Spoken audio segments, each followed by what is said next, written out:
does a little bit of extra work against Pure. They are targeting the weak point on the map right now. It is this Ace Centaur. He is behind. He's getting put farther behind. Just starting to feed off him. Look at this. Quinn cutting the wave that's coming in this mid lane, so he has more pressure to be able to, one, hit the tower, but also hopefully more control for the 8-minute power rune. That's what he really wants out of this. Now, you set this up well. You should get it here. And we'll get it. It's a shield rune top. And nice little play. They're getting stacks up as well if you're gaming, so there will be some recovery here. Centaur wants to join in on that, and they're going to get aggressive. This is Ember gameplay to a T. Should be free dives with the shield rune. You know, even if the Storm Seer shows up, Quinn's not really going to be threatened by that. So keeping the pressure up, take out the support, put some damage on that mid tower. Spying out a little bit of stack in action here from BB team. Miro wants to cleave through this with the Tidebringer before they get to work on it. This is full HP mid tower. You're just giving up off of one sequence here because the Storm went top and used resources. Quinn takes huge advantage of it. Calls the supports mid, dives the Shaman. Now they're going straight into that triangle, eyeing up the stack situation. And they're going to take him. Miro, he wasn't able to clear it out fast enough. Maybe the Torrent takes a last hit or two. I got none of it. But otherwise, yeah. It's all going to Game of Gladiators, and now the supports are being pulled in to try and protect the triangle. Now it's all kind of getting a little slippery out here. GPK goes for the punish, though. The support's pushing in too deep to dive out to Kataomi. They do have the golem. They're going to drop it on the Storm Spirit, but he still managed to get the kill onto the Bat Rider and zips away. He's good for now. BB team. This is getting a little awkward for Game and Gladiators. Clear out the ward at least. They would have liked that to have been cleaner, for sure. They're still getting the map pressure and the control they want. They got the ward out, steal some of the stacks. The Ember is snowballing. That's the most important part here of their game plan. He's your biggest initiation tool, easiest way to set up these kills. So as long as Quinn is surviving, having a good game, getting runes, you're generally happy with the exchange. And Centaur usually is able to recover off of maxing out return, right? He'll play the lane, he'll play neutrals. Like, I feel like this hero is not the worst when it comes to being shut down early in lane. Especially with the amount of stacking that's been going on. True. There's a lot of gold waiting for Ace here, and he is gonna clean some of it up right now. Juicy stacks for the Centaur. This will get him back in the game. He can still contribute on the map with Stampede. You don't need him to have the fastest game here, particularly when you have this carry Doom. This is a kind of scary lane for a BB team to sit in while this Doom is active. David, up by 2,000 net worth, but they got to stay ahead. That is the one thing. The onus is on them. Set the tempo of this game to put pressure on BB team, to keep them on the back foot and make sure they don't let this Phantom Lancer get online. This Ember is controlling a lot of the space right now. Yes. BB team are not having fun interacting with this mid lane. Early Diffusal Blade might help put Pure into a position where he can kill Ace again, but kind of unlikely. Mana Burn's going to be solid this game. These are not cores that like getting burned out. Yeah, that's true. They're also cores that I feel like can be mana burned out pretty easily because their mana pools are not that large for the spellcasters they are. You're looking at the double strength core and the Centaur and the Doom with pretty low mana pool, and this Ember can get burned out in Vortex duration. For sure. With Global Silence on top. Got the chains onto Pure, but he's underneath the tier 2. This is too much for Gaiman. BB team will respond with teleports. Gaiman, I guess they got those teleports out of him, and they still have some control up here. They're going to push this top tower. BB team, though, they're pushing in mid, they're pushing in bottom. Feels like this is pretty efficient trade-off for BB team. Yeah, they snake bottom, get some value out of Save's ult. And Gaiman, they want to respond to this. This is not a tower they want to give up for free. Especially with how strong Watson is. Doom available, he's full resources. Gotta farm up those snakes. Get the extra gold off of it. He got the lash on the Shadow Shaman, so we may see that come into play later on. He might be able to get some solo kill potential with his Serpent Wards. That's a lot of damage. It is. BB team are basically just saying we're okay giving the Ember a strong early game here if our PL gets an uncontested lane, which is effectively the trade they got. Yeah. So they should be happy with it in that sense. Just a matter of GPK not giving up bad kills on this Storm and being able to eventually catch that Ember at some point as we enter the mid game here. I do think this part, I was playing Warlock recently, And I did feel like there was a significant life upgrade of Fatal Bonds plus the newer Shadow Word that does the AoE bit of damage. You can actually clear out waves. It did feel pretty decent. Yeah, he's been able to do that for a while, though, right? Yeah, I know. It's just, you know, Warlock. Oh, you haven't played Warlock. Warlock hasn't been meta for a while, you know? And I was trying it out, and I was like, wow, this actually feels a lot better than I thought it would, you know? Because before, it was just like, does AoE Shadow Word, like, really... In my head, I was like, is this going to change anything about the hero? I doubt it. But with the prevalence of supports, you know, needing to also farm, also be able to, whether it's hit neutrals or push out waves, Warlock has that option at least. We're going to see some kill trade-offs here if BBT want to go on the Centaur while this kill is happening. Ooh, heavy commitment, but yeah, definitely a dead Kunkka. But a trade-off, Ace, he activates the Stampede. Pierce able to keep up with him, though. Runs him down. I'm not going to lie. It feels like every time Ace goes down, it feels real bad because that's another int he's lost. Yeah. This int's going to add up for him in this game. You combine the lowering of his mana pool plus the fact he has to play into the Diffusal PL. It's a significant problem for this Centaur. He might be able to sit there with some Crimson later, but if he has no mana, your fight contribution is going to be pretty low. 14-minute Wisdom Shrine. Save trying to be cheeky, he's taking it away. It. It's actually getting it while he's shackled, but with the Global Silence being used, they might be able to get this Bat Rider. Pierre's going to run him down, but he's burning in the fire and flames. Oh, yeah, the combo with the Doom and the Bat Rider. The flame. The fire rises. Fire rises, Austin.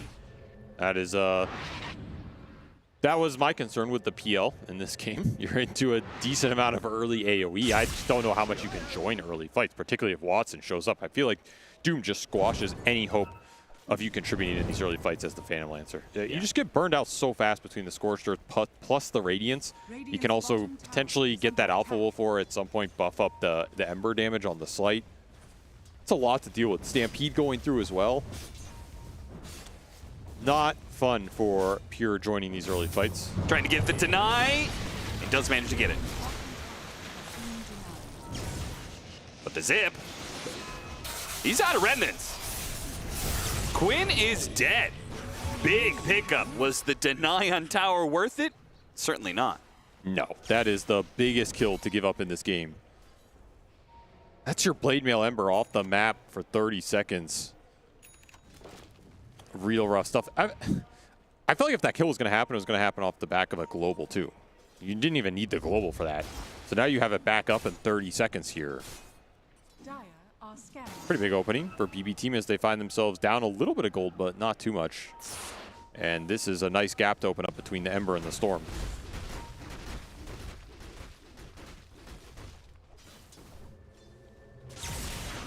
Catching Tofu next to the tier 2, but Quinn is here, back in with the golds on Fatal Bonds on 3. Look at him burning out. So much AoE damage. They almost killed Pure off that. They're going to run him down, make sure he dies, then go back for the Shadow Shaman. 2 cores and a support. Oh, BB Team, I feel like they were in a decent spot after that Ember kill, but trying to get way too aggressive as the Ember is respawning.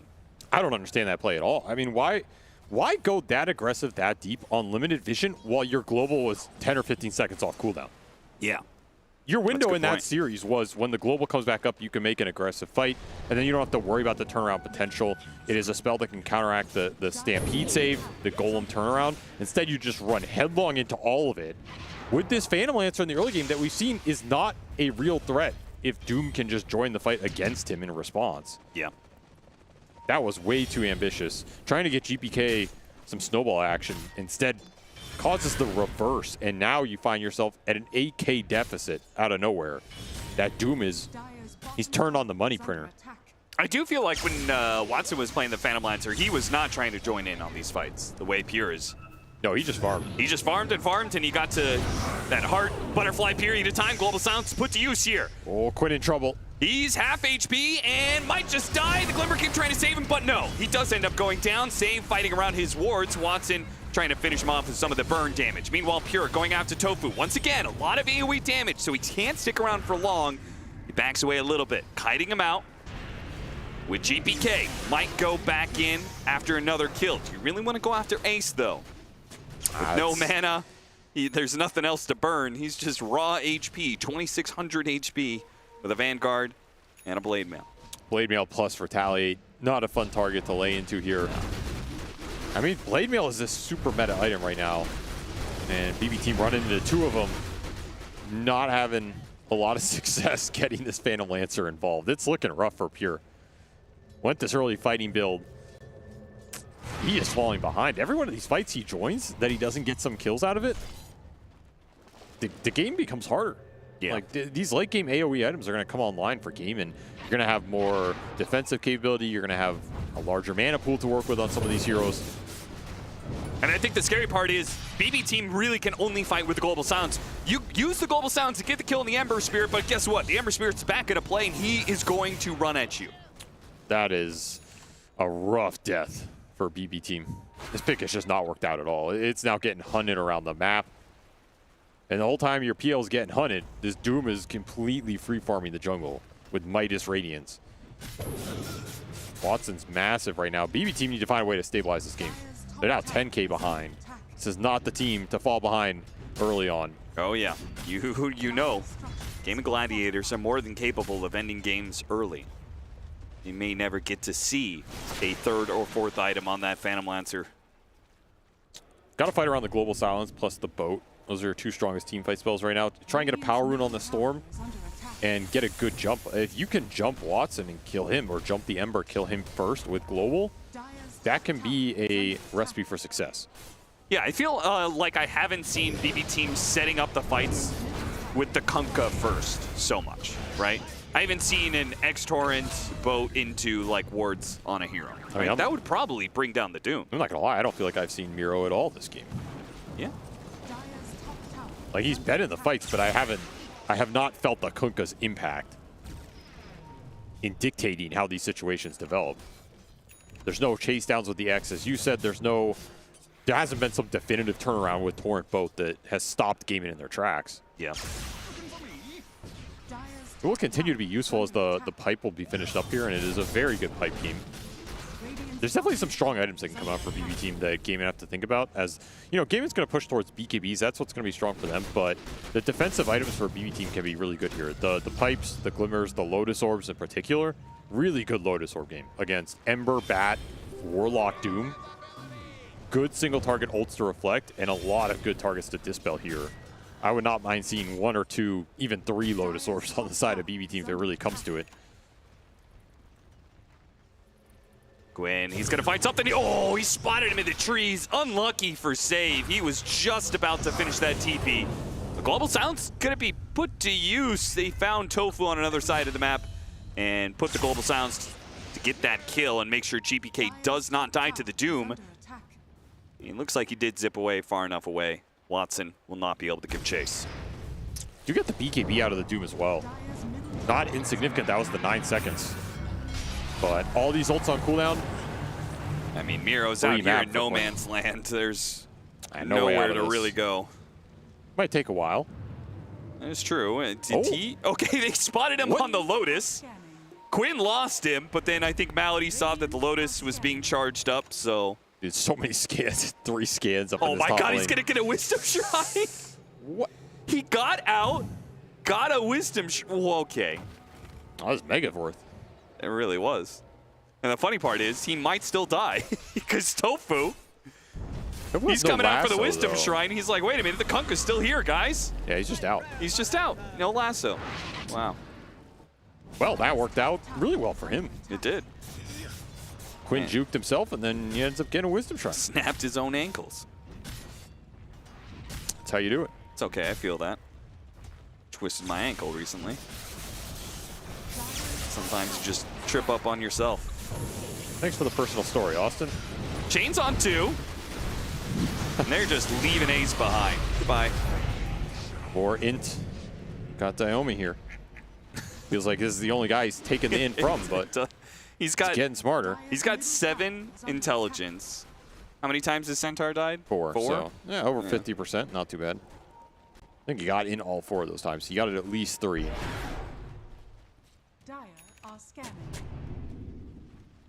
Ace rune for Quinn. No BKB yet, but he is real strong unless you can get the lockdown on him with Global to protect it. Looking for an opening here off this lane ward sentry combination. They've got a Doom. Want to make use of it. But BB team playing very cautiously. Did cut this lead down a little bit. Their map movement has not been too shabby here in the last 3 or 4 minutes, considering the position they're in. Tofu, his smoke's gonna break. He got the lasso onto the Storm Seer, pulls it back. Instant Hex from Save and a global silence. What a beautiful save from the combo BB team supports. Man, right on point there, using that Aether Lens. It's a great use. Will bail that Storm out. Is costly with the global on cooldown, but would way rather have GPK alive. Yeah. Just sick reactions from Save. Gank dodged. Gaming will have to settle for Tormentor, something that cannot be saved here. See who picks up the shard. Thinking they're hoping it's the Warlock. Well, it's the Bat Rider. Goes to the Bat Rider, of course. I mean, now Tofu can siege the base. That's true. High ground has been broken open here. I mean, the combination of the Centaur tanking the tower and doing retaliate damage, and Tofu with his shard sticky napalming. There you go. Yeah, so Watson's just like chilling in the back. Yeah, Watson's just eating a creep in the background, you know, munching on it like an apple. Did get that Alpha Wolf eventually. Took him a while. Actually, a pretty slow Alpha Wolf to find for the Doom, but we'll eventually get there, and that'll add some more DPS that Pure has to worry about in these fights.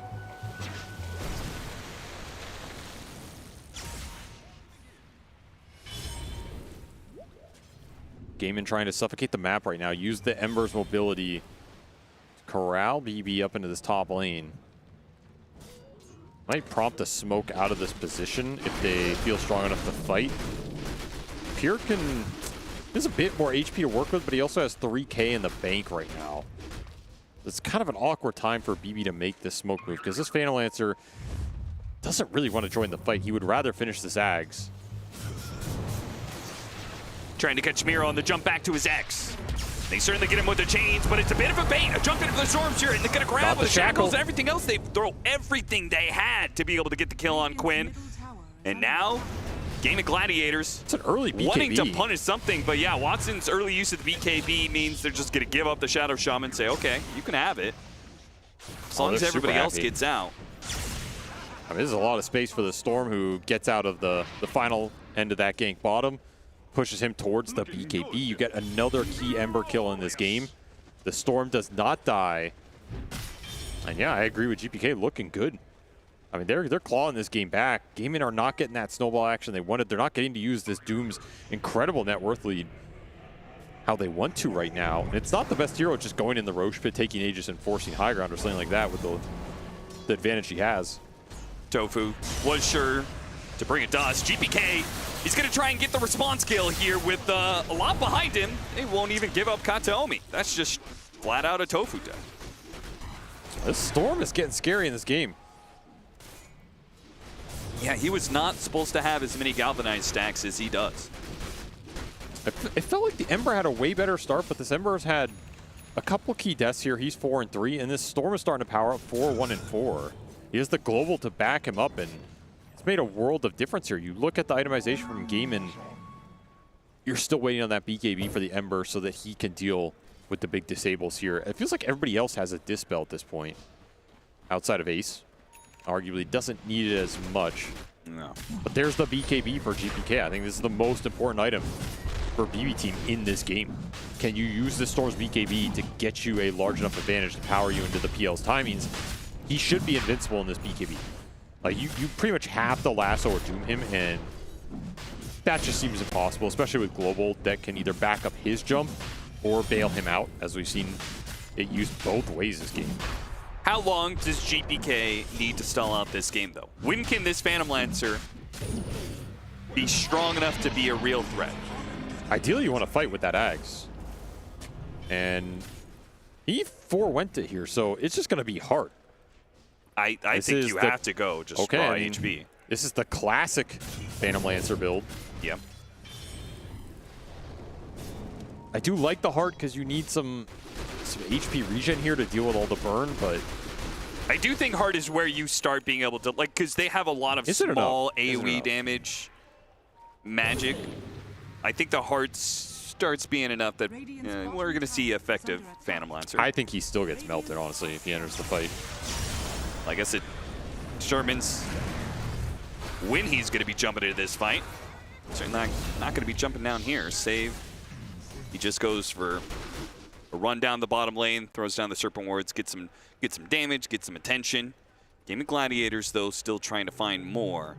I think he needs another item. I don't see this PL going in the fight and doing anything, even with the Heart.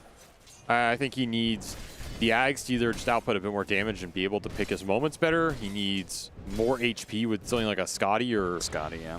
You know, what if he wants to go Silver Edge and play sort of the entry and exit type style. GPK still doing work, so man. much work. Long zip, TP out, he's good. I think this is one of those games where if he loses it, he's going to feel real bad. Yeah. Like, what else was I supposed to do while this carry's just AFK farming for what timing?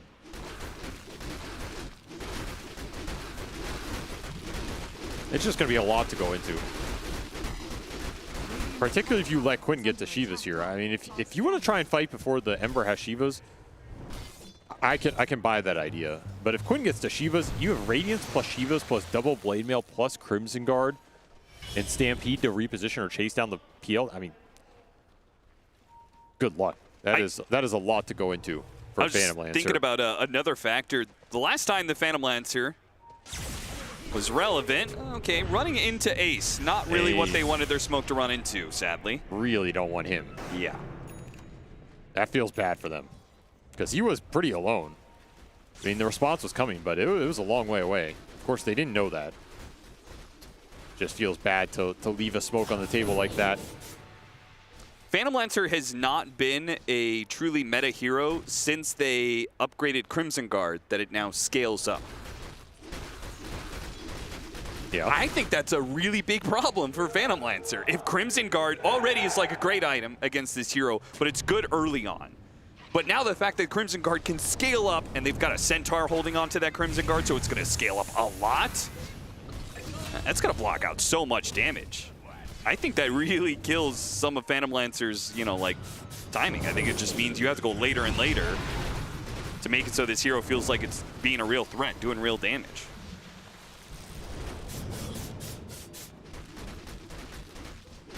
But he can burn out some mana. Quinn, 1 minute and 40 seconds left on this Aegis. Still trying to get to that Shivas. Game of Gladiators, do they take these last couple of tier 2s with this Aegis? It does look like they're looking at mid. Oh yeah, you keep pushing your advantage for sure. You are not afraid of taking the fight right now. Especially with how well Ace recovered in this game. He has auras online, continuing to scale up everybody. The Shivas is closing in. If the fight ever starts on BB Team's backline, I think it's just over.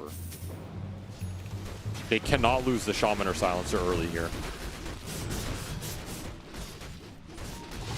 That'll be full AC done for Watson, by the way. Oh!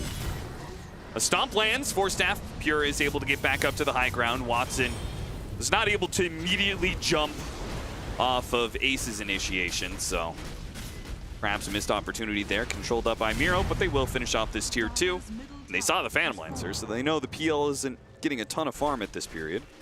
It's just GPK on the map. He's thinking about Nullifier, I mean... Really? That's a mixed bag. Is this even that good of a Nullifier game? The only thing it really does is you can jump the Warlock and all in him. But I don't know how important that is in the grand scheme of things. The Nullifier versus everybody else is not that valuable because there's BKBs already on the table. And especially on this Bat Rider, BKB already done for Tofu. That's pretty massive here. This Bat is way more reliable as an initiation source for Gaiman. Means Quinn doesn't necessarily have to commit fully as the initiator going in. He can just kind of go in, give some vision, be that frontliner, create some space, and then Tofu finds a latch. You BKB, you force that, pull that guy in. You can BKB, just doom him as well. This could pose some problems for GPK. I would feel a lot better if that was a Parasma, but we'll see. I mean, or Lincoln's. Nullifier just doesn't do anything for this hero. The armor, health, regen, damage are not that relevant. Miro constantly.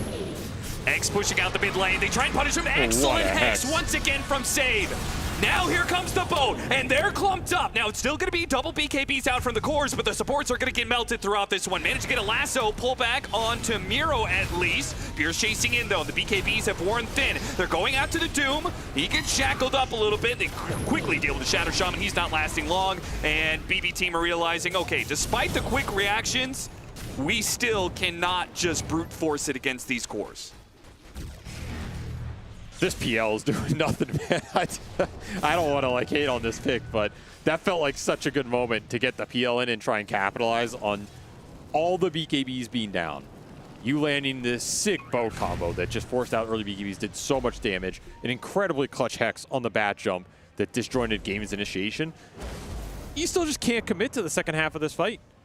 Don't have a carry that can run in and deal the significant damage. It's so dependent on the Storm.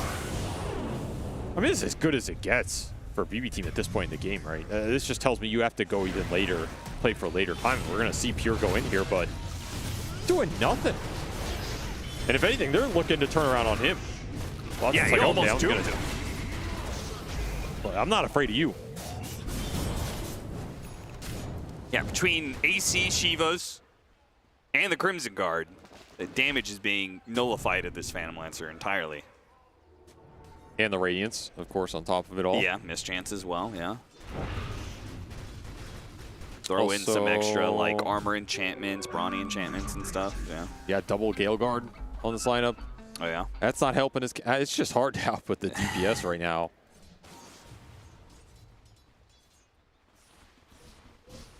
That's another reason I'm a bit mixed on the Nullifier for GPK, because I feel like his position in this game is... I think it makes some sense to play to set up the Phantom Lancer a little bit, which I think is traditionally how you play with this carry, but I also feel like he just has to carry this game. Yeah, I actually think he needs to do more damage. Got the Doom onto the Phantom Lancer, so he's certainly not going to be relevant in this fight. Jumping after more, it's going to be both the supports cleaned up as well. Game of Gladiators, very quick with it. This is where they can end this game. They just got the Shivas on the Ember. They have every item in the book against this Phantom Lancer. Time to make him deal with it and just take the fight to BB side of the map, take it to the Roshan, take it to the base. Oh no, got lassoed. Do they have stuns to follow it up? Not really. So if anything, GPK might still get the kill on Tofu and then zip away. He goes off the map and he survives because of that. Now a late teleport, but he's not gonna make it out. Oh no! Not like this. GPK tries to push it too much. Understandably, I mean, he's the only thing holding this game together, so he tries to min-max the use of his BKB to get a kill and get out. Instead, neither happens. He dies, Tofu lives, and Game of Gladiators free entrance into the base. I've seen that one before, you know, I've seen it in my pubs a lot, right? You have the Phantom Lancer carry, your frustration at him being completely useless builds. Yep. You're like, I gotta do something crazy to salvage this game. You try and go for the solo play, it backfires even harder. You go report Phantom Lancer, go next. It's a classic. We've all been there. We've all been there. And even in a pro game at EWC, it appears that we see the same thing. They're just like me. Lasso pullback, so no silencer for this fight, and still no Storm Spirit. And yet BB team thinks they maybe have a chance here, but unfortunately they weren't able to finish off Quinn, and this Phantom Lancer's just gonna have to run away, but the Doom, he's already tracked him down, harpoons him back into play, but it looks like he is home free. Gaming Gladiators will chill out a little bit. Katomi had to buy back and use Global Silence, and still nobody on Gaming Gladiators was even close to death. An Aghanim Scepter, formality. Gracious. These supports are getting quite big. We saw the Lincoln's done for Tofu as well. He's about more farmed than this Kunkka at this point. Gaimin looking to close this one out with some confidence to go into that game too. There's just not a lot of entryway into the fight. That's your silencer buyback. Gotta get a good jump. That's what it feels like. You have to jump. I mean, it has to be Ember or Doom.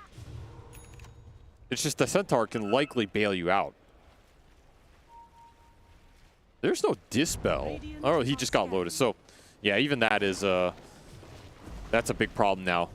that the Centaur can dispel global and bail the other cores out, but you're going to have to get rid of the damage. You have to take the Doom off the fight so the PL can have an impact here. There's no way slipping around by each other. Tofu, his break, so does Kantomi's. They immediately drop, double wards, quadruple wards. Quinn, he braves it first. Slight, finding openings on both supports. You said the backline needed to be able to live. Well, they immediately get jumped on. Both coming in, trying to finish off Quinn. A second boat to try and catch him on the Slight. No, he jumps away to his Remnant. He lives for now, and Pure already half HP. He's just trying to clean supports up. Malady is still not dead yet. Pure might die before he gets a position 5. This Phantom Lancer is doing absolutely jack all, and Gaming Gladiators, another clean fight for them. I'm surprised they didn't call it after that fight. That felt like the Hail Mary to do something here to salvage this game, and he just ran into a straight brick wall. That's what this game has felt like. They just don't have enough damage to take the fight, even if the openings have been pretty well played, even if you're on vision, even if you can start on the Ember and lock him down. There's no follow-up. There's too much HP in this lineup, too much tank, too much Doom. Why do people disrespect this hero, Austin? I don't understand. You have been saying that for like 2 months at this point. The man is 10-0-9. He's dominated every fight. You picked a Phantom Lancer into it. Yeah, you put this game on a platter for Watson.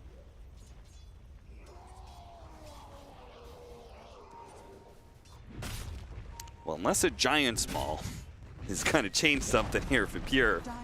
I feel like I don't see. I feel like Watson's Giant Maul is a bit better here. Just a little bit. Just a little bit. Especially combined with his damage that is extremely amplified, hitting for almost 400 damage a hit, potential for a crit out of his passives from the Wolf Commander, and the Giant Small crit. And then that's disregarding all the magic damage he's doing. An overwhelming Strength Blink, Radiance Burn, and Scorched Earth. Looking back on this game, it feels like BB Team had to get more out of Pure joining those early fights that he tried to join with the Diffusal, like Diffusal Yasha. If they win those fights, I can absolutely see them being in a position to snowball this game a lot more and shut the Ember and the Centaur down in the fights themselves and just play through the Storm, getting Aegises, creating space for the Phantom Lancer, that type of thing. But the second that kind of backfired, the PL falls behind, you just can't itemize this hero out of the hole. Like, you're going up against too much here, and I think Gaiman itemized pretty perfectly this game. I cannot criticize anything across the board. I think the supports getting greedy is totally fine as well, because you have this Centaur buying utility for everybody, right? You have Crimson, you have Pipe, you have Lotus, you have Stampede. Ace is doing it all here. So why not get some more damage on the supports and just finish this game off? Outworld stabs for the supports of BB Team. Don't think that's going to save them from the pain that's coming. They have triple staff? Yeah.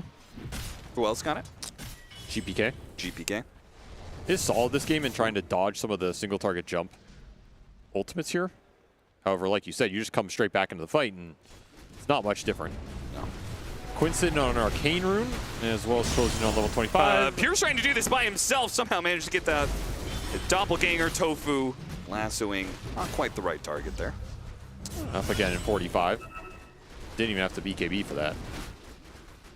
No harm, no foul. You need some damage to salvage this game, if it's salvageable. And where's that damage coming from? Bloodthorn Phantom Lancer, that's it. Yeah. He is a long ways off, that Bloodthorn. Quinn spotting the real one. Immediately hexed up, though, as he gets inside the base. Shackled, Global Silence. He still has BKB, and he's going to pop it Slight and Remnant out. He can Getting that much back. out of them. Okay, Golm's going to be dropped here as well. GPK is actually going to jump for it. He goes after Malady. Once nice again, torrent. the position 5, an opportunity here to try and get 1 kill for BB Team before they lose this fight. And they got him. They got that 1 kill. Maybe with buybacks, they can get another one. It's not going to come from GPK. He is out of this game. And Pure, while he's struggling to get the other support in Tofu, got him down to half HP. Another Doppelganger. Tofu still at BKB. Okay, well, there goes that. Trying to get a 4-staff to Pure to survive, but no. He does have a buyback, but don't think it really means much. He's back, Austin. Look at him go. Everything is down. They doomed an illusion, I believe. It's time to shine. I mean, the Phantom fact Lancer. that like Quinn has been stunned for like 20 seconds in this team fight, and the Phantom Lancer has probably hit him for like 15 of those seconds. I mean, he never even really came that close to dying. Yeah. It's one of those PL games, you know. Just one of those games. It looked interesting. I saw some potential in the mid game for BB Team to win this if they can really dominate those fights with PL joining, but it's just up against some tough core matchups. I think one of the things about this hero is even if you're against heroes where it's like, I can outplay a Doom because he has to single target Doom me and I can do this and that versus the Bat because he can't lasso me. So much of modern Dota is about itemization and what items you can buy and how you can use them, and they just have such good heroes at buying the right items against PL.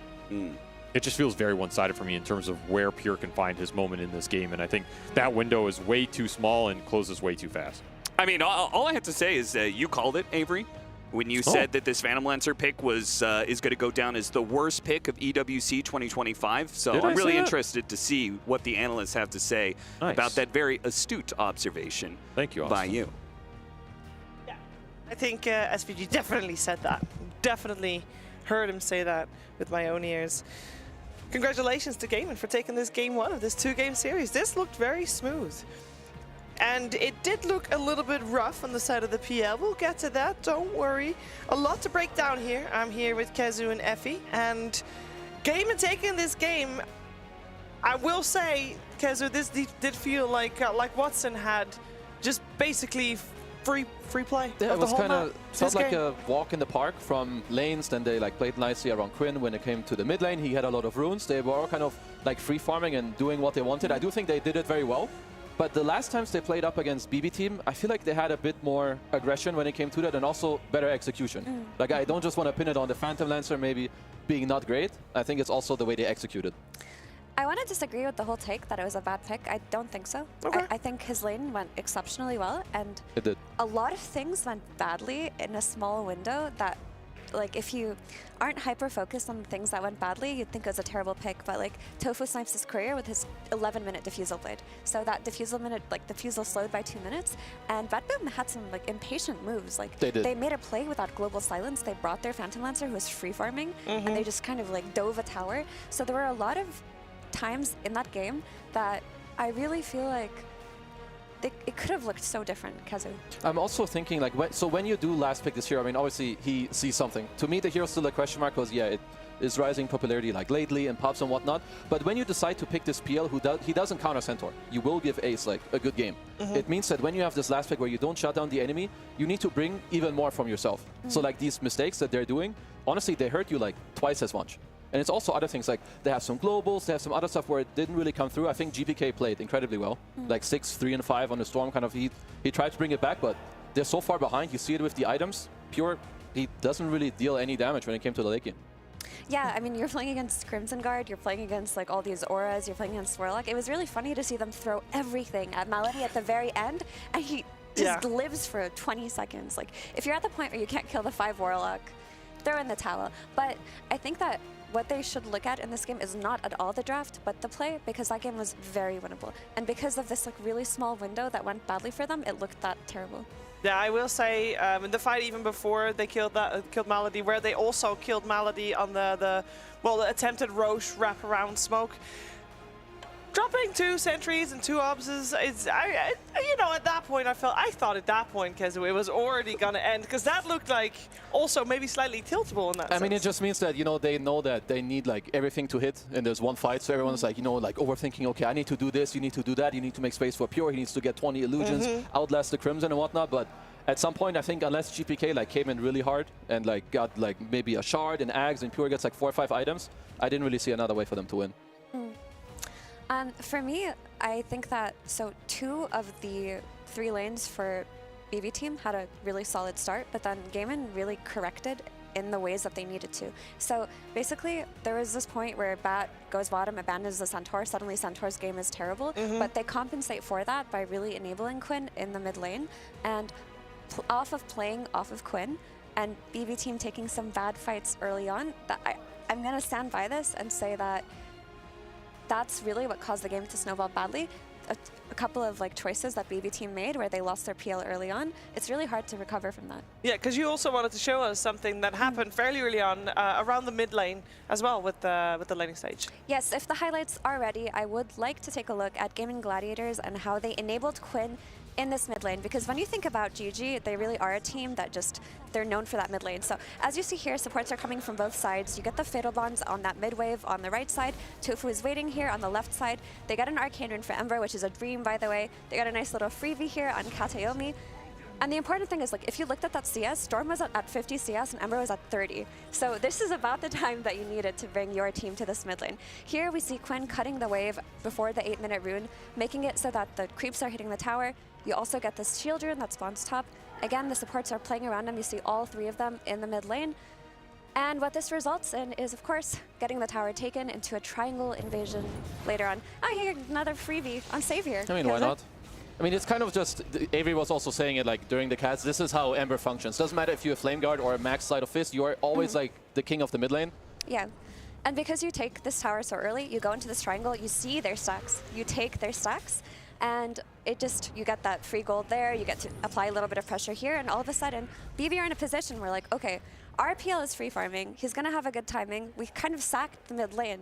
So for this game to look good after all of that, we have to make sure RPL has an explosive entrance into the game that GG can't play into. But unfortunately, Kazu, that's not what happened. Yeah, because in the highlights that I have, it kind of shows, so they put everything into like the PL basket, but then there's just like a couple of plays where it's not really the ones you really want to go for. So if we have the highlights, we should be able to pull those clips up for you. Don't worry, we've got time.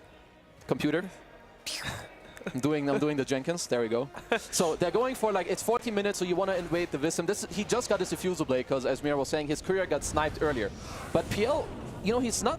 You want to go for these plays, sure, but you need to ensure that you get out. Whereas Gaiman, they're already up 3K, 4K gold. You already have the Radiance on Watson. So boom, first counterplay, you lose your life, and you know, it's horrible. Secondary play later, they kill Quinn, they kind of want to make a comeback. I thought here, they're going to smoke on the mid-tier one and wait for Global. Because Global is not up. This is what you need in this fight, because look at this. Again, they go too far. Fatal Bonds, Golem, basically 3 heroes just instantaneously die. Like, why do you pick Silencer if you're not going to teamfight around Global to make it happen? Especially with all the things we showed earlier. They needed Pure to come up big in this game. And I think this was, you know, kind of one of the games where he didn't really come through. And the saddest thing about that play that we just saw was that Global came off of cooldown like 8 seconds afterwards. You're telling me you couldn't have waited 8 seconds before you dove tier 2s? Because that was still a really nice timing for them. With that PL, he had a lot of items. They didn't have any items versus the PL. They only really had the Batrider Firefly and the Ember running into him. But BB team just looked very impatient today. Yeah. Maybe a little bit shaky. First game of the day, first game of the tournament potentially as well. But let's find out how they're going to do in game number 2 coming your way after a break.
I stepped into a realm of wonders where the sun kisses the sea.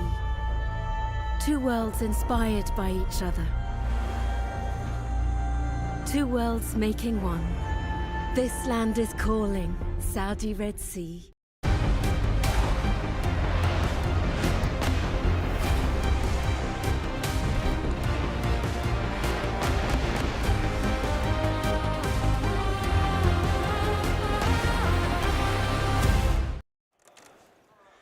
We are getting ourselves ready for the second game between BB Team and Gaming Gladiators. They're playing in Group B, and this is, of course, day 1 of Dota 2 at the Esports World Cup. Now, Gaming took that first game, and they made it look good. They made it look somewhat smooth and easy, but not just because of their draft. It was also just because BB Team was kind of dropping the ball a little bit here and there. We're expecting them to not do that in the second game coming, because this is a team that we know for actually doing well against Gaming.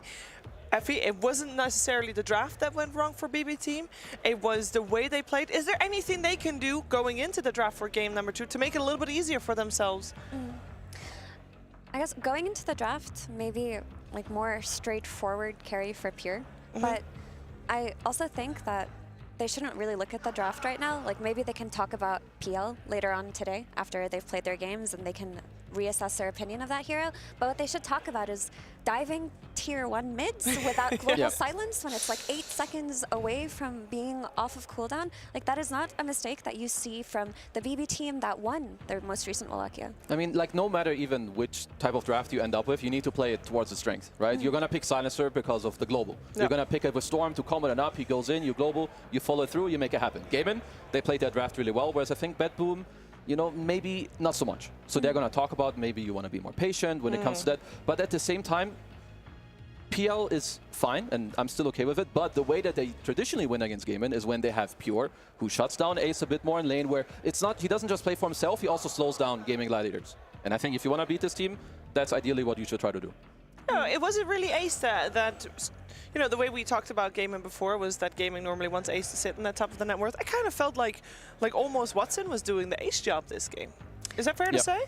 It's very fair to say, because basically what happened was that top lane got abandoned at some point by Tofu, and both supports decided to put all of their resources into enabling Quinn at that point. Then what happened was Centaur did get killed a couple of times, or run down at least. Like there was one rotation with a Storm that killed him, and one regular like duo combination that killed him. And then because the supports were rotating mid for like both teams, Watson was just free farming. He was joining when they invaded the triangle minute 9. He was walking mid with his Scorched Earth. He was super happy. Yeah, he was just being chilling. I mean, he had no pressure on him, right? He's just free farming, and then his camera's like, okay, what's happening? Do they go too deep? I'll TP. In the meantime, he just keeps free farming. So for a BB team, I would say it's more about like the minute like 6 to 15. Like this is the type of stage you need to survive against Gaimin. Yeah. So be on top of the board. What are you gonna do about runes? What do you do? How do you want to use your spells? Which heroes do you want to combine? That's what we need to see from them next game. Would we also, because okay, so how much of this game also was Watson on the Doom had a great game? Like, do we want to remove the Doom at all? Is there anything from gaming you'd say like, oh, that hero definitely caused ourselves to be not able to make the move or not able to play the way we wanted to around those timings that you mentioned? Any hero you would remove? I mean, Gaimin had what they wanted. I don't know if their heroes I don't think their heroes stopped BB team from doing what they want. Like Bad Rider will start his fight, sure, it's a great hero. Doom is great hero with his Radiance and whatnot, but I feel like it's more that BB team do what they want and to execute through it. That's definitely true. I think maybe if they want to take something away, the Doom has been shut down before. Like we've seen carry Doom have difficult lanes. But like Tofu on that Bat Rider, I thought what he did around the mid lane in the triangle, like lassos later on, pretty disruptive. And they have an excellent Bat Rider player themselves in Save. And I feel like had they had that initiation from their forward the same way that Gaimin had, maybe it would have been a more clear-cut way to take fights. Yeah, this was the first phase Bat Rider coming out from Gaimin, because Gaimin had overall first pick as well. So in this case, is it enough to ban, or would you try to have different answers about it? Like, let's say that pick order is the same. It is the same? No, let's assume it is for the moment. You can check, actually. You've got the power. BB team have first pick, so they could just first pick it as Mira wants, which obviously, I mean, there's no problem with that. The hero's great. The hero is first picked and first banned for, well, this exact reason. So you could just take it. I mean, they try to go with the Silencer answer, which is not bad, but it still gives Bad Rider the jump, which ultimately is what he wants. You just need to pair it with more jump yourself, which they just didn't manage. Yeah, or they have really strong picks that they take, like Undying, that they ignored for themselves was completely ignored. Yeah. Because if we look at like the impact that Bat Rider gave Gaimin versus the impact that Shaman gave Gaimin, these were like the first 2 picks in sequence. I didn't feel that much from Shaman, and that's not Save's fault. It's just they were getting completely run over at that point and getting run out with auras. And what can a Shaman really do? He also went for Aetherlands instead of Blink, so he was more reactive than aggressive himself. But they didn't get that much out of their response pick. I mean, Shaman, he's just kind of he's a follower hero. You know, when you're doing well, he makes you do well, like even more. He opens up the map, he catches people. But if you're behind, like he just gets ran over, he's slow. Sure, you drop some wards on some towers. That's about as much as you can do. Yeah. So, you know, for a BB team, they just need more to like align the heroes, in my opinion, a bit more, so you can do what all the other heroes also want, and then do it together. Yeah, I will say Shadow Shaman, I mean, even with Cluster Cluck He does die fairly fast. I think that's actually one thing that stood out to me in that first game. We watched Malady on the Warlock. He was so tanky. How does the Warlock get to be so tanky? Was that a lack of damage on the side of BB team, or do we feel like Gaming inherently had in this particular game just sturdy supports in the Batrider and the Warlock? Because we saw BB team put a lot of effort into trying to take them down and not being really successful at all. At the end of the days, it's net worth and the items. You know, he got to like Glimmer, Lotus, and of course Ace. I mean, this is what Ace does when Gaming do well. He's gonna buy auras. He has his Pipe, his Crimson. Like even, sure, you go on Malady, he's gonna take off the Global himself eventually with the Lotus. He's gonna Glimmer himself, then he gets Piped, he gets Crimson, there's a Force Staff. Ember is Slide of Fisting around with the Shiva's Guard, and it just takes forever. And when it takes you this long, yeah, to kill the +5 Warlock, you're not in for a good time in the game.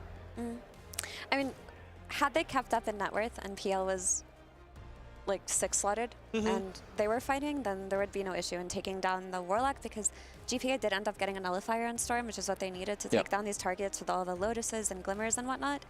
But it was too little too late at that point. And again, we can harp on it over and over again, but their PL died twice in key moments where had he lived, farmed, or maybe they were made more patient moves, then they would have easily kept up in net worth. Yeah, it sounds like overall we just want BB team to clean up their act a little bit more for the game number 2 that we are jumping into right now. As we have changed, as mentioned, it will be first pick for BB team. We are going to see Gaming Gladiators on the Radiant side still. They preferred that one.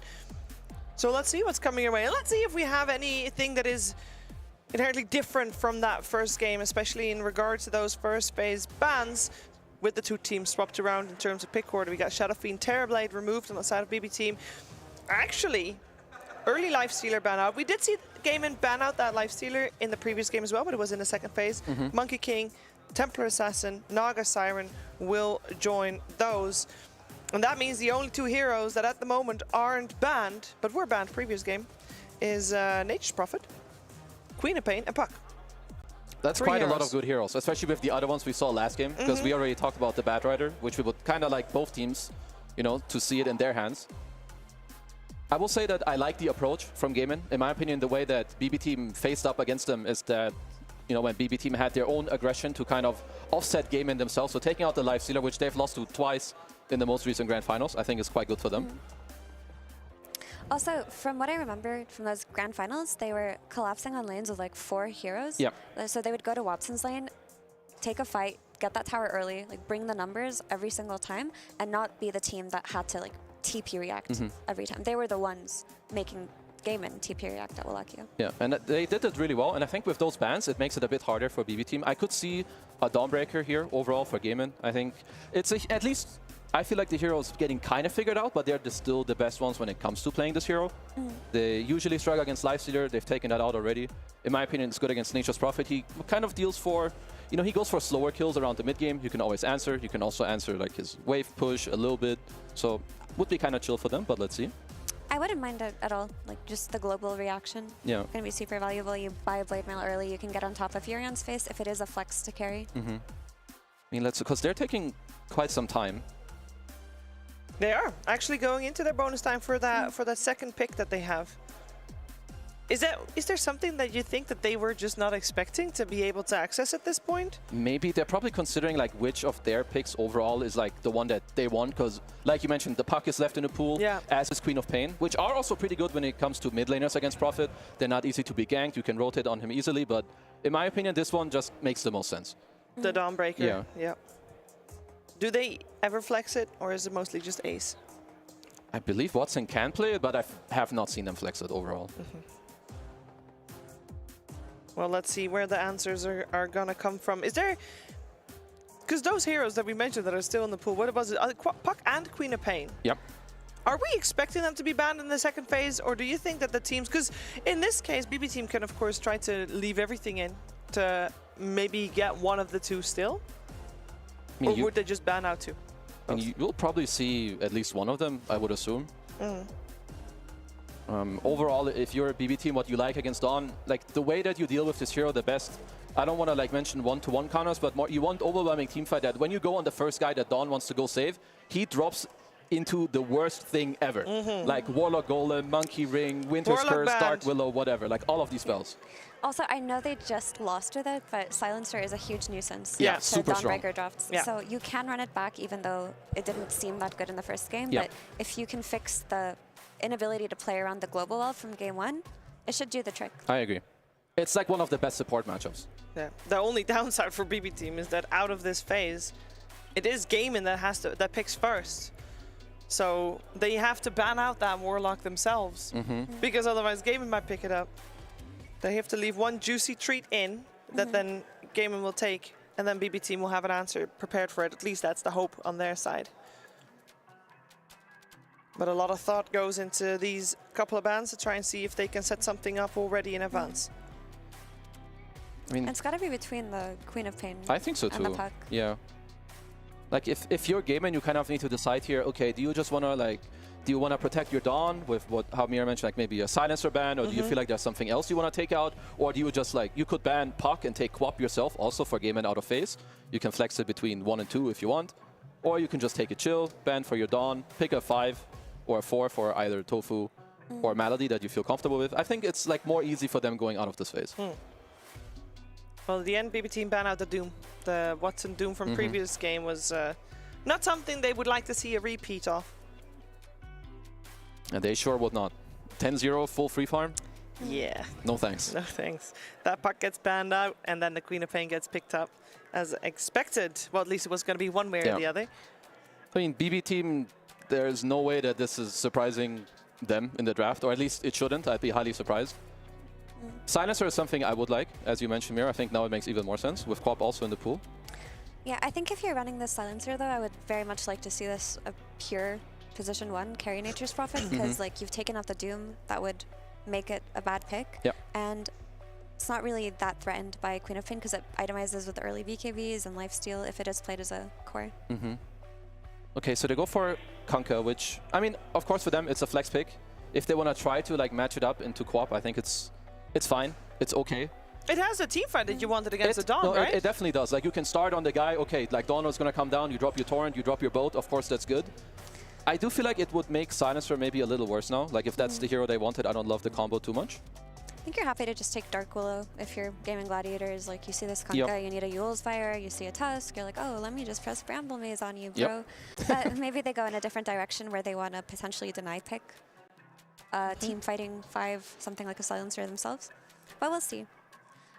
What I want to talk about with the Kunkka is I think you see Queen and Dawn, these are double Blade Mail heroes, and I do think Boat is very underrated in terms of how it deals with Blade Mail. That's true. A lot of your early game damage is There it mitigated is. because you don't want to pop yourself on Blade Mails, but Kunkka does protect you from that. No, I fully agree. That's also a good point. And then you have the follow-up team fight, which is kind of nice.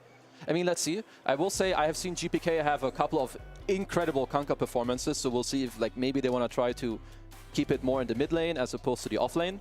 But now this is quite a good zombie game, at least for now. And there's the Willow you mentioned as well. I feel like Gaiman have a very, this is very straightforward, some of the best picks that they can go for on each pick, choice so far. So they should be very happy with what they've got going. Yeah, and in terms of fighting against Mr. Undying, what do you have so far? I guess Sprout is what's going to give you vision on these cliffs for the Tombstone. Yeah. They need to choose. Tusk and Kunkka don't hit the Tombstone comfortably.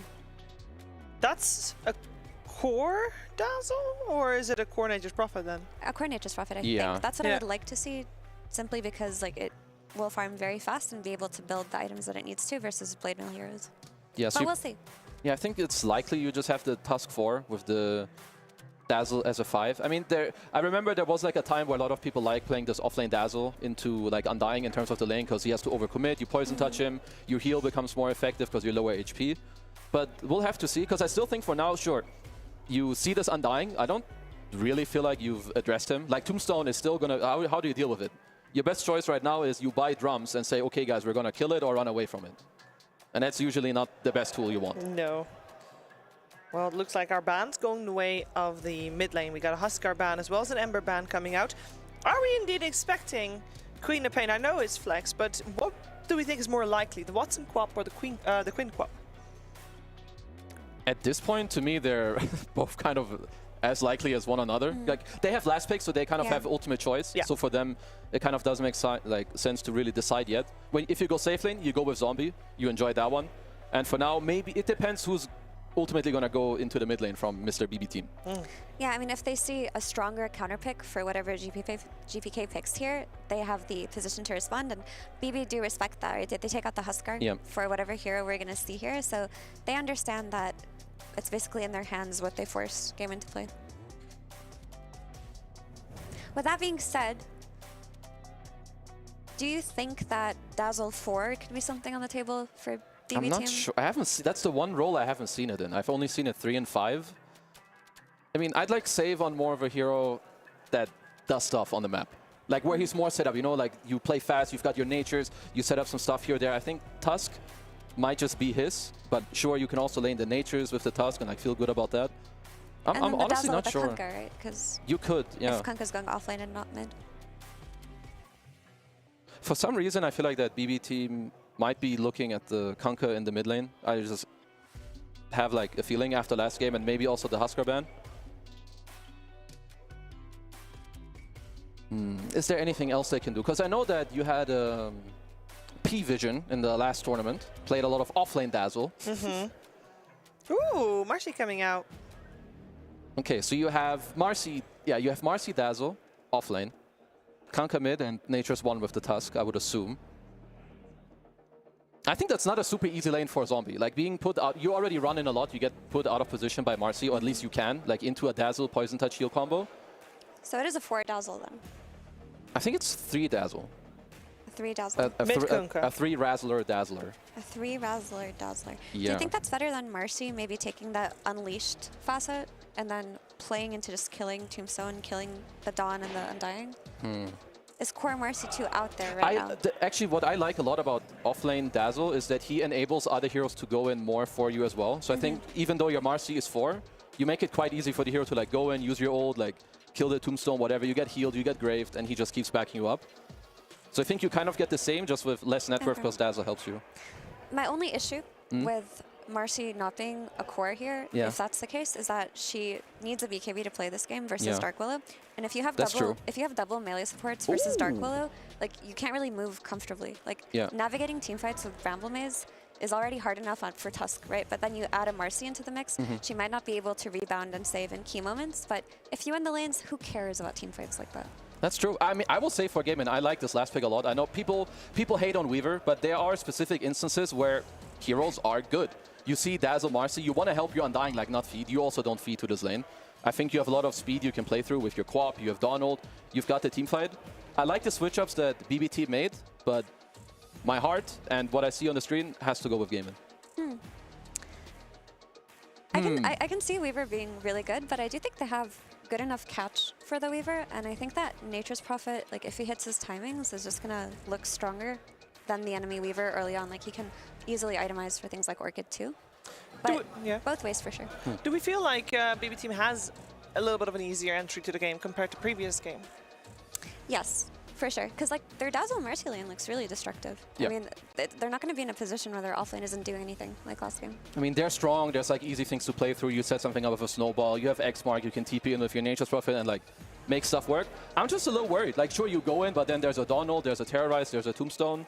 So obviously they can make it work, but they need their offlane to, in my opinion, do really well on BB Team. Okay, so it is the Dazzle and Marcy that we are gonna put our eyeballs on to make sure. Because if they do well, BB Team should be doing well. Yeah, if they do well, their other heroes can come play with them and be, you know, buddy-buddy friends. And does that mean that we're also gonna see Gaimin put a lot more effort into keeping that Weaver and Undying safe? Like, are we going to see rotations coming out from Tofu's Willow to try and help that lane along? Do they need the rotations? Are they going to be okay without them?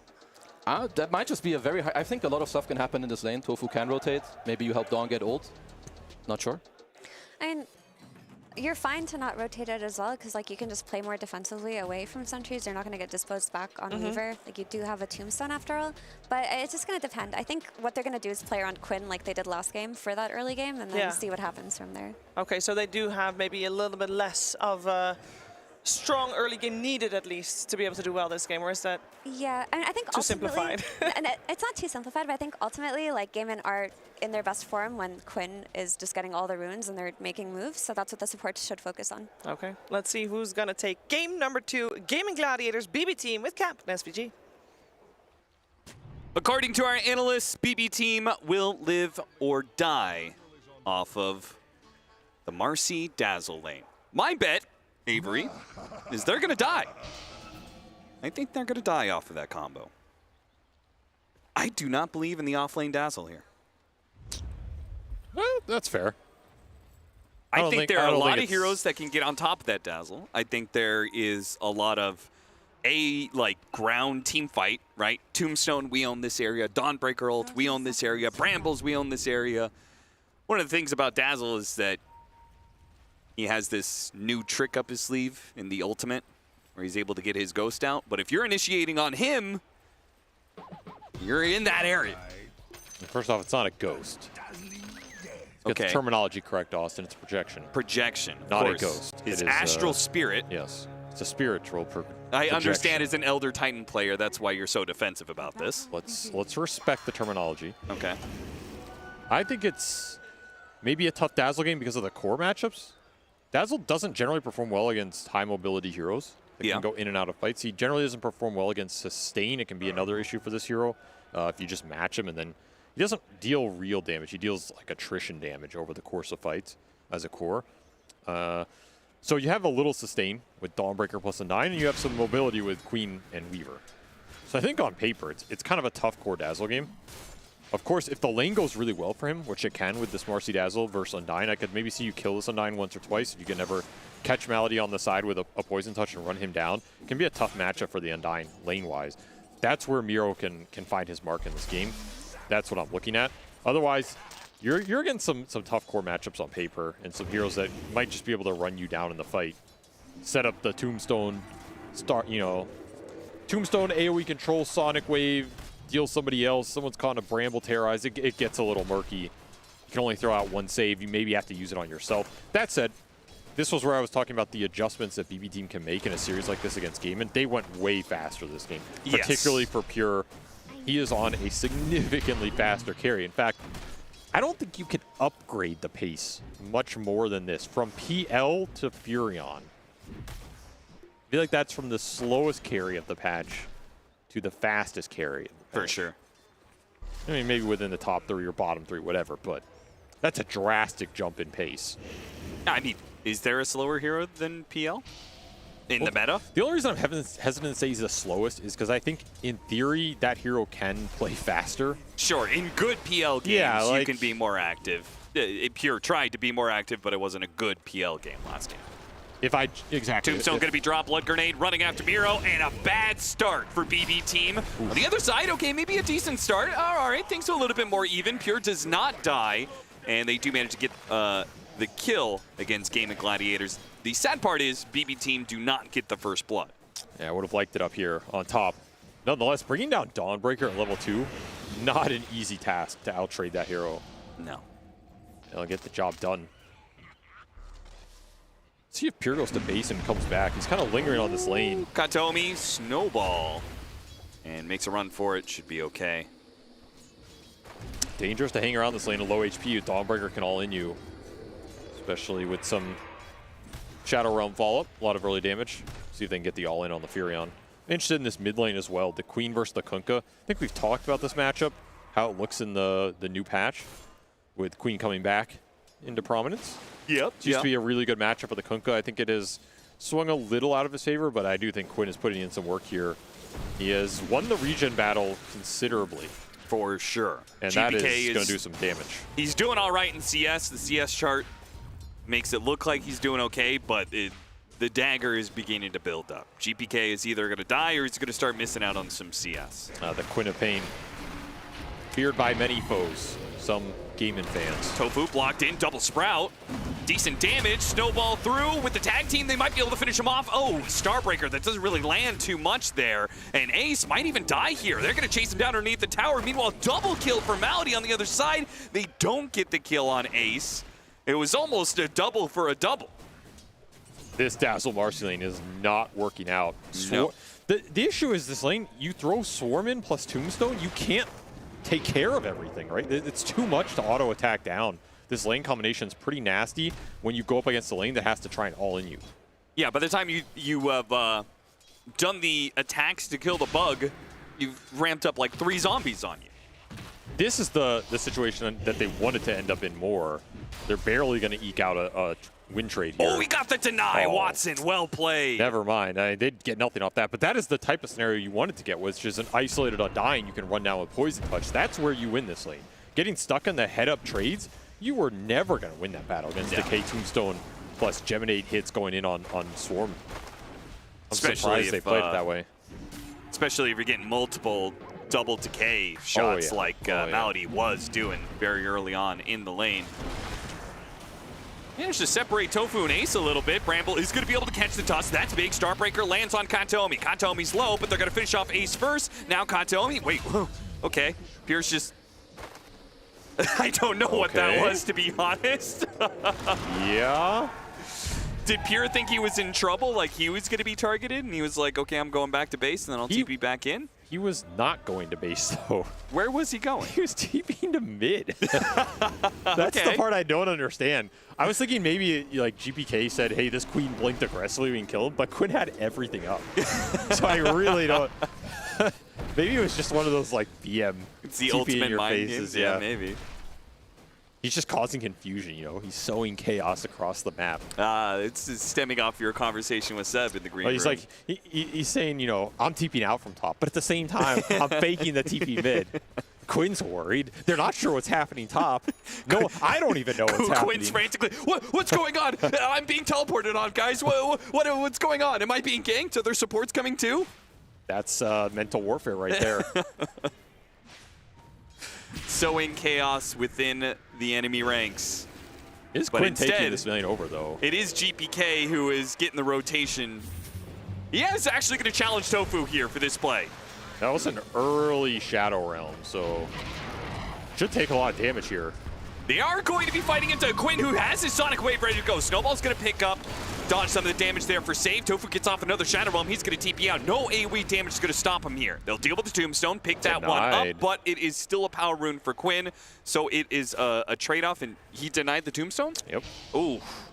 That feels really bad, especially at Miro. I mean, he's left alone in this bottom lane. Oh! What a turn!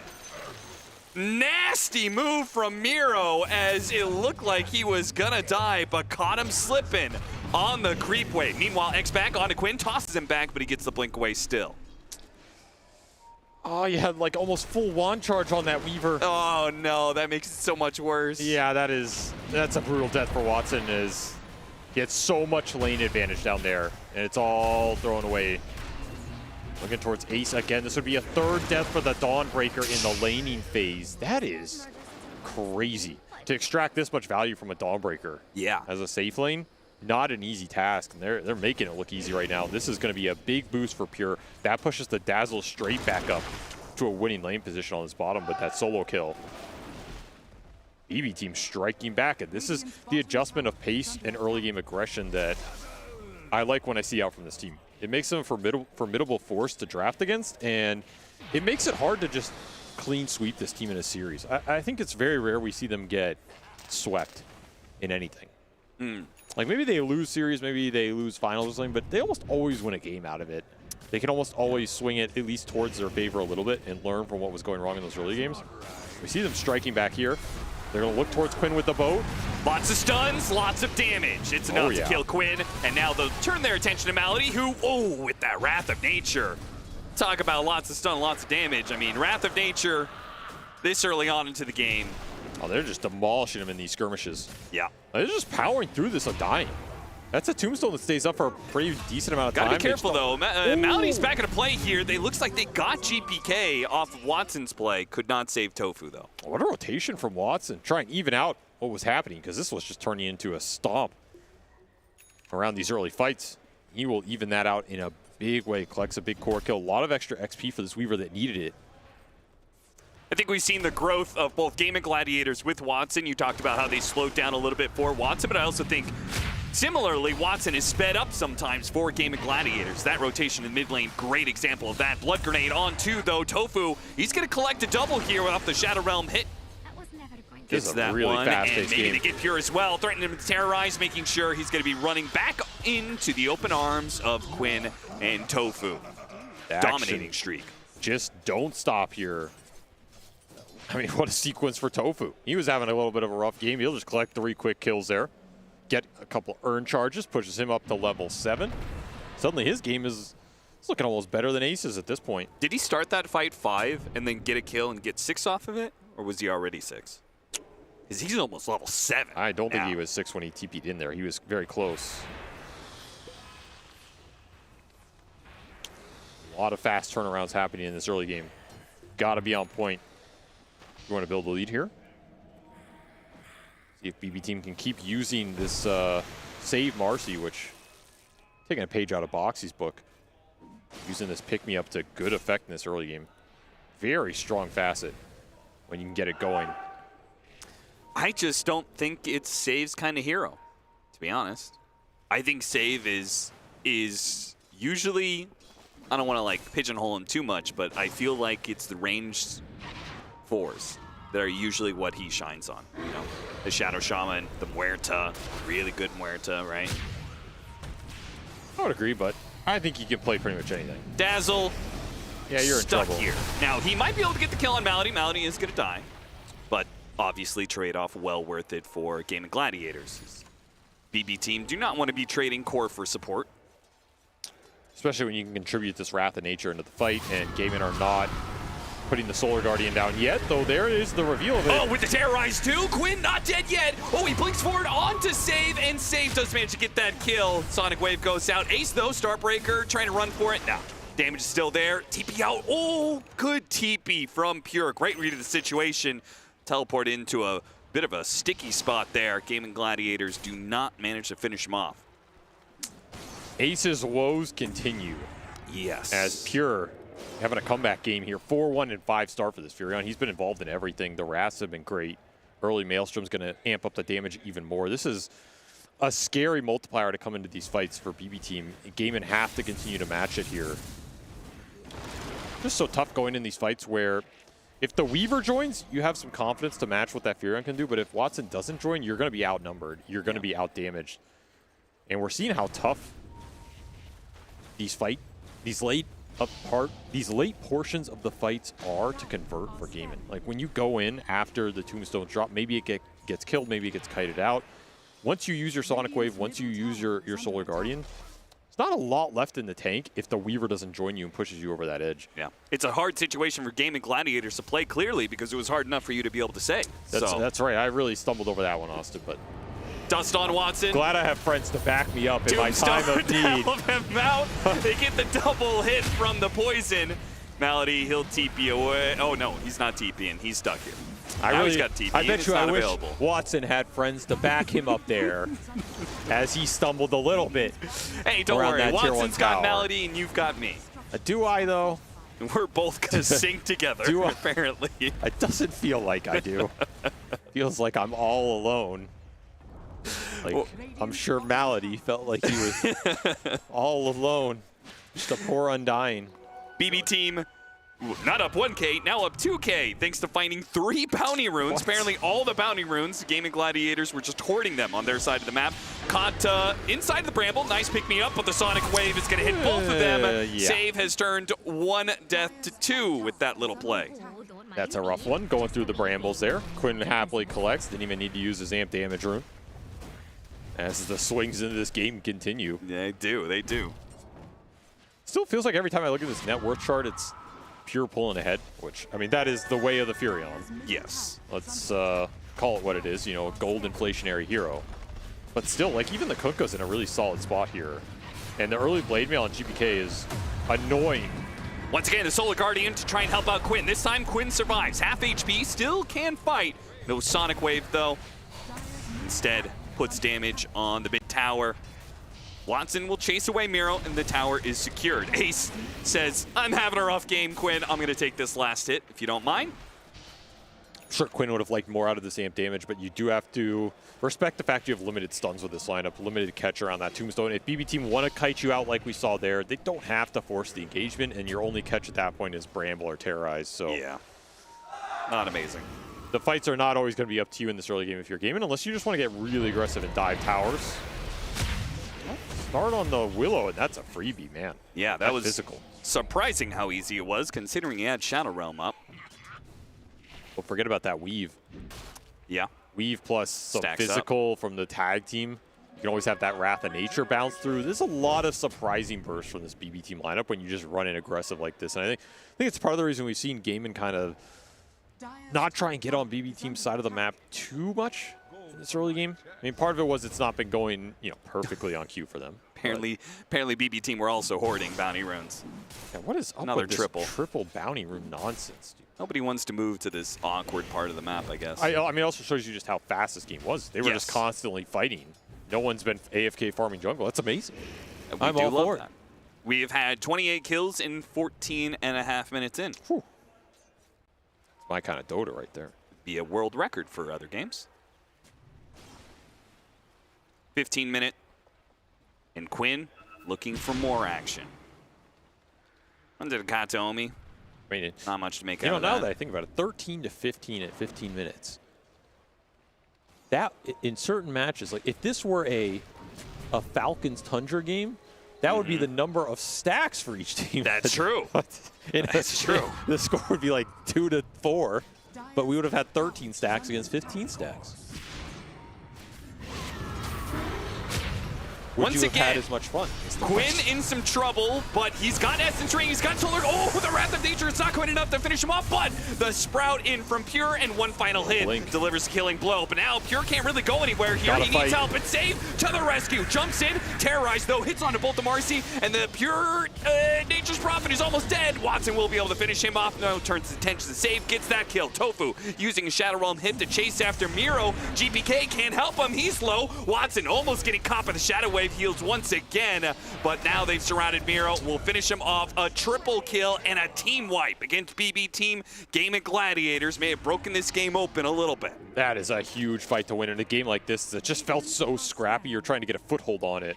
Huge mental break for you to gain some momentum. And right as the Dazzle finished his Ags, not an easy team fight to win, but the fact you get on the Furion early, you can only stall this death for Pure by so much. He's just in the mix of everybody in. Essence Ring making a huge difference here. The fact that Pure has to make the extra commitment to finish off Quinn kind of puts him in a bad position. Back into the game, though. Of course, we're going to have more action. Ace jumping to his hammer, gets a Starbreaker out. Save trying to jump away, but they're both going to die. Both supports are gone. BB team trying to keep their cores up. Gaimin Gladiators will not go for the dive. Got to be careful with that against a Kunkka. Yules from Tofu into the stun, and they bypass the Kunkka, go straight for Miro's Dazzle. With an Arcane Rune on Quinn, yeah, he wants to put use to this one. Sonic Wave immediately goes out. Meanwhile, Pure had to teleport away. Tofu is going to go down, though, and Miro is still decently healthy. Gaimin Gladiators are not able to break these cores underneath the tower, and now, yeah, Pure, he's back into play, catches Quinn. Quinn's got a blink. BB team might not be able to collect more kills out of this, but they will at least keep their cores alive and chase Gaimin Gladiators out of here. To get the tower last hit for Watson, though, this Weaver has collected a lot of net worth here in the last few minutes, and the Deso is flying out. That is going to ramp the damage considerably as Pure finishes his Mjolnir. Both these carries really want to win these next fights with these big damage upgrades. You're just missing the supports in that engagement if you're BB team. From dying earlier, can't get back to that fight. They're the majority of your lockdown with this Marcy Tusk. Super important to keep them alive here, to keep these fights going favorably for you. Yeah. Gaimin, they strike back hard in this game. Big team fight wins, especially for Ace, man. I mean, you got to remember, this Dawnbreaker was last in this game. Now he's up there with the Kunkka. He is. 500 ahead of the Dazzle. It's a lot of utility he's going to offer in this game. Coming in with the Vlad Zora plus the Ags, a lot of heal. Potential chain stun off of a catch from the Dark Willow, which could be really nice in this game. This new Ags is pretty nasty, and I feel like Queen of Pain is maybe the perfect hero to make use of it. Now that everybody's going for this plate mail build with the facet that she has, she gives you the mobility for a really good ultimate. And then the sustain just makes this hero a monster. Like, how do you turn around and hit the Quap knowing that she's got Essence Ring, that she's going to be getting a bunch of heals out the Dawnbreaker ultimate, that you're going to get stunned near instantly when you jump onto the Quap from that Starbreaker, or that Dawnbreaker ult? You have to just insta-burst her with all of your overwhelming physical. It's kind of the only way. Or you bait out spells from Gaimin, reset, and then re-engage with a boat for the second half of the fight, something like this. Yeah, I mean, I guess there is still the... You are jumping into potential. Oh, Sage just going to jump right into the pit, but it's a little bit of the wrong time for it. Toss the Undying out of the pit, perhaps for his allies to finish him off, but it does leave him dead, as he's not dead yet, actually. Heals up a little bit thanks to the Dazzle, but yeah, it's still going to be support for support. Quinn, he's almost dead here. Snowball stuns. Quinn, can they finish him? Final hit, it finished him off. Miro. On one side, Pure on the other. They do manage to get him. GPK, he's got a BKB. He can shrug off the Bedlam damage, no problem. This Dawnbreaker's starting the Sprout, and Pure just casually teleports away from the Weaver. Watson just committed a bunch of his time to hitting a Nature's Prophet, who he hasn't even sent out of the fight exactly, because he's going to teleport back into play. They get Tofu, and now it's BBT, who nearly wiped Gaming Gladiators. Couldn't get Watson's Weaver, but they got everybody else. Pure's abusing the TP so well in these fights. He's baiting out a lot of damage, resetting, coming back in, and that's that re-engage that works. That Sprout was not helping the mobility there, but that is a massive Aegis to snag. And honestly, the initial go from Save looked pretty bad. It ends up working because the Grave keeps him alive long enough to kill the Tombstone, which was a big factor of that fight. You can suddenly take this fight without the Tombstone. That's a big AoE control spell for Gaimin that's out the window at right off the bat. You have to evacuate the Roche Pit because it wasn't low enough and they didn't commit for it. Kind of reset a lot of Gaimin's momentum in that fight. Yeah. Man, what an Aegis for Pure to get in this game. Probably not one he expected to get that easily, but now he is wickedly strong. I mean, this is a Furion who's suddenly 3K ahead of this Weaver. Has 2 lives to play with. This is going to be close. They're both going to get low, but as it dies, BB team is close by. Snowball after Malady, so Malady's certainly dead. Watson hiding in the corner, teleports away. They try and find him with the dust. They spot him, but it's too late for GPK to get there with an X or a Torrent. Nice attempt on the Hurricane Pike for the Kunkka to get in range for that X, but it's a nice better hiding spot from Watson. There's the Ags for Ace. Would have liked to combine that with an Aegis on this Weaver so you could play more aggressive in these fights.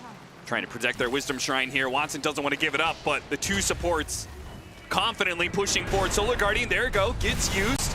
Brambles, it catches Save. Now Save has the Shalgrave on him, and they're not going to give up the supports for free. Pure, he knows how strong he is. Melting supports and cores alike now. BB team starting to take this map over. Giving up that Aegis was such a big blow because this Furion's a glass cannon type hero, and now he has so many lives to play aggressively with. BB team are just going on the gaming side of the map, daring them to take the fight. And they're struggling to be able to get these hero kills fast enough. Too much kind of guaranteeing the boat comes in, that the heals come in, the Shalgrave goes off. These heroes are not squishy anymore. Solar Crest, Essence Ring on Save. Essence Ring plus the Soul Booster going into that Octarine for Miro. This Dazzle's up to 2,500 HP. You have Boat Rum across all these heroes. And of course, you have that Blink Snowball save if you really need a bailout. Yeah. I mean, the lack of control is going to start to hurt Gaimin here. This is entering a mid-game where, you have mobility heroes of your own, but how do you lock these heroes down so the damage stops coming out from the Furion, stops coming out from the Dazzle? Tusk isn't just hitting you with Punch plus Tag Team. If you don't have enough control and you don't have the burst damage, Game of Gladiators are going to have to gear up for longer team fights. Which means they're probably going to have to wait for BKB on the Weaver. Quinn protected by the Terrorize, but BB team doing a good job of chaining up some disables. He still gets away, though. Amp damage on Pure right now. You got to watch out. It's expiring, and he'll get some quick damage on this tower. That was an important Terrorize there from from Tofu, because Pure would have destroyed Quinn. Need the BKB on Watson to take a fight here. That's some more sustain. Being able to take the longer engagement as Ace. Oh, what a Sprout placement. He already used his hammer, so he's not able to get up to the high ground very quickly. Malady, interrupts the Solar Guardian. The 1 second charge time is too much. Game of Gladiators, they do manage to hit a good Sonic Wave, but Save hops himself out of here. The Dazzle's protecting them, getting some good heals. And BB team I think they're able to reset without anything lost. Pure's just sitting there hitting everybody, man. The guy don't care. Just daring you to go on him with the 2 lives plus all the sustain behind him, the boat run, the solar crest. You have a little bodyguard to throw in there. I mean, the man's a menace right now. Already level 18. He has fully pulled ahead in this game. It's where this hero's terrifying. 10, 2, and 11. This hero controls the map. He controls the objectives. He controls the damage. BKB done for Pure as well. The items are flowing in right now for BB Team as they have gained a lot of momentum in this game too. Gaimin on the back foot. Got to take some defensive fights in good positions. This could be one of them. It would have been a nice quick pick off, but the snowball does go off. They'll still get the kill, but are they going to get punished for it? As Pure is aggressively taking the fight too. Ace, nowhere to run. Still, support for Core, still not going well for Game of Gladiators. Trying to go after Pure, but his Aegis was expiring in 20 seconds. Does slot in an Ironwood branch. Very important. Got that one extra Note that down, Austin. stat. All attributes. Aegis frees up slot for a branch. If that branch saves him in the upcoming fight. We'll be sure to make note. The most pivotal branch all Dota's history. Now Pure, he's to replace that Aegis with a BKB as well, so he's not too scared of the quap. But we did see that the physical damage from Weaver was a little intimidating. At the same time, he's not solo threatening them here. They try and walk it off. Well, Bucks on 2, teleport out from the Nature's Prophet Solar Guardian to be able to stop the teleport away from Miro. Smart call there. And Game of Gladiators, they managed to wear through BB Team to finally pick up a kill. Just 1 kill though. Not really enough to change the game, I would say, but they do have the BKB on Watson. Maybe that's where Game of Gladiators' confidence comes into play. He needs more damage though. You can pick up the damage scale later in this game with the Queen of Pain, but the Queen's a little behind right now, so this Weaver has to do the brunt of the heavy lifting to push you through this pocket. Are you saying he needs like a more dramatic item than Hurricane Pike? He needs to go Crystallis, Statalis early on? I'm not sure. I don't think I like the Hurricane Pike here, honestly. I don't think there's enough utility value in this game. I understand you want it for the Sprout. You want to get rid of this Quelling Blade eventually. Yeah. That's the issue. It's going to hurt your damage GPK.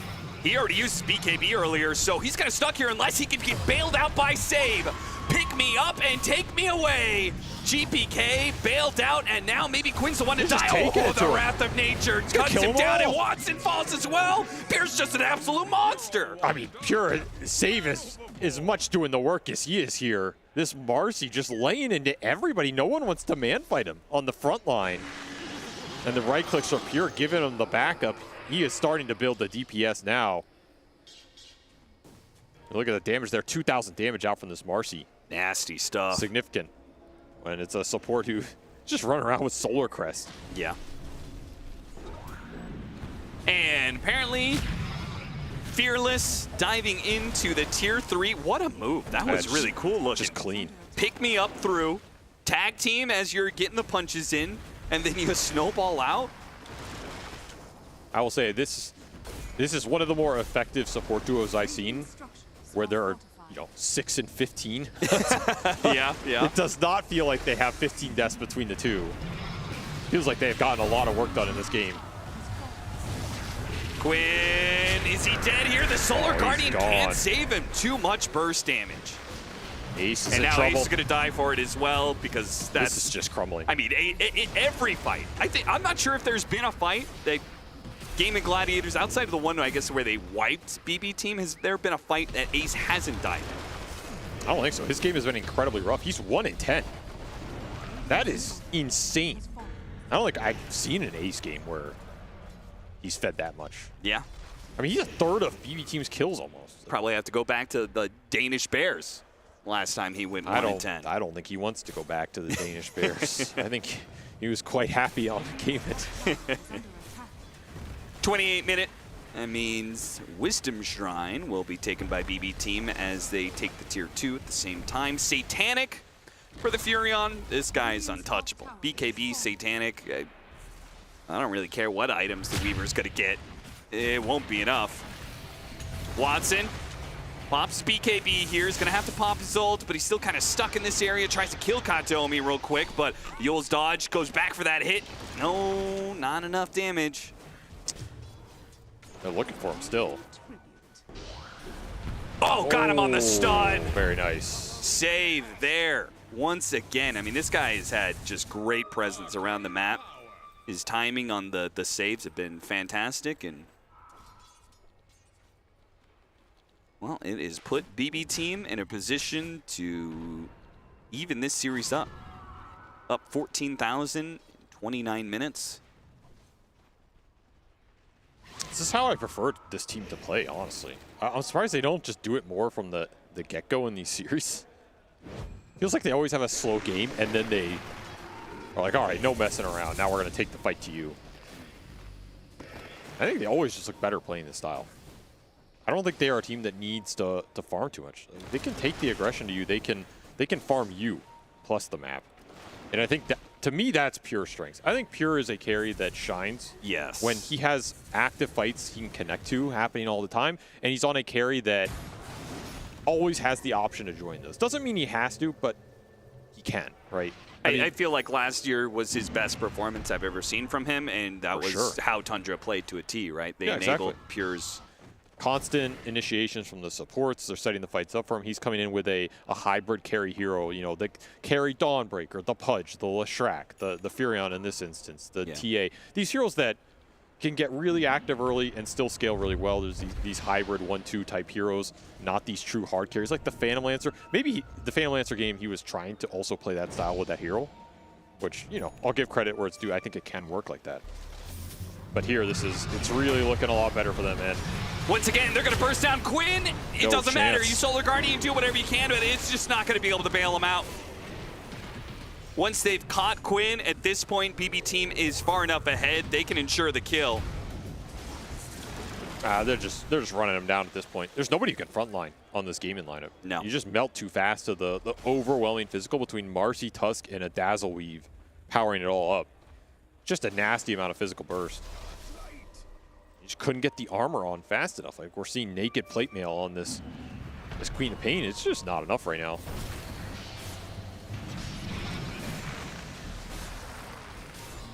And Pure will lead the charge.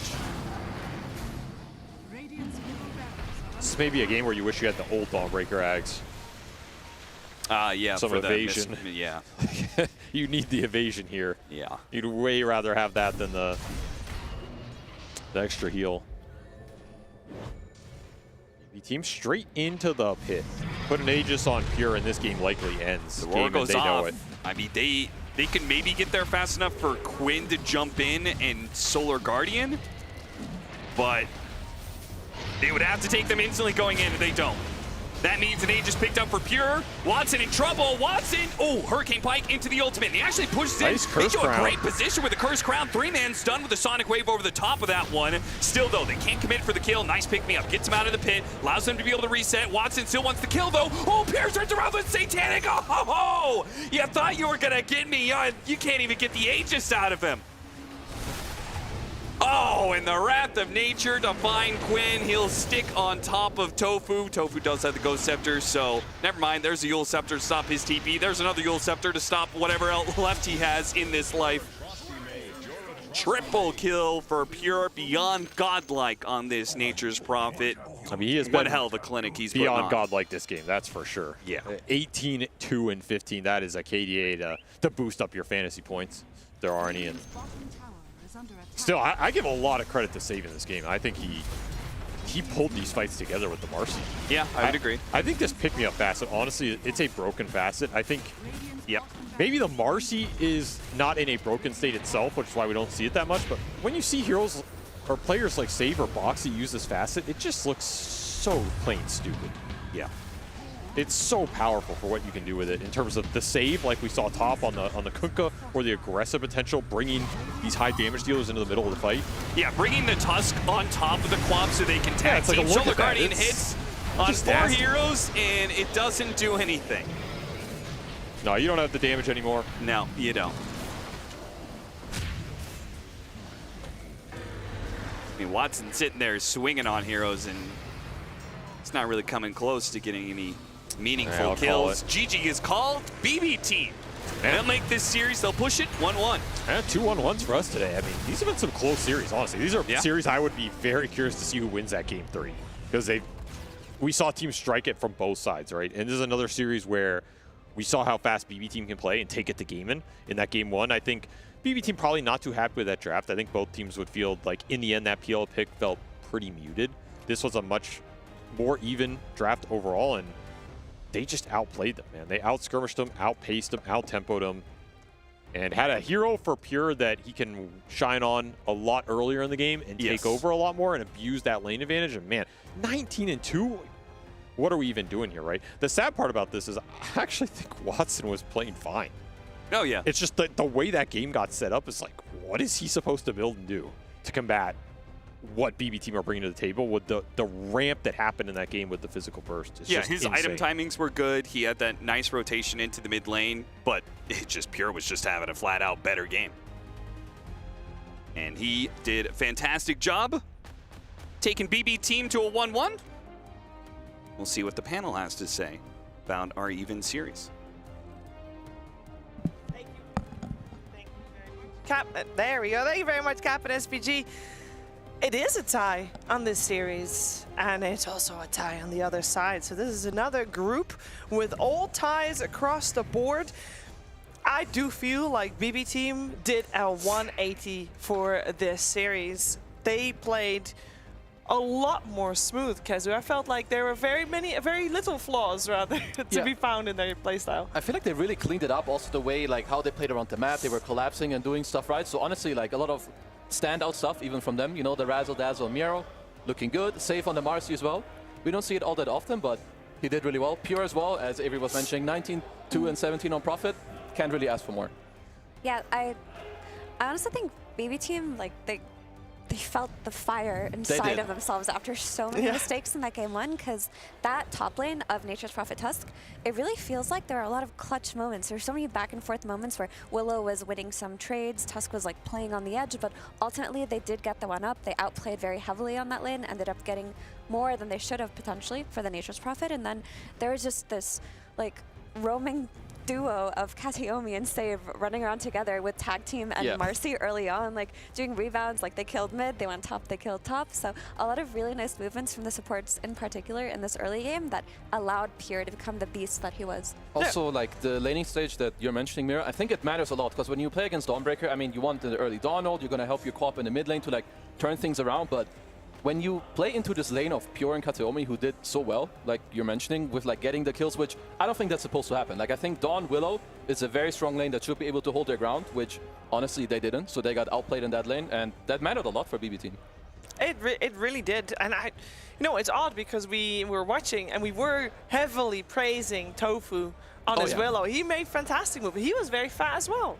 He had some really peak Willow gameplay moments. Like there was this moment after Tusk and Marcy like get the kill on his Dawn, he TPs in, like kills one with Bramble, blood grenades the other, gets the Shadow Realm kill on the Tusk. Suddenly he's level 6. Quinn is there. He's like, I've got Terrorize. Like he had a lot of moments where it felt like he was the rock for Gaming Gladiators, because he definitely performed on that Dark Willow, but it was not enough, unfortunately. It was not enough. There was another rock on the other side, and that's who we're going to right now. It's there, Pure. Thank you, Shiver. Yes, I'm here with Pure of BB Team. I wanted to ask about the last game. You played Nature's Prophet. You were hitting super hard in the late game. Were you concerned at all with the state of the game? Your offlane didn't go so good, but how did you feel like about the matchup against Weaver and Prophet as a carry right now, despite some of the nerfs?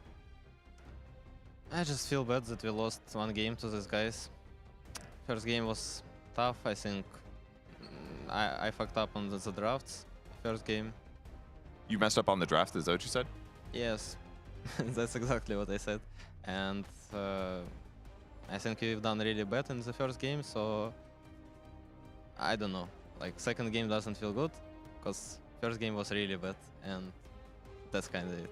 Okay, so you're like a zero mistakes kind of player. Well, about first game, do you feel like you shouldn't have played the PL? Is that like the beginning of the draft problems? I don't think that PL was the main problem. I think the main problem was like first phase and like different bans and etc. etc. I think on the stage where we were deciding to pick the PL, the draft was already horrible. So, you know, like PL could save it, but maybe it made it worse. Who knows? Okay, on the topic of PL, it's been bad for a long time, but there's some glimmer of hope right now. People have been talking about the Ags, and I saw you queue it up like 3 times that game. You're like, Diffusal Ags? Then you're like, no, I gotta get Manta. And then later you're like, no, I gotta get Heart. And then you finally bought it. Is that like the normal order that you buy it, or was it just that game and the circumstances? Nah, it's for sure not the greatest build from me, and for sure you should buy an Axe earlier, way earlier. But it was just a tough game for me, for my team, and I had to buy these items to, you know, to at least stay in the game. So what does Manta bring you there that Ags wouldn't? Like split pushing or something? I mean, Queen is playing his Ember Spirit with 3 chains on 3 units, so gonna be tough. And there was some also spells good that they can dodge with Manta, so Manta was good. Okay, and then one last question about game 2, even though it felt bad, I know. Did you feel confident like the entire game that you were going to eventually beat a Weaver, or were you scared that he might, you know, he has got really good mobility, eventually he's going to gap close you, maybe kill you. Did you worry about that at all, or did you just know that you'd be backed up by Dazzle and have Satanic eventually, that kind of thing? Not really. I mean, Weaver is not great nowadays. I think everyone knows that like that Weaver is kind of bad in Dota nowadays, but NP is good. So you can buy anything on NP and you're still gonna be able to you know, carry against the Weaver. So game 2 was kind of free, and it was not fun after first games, as I said. That's okay, you'll have time to recover. I'm sure you'll win all your other games. Well, thank you for joining me for the interview. Thank you for asking me to do this interview. No problem. That's amazing. Nice, great ending to that one. He's really happy to be He there. is really happy to be there. I will say, I mean, he says game 2 was free, and to be fair, He also said it felt really bad. but it felt bad because game 1 was a loss. I mean, how critical can you be? I mean, is that a decent mentality because you're focused so heavily on the mistakes? I know he's in tournament mode, so he's always looking to improve, and I get that. I mean, it's good and bad. What I liked at least was that he was saying that, like, I mean, let me think what the good part was. So he said that game 1 like fell back because of course they played wrong and so on, but he was still like critical of what he was doing in the game and what items he could have bought and so on. Like, I still feel like he was kind of clear about it, but this could also, like, if you shit talk the guy you play against and then you lose to them, it's gonna get to your own head. So yeah. It was also nice to hear his take on that Game 1 draft, too. It was. Because, like, I didn't think PL was an issue within the pick. Like, I mentioned it multiple times. But he identified the first phase as the issue. So that was what was corrected in this game, too. Because, like, they gave away Batrider and they took a Shaman, and maybe they didn't ban out heroes that they needed to. Whereas this time around, they take out the Batrider and they snatch up Nature's Prophet, and it did look very different. It looked like an incredibly different game, this game, too. And it did go very smoothly for BB Team.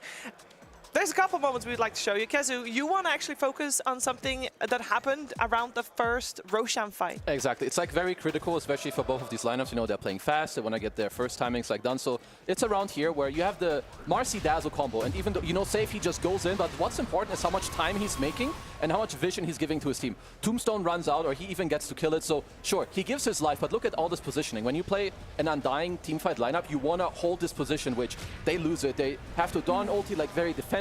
And this is where Gaiman, like, you're incredibly strong. You want to fight around this Roche pit. You have Deso on your Weaver, you have Vlads on Dawn, like all these heroes want to fight, but Miro, he just stays alive with his Axe like this entire time, keeps healing through, GPK gets his BKB, and this is like a really, really crucial timing. And BB Team take the fight, they win it, and I think from here on, they were cruising through.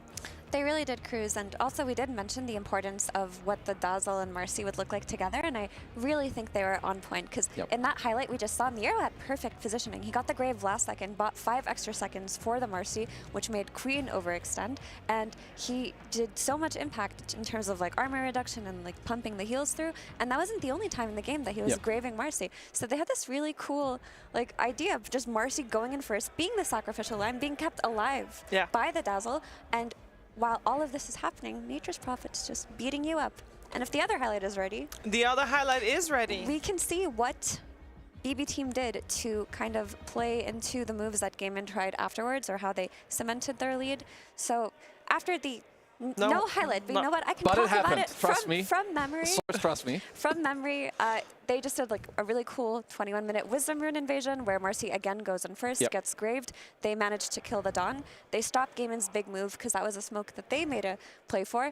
And then afterwards, it felt like there was just too much defensive capabilities coming out of BB team. They had Snowball, they had Grave, they had Dazzle Heal, they Boat had buff, Boat buff. Yeah. They had Tusk Snow, like we already said Snowball, but there were just so many things going on where like it was so hard to kill a target. And we even saw when Gaming Gladiator saw GPK top, he was like 10 HP. Marcy's rebounding him out. He's getting like Hurricane piked away by his Furion. Like Sonic Wave just barely clips him They at just the make edge. like It was so really much cool. time. It I mean, was so like, cool. this time I just really like what they did, where I feel they really changed how they want to approach Gaming Gladiators. Yeah. Kind of what they did back at PGL Wallachia. It worked there. Why not redo it? Worked out. It did work out very well in game 2. They still will tie the series. And I want to just gauge their level a little bit. We have seen them in the finals, the last LAN. Do we feel like they continue where they left off for both of these teams, or did they take a little bit of a step back? Obviously, we did hear from Pure that he was very self-critical about that game 1, so he probably does not feel like he continued where he left off, but game 2 could argue for it. How do you feel about both of these teams, Effie? So my take on the interview is that after the finals at Wallachia, they felt like there's no way they could lose against Gaimin, that they figured them out. And them losing after they feel like they've solved how to play against the team probably made him feel like they're regressing a little bit. And losing that momentum after winning a Tier 1 Grand Finals, you want to stop it before it gets out of hand. So maybe that's where the emotions come from here. But for Gaimin, I think they can be like pretty comfortable with this performance. Drawing with the team that beat them 3-1, that's not bad. And especially after them, like they just bombed out of the online tournament, like looking quite poorly. So I think Gaimin are quite happy, and BB team, sure, you lose one game, you bring it back, so you're also quite happy. Yeah. At the end of the day, it's a tie on the board. Tie for the other stream with Falcons and Execration as well. And that is Group B done for the day. And that means we are going to move towards Group C. After the break, you'll be able to watch here Virtus Pro versus Tundra. See you soon.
Reach your impossible, Lenovo Legion.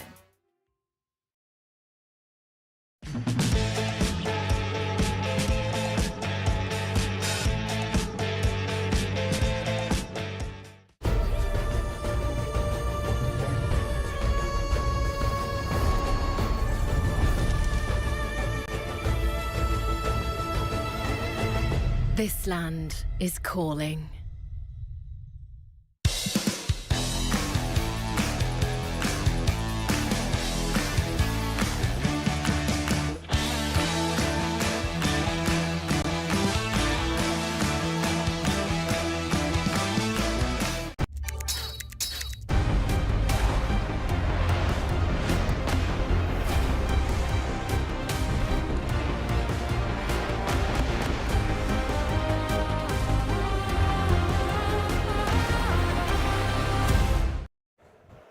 Welcome back to Dota at the Esports World Cup. We're in the second half of our day one here in Saudi Arabia. It's going to be so much fun. Joining me, you guys have already seen them if you've been tuning in today, Jenkins and Effie, but I haven't had the chance to ask you how the first half of your day and the day of games have been going. It's good to be here.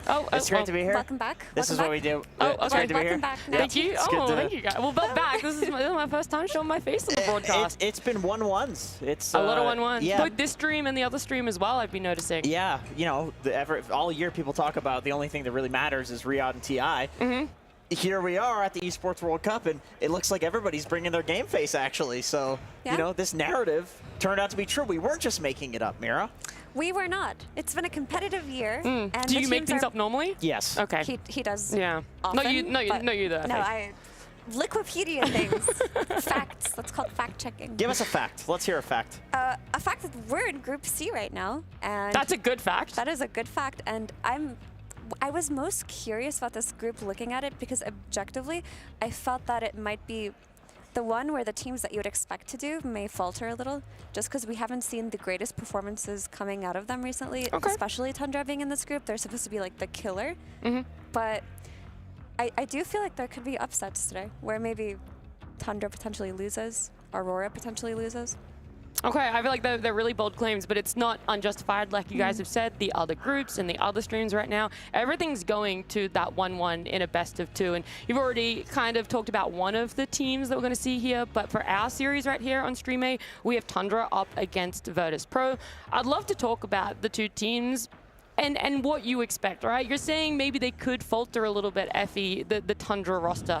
Is this something that's been proven recently, or is that just something you're getting from the team when we see them walk in here on site?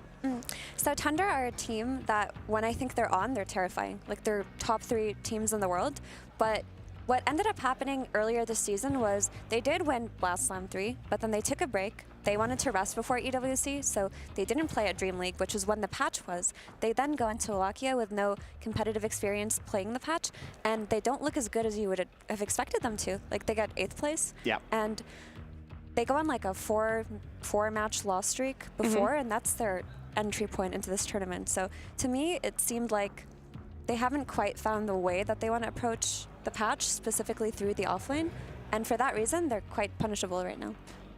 Yeah, I agree with that. I feel like the argument that we were talking about at Wallachia was that like 33 and teams that he is on, like they're very data driven, you know, like they're the sort of team that will look at all the replays, they'll look at the stats, they'll look at like Dota buff stats, they'll look at trends, and they'll try things. They'll like try to find the ridiculous abusable tech. So there's the argument that like Dota2 Pro Tracker is no longer available, and then there's also the argument that we're like late enough into the patch, late enough into the season that a lot of the abusable stuff is kind of fixed at this point. This was the argument. I think it's wrong. I think that Okay. I think that Dota has way too much Whole different direction. way too much depth since the fastest patch, and I think that is not giving enough credit to the brilliance that is 33 and Soxa and Moon Meander. That guy's insane. Yeah, and Moon, you can't undersell. Yeah, he's insane. For sure. And I like hearing your viewpoints on it as well. But some people maybe aren't as familiar with this team, with Tundra Esports lineup right now, just exactly what their journey has been to this Riyadh here at Esports World Cup. Tundra Esports has historically been a strong team ever since they formed, but in the past couple of years, they've been very unstable when it comes to their roster. For a brief period of time, a few months ago, they looked like the best team in the world, until DOTA2 decided to leave the team. However, it seems that Tundra may have found their footing once again. The roster they've seemingly settled on and entering the Esports World Cup 2025 with is the brains behind it all, 33. A legend within Dota and a longtime teammate of 33, Soxa. The newest recruit of the team, Crystallis. One of the most dominant mid players in recent times, BZM. And of course, Whitemon, who has been a part of every iteration of the team for the past 1.5 years, and for good reason. With a stable roster, Tundra are gaining momentum once again, and have recently been looking like a formidable opponent for any team. Tundra's road to the Esports World Cup 2025 was fairly smooth, despite playing less than half the season with their current roster. The majority of their qualifying points came from only 2 events: their second place at Dream League Season 25 and their third place at ESL 1 Raleigh. The challenge for Tundra will be to maintain their momentum coming into this event. Will they manage to keep performing at a high level at the Esports World Cup 2025 and prove that this version of Tundra is the best yet? Yeah, this team, they've done a lot for themselves. We got a nice little introduction to each and every player, just why they do deserve to not only be here at the Esports World Cup, but also being on this Tundra Esports roster for themselves. And we've talked about how their year has been. They've participated in 9 Tier 1 tournaments for this calendar year and having won 3 of them. That's pretty phenomenal. I think that was the most Tier 1 wins, because if we're not counting the last Fisher tournament, which was only online for Liquid, I think they're actually leading right now with 3 placements themselves, and Liquid would have 2 without the online one? The online one. So they've done great, which is why watching them at Wallachia, it felt so interesting to see them crumble, because the break that they took, I thought would definitely benefit them. Nobody knows that they're going to play. Nobody knows what their take to the patches, and they might come in refreshed. But it did seem like it hindered them a little. With that being said, it's been a week. There were a lot of takeaway lessons from Wallachia, so we'll see what they're going to apply here today. I mean, we talked to them a decent amount, and they were scrimming. They were practicing. It wasn't like they went into Wallachia just like, that's it. Those are their scrims. Oh, okay. So sometimes you just have a patch like that, and I also, like where a team just doesn't feel as good on that patch, sometimes you don't find your footing, and I also think that they just, I don't know, like, they're one of the teams that, in my eyes, having a tournament like that at Wallachia gives them a lot of learning lessons, right? They're a team that's able to push through it. We've seen some rosters in the past that they have a bad tournament. It kind of just keeps snowballing. It keeps going into, oh, another bad tournament, another bad. It's hard to take themselves out of the rut. But Tundra's not that. No, they are not that at all. So I think, yeah, this Wallachia for themselves, it was, okay, that big wake-up call. Yeah, we had our break. Yeah, we were still prepping for it. It wasn't enough. And now they've just turned it up even more. They're like, we need to overcompensate a bit and go at 120%. Yeah. I'm super curious though, because you remember Blast, right? And the way that they played and won that tournament was like they just didn't lane, right? And that was their big, that was how they broke that patch, when they realized that they could just first pick Sand King every single game, even sometimes for first picking Wraith King. And if their lane sucks, so be it. They go into the jungle. They have Soxa like stacking those 2 new camps that are on the side for 33. Then he just goes and roams. 33 just farms the jungle. And that's what they did almost every game. And it felt like teams didn't really have the best answer to that. Now it's super different. You can't abandon the offlane early in this match. I wonder if they like double down too hard mentally on that, on like the idea of playing to not play. And they just like, they try to do that for a tournament, it doesn't work. Yeah. And then you switch it up. But I'm also just confident in their players and their staff to come up with something new, to like identify that and then just, okay, we'll play normal Dota. Like maybe the mid lane is where you break the game, you know, not the off lane anymore. Okay, yeah, trying to change where that point of focus is for themselves. And same thing that I want to do here on our desk is change the point of focus, because we talked about Tundra Esports there, but their opponents, well, they're a little bit of a mystery. So let's hear on out what Virtus Pro and their roster has been. Virtus Pro is one of the most well-known and respected names in Eastern European Dota, but the past few years have been filled with instability, lackluster results, and frequent roster changes. They're attending the Esports World Cup with yet another fresh roster: Vtune, Lorinov, DOTA2, Antares, and Rain.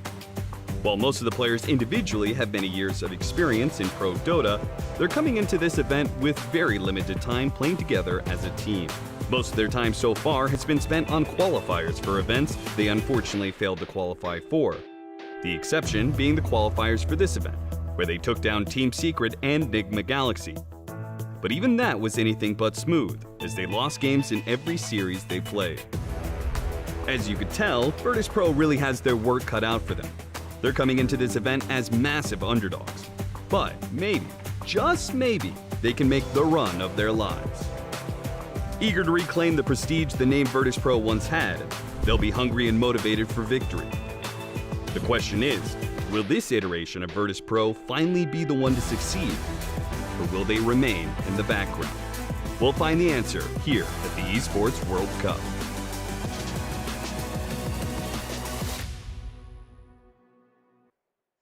A very different story for the Virtus Pro roster coming into the Esports World Cup compared to their opponents here in Tundra. You know, Tundra, stable, didn't have to go through the qualifiers. However, for Virtus Pro, yeah, it was all on the lines for them. It was a massive make or break, and they made a roster changes for those qualifiers, Effie. They changed them straight into qualifiers for EWC. Yeah, they were definitely dominant through that Masva region, but we talked about bad Wallachia performances. They definitely had a really bad one. Yeah, that was rough. That was really rough. They bombed out, but I think that they're capable of so much more. Because if there's one thing about the Hawk teams, they are entertaining and they have like an X factor that can never be explained. So I'm looking forward to seeing if they're gonna just, you know, have that weird DAHAK pick from the off lane that suddenly the enemy team doesn't know what to do against. Yeah. I mean, you mentioned DAHAK, like the Chimera arc that they had where they got 4th place at Dream League was DAHAK and Lorinov as well, right? Yeah. Like, and that was a lightning in a bottle type team. I feel like DAHAK is always on these rosters. Lorinov was on Tundra. Like, he literally was on Tundra. Yeah, he was on loan at the end of last year. And I feel like Lorinov has been a player who's consistently been on really good teams. They do very well with him, and then he just gets replaced by somebody who's like equally as good.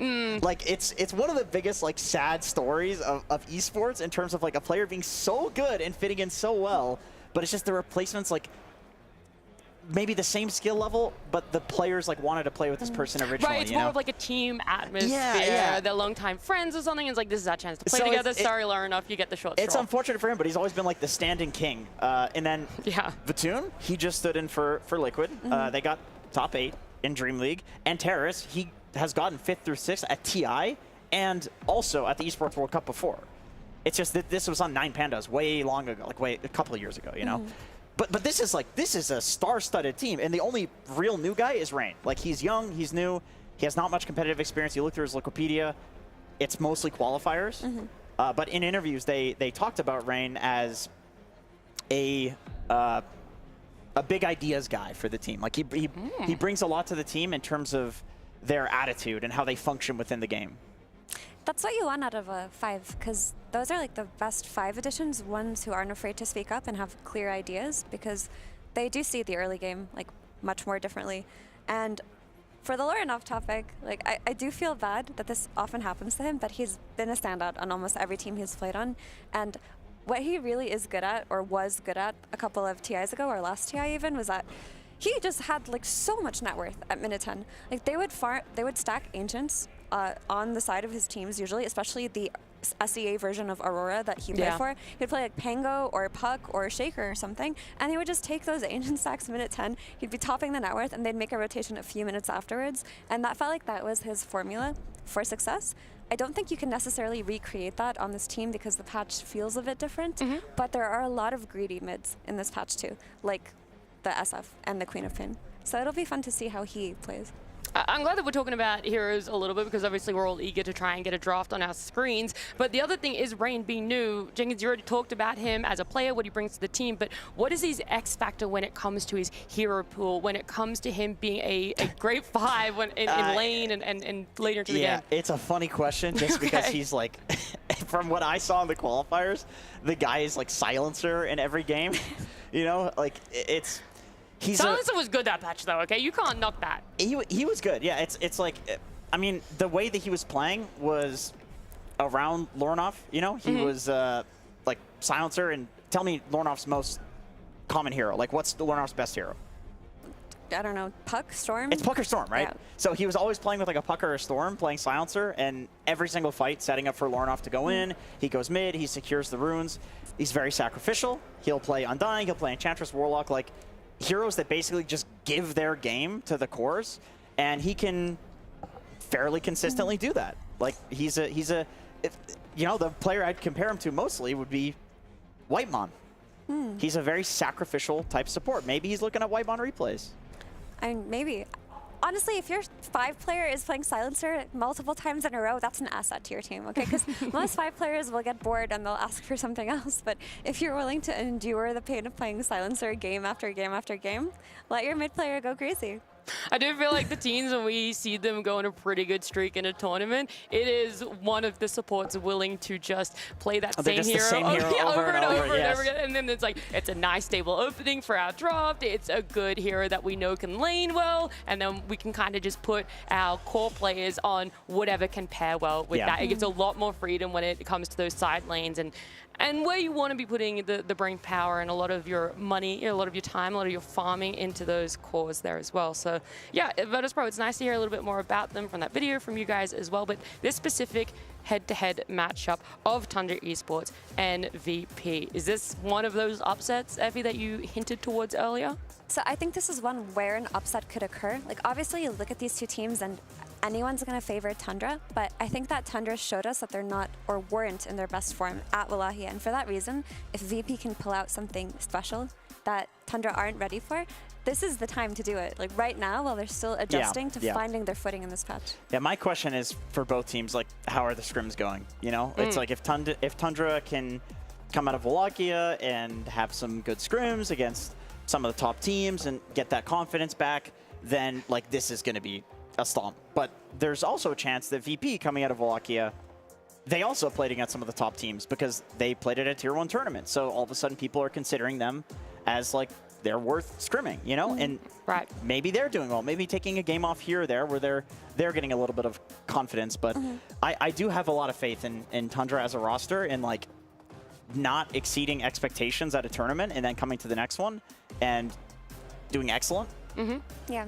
Maybe that trend is not something that you can say also works for a tournament like the Esports World Cup, because this is a different ballgame. Like this is about who can withstand the pressure more than anything. Yeah, and there has been a lot of data to go off of because towards the end of Wallachia, a lot of the picks and bans changed, and when you figure that out, it starts to make more sense because I looked at their drafts from that tournament and they were like doing things that if you think about them now, they don't make sense. Like picking Doom early, picking Beastmaster early, picking Death Prophet early. Other teams aren't doing that, and they're like opting to prioritize really strong supports like Undying or Batrider or the Flex cores. And obviously, they're going to adapt to that. But with that being said, this Tundra first pick from Virtus Pro, I think that's really cool because I was thinking to myself, that's probably what Tundra should draft. Like this Darkseer, that should be something that they're looking to, like a Darkseer plus Marcy. Like just play off of what they're really good at. That's really good in this patch. Virtus Pro did not want any of that. They're like, we're going to first pick it and you're not going to have it and we're going to build our draft around it. Yeah, and I think Marcy in general, the stock in the hero has been rising. I really hope that Tundra is willing to run this hero, to run Doom as a carry, because pretty much every other team is picking it exclusively as a carry.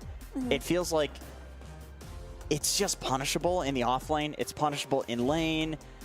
You're playing kind of slow. You're not maintaining a level advantage and abusing the fact that he has this like crazy innate that's giving you more damage.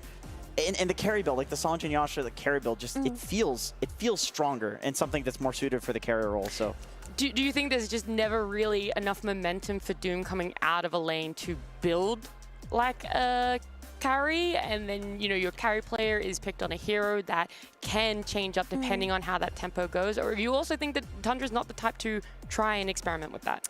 I think they can, and I do remember watching Chrysalis play it maybe once where they really needed to, but you're looking at a team with 33. This is one of his signature heroes. Yeah. He loves the hero, and I don't think that if you're running it offline, you should try to build like a carry, just adapt to the game. But if they run it, carry would be cool, right? Because you can eat the Ion Shelled creep, like it's a nicer lane, but from the offlane, it's just a good pick because you see the Darkseer. Like, Darkseer is probably the highest priority Doom target. He's a great Doom target, yes, in this the is game. true. Like, if he's Doom, the enemy team can't really fight because usually the whole strategy is built around this hero. Because otherwise he just surges the guy that does get doomed, right, and protects him. So yeah, I agree. I think for Tundra, this can definitely work. And I also could see 33 going for like Greaves Pipe. He's often the type of player that will completely change up a build, even if you see him do something on Doom every game. Like, he might think that it's slightly more optimal in a game to go entirely auras, and he will actually be willing to go for that, but it does depend on the rest of the draft. And of course we have the Soxa Shadow Shaman, still a very strong hero in the meta.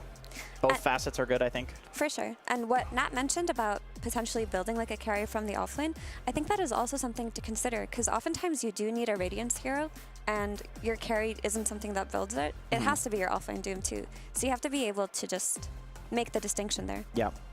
And Virtus4 are doing something a little bit more to different. the I love Chaos CK. Knight and Disruptor. This is such a homage and respect to their Eastern European brothers. BB team. Yeah, this is a BB team classic, and pretty much all the other Eastern European teams started doing this once they saw Save play Chaos Knight. You can play with either facet. You can play with the one that makes the stun bounce, or you can play with the one that gives you occasionally the break. If you're against like Bristleback, something like that, where the break is actually valuable. But Darkseer plus CK is quite the lane. I think even a Doom carry, where like you're picking Doom to counter Darkseer in lane because you can eat the Ion Shell creep. Well, if there's an Ion Shelled CK running at you, you can't eat him. You can't eat him. Yeah, what I love about support Chaos Knight is like the tower dive potential is insane too, because his HP is so high. Yeah. Like, he can tank the tower for so long. He can like pull people in, and if you get the facet that splits your Chaos Belt on a Darkseer lane when you've pushed the wave into tower, both of the heroes are in danger, not just one. So it's honestly looked great. I've also seen like at Dream League Save just go from winning that top lane to walking mid and then just killing mid and then going back, and you can even just port in with an Ion Shell, and it's insane. Because that hero is so fast, right? Like, he has such high move speed. So a 4 with that kind of move speed, like running mid with Ion Shell, is not something to be underestimated. Yeah.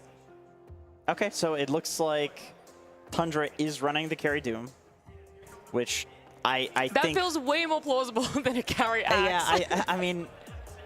let's see. I don't think Crystallis is playing a carry Axe. That's maybe the one guy.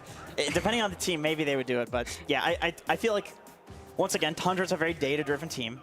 You look at all of the offlane Doom attempts in the previous 2 tournaments, it has gone terribly. You look at carry Doom, it goes great. It's like the data is staggering. So I like this. It doesn't seem like the sickest of Axe games, though. I will be honest. I'll agree, because a lot of Axe's strength also comes from how good his laning has been, right? You just buy the Ring of Protections, you dive, you play behind the tower, you dive the enemy support, and that's the key here. You press Battle Hunger on enemy support, they can't really lane, it makes it harder. Abaddon counters that entirely. Like, you Aphotic Shield your support, you protect him, you allow him to win trades on that lane, and you're never actually pushed into the tower the way that Axe wants you to be. I think that's very valuable in that sense, but also you can buy extra time with Doom. Like, Aphotic Shield will get you much needed seconds against him, because sometimes that's the difference between a kill and the hero living. Is there some world where Tundra was just really confident that VP had to pick a ranged carry? Like, the Axe is blocking a certain archetype of hero that they felt like was really good in this draft? Like, I'm trying to figure it out, because I don't think Axe is particularly good against, like, CK Disruptor Darkseer, right? And that's what they saw. I mean, of course, if you jump Disruptor, you will kill him. He's a squishy support. But he can also push you away. He can glimpse you out. He's a backliner. He can stop your blink. So it's not... I don't see exactly the idea. Maybe they just think Axe is the only remaining, like, good offlaner that will give them the disable they need to take these, like, skirmishes. It's also very good with Shadow Shaman in lane. Yeah, I think they just thought that they would beat up on any hero that goes to lane with Disruptor, because Axe plus Shaman, like Disruptor really can't do that much, and they thought that would be a free win for them into having a super low cooldown way to fight compared to Vakwall. But this Abaddon pick is probably what threw that idea off guard, because if you're not winning that lane that you draft to win it, you're slowing down a lot. You know what the idea maybe is? You mentioned the Sand King. Yeah. I think for, you know, just dodging the lane and jungling, I think Axe is probably the best offlaner currently at doing that right now. Oh, so you think he might just be like, oh, okay, let's try to get like 1, 2 levels. If it doesn't go that way, we just sack it, we go jungle. Yeah, maybe this is, in 33's mind, like the best stack farmer right now. You know, it's like a hero that can, I don't think they are playing to like just go lose the lane. I think, like you mentioned, Mira, like Axe Shadow Shaman is going to munch on a Disruptor. He's going to suffer. So you play to win the lane, but then you stack with Shadow Shaman, you go back, take the stack, Shadow Shaman takes the lane, and they can play for efficiency, and this is what 33 really loves to do. Yeah, I also think it's just such a strong hero that you can pick it without really needing a reason to. But also, maybe it respects the idea of CK being a potential carry, then you have like an offlane the hero that can deal with that flex too. I know we've only been seeing CK as a support, but you never know what kind of teams can pull out last minute. Damn, Lornoff Leshrac. Okay. Yeah, when you ask the question of like Loronov's best hero, I'm not going to say Lesh is his best, but that is a very memorable hero. It's in the conversation. He's done well, for sure. Yeah. He's recently done very well with it, popping off in games. I think they won like 1 or 2 games with it in Wallachia, so he has looked good on it. And it does limit BZM's hero pool mid a little bit.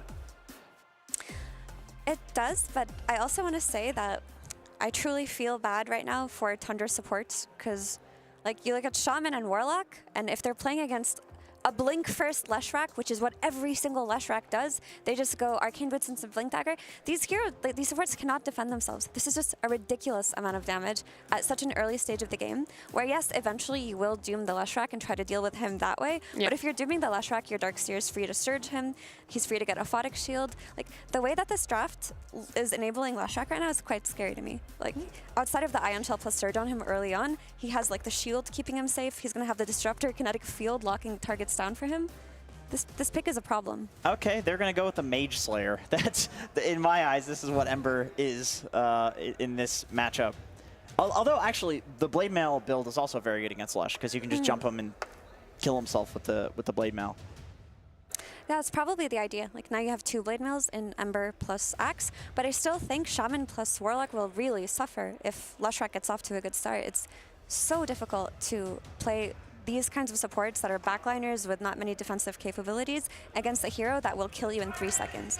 So then how are we expecting Tundra to play team fights out with that lineup, with such vulnerable supports for themselves, to try and, I don't know, split it a little bit? Is that what's going to give them the advantage against that VP lineup? I think so. You can like poke a little with the Ember and then look for good jumps. Like if they can jump Disruptor, for example, or even, I mean, Darkseer is the ideal target, right? It's just kind of tanky. But if you've damaged to poke a little bit and then 33 gets like a good call on Darkseer, that's probably how you play fights. Yeah, if you slow down the Leshrac, like you play around that mid, get the runes for Ember, buy some glimmers, then you're not in a position where it's going to eat you. It just depends on how much you can stop that timing. And then of course you have Axe, who will be able to call Leshrac later on, and hopefully you can kill him, but I mean, they've double Blade Mail versus Lesh. That was not a Dota team, if anybody heard that. Yeah, I don't know if we anyone don't make heard noises that. like that. if anyone was wondering, that was Valorant. I was scared for my life a little bit there. Not and, you know, us. it was not us, but there is one thing I need from us before we are going to be getting into our 3rd series. Our first game of it is asking you guys just exactly who's going to have the best momentum, who you see taking out this game number 1 in a best of 2. 2-0 VP. Dude, we don't even have a second game. 2-0 VP. Relax, relax, relax. Based on draft, I really like what VP has, but I think Tundra should be superior in terms of like fundamentals, knowledge, gameplay, etc. All right, well, I have loved the insight that you guys have been able to give us. I've really enjoyed talking about the lineups, but I'm going to enjoy this game with our casters, Sunsfan and Kezu, even more. Thanks, Natty. Really appreciate that throw. Just a privilege to be with you today. Beautiful. Man, oh man, and I'm joined by Kazoo, the That one is and me. only. I mean, Jenkins called it. This is going to be a 2-0. I see it. Do you see it? Well, it's definitely a possibility. There are only 2 games to be played, so it's a 50-50, some would say. But yeah, some would argue about that. yeah, depending. Well, there's only 2 outcomes possible. Yeah, but if one team is better than the other, then is it still a 50-50? Don't worry about it. All right? Okay, anyway, back to the game. So VP versus Tundra. And these teams, I'm sure, have played against each other a decent amount. Of course, we haven't cast together in quite a while, Kazu. It's just a privilege to be next to you, as always. As always. So what are your thoughts on this draft? So the CK support being coupled with the Darkseer, we've seen that many a time from these Eastern Europeans. No, for sure. There's been a resurgence of the +4 CK. Honestly, it's pretty good. It also received quite a few buffs, like when it comes to the stun, when it comes to the shard, so it's good. And it is the Hawk on his Darkseer, who's currently getting bullied quite a bit. But when it comes to these drafts, honestly, I kind of like what VP have, but I do feel like Tundra are equipped to fight back. Mm-hmm. Now we're going to see the Hawk on the Darkseer, attempting to run away, but going to get slowed by 33 playing that Axe as Chrysalis and company looking to get first blood on the side of Tundra, and they're going to get it for Whitemon on the Warlock. That's a pretty big deal. Remember, you've got the good old the book that Mr. Whitemon will read later for some more XP. As 3-3 showing off the best item build Dota has ever seen, Shannon, with 4 rings of protection. Wow. Incredible. That's a lot of armor. It is. How do you counter that? Don't touch him. Rain playing the Disruptor. That's going to be a pretty annoying hero for 33 to deal with, but off to a pretty good start for Tundra's side. So talk to me about the drafts. Which ones do you... Which one do you prefer? Let's see. There's things I like about both drafts quite a bit. I would say that VP are, they are the underdog when it comes to this game. So I like when, as an underdog, you have the tempo to play with, which they do. You have Lash, you have Abaddon, you have Darkseer, like lots of teamfight to go with. But overall, I would prefer to play the Tundra lineup. I think it's a little more straightforward. Like you've got the Doom, you can drop it down. Of course, you've got like a lot of teamfight as well with the Warlock. So I think both teams are pretty happy with what they have.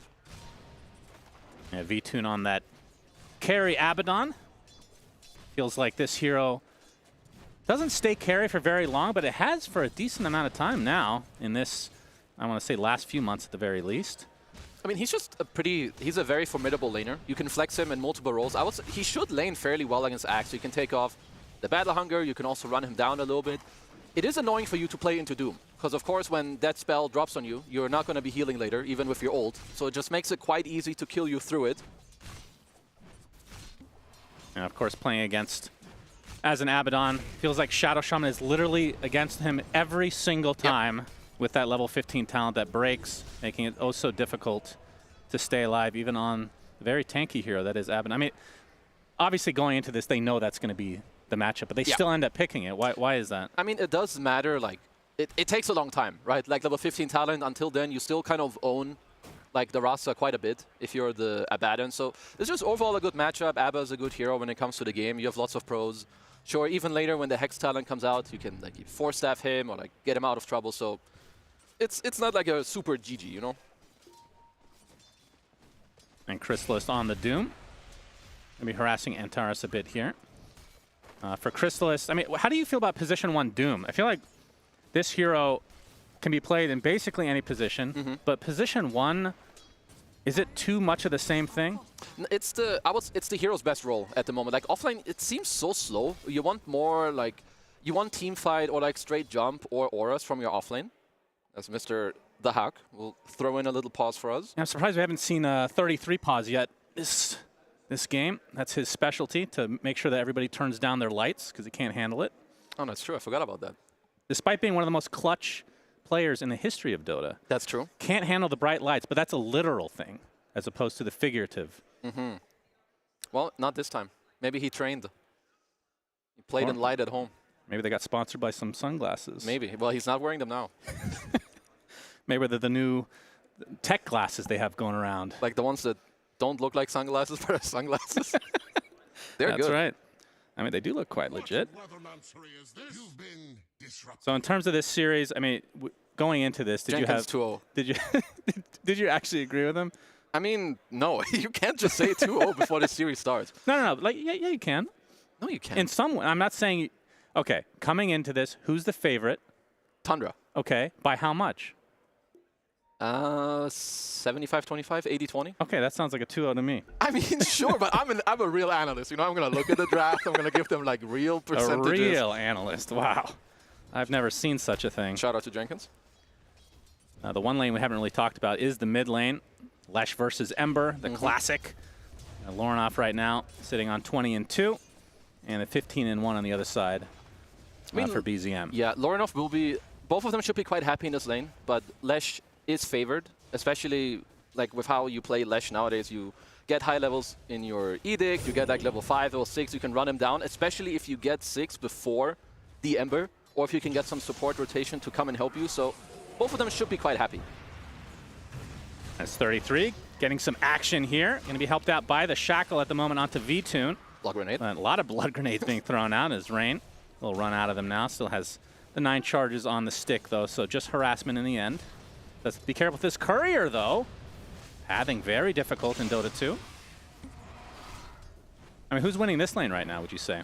I mean, certainly VP, if you can read. They get the glimpse. And Saksa looks to be dying in all likelihood, although a nice call comes out as Rain. Shackle. And he shows himself. That's going to cause the Shackle to come out, but the Abaddon will Aphotic shield it away as Saksa will eventually be brought down, despite having arguably the best innate in the entire game. Yep. In that foul play. I mean, VP are definitely winning this lane. Like, if you just look at his CS, he's doubling up. Ooh, BZM. And he's in quite a bit of trouble. Lornoff bottling up. Fairy Fire. Lightning Lift. Storm up in 2 seconds, but gets to the other side of the trees. Meanwhile, 33 eventually is run down. So double kill for VTune. Yeah, that lane firmly in the grasp of VP now. I mean, that's a big one. I'm sure, like, in terms of the CS, apparently Saksa has 9 CS. I don't know how many of those are neutrals and how many are lane creeps, but wow. Yeah, VP are doing really well when it comes to that lane. Yeah, only 2 more for the core 33 Axe. All right, in terms of tempo, how good of a start does Axe need to have in the current meta to have? I feel like in old patches, this hero had to get off to a good start. Is that still the case? I mean, it's kind of similar, but I would say it's not as bad. Because, sure, if you have a bad lane, just stack it up a little bit on the side, you know, get your Vanguard, farm it up. Because usually this hero just relies on, like, his... If you have a very good game, you can go Blade Mail Blink. If it's less good, you can go, like, Vanguard Blink. But I would say he's still fine. We have to check in again in, like, 2 to 3 minutes. Does he have stacks? Is he getting them? Set your timer. Setting Let's check back here. Oh, he's going for the cutty cut. He's going to get glimpsed, though, and he is surrounded by enemies at the moment. And Terrace makes his way over as well. That's 33, already half HP. Will be going down one way or the other. The only question is who gets it. It will be VTune again. So 3rd kill for the carry Abaddon.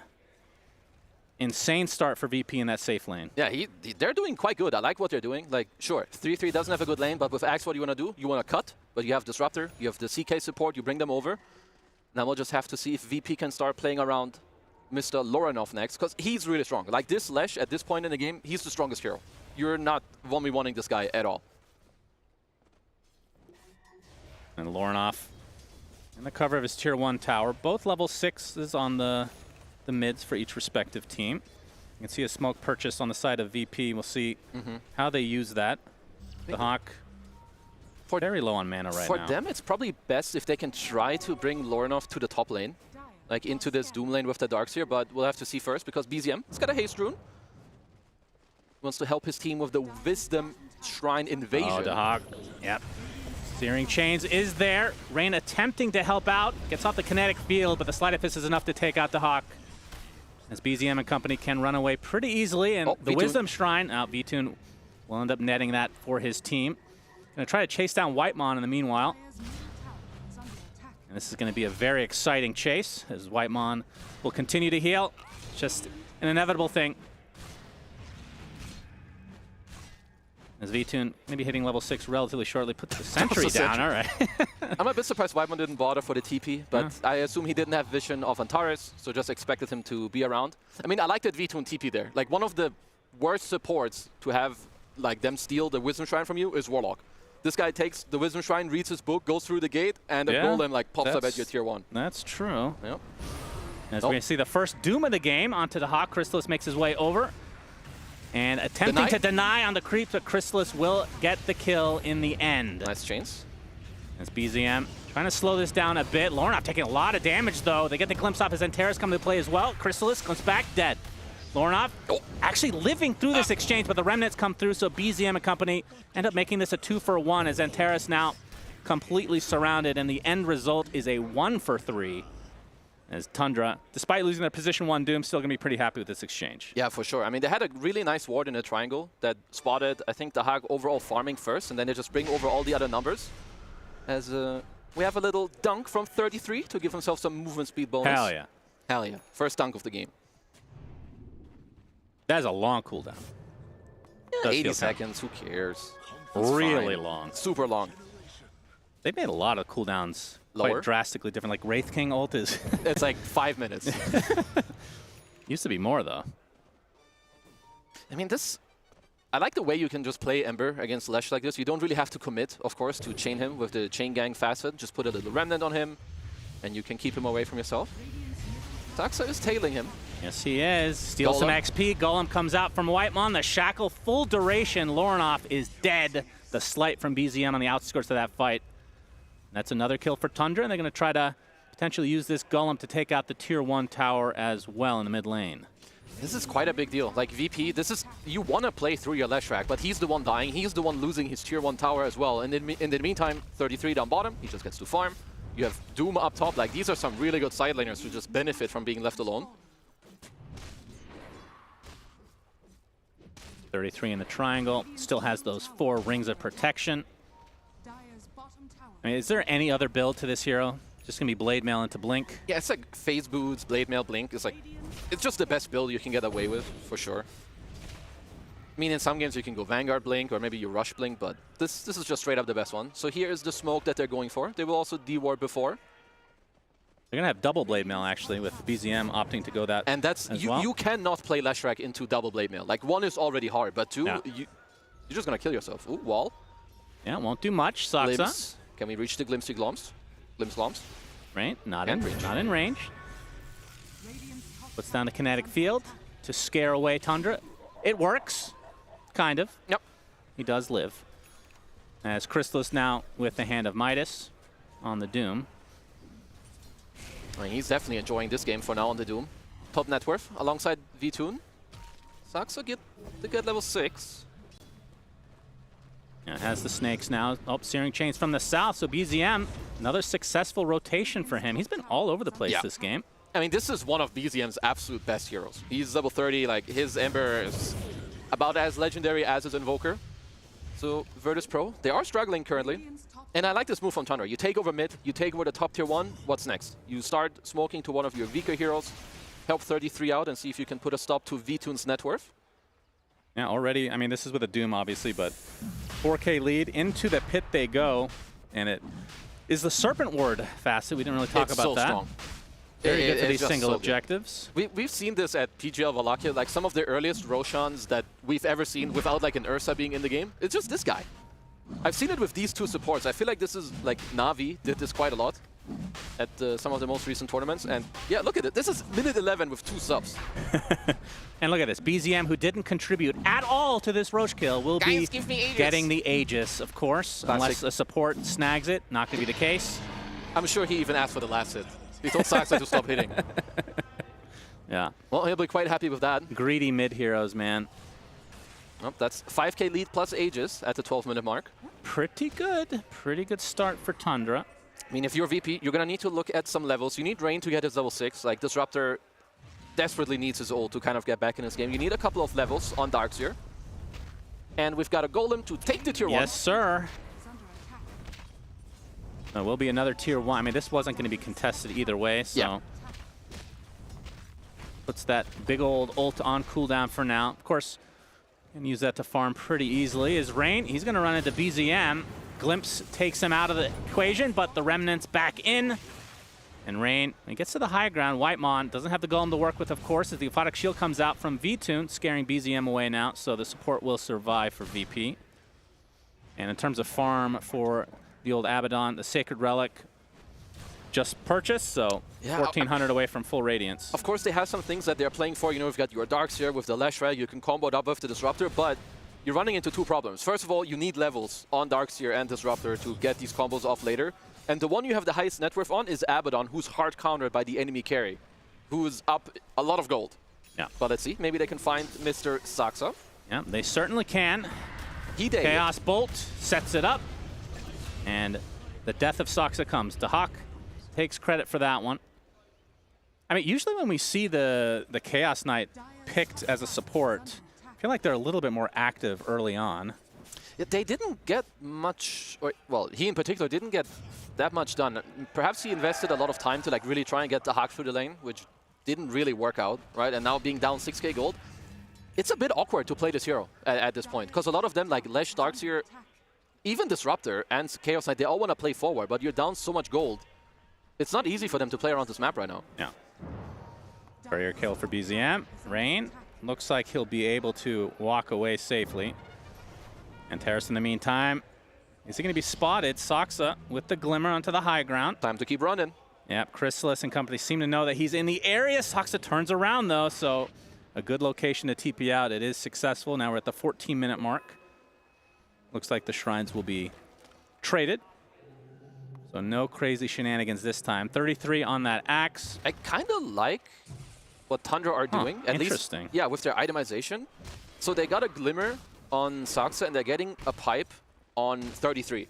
In my opinion, the only way for VP to come back in this game is for them to eventually like ball up and win a fight with like Radiance, high levels, Lesh combo with the Darkseer. Yeah. So what I see here from Tundra is that they're gearing up to fight the one thing VP later on want to like kind of make happen.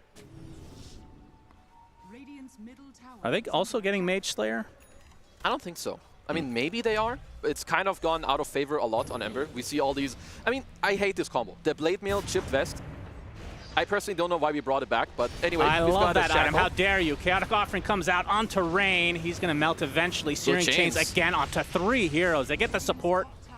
Looks like that's all they'll get, but Whitemon and his Golem. You got the Snake down. Tier 2 tower is going to take a hefty amount of damage.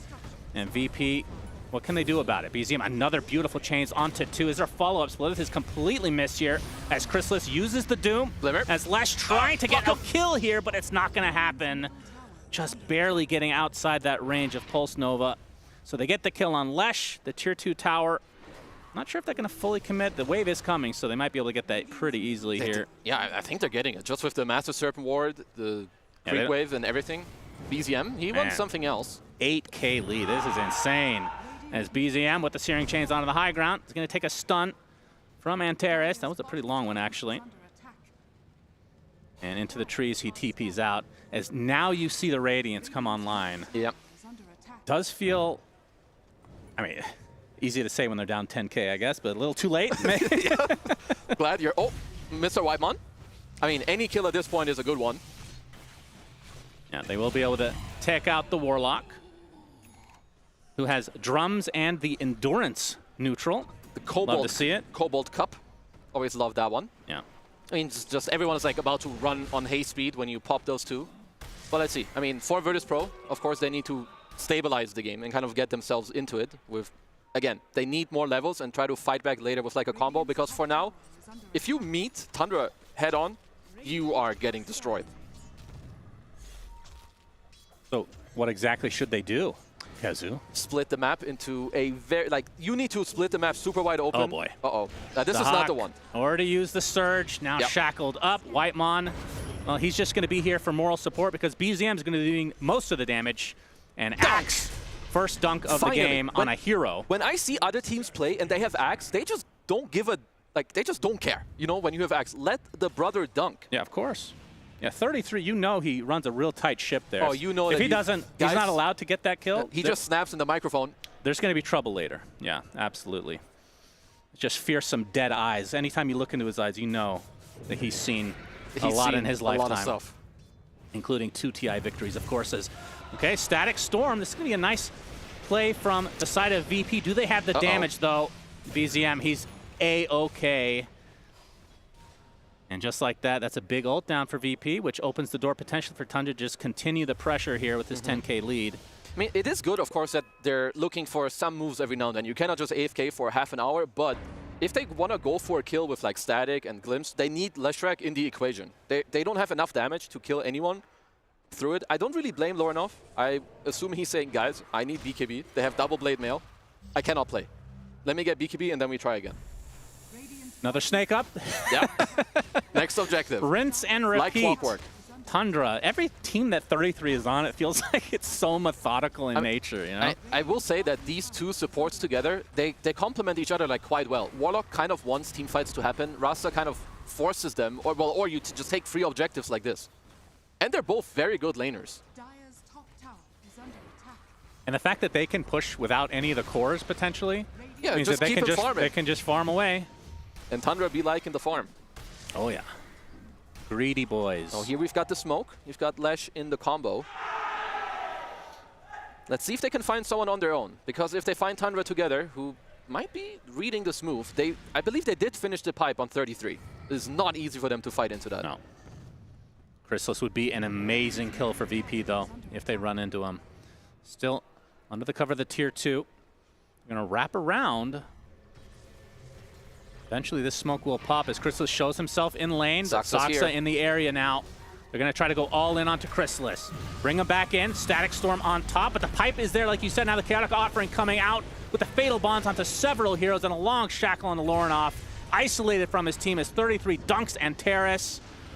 And the rest of VP are likely to fall here as their play is absolutely punished. Second dunk from 33. And it looks like a third triple kill for the Axe. Beautiful plays from Tundra. They were ready for that. It's just clean what they're doing. Like, Saxa is there. I believe that Tundra didn't see too much on the map. You know, they could kind of sniff something out. And Saxa, he TP'd in early.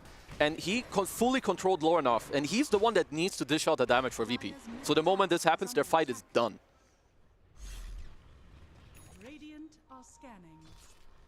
We see a replay here. Yeah, look at Saxa on the side. Gets Lorinoff hexed, glimmers himself, gets a full shackle, and into the pipe, glimmer, like, no way. It feels like the fight ended when pipe was activated. That is also true. I mean, that's what I mean. Like, how many axes would go pipe in this situation? Yeah, I would never. That of course sounds not. really boring as an Axe player, you know? I like winning, Hawk so it's good. gets taken out. Oh, Mr. BZM. Another kill for Tundra, 14K lead. I mean, any new viewers watching right now, they look at the score, 7-14. It's not that bad. It's not that bad. It's really the net worth is crazy. It's bad. So from VP standpoint, what exactly is the plan? Like your high ground defense is, it's not particularly great. I mean, the vac wall is something to fear, obviously, but one of the next ones you're looking at is it's Lorinoff's BKB, and hoping that the Hawk gets more levels. You need high level vacuum with like a splitter, maybe a static. Those are the next ones you're looking for, and if those fall flat, it's gonna be tough. Second Roche of the game at 21 minutes. That might be at least like a recent record. At least like top 3 timings. It's pretty damn fast. It's really fast. That's another Aegis on BZM, who already had pretty much a flawless game. Did he even use it, the first one? No. I don't remember seeing it, so. Feels like he has not really been in any risky situations. I mean, he might just end this game deathless with how it's going so far. Yeah. He's got Blade Mail, Max Flame Guard, Glimmer, Golem, Pipe. There's a smoke now from Tundra. Trying to continue the pressure here. As Antera is taken out by Chrysalis on the sideline. They're going to get another support in Rain. Space. Gets the glimpse, but as always, Remnant is there. BZM, another kill to his name. This is what we call space for the cores. Well, BZM is a core. No, for the VP cores. Oh, yeah, okay. Yeah, that's one way to look at it, I guess. Yeah, gotta stay positive, Shannon. Yeah, I'd have a tough time doing so. 15K net worth. Well, that's why you're here. That's true. What are you doing here? That's why I'm here too. All right, just checking. You know, the Manta style, interesting. What is this about? That's the Radiance Manta, right? He's kind of like, in a way, like when you're this far up, all you need to do is have the map in a good position. If you have the Radiance Manta, like helping with some lane, it's going to help you have BZM on another. You help Saxa to get the catch. And overall, I mean, he's so far ahead, he can kind of RNG his items a little bit. Yeah, true. But overall, it's just about the Radiance Manta with the map play. Okay. Yeah, obviously the Radiance Manta just in general makes sense. It's just on Doom is really, it's really kind of weird. He's kind of like, nowadays you always buy Radiance on this hero, and I mean, Manta Rays is just an incredible combo. As they the find call, 33, little snack into Hawk, pops the Lotus. As Antares is here as well, gets the Chaos Ball, connects onto 2 heroes as the Hawk up the Sleight of Fist just in time. Oh, got a big base dive. kill, and they're going to go on top of Rain as well. That's 2 dead in the VP base. It's going to cost 1 buyback onto the Dark Seer, but the Chaotic Offering comes out along with the Serpent Wars. Lorinoff in a lot of trouble, pops the BKB in retreat. As 33 is pretty deep himself, gets on the outskirts of the kinetic field though. So the support in the form of Soxa, the only one so far for VP. And Tundra, they maintain the Aegis. BZM even with the damage rune. The Static Storm just, the kinetic field not able to hold them in place. No, they still need more. But honestly, it is a good hold. Like you defended there against the Warlock Golem and the Rasta Ward. Oh yeah, that felt dunked good. that illusion. That felt good. Get that move speed, still off cooldown.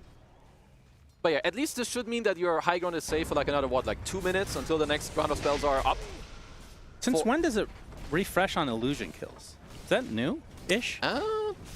Back in the day, that definitely did not I feel like that has been in the game for a bit, but I couldn't tell you how long. I mean, to be fair, it's not like you can do it endless because it costs mana, but... Yeah. Well, Octarine? Sure. Endless? Well, close enough. We'll pay attention to when he gets that Octarine core. Yep. Still waiting. Roche banner play, says Tundra. They are see looking that to TP, push. so they should Oh, know. they have another connection on the bot lane, though. Long shackle into the Hex, but the Surge They gives a cancel little bit of 33's distance. TP, or he canceled his own. V-Tune. All right, so his ult is already down, and now he gets doomed. They still need a little bit BZM? more damage. A nice stun onto BZM with a splitter to follow, so he can't finish the job. They're building, hitting. He's still ticking away. Is he? He's dead. He's dead. Last tick, death. Wow. Man. I thought they That actually is saved him. unfortunate for VP. Yeah, I thought that was more than enough time to get away. Good Just call. can't heal there. Static Storm placed. Is nice vac. That's a good onto vacuum. 2 heroes, and the Pulse Nova is starting to stack up. That is a dead axe. 33 down as BZM uses the Aegis. Another slight. Looking to get aggressive, but he's going to get brought back by Antares. Now Kinetic Field placed again. Their building hitting is just absolutely pathetic. That's probably the one, outside of having the Golem and Serpent Ward, obviously, but in terms of the heroes, they do nothing to these No, their buildings. heroes don't enjoy it, but that's where the supports come in. Let's see, Crystallis. Yeah, brought back. That's a lot of damage on top of Crystallis. Inside that kinetic field still. Gets vacked. Manta. Yeah, looks like he'll get away here. Glimpsy Glumps. Looks like he will not get away here. Glimpse back into the Chaos Bolt. Rifted back, vacuum back. He is so tanky. He's just getting kited, but they want to give the kill to V-Tune, but Lorinoff will take it for himself. Yeah, we'll say the last few seconds of that kill looked really funny. But they will Playing make with sure their food. Yep, that Lorinoff did get the kill. So he does now have a BKB and a Kaya Sanj. Eventually, if Tundra go to the high ground again, I would like Lorinoff to think about a shard. You know, the split nerf just keeps coming back. It is quite strong. But for now, he's eyeing a Blink Dagger. So VP, at least for now, holding on pretty well. Didn't lose any racks, only a tier 3. Yep, that's BZM. He's got a Shiva scar. He's fine. He's big. A-okay. Has the gem right now as well. As VP looking for their second tower of the game. Been that kind of game for them. They'll claim it. But you can see Tundra completely spreading the map. Doing Tundra things. Anytime 33, not to bring up his name for the 1,000th You will do it many times. I can see it. It feels like he really has an imprint on every team he goes to. I mean, it just goes to, like, some players just have a very strong idea. I mean, obviously for him, it's worked very well. He's also been coached by AUI, who loves the map and, you know, being efficient. Yeah. Just goes to show. A bunch of nerds. Absolutely. That's what we all are. No. Okay, you're not. Yeah. I mean, something else that I see from, well, some teams more than others, especially when you have like tanky heroes or you play into a lineup that has damage issues, getting Poor Man's Shield. Like, this tier 2 item is really, really strong. And they have it on both Axe and Ember. It's nearly like a free Vanguard on Axe. Like, he doesn't have it, but with this neutral item, basically he does. As Antares going for a little warding mission. So you like Poor Man's Shield, but not Chipper. I mean, Chipper's Vest. Chipper. Yeah. I mean, I think Chip Vest is just stupid. I think Poor Man's Shield kind of is too, but they're both too strong, which means you have to take them. What's wrong with that? What do you mean? I mean, Chipped Vest to me, especially with how good Blade Mail is, like it's also because of okay, how nerf good they Blade both Mail then. Don't touch Chipped Vest. Don't touch the Don't chipper. touch it. No, Chipped, it's just low skill. Is it not like, oh, you hit me, you take damage? And it helps you farm so much. Did you know that I asked for Chipper to be in the game? And then cool they hero. added the name Chipper Vest. Chipper to Chipped Vest, its ability name. Wait, that's what the ability is called? They got you highlight good. They got you good. They put Chipper in the game. What can you say? We don't have any more Chipped Vests in the game, do we? That's too bad. I guess we'll never know. I'll check game 2. Yeah, we'll definitely see another one there. We will. Do you know how OP it is? Yeah, it's quite good. There we go. Chipper. Passive is Chipper. I think it did not have a name before. Until you message They don't name passives, I guess. The Hawk on the run. BZM, he's got the mobility. Oh, he gets vacuumed. That's a bit annoying. Obviously has the mobility. He's going to use a TP instead, actually. I guess a little bit annoying. He didn't have any remnants. And VP potentially waiting for somebody to pursue them, but that is not to be occurring here. Do you think Gale Guard is balanced now? I mean, it's also very Why are you strong. such a hater on every tanky Because neutral item? it changes the game so much. Like, imagine, like, back in the day, So they before shouldn't have neutral any tanky neutral No, of items, course that's they what should you're be, saying. but they need to have, like, a certain level. And, you know, they're doing better at making So you want them right. to be bad? I mean, I Aren't don't you an want them to offlane be player? I OP. don't understand. Yeah, of course I am. Doesn't it's sound like okay, it. you pop Gale Guard. They don't deal enough damage. You can Okay. blink out. Super Yeah, cool. that's great. You get Poorman Shield, suddenly some support Tusk is, like, unkillable. Yeah, who cares? What do you mean, who cares? That's good for the game. Yeah, it's all like great. Make tanky. We don't see enough tanky heroes, Kazu. Look, Gale Guard. Yeah, he's a tanky boy. He is. I mean, I wonder He's what... going to be buying his 4th Midas of the game here soon. Yeah. The old classic Doom. He's had 33 lessons, of course. From Yep, of course. Oh, Soxa with the catch. Efficiency. Yep, Shackle to start, Soxa. They're Actually picking going to put the aggressively, Serpent though. Wards down as well. Static Storm placed by Rain. He's going to die to that big old Serpent Ward. The question is, will anybody else follow suit? Soxa pursuing. Look like it. That Glimmer Cape, and Terrace does go the correct way. TP attempt, and 33 not able to see through Fog of War here. That's a shame. Good to check on that every once in a while. You know, got to keep these players honest. That's true. Well, we've got a Blink Dagger coming out for the Hawk, and they kind of got through like a really hard stage of the game. I mean, not to say it's getting easier, but they are getting some tools. You've got levels, you've got a Blink on Darkseer, you can look for some combos. And of course, both Vtoon and Lorinov are continuing to scale. I mean, Vtoon, he's gearing up for the late game. He's been holding on to the Dormant Curio for one of his next neutral items, if they make it there. How often do people lose with a Dormant Curio? A lot. I think a lot. They're going to attempt to try to contest this Roche, number 3. Okay. They're looking to force VP out of position. Yeah, into their own BZM, he's smoke. going to pop the smoke here, gets the Searing Chains onto 2. The Vac Wall is placed, but no follow-up here. Is now 33 getting a BKB delivered. That's a big, big deal for VP. I feel like you might want to call off this Roche defense without wall, but they want to go for it. They want to go for a big Wombo Schlombo. They're going to attempt it. Okay. Onto the high ground they go. Static Storm is placed, but Chrysalis just pops the BKB. He's going to use the Doom onto Lesh. And now the dunk comes out from Mr. Axe, 33 himself. And that's no more Darkseer. And that means no more fight for VP as they run away, so Roche will go the way of Tundra. Which means Refresher Shard this time. So might see the double Doom, might see the double Warlock ult. I think double, how about double Ember. Rasta wards? Or Ember. Why are you not thinking about the one guy who can like Em? I like double everything. Yeah, then double big ward. Who Double doesn't enjoy Berserker's Call sounds incredible. I don't know why I'm Game here. ending. I mean, it could be good. Let's see. Oh, Right. it's a big surprise. There you go. Saxa's holding it. Yeah, that's The too fifth bad. person you guess they will take it. I'm just going down the list. He just happens to be 5th. Of course. I'm going to remember Look at the this top one. bar. You just like Brown. Yeah, that's true. It's 33. Nice call. Could have been a double call if he had that Refresher Shard, but opting to not take it this time around. And what level is Sox? Is he 15 yet? Oh, he is. Oh, boy. Double Hexer Breaker. As a Not tanky touching 33. He's continuing to get healed with that Shadow Word. Double Battle Hunger onto Lash, doing a lot of damage. Lorinov is going to have to back away as Vtoon Still has his ult to work with, but of course the Hex he does have to worry about. And there's the Shackle to start things out, but he's going to pop the ult a little bit beforehand. Make sure that he can actually get away here. Probably a good move. Is another double Searing Chains, but the nice vac wall comes out onto several heroes. Unfortunately for VP, there's not a whole lot of follow-up.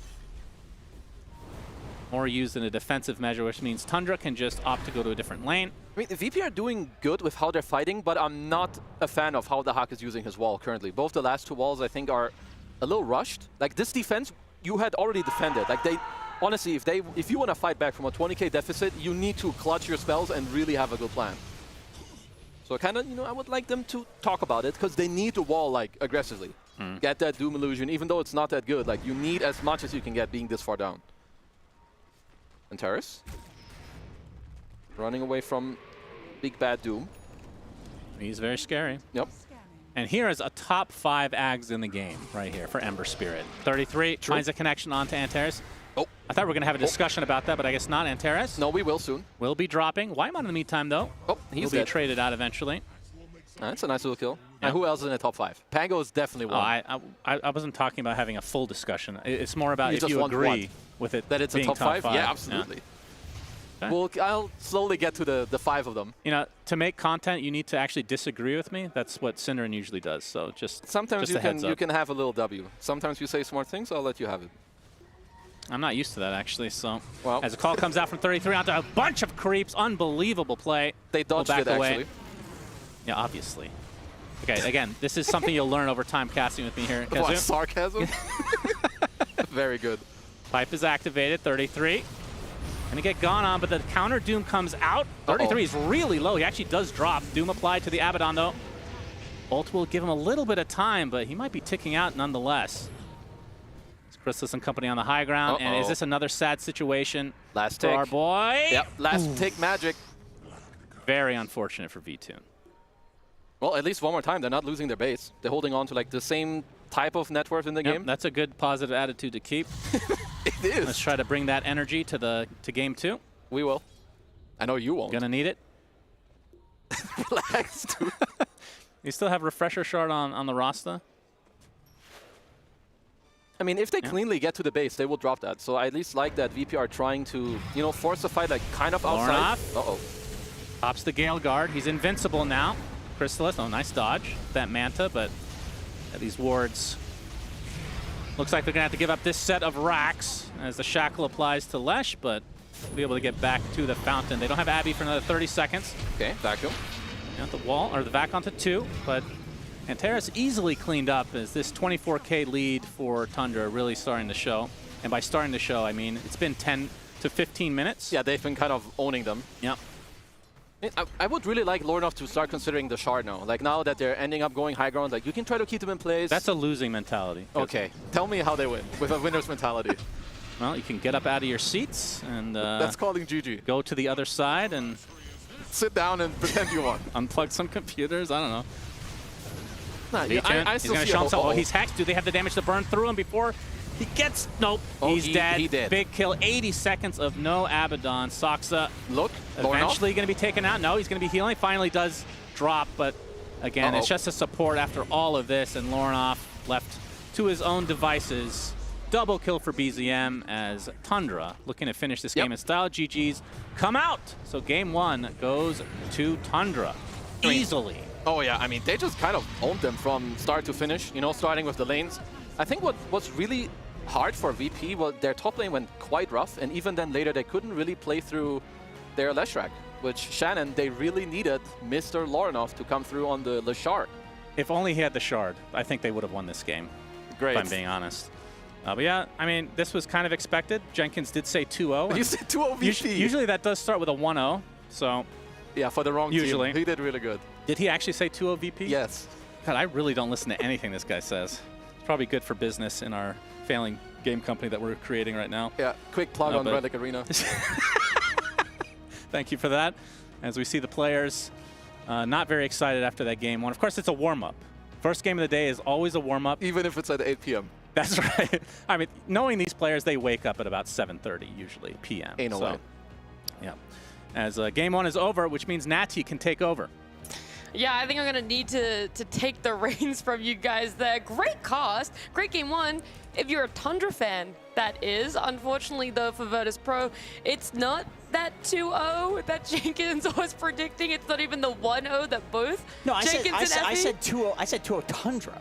Oh, sorry, it was my selective hearing. I'm not insane. VP, they're clearly the underdogs here. Yeah, right. I'm going for the underdogs. You never root for the underdog. No, absolutely of course not. No. That's just a Jenkinsism. Like he'll always say 2-0 for some random. He does that. He does do that. Yeah, we know you quite well by now. So let's actually break it down on what did happen for this game. Number one, yeah, not the Virtus Pro win for themselves, but lanes weren't horrible for them. It felt like there was a good opening for themselves, especially when it came to that mid lane. We didn't know exactly how the Lesher was going to be, and it was their overall last pick. It was that last pick for VP, so it should have been a bit more of a wow factor there, Effie. Yeah, I mean, my biggest gripe with Lesh was just going for the Kaya instead of the Blink Dagger as the first item. That isn't where the destructive power of Lesh comes from. Yeah, that was unusual. Like, maybe the read that he had on it was that Darkseer would surge him in and they'd take fights around him, but I do think the strength of that hero is being able to, like, insta-kill supports in the early game. But to give him credit and to be fair, like, by the time he did pivot to that item, it was because Tundra, around minute 7, started making really good moves around the map, and maybe he felt that the game state itself changed. Yeah, that's possible. Or like he thought he had the extra time. You know, sometimes you're like, I can get a casual Kaya before I go for the blink, but then you just can't. Yeah. Tundra did cook that game though. They had some interesting builds. Like BZM on Ember, he maxed Q and then went W. No points Flame Guard. Like the build that we're normally seeing when people go for the chain gang facet is 4-1-4. So you can farm with the Flame Guard, but the thing is, like, you're playing into Lesh. You don't want to run into the fight anyway until you have a Blade Mail, and at that timing, even if you're maxing your Q and W, then you can get Flame Guard, right? So that actually made a lot of sense, and the way that he was playing fights, the way that he was able to kite because he went for this build, it was completely devastating in the early game. Like, he was setting up all of the ganks across the map. Yeah. I also think that you're not really expecting a team to be playing as aggressively as they were, right? You talked very briefly, Effie, about that 7-minute there. They went for the Wisdom Rune on the side of VP and then just hung around their try. That triangle was just no longer theirs on the side of VP, and they're like, okay, where do we go? A lot of us kind of want to farm on our cores here, and it's already 7.5, 8 minutes, and we just can't go anywhere. We don't know where we're going on this map. Yeah, there is a very destructive sequence of events that Tundra did, and this is where their experience really shone through, because something of an even game state from lanes just got blown out of the water within a few minutes. The net worth lead kept building and building and building, and that's what Tundra does best, is they just get these insane net worth leads and play off of them. And if we've got the highlights ready to pull up, I do want to look a little bit more closely at some of the moves they did in the early game to give them the lead. The key thing here is that Chrysalis walks from the top lane to Doom Darkseer as he's farming stacks. What happened was around that minute 7 rune fight, that ward got placed in the Radiant Triangle, which allowed Chrysalis to see that Darkseer was there in the first place. So because of this ward, they're able to play very aggressively. Tundra bring in both of their supports here, and while it was looking almost okay for Lorinov with him getting away, BZM cleans up at the very end here. And that was just kind of the beginning of the end. We'll see afterwards that there was a ward. You can't see it, but it's right next to the mid lane tower that allowed Tundra supports to scout out where Lorinov was farming. They actually didn't smoke at him, by the way. They just ran behind the tower, no vision. They just solo kill as 2 supports this Lushrock. And then afterwards, look, they go as 2 support duo, they go solo Roche and they give it to BZM. Like, they just put the whole game on their backs there. That's it. Support diff. That's insane. That's actually insane how much supports can make the difference. And it's so funny because, like, you know, we talk about Tundra in the previous tournament not doing so well. Are they not able to cook for whatever reason?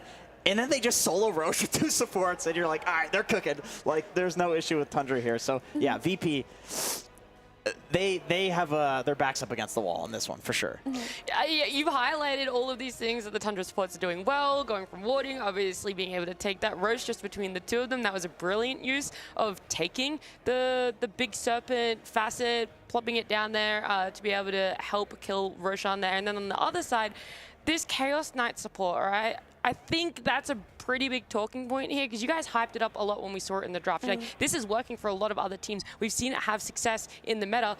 but I feel like it really fell short here. I'm not seeing the same vision that you guys have in the past of this hero. I think the snowball just happened so quickly because, like, the 7-minute rune fight afterwards, Darkseer goes to farm stacks in the triangle without dewarding, and maybe versus lesser experienced teams you can do that, but like Tundra is instantly there on that ward. Like a few minutes after, the ward in that mid lane makes both supports follow the Leshrac and solo kill him. Well, solo kill, but like as 2 supports without core, like sure, BZM comes and gets the last hit, but support CK, when he's playing against like that kind of vision and they're not the ones making the moves, but they're just getting moved on, like what can he do really? Because how you want to play the hero is like you want to dive towers with Ion Shell, you want to like wait for a smoke of your own, you want your Darkseer to initiate your Lesh to be stronger. It's not really capable of doing the same things that we saw just now. I think there's also the theory that when we did see it get picked, it was for a very brief window, and maybe it looked good in those games when BB Team was picking it because people didn't know how to play against it. But I can tell you, like, after that tournament, it was ravaging pubs. Like, everyone was playing. Oh, so now it's a solved equation, you think? Yeah, maybe. So, like, it's not like Tundra hasn't played against them. They're, you know, they're not like, oh, like, I'm going to play up super far in the mid lane and die to Lesh plus CK stun, right? It's like BZM has probably already played against Lesh CK on this patch. All right, well, I like it. And we can talk a bit more about this team in a little bit because it's not over for their matchup, all right? It is a best of 2. That was only a game number 1. We're going to go to a break. When we do come back, we'll see that second game and hopefully a little bit of a better draft for VP.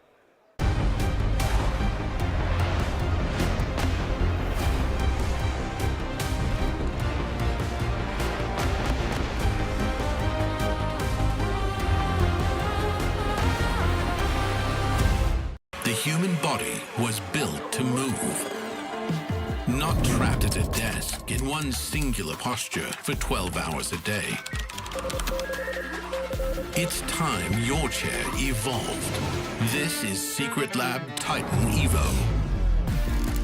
Ergonomically engineered for you, gamers, hybrid workers, artists, backing your every move.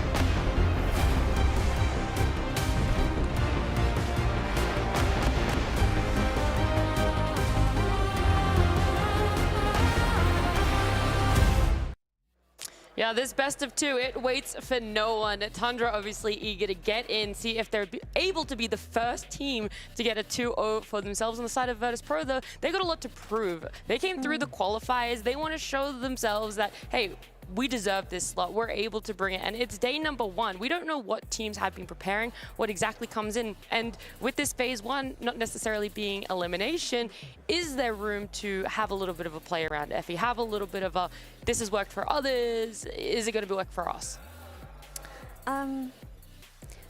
For sure. So I really don't think it was a draft issue. I think they just got like support diffed. You stand by it that the draft was so good. I mean, it was a good draft. Like Leshrac didn't go blink first, right? They were farming sacks without dewarding their triangle. Their Leshrac was getting hunted by 2 supports, and his supports weren't there. I think you just have to shape up your play because that was either Whiteman and Soxa being elite S-tier players, which they are, but normally, like when you play against teams like Tundra, you have to be ready for these kinds of movements, especially coming from the supports, because they are the heart and soul of the team. I mean, even the builds were different, right? Like 33 on Axe, he didn't rush Blink. He went Blade Mail, Pipe, Soul Ring, Blink. I can guarantee you, not in a single game that VP has played in the last year has an Axe gone for this build. True. But Tundra is that type of team. They understand that they're snowballing. All they need to do is not die, be tanky, run at towers, run at objectives.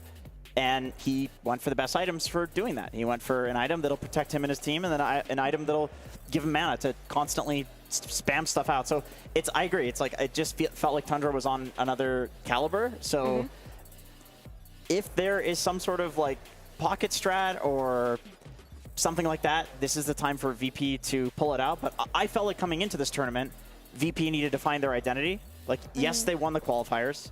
I understand that. But we're expecting them to find some sort of identity in their drafts during Wallachia. They didn't do it because they looked really inconsistent coming into that. So I think for them, probably there's not a pocket strat, but they also just haven't found their identity yet. But that's not saying that they couldn't do it in this next game. It's just that in order to find their identity, I think completely switch it up. So that way they can try something new, get a feel for it. And it's like, oh, okay, this hero worked. Slowly, this is how you figure yourself out, right? Okay. Does that resonate with you as well? I feel like the big switch up is needed for VP, even though it's only been that one game there.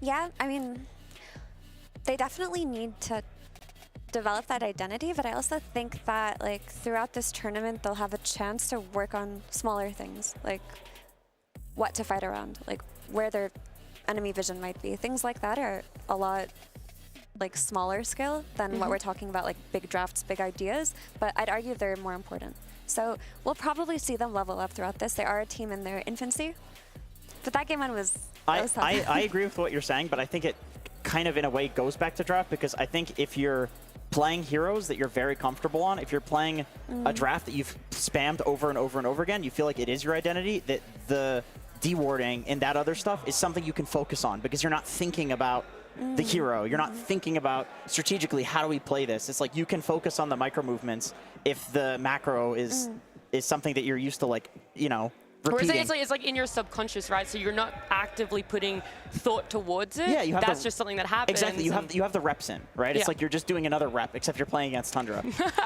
That's a pretty heavy rep, by the way. It's a heavy rep. That's like going from a 5 kilo weight all the way up to like a 500 to try and do a deadlift. Yeah, it's a 1 rep max for sure. Like you're doing it once and then that's it. But you know, they got to do it. But to that, I wonder. Were they uncomfortable with that draft? Like, we don't know if this is something they've been playing a lot. Like, we only have. You should go down there and ask them. We've got the sample size of their qualifiers and their Wallachia, but we don't know what their scrims have looked like because they picked all of this stuff very quickly. By the way, first picked Darkseer confidently. Their second phase it seemed confident. was like You're right. lightning. It was so snappy. So they had an idea, and it has to have been something that they tried and thought was good for them. So I don't think this is something new that they're bringing to the table. It has to be something they've played multiple times before to pick it that quickly. Like that Disruptor, for that CK follow-up with Disruptor into that Abaddon on 18, that happened in like seconds. It was like boom, boom, boom. They already talked about what they wanted to do.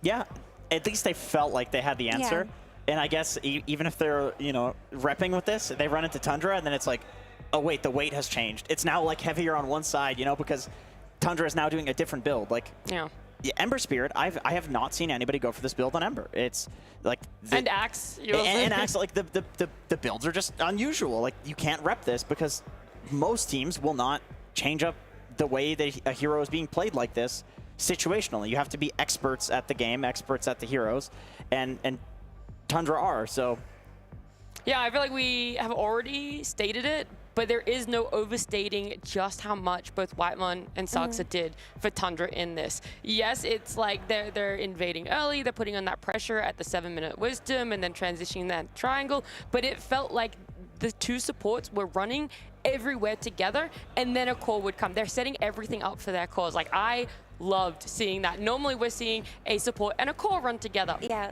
it was so funny watching a Warlock and a Shaman walk behind a tier 1 mid. They weren't smoked. They just walked behind the tier 1 mid. They found Leshrac. They just ult him, and then here comes VZM who presses Sleight of Fist, gets the kill. He's like, yeah, I didn't have to do anything, and I got really rich there. Like, that's got to feel good. Same with the Roshan, right? They're doing Roshan minute 11. VZM just walks. It takes like 10 seconds of his time to walk from the mid lane that he was farming to pick up the Aegis and walk back. Like, when you have supports that are setting you up for such a nice game, that is your dream as a mid player. And also that Axe build that you're talking about, the items he didn't feel that pressure to go the Blink Dagger. I liked what you were saying about how he just wanted to tank through Jenkins, but do you also think like the way that it was drafted, it was never a necessity for this Axe to have a Blink, for them to catch someone, for them to be able to constantly lock down and just dish out the damage that they were able to build? Yeah, and I mean, I guess part of that is like, Abaddon is a very slow carry on this patch. You need to farm the Radiance. It takes a long time, and showing up the fights before that feels kind of bad, so 33 felt like he could be kind of like delayed on that. And the cores on the side of VP didn't really look like he needed a blink to blink and catch and kill them. You know, Darkseer is kind of hard to catch and kill with the Blink Blade Mail. So is Abaddon. He's just going to ult. Leshrac was already dying, so it really did feel like all they needed to do was not die, and they were going to win the game. And so that's why he built the most obvious item versus a Leshrac, who's the only potential hero that's going to deal damage, or like a Radiance on Abaddon. Actually, all of the cores deal magical damage, like AoE magical damage. So the pipe was a great pickup. Also, around the time he got the pipe would have been around the time where Lush was finally getting that Blink Dagger too. And Abba has a Radiance, so yeah, it fit for sure. Yeah, but something really cool that Thunder did also was just they played on Crystallis's lane, and because he's a carry Doom, he can be a lot more active in these fights, and that's kind of what Crystallis was famous for before joining Thunder, being that active carry, being very skirmishy, being everywhere. But if you saw it, like, they just went to his Wisdom Rune, right? They fought with him there. Like, he was the one who walked into the triangle afterwards. 30 seconds later, started that fight. Afterwards, 30 seconds after that, they're also diving the tier 2 near Crystallis's lane. So when you can take all of the action away from your offlane Axe, who's farming up a storm, and still come out on top, that's just genius map play. Well, our Game 2 draft is here. We've sung all the praises that we can of Tundra. We've given the criticism that we felt was valid for VP, but, you know, they're into it now. They're going to have to look forward to what this Game 2 is, what their draft is, that they're able to pull it together. And clearly, they didn't think that there was an issue with the ABBA. They're very happy to play that slightly slower carry for themselves. And, yep, same sort of response. Straight back for the Doom. I mean, we saw if you won't change, we won't change. Yeah, we saw the counter to Abaddon in that game a few times where he would run back to Fountain, the ult would pop, he would be doomed, and he would just die. Like, I do think Doom is an excellent counter to Abaddon as a core, so and maybe after that game, if you're VP, you're looking to swap this to be position 5 and play it that way, because I really think you nullify Abaddon as a hero by just dooming him, no matter how many items he gets. Yeah. Maybe they felt that the Shaman was a bigger counter, because like once you hit, because they ban it out before picking it, right? So I hope that was a good read by them, because giving Doom away to this team that have shown that they will win with it on carry, but then also have probably the best Doom player in the tournament in the offlane is brave. But it was the Hex Breaks talent at 15, like they would just Hex Abaddon, so he would be broken and he couldn't manually press ulti and he would die too. So maybe they think they can play against one counter, but not both. Yeah, and I mean, I get that, like, Naga ban, nobody, I really will be surprised anytime Naga gets picked up in this tournament. Like, It's already been picked in this tournament. Has it? Yeah, Skeeta played it. And it won? It lost. Oh, he played carry Naga? Well, that's why they lost. Sorry. My bad for giving you the information. That makes I'll take it back. It all makes sense. It checks out. Aui's the only person that would let it through in the draft. It's very strong. Like these other bands make sense. Monkey King also, you're playing against Crystallis. BZM Monkey King is something to behold. The Warlock respect is cool. I love to see that. Like, Whitemon, he invented this current version of Warlock. The Black Grimoire Warlock, even though in an interview when we talked to him about it, he lied and said, I don't go for that fast, I go for the other one. Every game he went for the Black Grimoire. You're still holding on to that? I'm going to hold on to that forever. He just lied. He don't lie to me. He did straight up lie. I would like everyone to know that this was over 6 months ago. I will not. He pretends he's a nice guy. Everybody loves the guy. He's SCA He's just pride. a straight up liar. You can't lie when you have a whole region, you know, on your back. Right, right. For a long time. Now there's talent, you know, we're good. We're all good. We can distribute it. He can be a liar again. Yeah, he can lie now. Okay. Is he aware of these claims you're making, Jenkins? Yeah. We'll make him aware. We'll make him aware. We'll make him aware. We'll make him aware for But, this. so Thunder go for Soxa's Marcy. I mean, this hero with the rebound facet is very cool because not only does it give you aggressive potential, but the ability to save. We saw it earlier today in BB Team's game, how good it looked in the hands of save. But I really think that if there's anyone who's innovated Marcy or like really pushed her to the limits competitively, it has been Soxa, so it's exciting to see it. But this also means that if they feel like flexing Doom to carry again, Virtus Pro have to think about Darkseer, because that Darkseer Marcy lane is really hard to play against also. Yeah, and Darkseer loves getting illusions of Abaddon as well. Like, Radiant Spire, you're reflecting also the passive that Abaddon has onto himself. He doesn't like that. Once again, there's the potential support swap here, but oh man, VP, they have 30 seconds left of reserve time. They're going to go back for the Disruptor. Okay. Yeah, a lot of that time was kind of spent for themselves on that first phase bans. Or when they were like, do we ban that Shaman? What exactly was the big issue? A lot of time was spent there, and you're now thinking about what they pick up after the Marcy is picked, after they've shown the Abba for themselves. And yep, so far their draft is still the same as what we saw for game number 1, just in a different order. Do you guys feel, my read on Disruptor is that they basically just wanted Rain to have some position 5. Like, they asked him, like, what hero do you want? He just thinks Disruptor's good. That's how this reads to me, is they needed to pick a support there. It's not like Disruptor's particularly good against Doom Marcy. I mean, I guess they're 2 melee heroes. Like, you can get them in the Disruptor ulti, but also Marcy will destroy a Disruptor. What do you think about Disruptor in this patch at the moment? He's fine. I think it's fine. Okay. I think it's fine, but I also think there's 5s that are spamming it that think it's really good. I think that it's not just Disruptor in a vacuum. Like, they have this idea in their Abaddon Disruptor lane. They've played it, they think it's strong. Like, he provides a lot of lockdown. The Glimpse is very good for Abaddon, who can kill targets so long as, like, they stay in front of him. And also, Disruptor is good against Marcy with Kinetic Field. If you're playing Rebound Marcy, it stops her from rebounding. So the kind of Marcy that, I mean the pick-me-up, if you're trying to save somebody, this will stop it, because they will hit the edge of the kinetic field and they can't go further. I did not know it worked like that. That is interesting. So you cannot save from Disruptor ulti then if the kinetic field is down. No, you cannot. With that being said, like, on lane, it's still quite scary because you just get rebound disposed and you're dead as Disruptor. Even an Aphotic Shield can't save you if they go for something like a Darkseer. Yeah. With Doom, maybe it's fine. Yeah.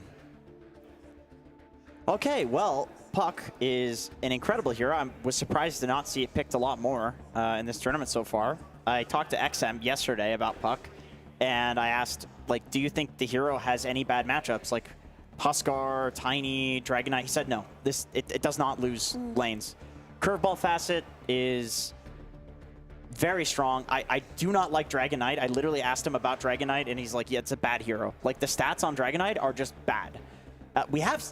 It has worked, I will say, but it's worked for teams that are just the better team and have the better laner. Like, I think we saw GPK beat a team with it, but GPK was like winning every single lane. I mean, he literally won the previous tournament. So, I mean, it begs the question of what do you pick against Puck then if DK is not good enough, because this was like the age-old solution. And I still think the Green Dragon DK is strong against Puck, even in this patch. And so long as there's follow-up to his stun initiation, which I really don't see right now, it's like a bit slower damage. Like, for example, Static Field, that's going to get healed through by Nature's Attendance. I mean, Static Storm, sorry. Yeah. Like, they just need that kind of strong burst to follow up on DK, and I think it would look really cool here, actually. It's just not there, the strong burst, yet. Yeah, I agree. So, strong burst from probably an offlaner, but there's also potential that Abaddon is offlane. I could see the Hawk taking it. He has played the hero in tournaments before. It's not so much of an offlaner right now, but 33 has played offlane Abaddon, but also they, you know, didn't do as well as people would expect them to do in PGL, so. Or actually, sorry, Nat, like stealing the curveball illusory orb on Rubik with like 3 points in his W, like, I think that's a lot of burst damage. Could that be enough follow-up? Because the curveball facet does more damage, right? I think I agree with that. That could be enough burst. I feel like you need more than Rubik, though. Like, like some SF PA level burst with DK. I mean, Skywrath Mage, this is a Skywrath, Mirana, like, those are classics, but these are kind of bad heroes. They're not looking for a support. And you just need burst to carry through that initial, like, early to mid game, because eventually Abaddon will do a lot of damage within a few seconds, right? You just need that mid-game, that early-game hero to follow up on you. Maybe Rubik can do enough. We'll see what he can pull out here, because it is Rubik versus Doom as well. We haven't talked about it. That's a pretty difficult counter against Doom. Like, back when Rubik was actually a popular hero and people enjoyed playing him, we would always see Rubik versus Doom, because stealing Doom is so easy. Like, because he comes in Scorched Earth usually, because he wants the move speed, presses Doom, and he can't really cast Devour most of the time. So maybe Antares will pop off here.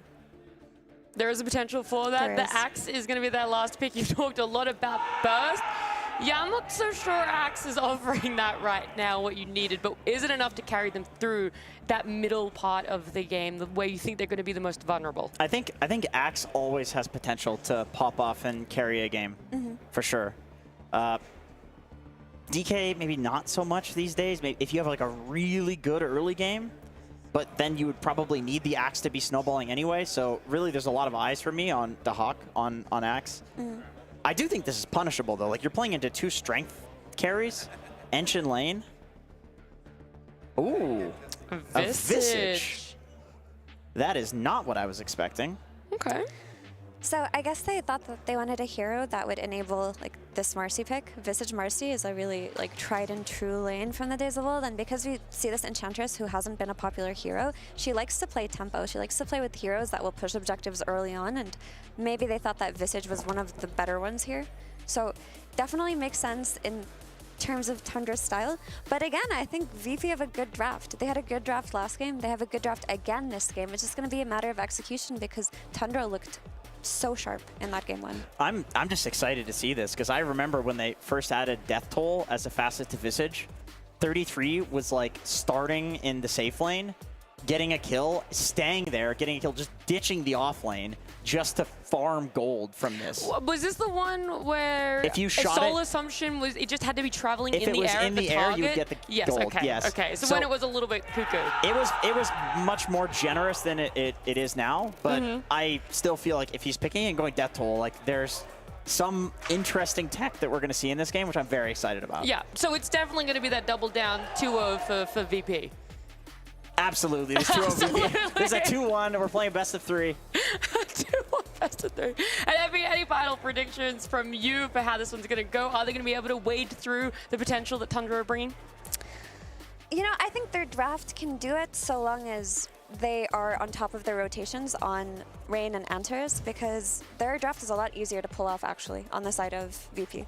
Okay, an easier draft. We Much easier. like to hear that. Hopefully then it is going to be an easier game for our casters, because I know that one was an absolute barn burner, a real difficult one for them. So please, Kezo and Sunspan.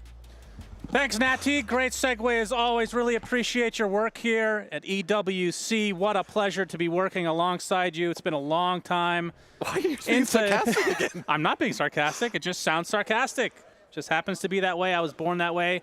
Kezu, as we make ourselves acquainted with game number 2 here between VP and Tundra. Yep. Anything that you want to talk about. I'm all ears. I mean, the Axe was stolen, but now we're going to see the 33 Visage, which is honestly one of his signatures. Yeah, we need to talk about Vizzy Rizzy being 33's Siggy Wizzy. With the Death Toll, Jenkins, he was talking about it. Yeah, I heard him babbling about something. It was good. You don't always have to discredit him. You know, because 33, he is a Visage specialist. When it comes to gold, he knows what's up.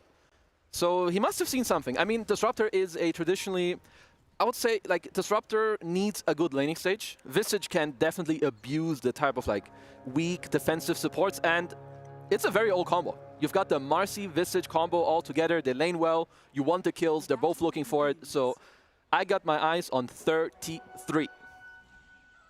I feel like we talked about him all game in game number 1. I can't help it. They last picked his hero. Can you just pick another person to talk about, I was please? literally thinking of Dragon Knight, and you would call me out that he's a boring hero. Tell me that this is not the case. Well, you can pick somebody on the other team. Okay, I can pick Rubik, but Antares, I'm not sure he's in for a good time. If you steal an Ench spell, it's not really good. Visage, meh. Puck is great, though. I mean, sure. But then what if he kills you? Can't argue with that one. Yeah. We could talk about Soxa. He's playing Marcy as support. Correct. I would say normally, I'm not a huge fan of this hero in general, but as support, especially with this facet, very strong with the rebound. I mean, the pick-me-up facet it's kind of based. I'm not going to lie. You can save, you can get people in. There's like so many different ways that you can play. As V-Tuna in a lot of trouble. Oh, yeah. Soxa. Okay, good jukes. He knows his tree lines. He does, but I feel like he's in a world of hurt here. He is. I mean, he should be fine. I saw that he did have a salve coming out. I mean, when you play against Visages, there's a few things you have to do. You need to stay on high HP, which means tangos, you need a salve early on. And when minute 3 pops, we better be seeing raindrops on both these heroes here in the safe lane of Virtus Pro. See if Sox and company want to dive this. Oh, you were right. 33. Let's actually packet loss. We have the benefit of turning around and actually seeing people's reaction. You can see 33 not very happy about something. He's got his hand on his face. Packet loss. In frustration. Should I say it again? You're saying packet loss. He has packet loss. He's shielding his eyes from the light right now. Loss in all chat. I can see him talking physically. Okay? You're just drama farming again. You're just reading chat, and sometimes that's not accurate. This is not Twitch chat, right. Shannon. This is real game with real gamers. I'm watching it with my real eyes right now. He's looking over at Soxa now. And Soxa, literally no emotion. That's what I love about him. When he was on DC, we're going to talk about that. He was the Rock, Kezu. That's true. Nobody could phase him, you know? I mean, he is a man of very few words, but when he speaks, you better listen. Oh, yeah. Because it be wisdom. Something like that. Something like As 33 has reconnected, it seems the lights have been dimmed just for him. They got the angle just right. Guys, he's literally lying. Nothing was changed. What's the problem here? I think he just restarted Dota. Okay. What? It's a great story, all right? I was Not building, everything has to be a story. I was building something up, something to truly remember, and now they turned the lights it's off. just packet loss. Yeah. It's 33 versus the lights. That's really his only opponent. Well, now that the light has been shut off, is there anything VP can do? Sorry, are you asking yourself because you're the analyst I'm here? asking you. Is there anything VP can do at 1.5 minutes? Now that the lights are off. Oh, the light situation. Okay. Start listening. It's come full circle here. As BZM on the puck, mid lane versus Lornoff on the DK. How does this matchup typically go? Is it just a trade of farm generally? It's kind of a trade, but it is slightly DK favored. I would say it used to be more DK favored, but with all the new additions to innates and facets, curveball being good and puck being able to have the innate, puckish. What was changed with curveball to make it good? I thought it was always good to begin with, but nobody was picking it. I mean, first of all, it deals more damage. Like the way that you can kind of choose where it gets slow. On the AoE where it passes through, you deal percentage damage of your level of orb. And I think it's also the fact that there's more stuff you can do. All right, I'm turning around again. This was a pause by V2, and maybe the light has been redirected onto their side now. Just got to double check here. Looks like it's actually quite dim overall, except for on 33. Yeah, that's why they're going again. He has that pale complexion. I can, of course, attest keep to that. Very close tabs on the lighting. Okay, and back into the game we go as Lornoff will be breathe firing BZM. Sorry, you were saying something about this matchup. And I was thinking about the lights, I won't lie. Anyway. The curveball. This traditionally used to be a very good matchup for DK. I believe it still is. I haven't seen it too much because people don't love playing DK all that much. But it isn't as bad as it used to be for Puck. Okay. Is what I was saying. But what was changed with curveball? Did you answer that? Yeah, I did. It deals damage where your orb slows down. It deals percentage damage. It's more damage. Did it not always do that? No, that is very recent. Okay. It's 5% per second where your orb slows. Huh. Another thing that's good with curveball is it makes first of all, your orb lasts longer, and it can also go faster. I mean, it's up to you how you use it. Yeah, I mean, it's literally just better than the other orb. Absolutely. But it's one of the cooler facets in the game, so I'm glad we're seeing that consistently now. As V-Tune, round number 2 on the Abbey, and doesn't have to play against the Shadow Shaman this time. I mean, I feel like that played almost no It didn't role do anything at all. No, until the very end, but even then, you're down 20k gold, so... Yeah, at that point, it became almost irrelevant. I mean, he is still playing against Doom, which is not a great matchup, but I will say that for now, VP have done well in this Soul bottom Assumption lane. rips through V-Tune, gets off the Aphotic Shield, but another Soul Assumption for the road. 33 with First Blood, extra gold in his pocket with that facet. Good start in this lane for Tundra. This is just bad. I mean, because I was about to say, they did well. They kind of survived the first couple minutes of the wave, which is good. But you need to have raindrops. Like V-Tune didn't have one yet, even though it was 330, 340 in the game. Like this is crucial. It's like textbook when you play against this hero. That's the Hawk. We'll make sure that the hard camp is blocked. Seems like Custodes will be set up for another pretty good game, but at least this time around, the Hawk on the offlane, he's having a better time. Because last game on the Darkseer, honestly, that was that didn't go at all as to how they planned. Yeah. Lornoff right now with the level advantage in the mid lane. Yep. In terms of farm, also with the advantage. Breathe Fire, of course. I mean, how much does that come into play against the puck in terms of reducing the attack damage? Because I feel like BZM... No, it matters. But, I mean, you already have more damage, so, you know, if you make the gap even higher, of course, it does matter. I mean, you can dodge it every now and then if you're BZM, of course, if you're good with the phase shift. As down bottom, I mean, let's see. Oh, boy. Going real deep here, but they get pushed back by Rain. As Antares actually makes his way over. 33 taking a lot of damage. Nice blocks as well. The tower contributing. VTune nets himself a kill, and now a glimpse into a blood grenade onto Soxa. It looks like VP will clean up both as VTune. All right. Didn't we see this last game? I was going to say the exact same thing happened last game. The double kill into another kill after for VTune. If this is a pub, this Eng is pinging their offlane. Oh, yeah. He was coming with his creep through the gate. He was like, yo, boys, I'm coming up. But, you know, VP, good counterplay, as Tundra made a little bit of an overstep. Yeah. That was pretty much the only highlight for VP in that game one, feels like. Yeah, kind of. Can you elaborate on that? I don't know. I hope that they can do better in this game. That's what I'm focusing on. You're being very negative today, Shannon. No. They had one highlight last game, minute 5. I mean, everybody has bad games. Sure. Especially when the lights are in your eyes. It's 33. Oh. Go on top of VTune with the help of Soxa. Gets the rebound in. VTune at half HP. So the much soul damage. assumption is so powerful. Again, used not quite enough, but the last right click from 33 is indeed enough. Is now VP grouping up a bit to pressure the tier 1 in the mid lane. This is definitely the correct play from them. You want to bring your supports to your DK with the first form, and you still have the siege creep. Whiteman going for some pressure. That Wild Wing is going ham on Antares right now as the orb actually finishes them off. They barely had to use anything to get that support kill. Impetus into the right clicks. Another support dead as Tundra. I mean, they can just do so much from a huge distance there. Yeah, but you don't... They overcommitted their supports quite a bit. Like, even just the Wild Wing was kind of whacking away at Antares there for quite a while. As now Whiteman, he's in a position to steal another creep. He's got himself a net, if he keeps it alive. Mr. Hill Troll, Mr. Johnny, he's got one. Nice dodge. Good. Great dodge. He knew it. You know. Well, VP do have another Dragon form soon, so wouldn't be surprised if they bring their supports to mid once more.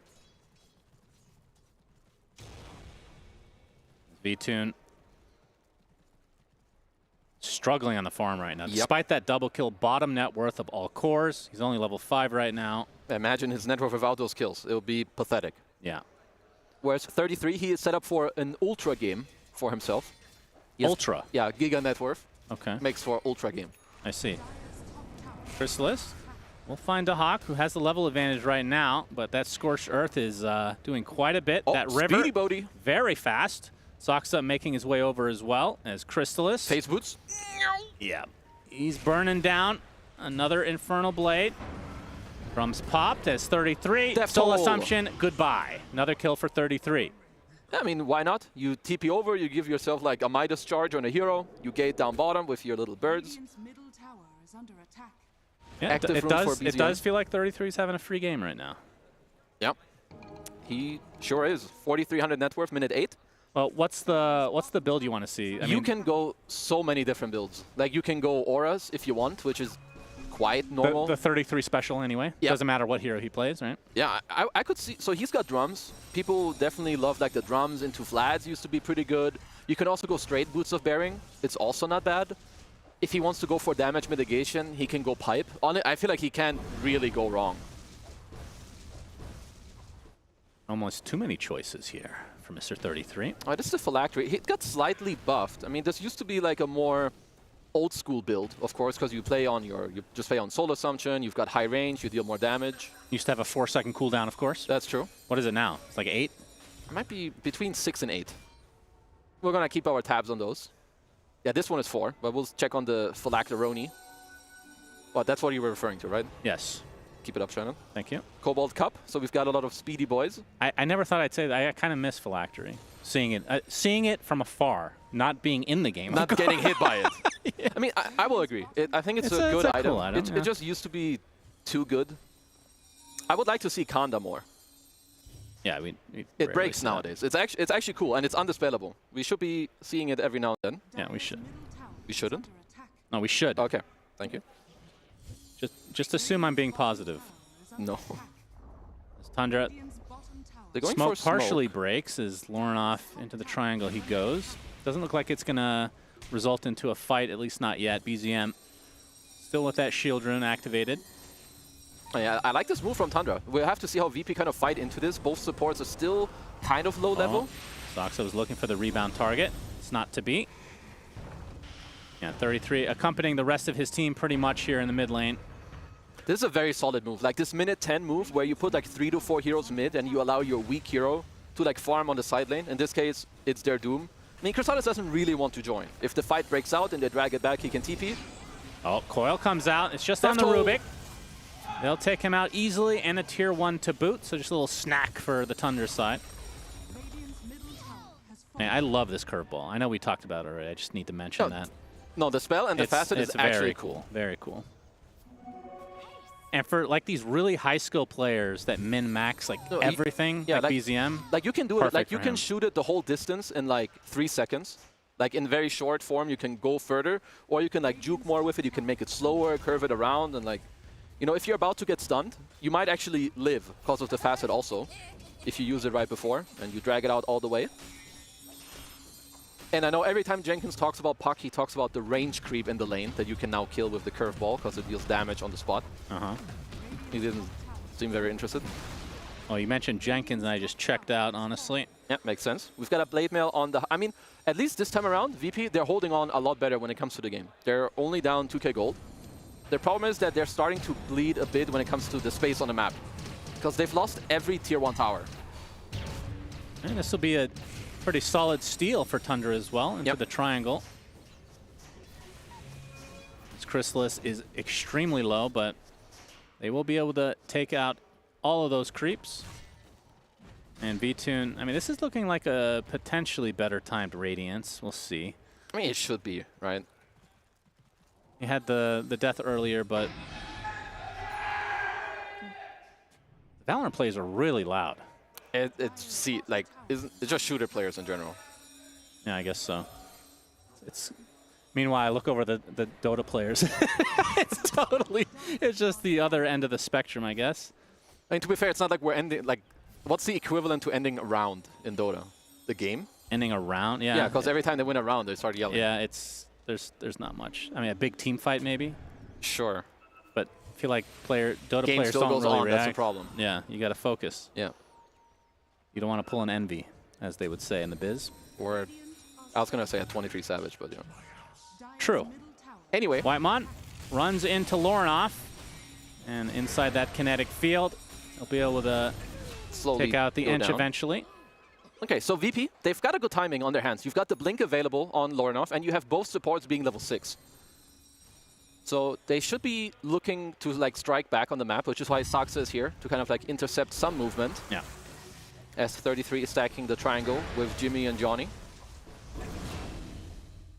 So in the MVP, basically take out both supports and creating some space for these cores. If you want them to group up, then I assume Abaddon is still farming in that case, right? Abba is going to be the farmer. I'm not exactly sure how the Hawk is doing. I think he's got a Blade Mail, but no Blink yet. So the main 3 heroes that are supposed to play together for VP are your 2 supports and the Dragon Knight, especially with Antares having stolen the curveball. So you're excited when BZM has curveball, but if Rubik has it, you don't care.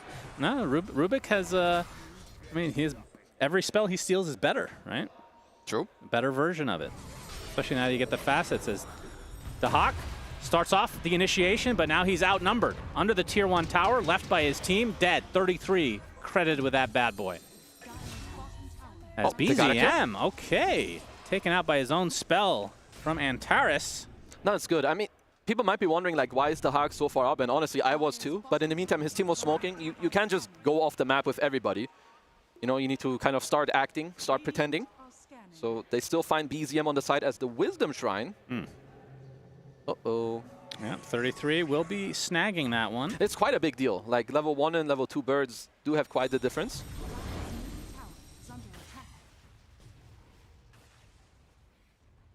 Yeah, definitely a bit of a different game here. I mean, at this stage, I think Tundra up is like 5K at that point. Yeah. And with the Doom on their side, I mean, you could say with the Soul Assumption giving extra gold. I mean, that is where the whole lead is from. They would be behind with less death toll kills, for sure. I mean, what's the other facet?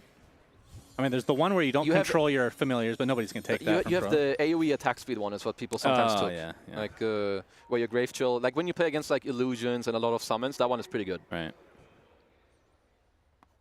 Oh, and Terrace. I mean, the game has slowed down quite a bit. Like Crystallis, of course, we haven't really seen him, but he's just a Doom with his Midas trying to get to his Radiance.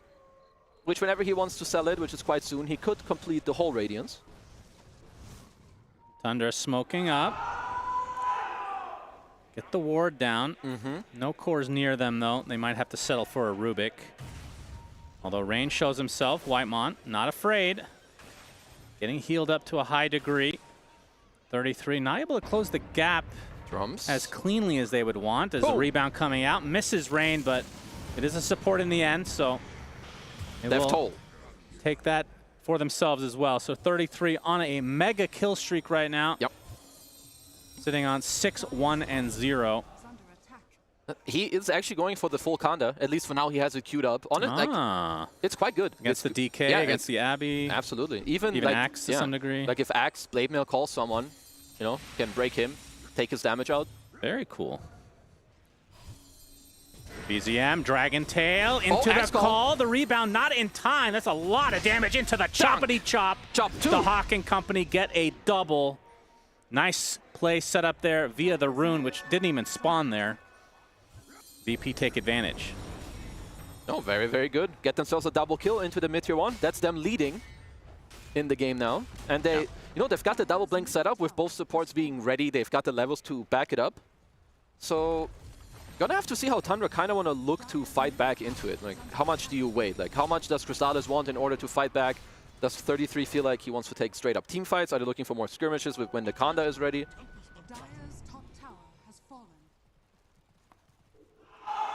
We'll see if VP can continue to grow this lead now. They have a bunch of Chipper's Vests activated. Activated, huh? Yep, they've activated them. That's very good. Yeah, I mean, any core that can take Chipper Vest, they will take it. Yeah. It's just incredibly good. Same with the Cobalt Cup. I feel like every team should have at least one of them. I feel like you're saying this about every tier 1 item at this point. What are you talking? No, I think nobody, like nearly nobody should take Dormant Curio. I do not like this item. There it is. I think it's weak. Well, what if you don't get one of the other items and you have to take Dormant Courier sometimes, right? Well, then you can still take... how often are you telling me you're getting none of the other ones? I don't know. I don't do the math here. Looks like they the Axe upgraded the Chipper's Vest into another Chipper's Vest. Oh, that makes sense. We love chipping vests. Yeah, that's a good item right there. Some extra mana regen now. So Blink for Dahak, we've already seen it, of course. Yep. As V-Tune working on the Manta style.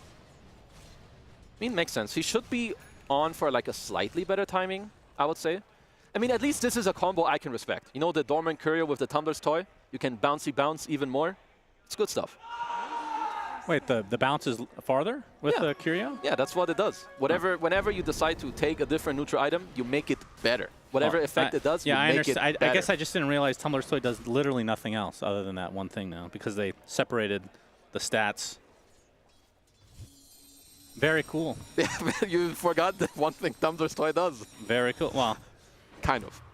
All right, moving on. BZM. Yep. Rebound. It's fine. Yeah, he's got that orb anytime. Except when it's on cooldown, of course. That's how cooldowns work. That makes sense. They're looking for they're a looking to poke. re-aggress. V-Tune obviously a very difficult target, level 13 right now. He's disposed back as they're going to use Unleash as well to try to pop this borrowed time. They do so. Okay. Soxa now on the run. They're Connect field place from Rain, but there's the coil to hold the Abaddon in place, attempting to run away. Gets the Aphotic Shield off. A few more right clicks will suffice. The rebound connect. They don't have the vision. The dust to follow, though. Down goes V-Tune. It's going to be a trade for Soxa, but again, Tundra going to be super happy with that. The attempted TP, but either way, he's going to tick out in the base. So Lorenoff will fall. 2 cores dead for VP. I've seen too many Dooms kill people in the Fountain today. This is like, what, the 3rd or the 4th? It's a crazy ability. I will say that VP supports, they're doing a tremendous job right now. Like when it comes to these last type of fights. Like first the static, the glimpse to bail them out. You had the glimmer as well to even allow for a turn kill. And yeah, we've got the Kanda completed for 33. So being able to break these cores is of course very strong. Especially if you can like follow up with a silence onto the Abaddon, V-Tune. It's gonna have to be careful with that. Because it is an undispellable break, Shannon. Anything that's undispellable is usually pretty damn OP. It means it has like no counterplay. But most breaks are undispellable, but Hoodwinks is dispellable. Hoodwinks is dispellable. Isn't Silver Edge still dispellable? Is it? I don't I mean, think maybe so. they made it better, because that item used to be really, really weak. Right.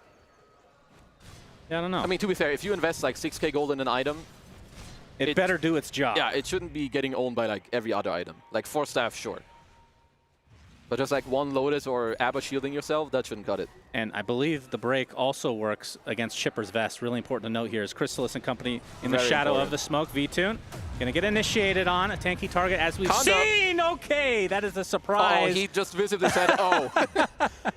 Oh my. Yeah, Kanda breaks, ladies and gentlemen. Evaporated, and now the coil to cancel the TP. Tundra making great use of that break in a surprise tactic. Double kill for 33, and hey, there's a Tormy here to take. Why not? Little Torment time. Got the double kill with the Death Toll once again. And looks like Soxa gets rewarded with the shard this time. It's a good one. It means you can you have higher range, and you can also bounce off of people when you're in a 1v1 with an enemy. He Tumbler Toy into that position. Maybe he wasn't aware like you were with the higher range of the jumpy jump. So 33, Kanda, drums. What do you want to see next? I mean, he showed me he's going Ags, which means that they want to play the map more. I can kind of see that. I mean, personally, I wouldn't mind the Boots of Bearing, but I'm just a big enjoyer of that one. Maybe when you have the Cobalt Cup, you don't really need it, because you kind of move max speed anyway. Yeah, they don't. I mean, the slows coming out from VP, they got Battle Hunger. I could also see other stuff, like maybe a AC or Shiva, but maybe he wants to tank up a bit more first when it comes to like the HP department and playing the map. And honestly, at the end of the day, whatever he queues up is probably the best one to go. He's a specialist on the Wiz.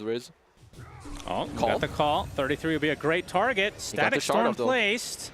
Block grenade. Oh, a weird spot here as Lornoff has to BKB TB the Nightfall special as Antares left alone. Looks like he stole phase shift, but uses the horsey into the soul assumption. 33 is destroying everybody, and into the pit they go. Is there a graphic for how much gold he gained with Death Toll? If we have that, pull it up. Okay, we don't. Apologies. Yep, thanks for embarrassing everybody. What are you talking about?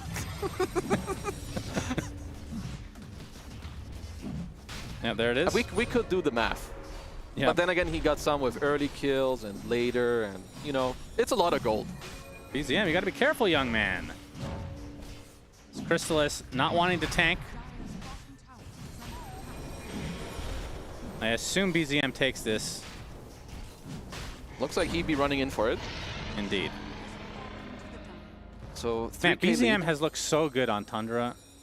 I mean, yeah. In the later stages of OG, I remember casting some of his games, and I mean, I love BZM. OG, I love, well, not with you.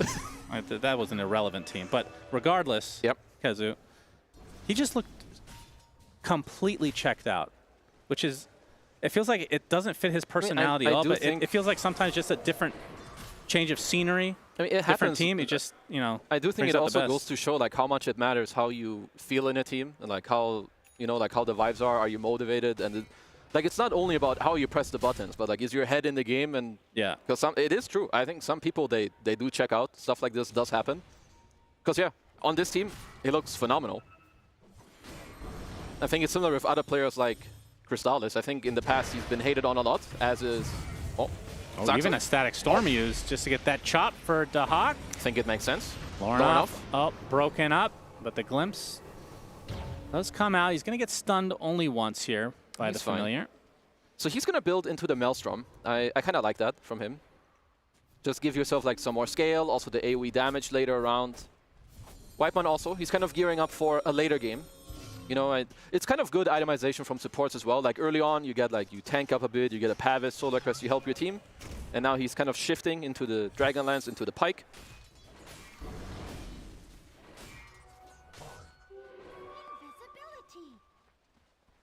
Well, now that they've seen the Conda, of course, VP have to play a lot safer in these instances.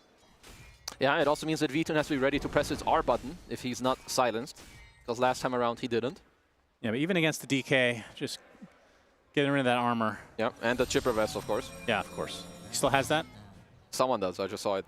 There it is. Yeah, okay. Oh, pick me up. Unleash.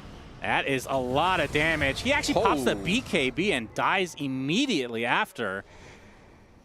Well, another second out of the BKB now. Lornoff and company have to exit the premises. Will be TPing successfully. Still a big kill for Tundra. Still 2.5 minutes on this Aegis. I mean, I do hope that VP are also looking soon, like, to strike back in a way, like to look for an aggressive play, because I think right now, I kind of get the vibe now that they're looking to dodge, like, very strongly, but they're not that weak, honestly, like, with their heroes. If you find someone that is, like, not around, or even if there's a pick-me-up, like, you can glimpse them back in if you start with the static. Because they are, honestly, I feel like they're dropping the map quite a bit. You now have a BKB up on Crystallis. Of course, you still have the Aegis, but you can play around it. As Rain finds Saxa. Yes, he does, and there's a Dragon Tail to That's a freebie. follow. Blood Grenade. Easy kill for VP. 5 versus 4 now, but that's not counting the Aegis for BZM. It gets the coil onto 2. Good shield. Soul Assumption from afar as BZM pops the dust on the other side. As Lornoff has to use the BKB in retreat. He's in human form, so even if they were able to fight here, not going to be of much use on this Dragon Knight. Aphotic Shield helped dispel that stun. Looks like he will walk away. Okay. Despite losing the support on the Tundra side, still looking to fight. Yeah, I mean, I'm okay with that. You know, they get the kill. You bait out the coil, sure. You do have to expand the BKB. So the one thing that sucks a little bit for VP is that their BKBs are going low. So the Hawk used his new one earlier, and I believe Lornoff used at least 2 or 3 charges now. So this does hurt him quite a bit. Yeah, Mjolnir almost online for the DK now as well. Tundra only sporting a 3K lead. As Vitun going to help close the gap with this Radiance Manta into a Basher. Almost has enough for it right now. Rebound play was not there, but Lornoff going to try to counter-initiate into the call. Easy kill onto Saxa, but the break not doing that much against the Axe right now, as most of the damage is from so far away. He has to pop the BKB again in retreat. Oh. As BZM with a coil available, will use it eventually onto Dahak. Still chasing, blink cancelled, shield. 33 continuing on from the sideline. BZM still has that Aegis to burn, so not going to be too scared in this situation. Not able to find a target though, so we'll back away. And now with 25 seconds left on the Aegis, might want to play it a bit safe. Ags online for 33 though. On the next DK form, they could look for a smoke, or maybe even on this Aegis Expire. They don't have too much time, as the form will run out soon. But VP, they're definitely playing a lot cleaner in this game. They're only down 2K gold. Yeah. They did get through this Aegis timer as well. Or at least in 5 seconds they will have. Yeah, we'll tick away. We'll refresh his HP now. And it's going to get Dragon-tailed into a call. Do they have the damage? Static Storm right on top of him. Down goes BZM. Huge kill for VP. Dahak actually lives through that impetus. Terrific pick off for VP. Feels like Tundra were not on exactly the same page there. No, that play was lit. They had a really nice ward behind. You use the glimpse. I mean, obviously Pucks will usually dodge that, but he gets Dragon stunned, pulled back into the Axe call. Radiant are scanning. Cannot underestimate the scaling on VP's lineup as well. Got the Abaddon, Lornoff, of course, with very high net worths. Got the Mjolnir completed now as well.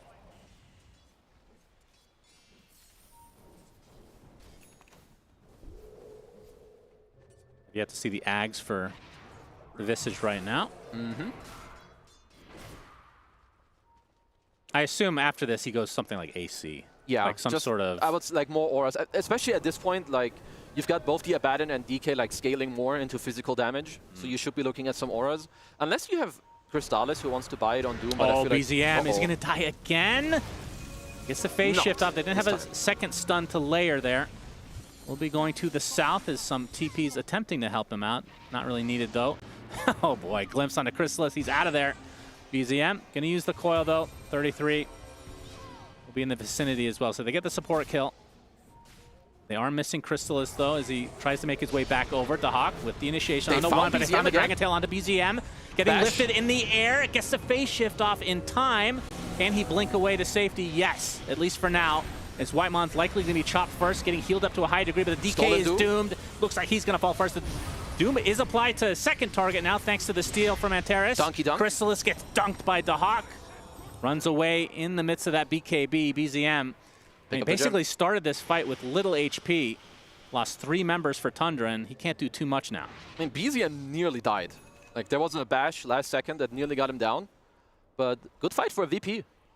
Like, once again, even with, like, you get the Stolen Doom, so you take out Crystallis there as well. So a 2-for-3 trade. I mean, at this point, 33's net worth is really high, but his damage output, honest, it's not that big. Like, you do spam out a lot of spells, of course, with the Kanda as well, but I feel like he's struggling a little bit. So maybe on his next round of items, he'll be able to do a bit more.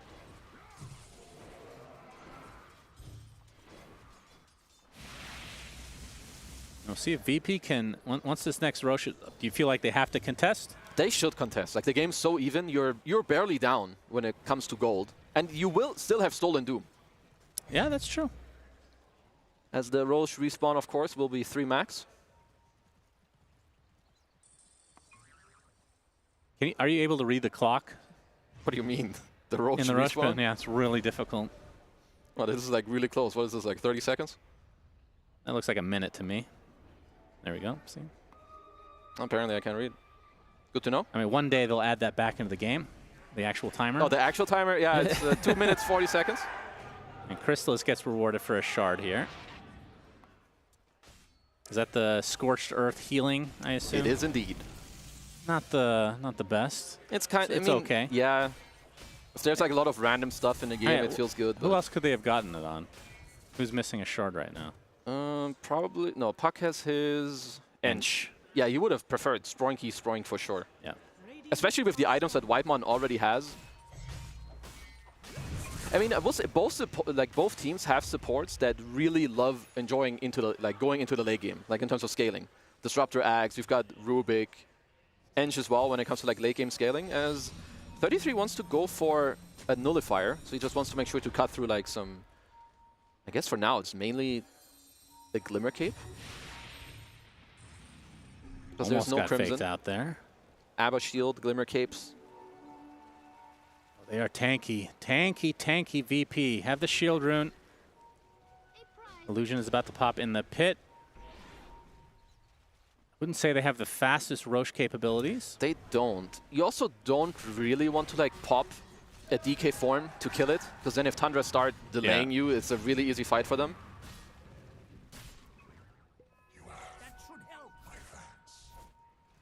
Buybacks are going to be very crucial here for Tundra if they do have any, because of course if they die, they've got the outpost right around the corner to come back in, but it's only 33 who has it. Well, they're going to attempt it. This would be a huge get for VP.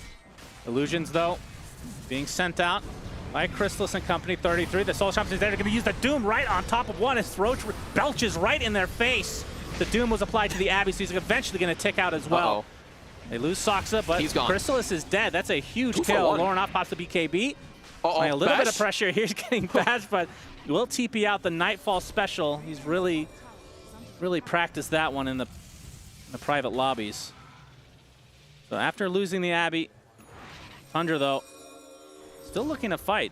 But it's a 2-for-1 trade. I don't know if neither team can really take Roche here. Cause, I mean, if Tundra try, VP will just fight you back. And next time around, I don't know if VP still had a gem. I feel like they didn't. And they didn't have a sentry either, because Tundra had really good vision in the pit with 33 Aghanim Scepter. So we'll just have a little standoff until our bros are back alive. And a lot of these fights feel like they're end up coming down to BKB timing in terms of how much time is left on them. I mean, VP they're coming out a little bit ahead on some of these fights. I mean, maybe I feel the net worth doesn't truly show it, but I think the XP swing, at least from last fight, was in their favor. I mean, let's see. It's 50 seconds until this Roshan moves into the top area. Oh, yeah, I can't wait for that. For him to run over and slap some people. You hear the Valorant players excited about that as well. Yeah, they won their round. Everybody loves Roche. 2K lead for Tundra, and it is a Roche off in the pit. I'm still in Viz with that Ags for 33 as the Hawk and company will smoke now. They're drawing the line, but they're drawing two different lines. Okay, so they have now settled on the one through the mid-river. Let's see about Tundra's positioning. They should know. At this point, kind of all you need to do is hold your positioning and break all the angles. Now they're going to go for the huge wraparound here, No, they might just hold this area because Roche moves top in 10 seconds. I'll see if the illusion fakes them out. Kill it. No. They learned their lesson. They see Crystallis. Do they want to buy it? Dragon Tail right on top of the Doom. Hawk with a follow-up. Do they have the damage? Gets to the outskirts, pops the BKB, and now in retreat, Crystallis is going to live. D2 and company will back away, so that was a huge commitment as Roche makes his way to the north. Yeah, but let's see about Tundra, because you've had, was it double BKB expanded from VP and your Dragon form too? Oh yeah, they want to kill Roche now, but they need to do is it going to quickly. be fully healed. He still has Doom. I mean, Tundra are not going to give you this. They know that you've expanded so much on this last go. There's no way. Yeah, BZM's going to scout it, and Lornoff and company exiting the pit for the time being. And I mean, it's only a matter of time before this Dragon form is done, and then your fight is effectively done as well. Well, this is where teams will often get kind of pressured into these situations. Yeah, they can see that Roche is still pretty healthy.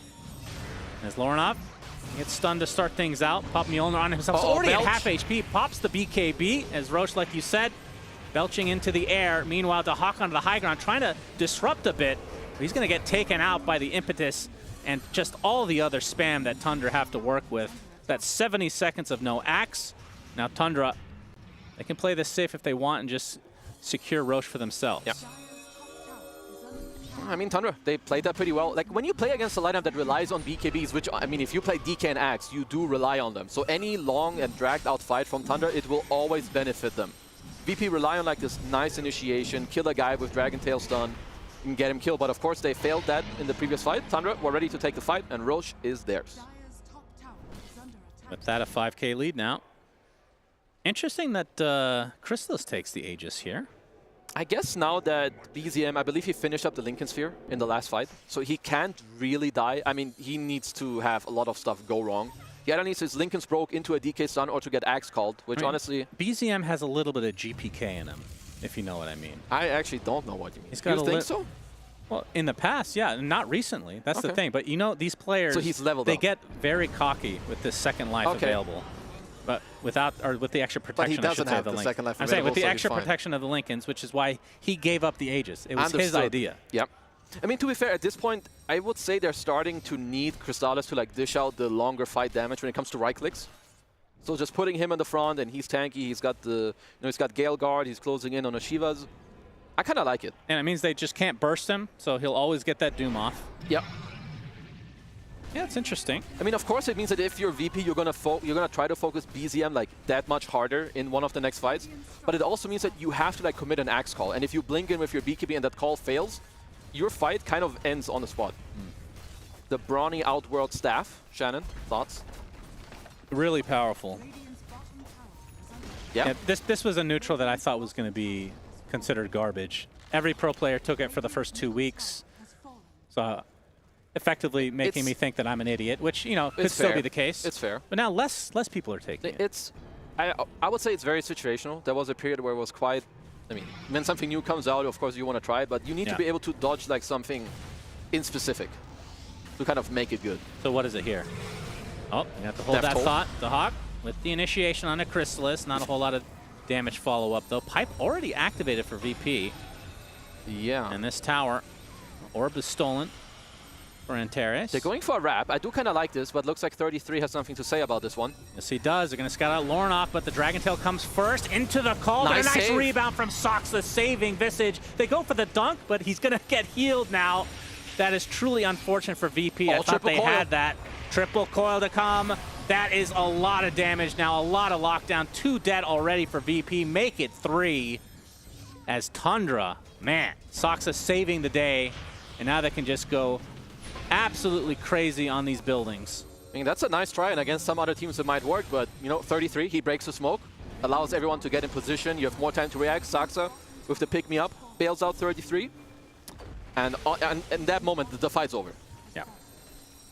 So this will be the bottom lane at the very least. I mean, still 50 seconds of no axe with no buyback either. And even if you buy back on the DK, does not have Dragon Form, so yeah, this is might double just be racks. 2. So Tundra, I mean, very even game up until this point, and just capitalizing on potentially one mistake if you don't even look at it that way. Yeah. No, Or just a really good play from Tundra. Yeah, I mean, you talked about the Aegis. They don't want to go on Doom. Puck is really hard to kill, so they focus Visage, which if they get that, that's huge. It's like you have to clutch it. Like maybe they still had lift, and you need to like give vision to Antares so he can like lift Saksa before that comes out. You know, it's about small things like that. If that hits, the play might just be, you know, genius, and it might work out. But yeah, game was very even. Then around the Roshan play, of course, the game did kind of slip away. Antares looking for a little Hex. Of course, always a nice item to have. They're looking to set this up. Chrysalis is kind of alone. Yep, lift. This is still the Aegis to work through, though. Chrysalis pops the Manta. Okay, It's the Dragon Tail on top. Not a whole lot of follow-up. He's going to pop the Shivas as well. They actually use the Static Storm onto Sox. They don't want him to save the target, but he has Aegis, so he doesn't need to save him here. Chrysalis will likely die. He wants to die, if nothing else. Abba ult. As the Abaddon will get back to half HP thanks to the borrowed time. And Chrysalis just going to focus on the Tier 2 tower. It was like VP used a lot of spells to try to get the Aegis, and they couldn't even get that. Yeah, the problem is, especially like when you play some of these lineups, there are things that are easy to abuse. Maybe it's your Pipe Crimson downtime. It could be your BKB charges, or here, of course, it's your Abba ult. Pretty decent, highly cooldown. Has been nerfed quite a few times. And DK form too. You have to be careful how you use these spells. Like if you give them away for free, Thunder will always look for this little opportunity after. Uh-oh, Mr. Lorano. Oh, the Nightfall special. It's like the 5th time this game. He's got it down pat. All right, he's really good. Just needs the haircut to go with it. Then he'll be truly unstoppable. Or is it more lack of a haircut? I actually don't know anymore. Just talk about something else. So 20K lead here for Tundra. Kazu? Yep. What about it? I mean, let's see. I'm still looking for, when it comes to VP, there are some things coming for them that could change the game. I mean, one would be a refresher on Mr. Dahak, which he's working on, but it's quite far away. Oh, boy. Oh, my goodness. All right, Rain. Goodbye. I mean, I was hoping for maybe Rain to have more network, but obviously if you're a +5 Disruptor in a rough game and you don't get any of the greedy enchantments, a.k.a. the GPM bonus, which apparently he was unlucky with, your network was it a curio into hopefully getting that? Is that what the plan was? No, because that one, you don't buff that one. You only buff the neutral item. Well, this looks to be a potentially free Megas unless they'll have a say about that one. They have to contest this. Yep. Dragon Form is up. Birdie Birds are going for the push. Yeah, the Hawk gets a call. Only onto the Familiars, though, as the rebound. Will save one. Staff. Yeah, very big usage there. His pipe is popped, but V-Tune just tickling at this point of the game. To the Hex onto Saksa, but he just walks away. And that Roche banner being put to pretty good use as the Megas are secured for Tundra. As Jenkins looks to be right here in the 2-0. Yep. Wrong team, though, of course, but great call. That's just a minor detail in the grand scheme of things. It's all about the mindset, Coil onto Shannon. 2. With the follow-up from 33. They get the break, but Abaddon does pop the ult in time. The Hawk now with the BKB. Feels like every single time we've seen him use this, he's had to run away, which is unfortunate state of affairs for the side of VP. Tundra with the Mega Creep secured. Well, see how safe they want to play this. Will be a tough hole. Even if you jump 33, he can unassemble his Aeon Disc, and he'll be saved into the classic, shard. Yeah. Do you think that you should still be able to do that? Like, what if there's just some items that you can't like split like this? I mean, in terms like of, in terms of game design, it's a band-aid. You know, it should be all or nothing. Sure. I mean, it's a weird one, I guess. It's just a high. I feel like it's not an issue in most games. It's just high-level play. Right? It's true. Yeah, it's whatever. I think it's fine. I mean, I remember back in the day when the buyback situation was the biggest issue with the game. You just have unlimited buybacks. I mean, yeah, sure. But they did a good change, like putting cooldown on it. Which is also better, because at some point in Han, you had like 2 charges or something. I think the cooldown is the right way to go. And let's see, what can Antares do in this game to like kind of come in clutch? Can steal Coil, can steal Doom. Because they need big things to happen. When you're down 25k, the win ain't just walking your way. Well, if your team spirit, they level up when they're down. Well, mega they do, creeps. but they find every instance of what they can do. Like, what can you play for? What do you need to do on the map? At this point, you're kind of cornered. You're against Megas. Yeah. You're down 25k gold. It does feel like if you call somebody, you have to static storm so that rebound has far enough range that you don't even have to worry about that, You need the right? field to be up for him to not get pulled out. Yeah. Which is a tough ask because this disruptor has 0 net worth. Yep, as you've mentioned that twice now in the last couple minutes. You really hate this guy, huh? What are you talking about? It's just a hard game. Guys playing against Megas as disruptor, and they can't kill anyone. And he didn't get a GPM enchantment. Yep. It's sad. BZM. Imagine he gets it and he has an Aghanims. Maybe they win. Oh, they do get an AC, but it's on the Enchantress. Yeah, makes sense. You chat it up. As the Nullifier was opted for 33 instead, so. I talked about that too, but I guess you didn't hear that. I mean, he's had it for a while. I'm just, also saying, catching people. You're also talking There's about people it that join the Twitch stream or the YouTube stream 30 seconds ago, and they would never know, Yeah, very important. You say Keck, yeah, that makes more sense. 26k lead here for Tundra, as they should be able to secure this Roche and likely the game afterwards. I mean, VP need to gear up for this high ground, right? You need to somehow bait maybe Tundra to go in too deep, have some buybacks available. Whereas for Tundra, it's very chill. Now do you give it to BZM? Does it matter? He's in the pit, so that means he's taking something. No, he's just hitting it. He could just take Refresher also. He can take whatever he wants. He's staying. He's getting it all. Take all the items. Except Roche Banner. Take the banner. No core wants that. You have Megas. You know how strong they are? Oh, yeah. They're mega giga creeps. Especially against these two supports that can't do a whole lot. As Chrysalis now with the Refresher Orb. And Tundra looking to close the door here on this 2-game series between the two. Slowly stepping forward and taking over some more areas. Got a good ward in the enemy base. Yeah, one of the few wards left for VP. Yep. Showing their own base. Kind of the state of affairs there. As the Hawk tries for initiation, but again, not a whole lot of follow-up. But now the Doom on top of the Abbey. And they do steal the Doom, but are they going to be able to do anything with it? They've already popped the BKB for Lornoff. As now Roche's banner placed, so the buildings will start to melt now. The Hawk again, initiation. Oh, they won BZM. Impetus doing a good amount of damage. Yeah, a lot of damage being applied, though, but that is a Rubik dead to start things out. No buyback as well. As a rebound, he wants to get aggressive this time instead of the save, as V-Tune drops to the deck.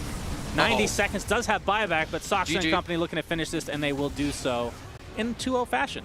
Yeah, the good old 33 Rizzy. But overall, Tundra, no, they just look pretty clean. I will say that VP did clean up their gameplay quite a bit from game 1 to game 2. Still not enough, so they're going to have to keep shaping it up throughout the group stage. But yeah, I would say Tundra looking pretty good, at least in these first 2 games. Not too shabby, getting off to a good start. And, I mean, you came into this thinking it was going to be 2-0, if I remember correctly. Talking to me or Jenkins? Both of you? Yeah, I just had the right team.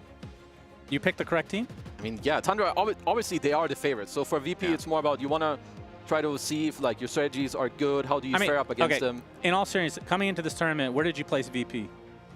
Probably in the grand scheme of things. Bottom 4, bottom 6. Bottom 4? Probably. No, they do better than that. You asked me for my opinion. I gave it to you. No, expand on it, please.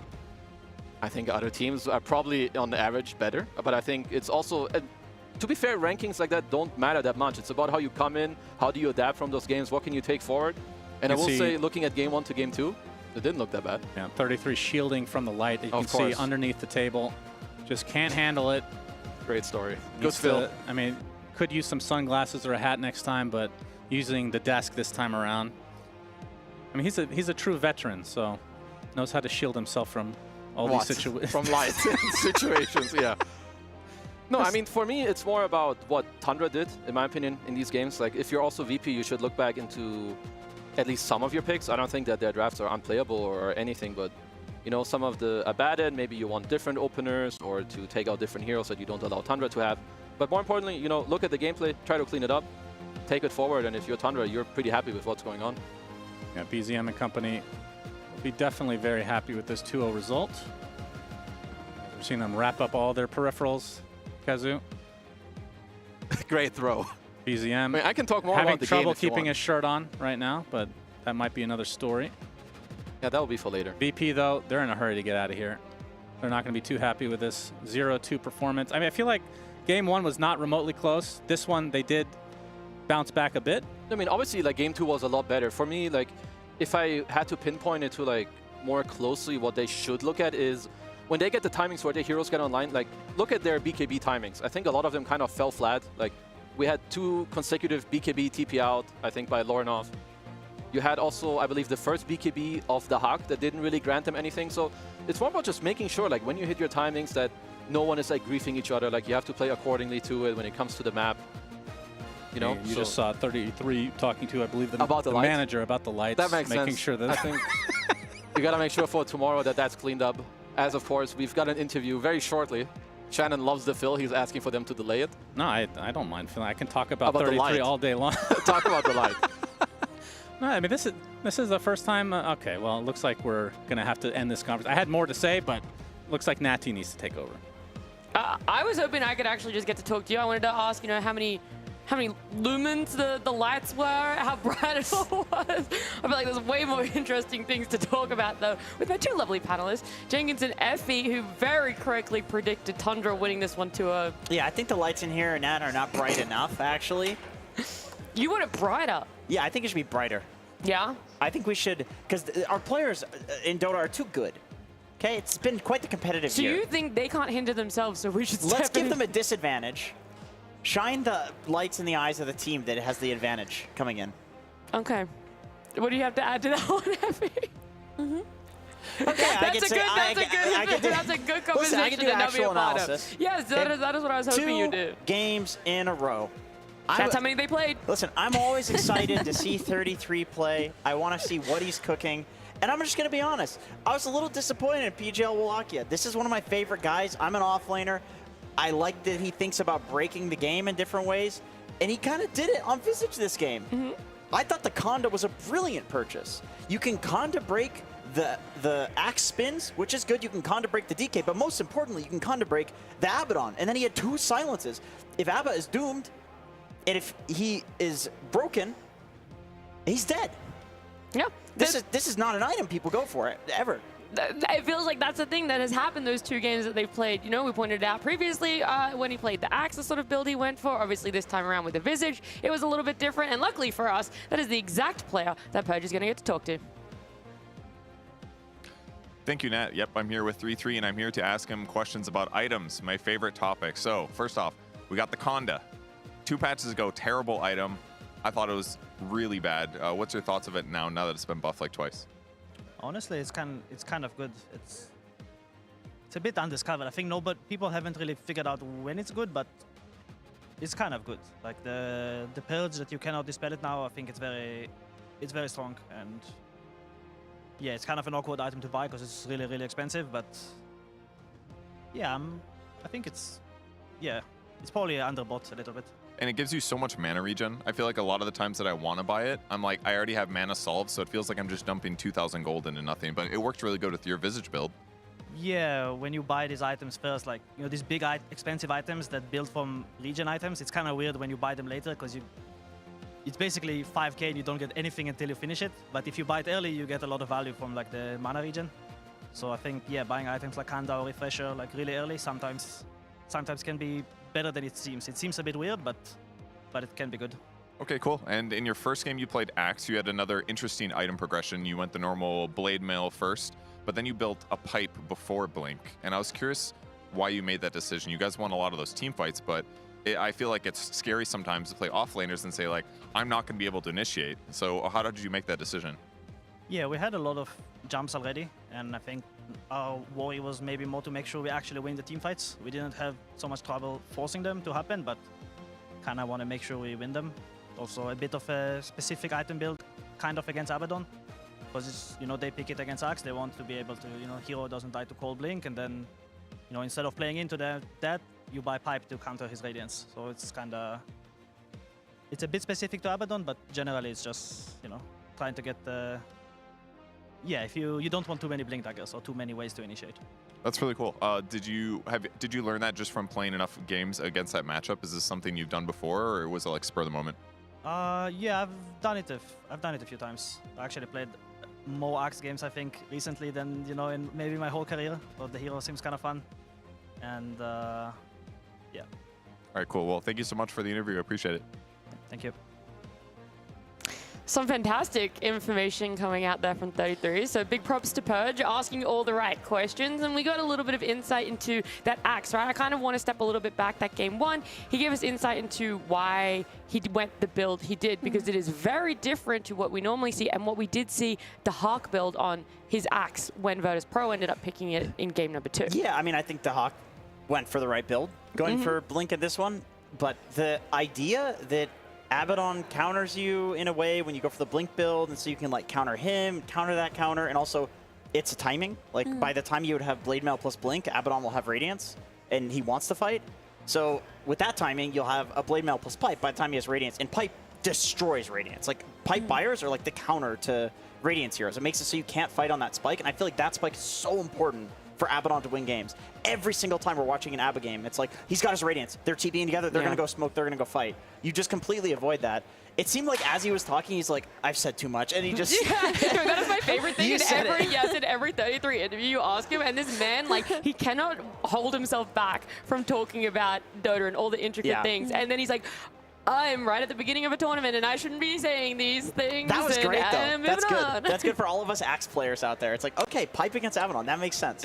Yeah. Yeah, I think it's also just, he said there was enough initiation, and I think that part really matters. So to anyone listening at home, like if you don't have secondary or tertiary initiation coming from your heroes, you kind of do have to buy a Blink Dagger. But that's what's so cool about 33. He has such a unique take to the offlane, especially through his itemization. He's always been able to see things differently than other people, and we saw it in this game on his Visage. That Conda looked so good, and actually, we have a highlight just to show how quickly these tanky heroes melt when they get Conda'd. But so this was pretty cool because Tundra had a wraparound here where they fought VP. Like you see Lorinov get insta-broken, and look how quickly he takes down. Like that is actually ridiculous. There's a beautiful two-man quill here by BZM where basically Dahak gets isolated on the side. But what happens here is if your Axe is dead, you have no means to take the fight afterwards. And that Roche fight I thought was very cool because there was kind of a will they, won't they for a few minutes. Like initially it was Dire's side. They fought for it like minute 32. They decided, nah, we can't take this right now. Then they did a smoke on VP. They smoked around. It didn't work out. They reset one more time, and that was basically the culmination of like the decisive Roche fight. Game 2 was a lot more enjoyable to watch. You've talked about that one specific Roche fight, how back and forth it really was, the will they, won't they. But the game throughout the whole duration was a little bit like that. We thought this was going to be another early snowball from Tundra, but VP really were able to stave them off a little bit. It was that Blink Dagger coming out from Axe, and they had the momentum for a little bit more time in this one. Yeah, I mean, we have a clip of the Hawk with the Blink reveal. I pretty much think, given the draft that they had, they were going to eventually run into some damage issues, which they did. They did run into damage issues. But if they can get the Hawk, like, blinking in, calling people, snowballing, maybe he can, like, blink and kill the puck every now and then. Like, this is the one way that they could win, and it looked like they were doing it, but you need a lot more play options to win the game than that against a team that's Tundra caliber. I really think game 2 especially, they need to go back to the drawing board on the draft. But I have to say, like, when they were starting to ramp up, and it wasn't just the Blink call from Axe, they were getting like Blink stuns on DK with like Static Storm follow-ups, and they were killing Puck and things like that. Evadin died twice in a row. Like, he got picked off when he was farming topside. Tundra was there. They were all their heroes. They killed him, and then they doomed DK, and DK died trying to respond to Evadin getting picked off. A few minutes later, after he respawns, he goes to the same lane, dies there again, and that's really what stopped their ability to like snowball off of there. So again, like, this is great for them because there was so much to learn from their series today, but I also think there are key errors that when they watch back, they're gonna kind of smack themselves for. It's true. Puppy said you don't want to win early in a tournament. Why? Because your flaws are not exposed. And you want the flaws to be exposed so you can fix them.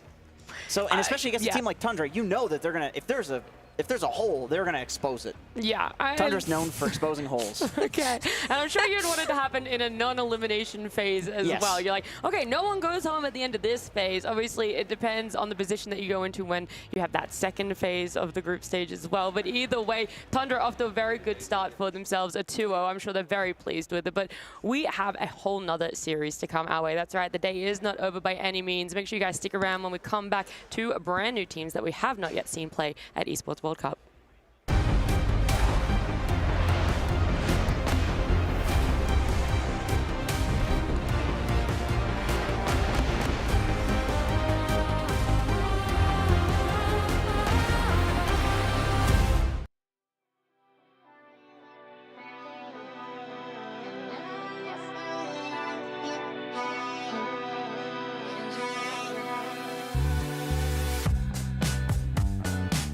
Hey, Mr.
Welcome back to the Esports World Cup. We do have our two final teams playing our final series here for day number one. It's P-Vision up against Heroic. And, you know, with the change-ups in what teams we're seeing, it's a little bit of a change-up on panel as well. Lacoste now joining it. Jenkins and I. How's your day been? It's great to see you. It's been good. It's been a long day so far. It's great to see you again. Yeah, it's great to see you. Nat. Was a good day. We did also play a game of Magic the Gathering in between, which was really nice. That was good. Yeah. Who won? Lacoste did.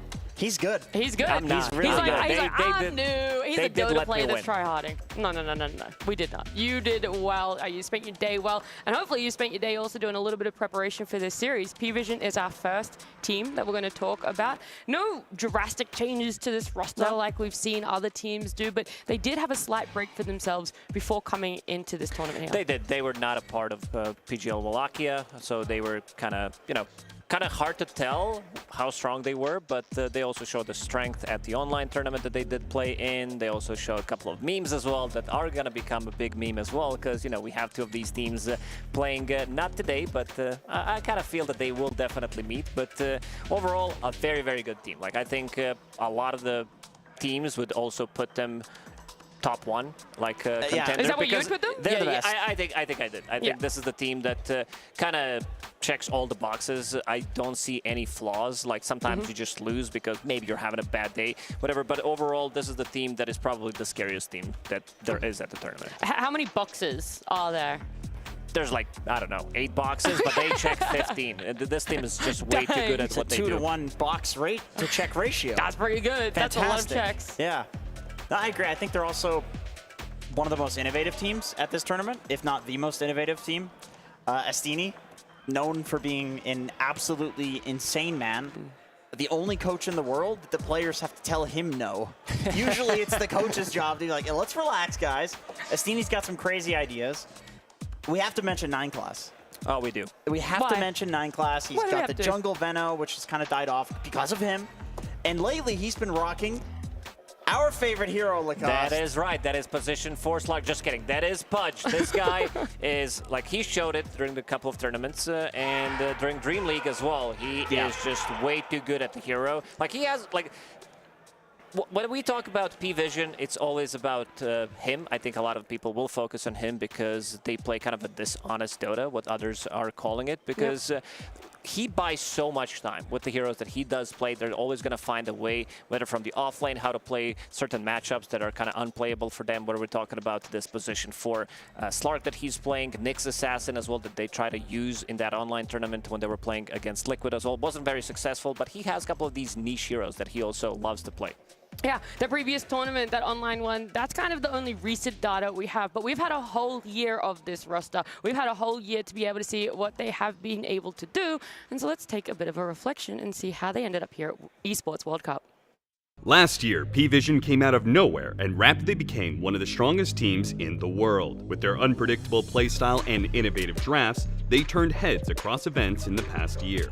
With a roster consisting of Satanic, No One, DM, 9 Class, and Ducalis, P-Vision has some of the strongest players in every single role. And with everything from old legends to young rising stars, P-Vision really has it all. Their journey to the Esports World Cup 2025 was incredibly dominant, securing enough points to qualify to the event before 2024 was even over, with their ESL1 Bangkok 2024 win.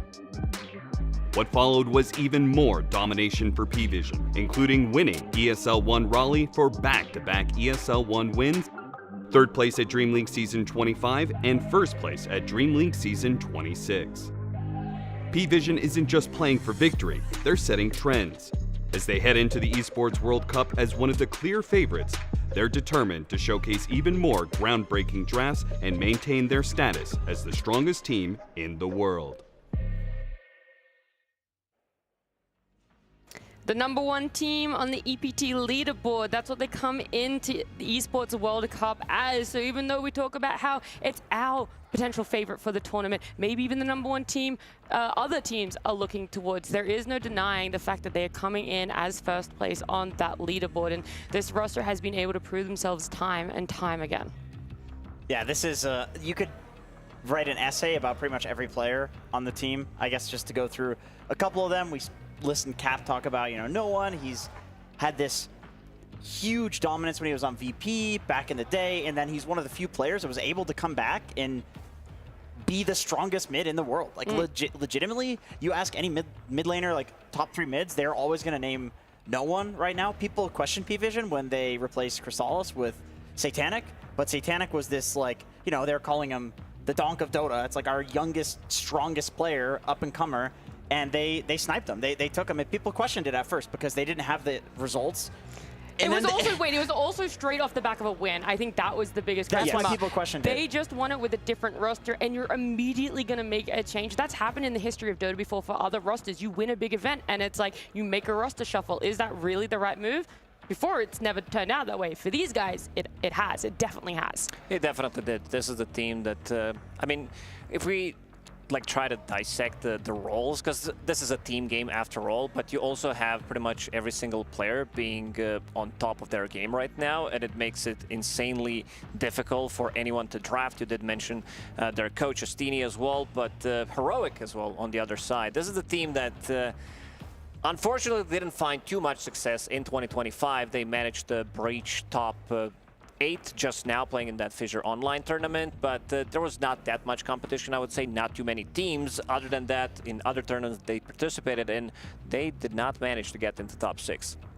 Yeah, it is a tale, 2 different stories Yes. here. You have our #1 EBT leaderboard team, and then you have a team that kind of had to fight tooth and nail through qualifiers to get here. They've proven themselves in that region. They have to come here and they have to prove it again for themselves. But there has been a very big improvement for Heroic having Whisper join them. I would say that's where my eyes kind of go when I look at this roster now.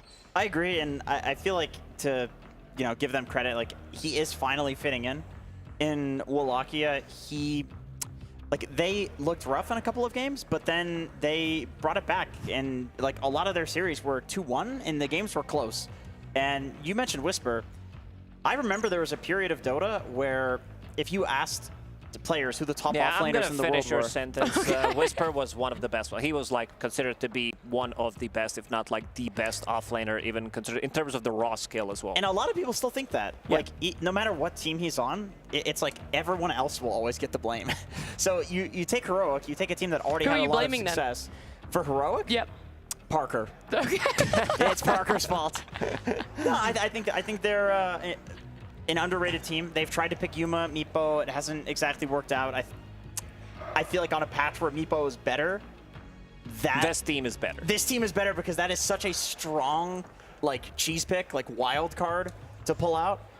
King Jungles, he's played Ogre. We saw him play that recently. Nobody's rocking the Ogre. He'll play Chen, like he plays. His name's King Jungles. He plays the junglers, right?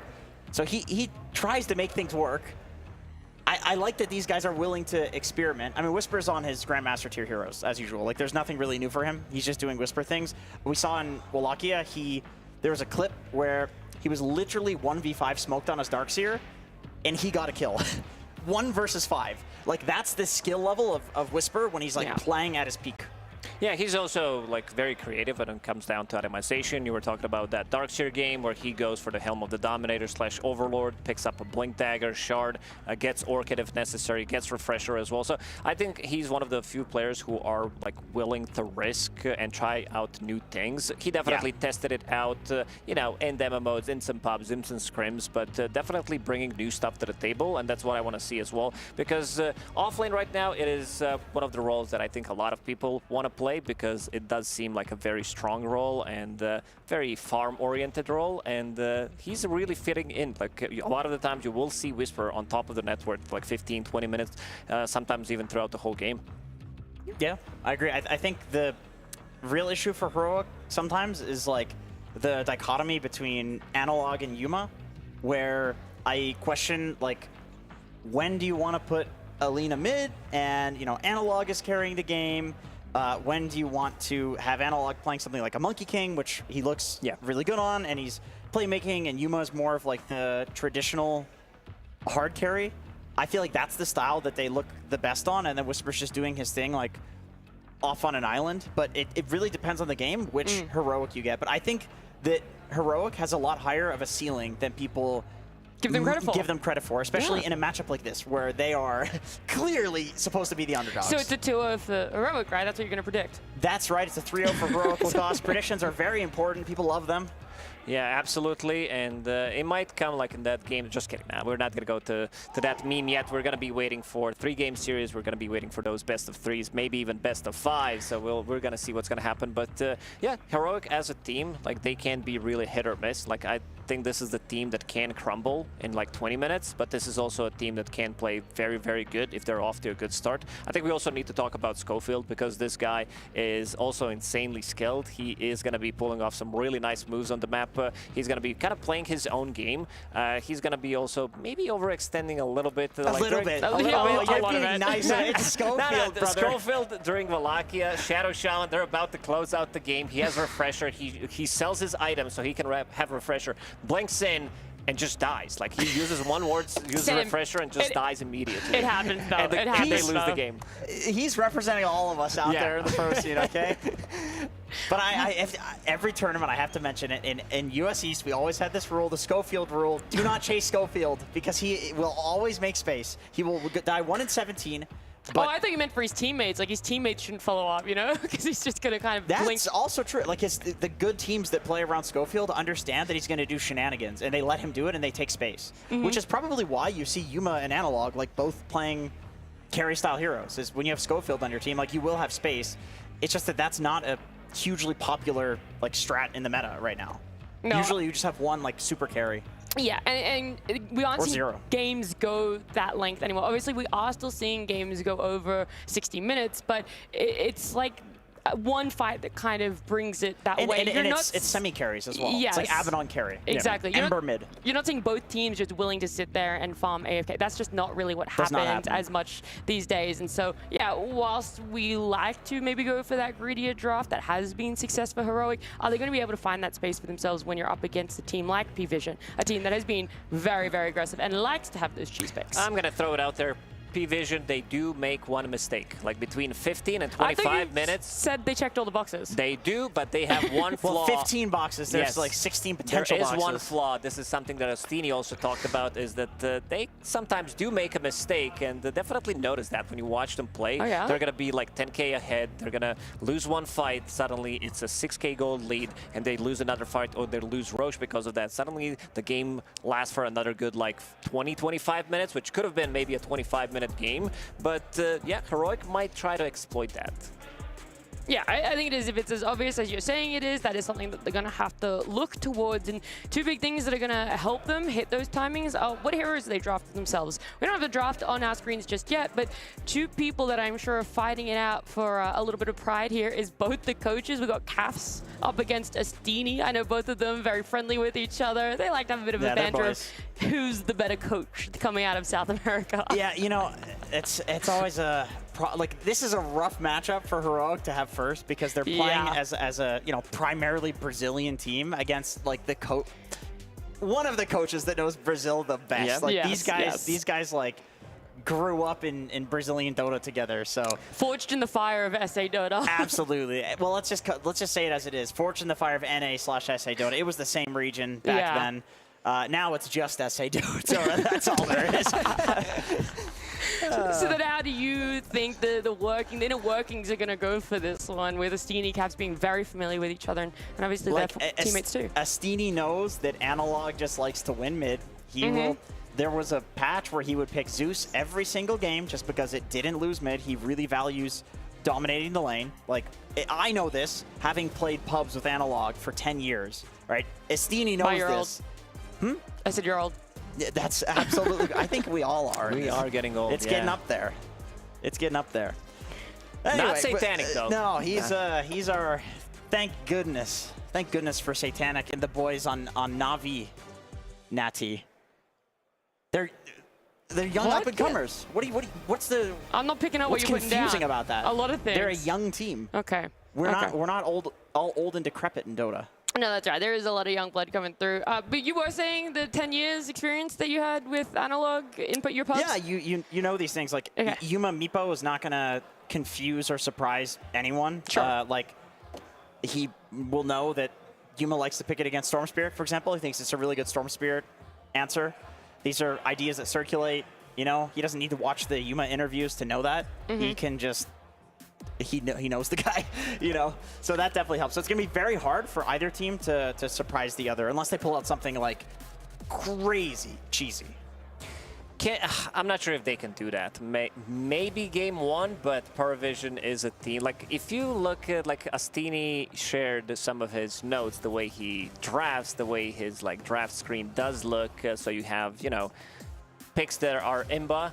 You have, you know, something that is meta, and you also have something that I want to try, something that they want to flex, and they also have, like, other roles. So makes things easier for himself, and you can see the way they think. Sometimes not forgetting things in Dota is very important. You know, when it's Broodmother patch, sometimes like you forget about it. Sometimes you are getting cheesed. Some of these like Forlock plus PA combinations that we've seen, sometimes it can slip through. But yeah, this team is very difficult to draft against. I actually haven't gotten your thoughts, Lacoste, on how this meta is for you. If there are any specific heroes where you're like, I see a lot of value in this hero and I'm surprised other people aren't seeing the same weight in it. Something that is underrated and hasn't been picked too much. But you think it should be. That's the other caveat to that. Yeah, I'm just thinking... I got to put him on the spot, you know? You don't get a free ride on this panel. We've seen good amount of Phantom Lancer. I think this hero is good, but I don't think you can pick it so early in the draft. I also think that the heroes from the offlane, like Vizirizi, that we've seen in the previous series, is definitely going to be making a comeback. Dazzle as well, we see good amount as well. Dazzle from position 5, offlane Dazzle as well earlier today. I think these are the type of heroes that people are going to be experimenting with, and because we did kind of figure out the meta, I would say, with these Quaps, these Dawnbreakers as well. These are the newer heroes that did come into the meta recently. We see Ame playing Jug, so it is a bit of a hard to say whether the hero is good or not, because Ame definitely loves to play the hero. They did say it was like the perfect game for it in their eyes. So, I mean, if not anything, Juggernaut is very entertaining to watch. Yes, he is. Yes, he is. Especially when it's Ame, because everybody's, you never know what you're gonna get. I mean, I think that Pudge is genuinely broken. Good. It's good. And the only team that has the balls to play it is P-Vision. Which is funny, because I feel like BB Team should be that roster. Almost every single player on that team loves Pudge. You would think so, but they just don't have the cojones. I mean, I was actually talking to I think Jabs about this, like Liquid Jabs. Yeah, and I talked to CY, and I was just trying to get information on this, because I was like, where is Pudge? I don't understand. And they're like, oh, Jenkins again with his Pudge love. No, they said it's good, and I agree. Like, people are just afraid of picking it, and this was interesting to hear, you know, but that is the thing. It's high risk, but it's very high reward. And I think like 9class as a player and P-Vision as a team is just absolutely not afraid of high risk, high reward. What's the high risk to it? If you go to lanes and you miss a few hooks and you're stealing XP from your mid and you're leaving your off laner. Here we go. If you experience this way too many times. No, because you go mid with a smoke, with a blood grenade, you rush the win lane. Like, there's ways, you can hook people into, there's a lot of tree lines right now in Dota that you can hook somebody into that they need to quelling 2 trees in order to get out of. And 9class knows this, and I know that he knows this because that's how I know it. I watched him play, and he was doing this. There are spots you can hook people into with how the map is now. And I think there's a lot of heroes, there's a lot of supports that are really good to hook. There's a lot of cores that are really good to hook, like these Drow Rangers of the world just feel Is there anything that unpickable. you don't want to be hooking into the Pudge, other than Tidehunter? Tidehunter is that is probably the best one. That is honestly probably the best currently. That's like a good hero. Well, look, I love the spiel and the little bit of a monologue that you've given us here for Pudge. Fingers crossed that P-Vision have the courage to pick it up for themselves. They've done it before in previous tournaments. Will it happen again? Either way, the game #1 draft here, we're seeing the bans. Nothing too crazy really coming out in the first phase ban than what we've been seeing already so far in our previous 6 series across 2 streams. Yeah, I did mention Dazzle. This hero hasn't been, like, his contest rate has been pretty high. He's been contested like in 80% of the games, which is pretty high considering that we haven't seen too much of the Dazzle in the last like 2 months. Maybe some teams did pick it once or twice, but that was pretty much it. And now he is making a resurgence definitely from like 2 different roles, from the off lane, from the position 5. You asked me about the hero that we might see a comeback. I think Faceless Void does have a good place in meta as well. I feel like this is a good game for it. I feel like P-Vision was just dangling the TA there. Like, they Darkseer banned, Batrider banned, Dazzle banned. That screams to me TA, and I'm actually kind of glad Heroic didn't take the bait. Like, they weren't just like first picking Yuma as TA, which they were doing previously, and they actually looked really good when he was TA. So I kind of like that they didn't play into like the clear opening from P-Vision, and they just take the like generically good support hero. Yeah, they did find a lot of success when they were opening up with Shadow Shaman. I see like winning 3 out of their last 4 games when they opened up with Shadow Shaman. This hero just gives you everything. No matter how bad the game is, you always have some kind of a play that you can make with the hero, whether you're going for a split push, whether you have that level 15 break talent, whether we're talking about Blink Hex initiation, where you're catching somebody off guard. The pickoff potential definitely is there, and P-Vision will respond with Shadow Fiend. We've seen good amounts of Shadow Fiend being flexed to the mid lane as well with Refresher, this Yasha Kaya build, which works really, really well, or from the safe lane, which we've seen good amount of Shadow Fiends as well. Yeah. During Wallachia, when Yatoro did play it, he had like minus 30+ armor on his souls, because he was just going around the map, getting the kills, getting that stuff refreshed, and making sure that they can just keep snowballing. So this is a very snowbally hero. It's a hard hero to play Shadow Shaman into as well. Like running in and gripping somebody into a Requiem, whether it's a Shadow Fiend carry or Shadow Fiend mid, AoE, like large AoE disable, and then focusing whatever guy, whether it's a Shadow Shaman or not, is a pretty difficult. Like, how do you position against that? Even Ether Lens doesn't help you. Blink doesn't help you. Like, you need BKB. If you're the one who's getting the first jump, then it's fine. Pre-BKB, or if you have really good follow-up with an extra stun, then you can make the place. But yeah, both shadows, one on each side. True. I would, if you're P-Vision, consider Axe ban. Shadow Shaman Axe sounds very strong. Jump the SF. It's a consideration for Whisper. He was playing it a lot recently. Maybe they just don't think it's like you can run SF mid, and I guess SF mid is not, it's not that bad against Axe. Like, you're not doing any physical damage really, so he's not a great Blade Mail Blink target. Well, Dark Willow is going to be P-Vision's pickup here. I'd seen it earlier in the day today as well. Do you guys like it? Is this also one of those ones, Lacoste, that you're a little bit like, oh, it's underrated? I don't know where it really sits not necessarily. here. I think this hero is really, really good. It's accurately rated. It's accurately rated. Okay. This hero gives you good damage, gives you control. Also like the fact, this is also one of 9 classes better heroes. He did play it a lot during Dream League Season 26. He brought this back into the meta. Pretty much. Single-handedly. So, okay, there's the TA. Yeah. They eventually take it because all of these like excellent TA counters are banned. I mean, at a certain point, when you're like baiting a team to pick a hero and it gets later and later in the draft, you just take the bait and say like, okay, well now you only have like 3 picks to counter it instead of like a whole draft. I do feel like a little bit of a game of chicken as well. Heroics, like, do we pick it up here? Do we kind of wait to try and close out our phase with it? But okay, it is a TA. So Enigma is an age-old counter to TA. You can tear through the refraction charges, you can dumpster her in lane, and I genuinely think this is just Heroic saying, we think this is what you wanted to counter the TA, this is why you were dangling it, so we're just going to pick it, and now you have to come up with some other option. Yeah, and they also have Enigma, which is kind of a hero that shuts down a lot of the carry heroes from the safe lane. So we'll have to see where this Shadow Fiend's gonna go. So now you have Templar Assassin. You have a lot of tempo with this lineup. There's a lot of damage. Templar Assassin with this. So you have Enigma with Eidolons building into aura items. Shadow Shaman with the wards. So taking objectives is very easy. I like the idea what Heroic is going for. This type of a lineup kind of plays itself where you're snowballing out of the lanes. TA being a super strong laner. Same goes for Enigma with the Shadow Shaman. And this is, I think, gonna be carry Kunkka, seeing that Enigma is going to be played from the off lane, unless Heroic wants to flex this Enigma to position 5 potentially, but I think this is very underrated. This is something that not a lot of teams are willing to pick and play, is Kunkka from the safe lane, and pretty much it was Satanic who kind of brought it back as well a couple of months ago, and this hero looks insane. One of the fastest farmers in the game. Yeah, the Radiance disassemble into Rapier build late game is genuinely good. If somebody thinks it's a meme, I would recommend go and try it, and you will realize it's actually good.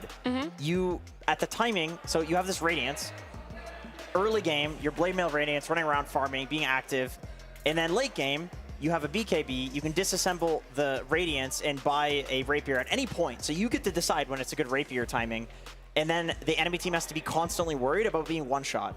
And the timing works out because level 25 on Kunkka, you get this insane Tidebringer cleave damage, and the one-shot potential is like, you just cannot end the game. I gotta share a little bit of a funny story about this Conker. We were talking about it, how, you know, when you do get the rapier, how you're able to essentially one-shot supports later in the game if they're having a little bit of a difficult one too. And someone goes, how do you counter this? Like, how do you counter Conker getting a rapier and kind of getting to crit you?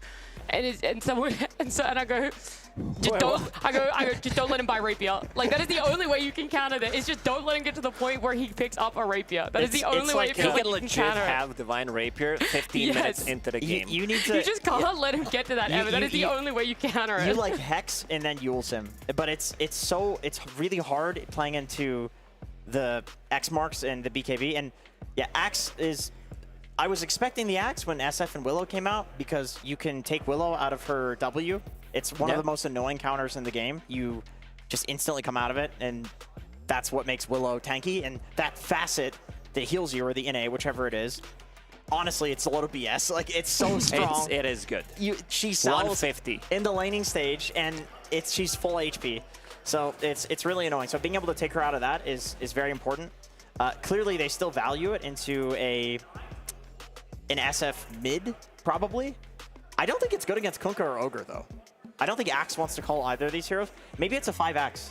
It might be. I think they are, like, unfortunately for them, they don't have overall last pick, so they are not going to be seeing where the heroes are going to go, because the last pick does belong to P-Vision, but I think they are going to be making this flex happen, which we were talking about, that Enigma doesn't really want to play into this Kunkka, but this also opens up them for Kunkka to go to the mid lane, have safe lane Shadow Fiend, and potentially even have Kunkka from the off lane. Yeah, that is true, actually. Then it depends on who picks what hero. Yes. But both teams don't get to see that until everything is decided. So there's kind of a gamble that's going to be going on here. That's a lot of moving parts. So you're saying both the Enigma and the Axe could potentially be flexed to a support. Yes. If it is, that is where we're going to see P-Vision sort of commit a lot more to where the Conquer and this Shadow Fiend are going to go. Yeah, and seeing this ban, this Slardar ban, which would give them even more tempo, a bit of a... I would say this is more about the mid lane matchup, so I assume they want to be running, like, I think they're checking some of the boxes where they don't want to have this Slardar into Kunkka. They also want to have something from the mid lane, which is going to be better for them. Yeah, I agree. I think it would do well in lane against Kunkka, and also TA minus armor plus the Slardar minus armor is... I mean, double minus armor strategy is an age-old combo in Dota. Like, that's always strong. Always strong. Well, there we go. All the bans now for P-Vision are out there. Monkey King. So okay, Monkey King. They're really making it look like it's a Kunkka mid with these two bans. Yeah. Yes. These are just... I'm a melee guy. I don't want to be owned by an anti-melee guy mid. Who's the other alternative? I mean, Huskar, I guess? Analog playing Huskar, though. I don't know. I feel like P-Vision is a team you don't want to Huskar against. Because Why is that? Because they've shown, like, they will just dual lane it. They will literally put a sentry in the tier 2 tower in their off lane to get the wave so that they have it pushed out, and then they can dual lane mid without ruining DM's game. Like, they have the tech against this. Everyone is copying it, so this is not the team you want to Huskar last pick against. Yeah. Yeah, okay, yeah. I see what you're saying. But Heroic, they still got a ban for themselves. They still got a little bit here to set up for themselves. Terrorblade is where it's going to be. And their final pick, I mean, that's going to ultimately show us which out of these heroes, Enigma or Axe, is going to be flexed into that support role. I'm not sure if they have a pick that can still camouflage this pick, so they're not revealing anything. That's what I was thinking. Because you can still send the TA mid, and it does well against SF or Kunkka. But it's more the support. Was where I say, like, we're gonna... Yeah, there's a lot of flex options here for Heroic. So it just depends on how crafty they want to be with the draft. Okay, I see.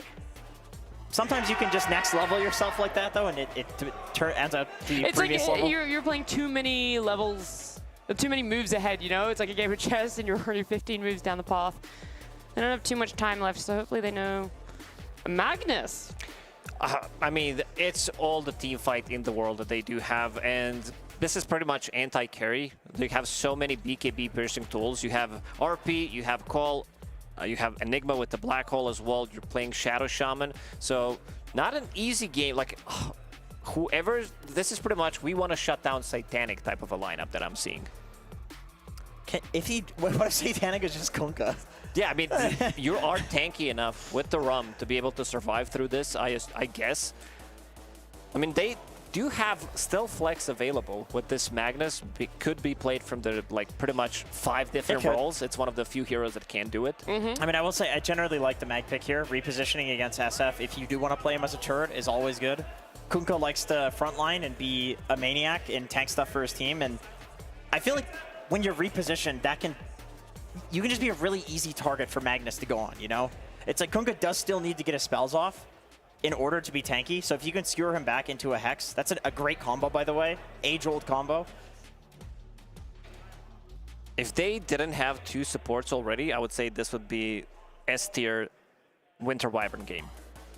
Like what you're playing against all of these heroes that a lot of the team fight, a lot of the ways to break the fight. Or Vrubik. Oh, no, please, no. I know you love Vrubik. How quick he was to shut it down. Well. Okay, now I'm confused. A Chen. It is a DM offlane Ogre. That's Giga Chad. I mean, I imagine that does very well against a TA. You're very tanky, high armor hero. You can burn the refraction charges with Ignite in lane. I don't mind that at all. You're a pretty bad skewer back target or like axe jump target as well. And they're still not picking their heroes. They're waiting to see where Axe and Enigma are going to go. Right now, Paravision, P-Vision, everything is pretty much set for them, where they have this DM on Ogre with Satanic on Shadow Fiend. So you have a lot of tankiness. You have a lot of survivability. Kunkka is definitely not a hero that is easy to kill. Ducalis is going to be bringing those auras with the Chen, so they're still waiting. Yeah, they're making us wait. I hope for good reason. I hope it's because they're having a... Okay. So it will be King Jungles on Enigma and Whisper Axe. I think this makes sense. I mean, Axe in this game against SF carry, it's a one-to-one counter, right? This hero will destroy itself with the Blade Mail. I think they wanted to have mana on the hero because you are playing against Chen. He can burn your mana. Axe doesn't care about your mana getting burned, so that's pretty good. Enigma would definitely suffer a little bit more, I would say. But yeah, looking at both of these drafts, P-Vision, they are playing into a lot of team fight and they're playing into a lot of tempo. I think that's why they picked Chen, so they can also match that tempo. They put Kunkka through the mid lane, so he will be getting some extra levels. And we talked about Shadowfin from the carry role, what this hero can do. Like, he can definitely pop off if he's off to a good start. I'm going to disagree with Lacoste politely and say you have no idea what you're talking about. The SA region as a whole has always been exceptional at team fighting. This is when they completely lacked strategy, which was for a long time, they would still become top-tier teams by just team fighting better than you. And they have the team fight. They have the repositioning. I believe in Heroic. I think they're going to... Okay, now do it unpolitely. Lacoste, you've been a great friend to me. I was, especially in the last couple of months. You've been a great friend. We definitely bounded. We're brothers. You're okay. At this point, would you say? I'll let you guys go and enjoy it, all right? I don't want to keep you too much longer. We don't want to hold the audience any longer either, because we're going to hear the wise words of one of my favorite casters ever, Kezu, and then I guess Sunspan next to him. Shanna, take it away, please. P-Vision. Yes, let's go. We get to cast P-Vision. Think about that for a moment. I have. Enunciate the P. P-Vision. It's going to be a good one. It will be. Versus Heroic, we have a pause. Also starts with a P for P-Vision. Not for the lights this time. No. It is packet loss. Well, let's just double check the 33 is he's not out there. He has left the building. Right. No, we're good. We're good. 33 is nowhere to be seen. It's just P-Vision and Heroic. I mean, coming into this, P-Vision have had a very good year. Oh, yeah, overall. they're a tremendous year. And I would expect them to be the favorites here. But it feels like Heroic, they always take games off of teams when, just the region in general, they take games off of teams that are supposed to win in the most unexpected ways. Is this one of those potential ways? I mean, obviously it could be. I would like Heroic are not a strange team, but in terms of who they win against and who they lose to, I feel like they're the type of team that when you're supposed to be better, somehow they level up. Maybe it's that they don't care or they don't have fear, other people kind of, over-respect their opponent. I feel like for them, they don't. I really like their strategies. I do think they have a very good coaching staff when it comes to Heroic. But Mr. P Vision, I believe they've got a pretty good draft themselves. So sure, you're running their jersey, it just says Vision. You notice that? There's no P. Where's the P? I don't know. We'll fix that for tomorrow. I can bring... Or in post. Yeah, that also starts with P. I can bring the P tomorrow. On the shirt? Yeah. Good. Where else? I mean, that's where it belongs, I guess. Yeah. Sorry, you were saying... I don't remember. No, I was talking about the drafts because, I mean, Heroic, I like this team quite a lot. I do think they're like very, maybe a little bit hit or miss, I would say, with like their overall performances. But P-Vision, I was saying that I just kind of like their draft.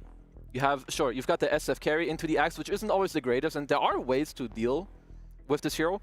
But they've got offlane Ogre Magi, which is not something we see too often. I kind of like it. I also like... Is that how you usually pronounce it? Ogre Magi? Yeah. You could just call him Ogre. You say Magi? I don't know. You're asking, like, apparently I do. That's interesting. Yeah, well, call me out when I call him something else. I'll just say Ogre. Do you know why I like Chen in this game, especially versus TA? Versus TA? Yeah. No. I mean, sure, your summons might die, but what's really important when you play against like TA is that people stay alive. First of all, you've got the heal, I mean, obviously, but also you've got the bonus armor for your bros, you know, to stay alive. It's important, Shannon. Staying alive is good. So they say. Yeah. I mean, there's no contrary.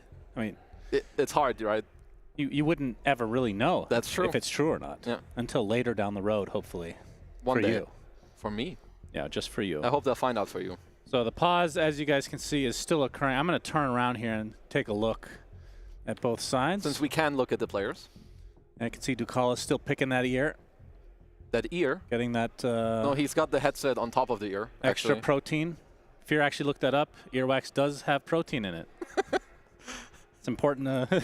I think you should let Reddit have it sometime so people can catch up on the recent developments. Yeah, that was quite the development. He discovered something ancient in there. Right. Shannon, relax. We were paused because of packet loss, which I believe we are fixing. Yeah, it looks like... Or are you reading anything else on people's facial expression? I mean, yes, actually I am. But Tell me. Nothing that we should be talking about. That's good. We'll keep it for later. Now I know why usually we don't have the players behind us, is because I just get distracted. I mean, I think in a pause, in a pause, it's okay to be distracted. So I believe it's okay. Sure.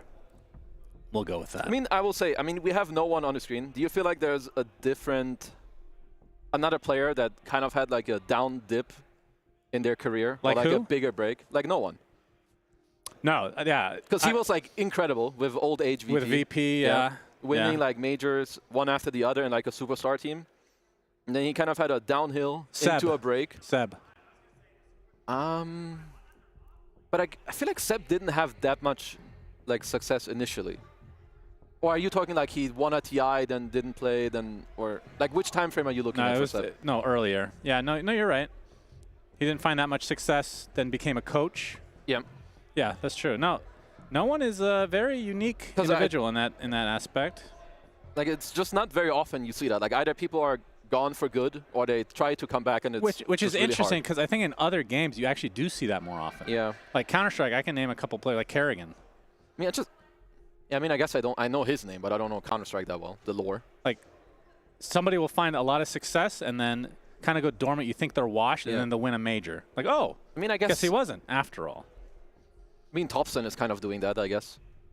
Maybe now he's done for good, but like he didn't play, then he just joins like Tundra before TI to get top 3, something like that. Yeah. But overall, I mean, this is not something that's easy to replicate. Nah, it's just, if that one's more, I feel like most people wrote off no one. True. That was not the case for Thompson when he came back. I mean, sure, like, that's true. It's also just he like can get top 1 4. year or something. No, this is a unique storyline for sure. Yeah. Worth investigating more. Why are you calling him out for vacking?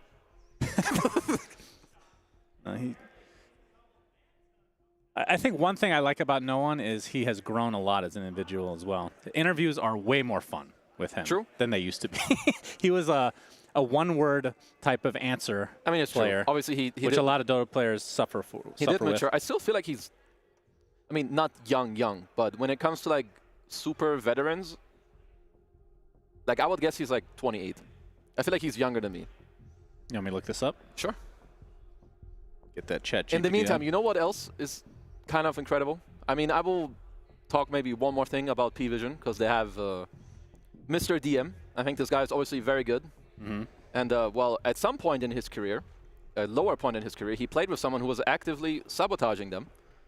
I will not name him, but I do think that's something else that's like really hard to kind of get through and like recover yourself when it comes to your career. Who is this? Taiga. Oh. I mean, they lane together. Like, going through something like that is definitely not easy, so. That's true. You know, kind of kudos to all the people that have to go through a lot of struggle. No one is 27. I was close. Yeah, I thought 28. That's crazy, though.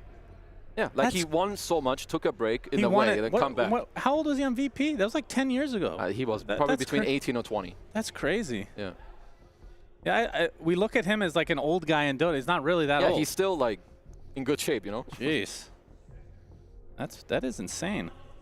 Well, and of course, in the meantime, you have like I guess one of the biggest newcomers. I mean, I would say 9 class is still kind of new to the scene, at least like the pro scene. But then you've got Satanic, the little demon. Yeah, kid's real he good. is a beast. Yeah. Absolute beast. I mean, if you were to rank carries in the world right now, would he be top 3? I think he should be. In terms of raw skill, yeah. From what I understand, there's still, I mean, of course, he's young, right? So there are other things he has to learn, but his own skill, super high. Yeah, I think he's one of the most explosive carries for sure. It feels like a lot of the games, to me, when I'm casting, Yatoro or Satanic, it feels very similar in nature. I agree. He can just take over the game, and I feel like not many carries can play to that level. But of course, he does have an amazing supporting cast, and I love 9 class. That's one of my favorite players in the entire scene for sure. Plays the weirdest stuff, has weird builds, plays Armlet, Terrorblade, which they kind of pioneer a lot usually of things. terrible. He has some good clips, I will say. Like the blink in into trying to Sunder and then like something random hits him, or Radiance, I don't know what it was, he just insta-died. Yeah, the classic. Yeah, he's got good clips. I mean, it's kind of similar with Heroic. Like their post 4, he's an absolute maniac.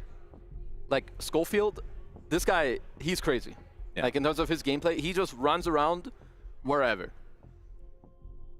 Feels like every team needs a wild card.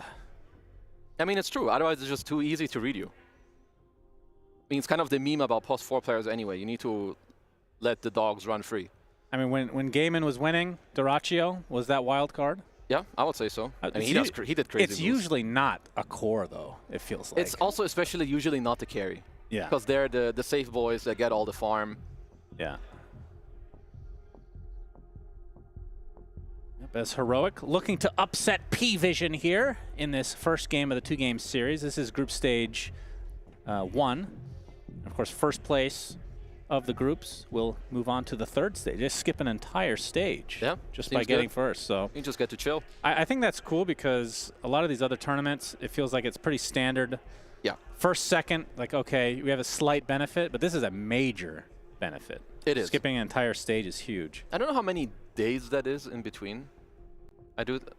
Yeah, is there actually, I'm not is sure. there any way that that's a detriment to some teams? If it's too long.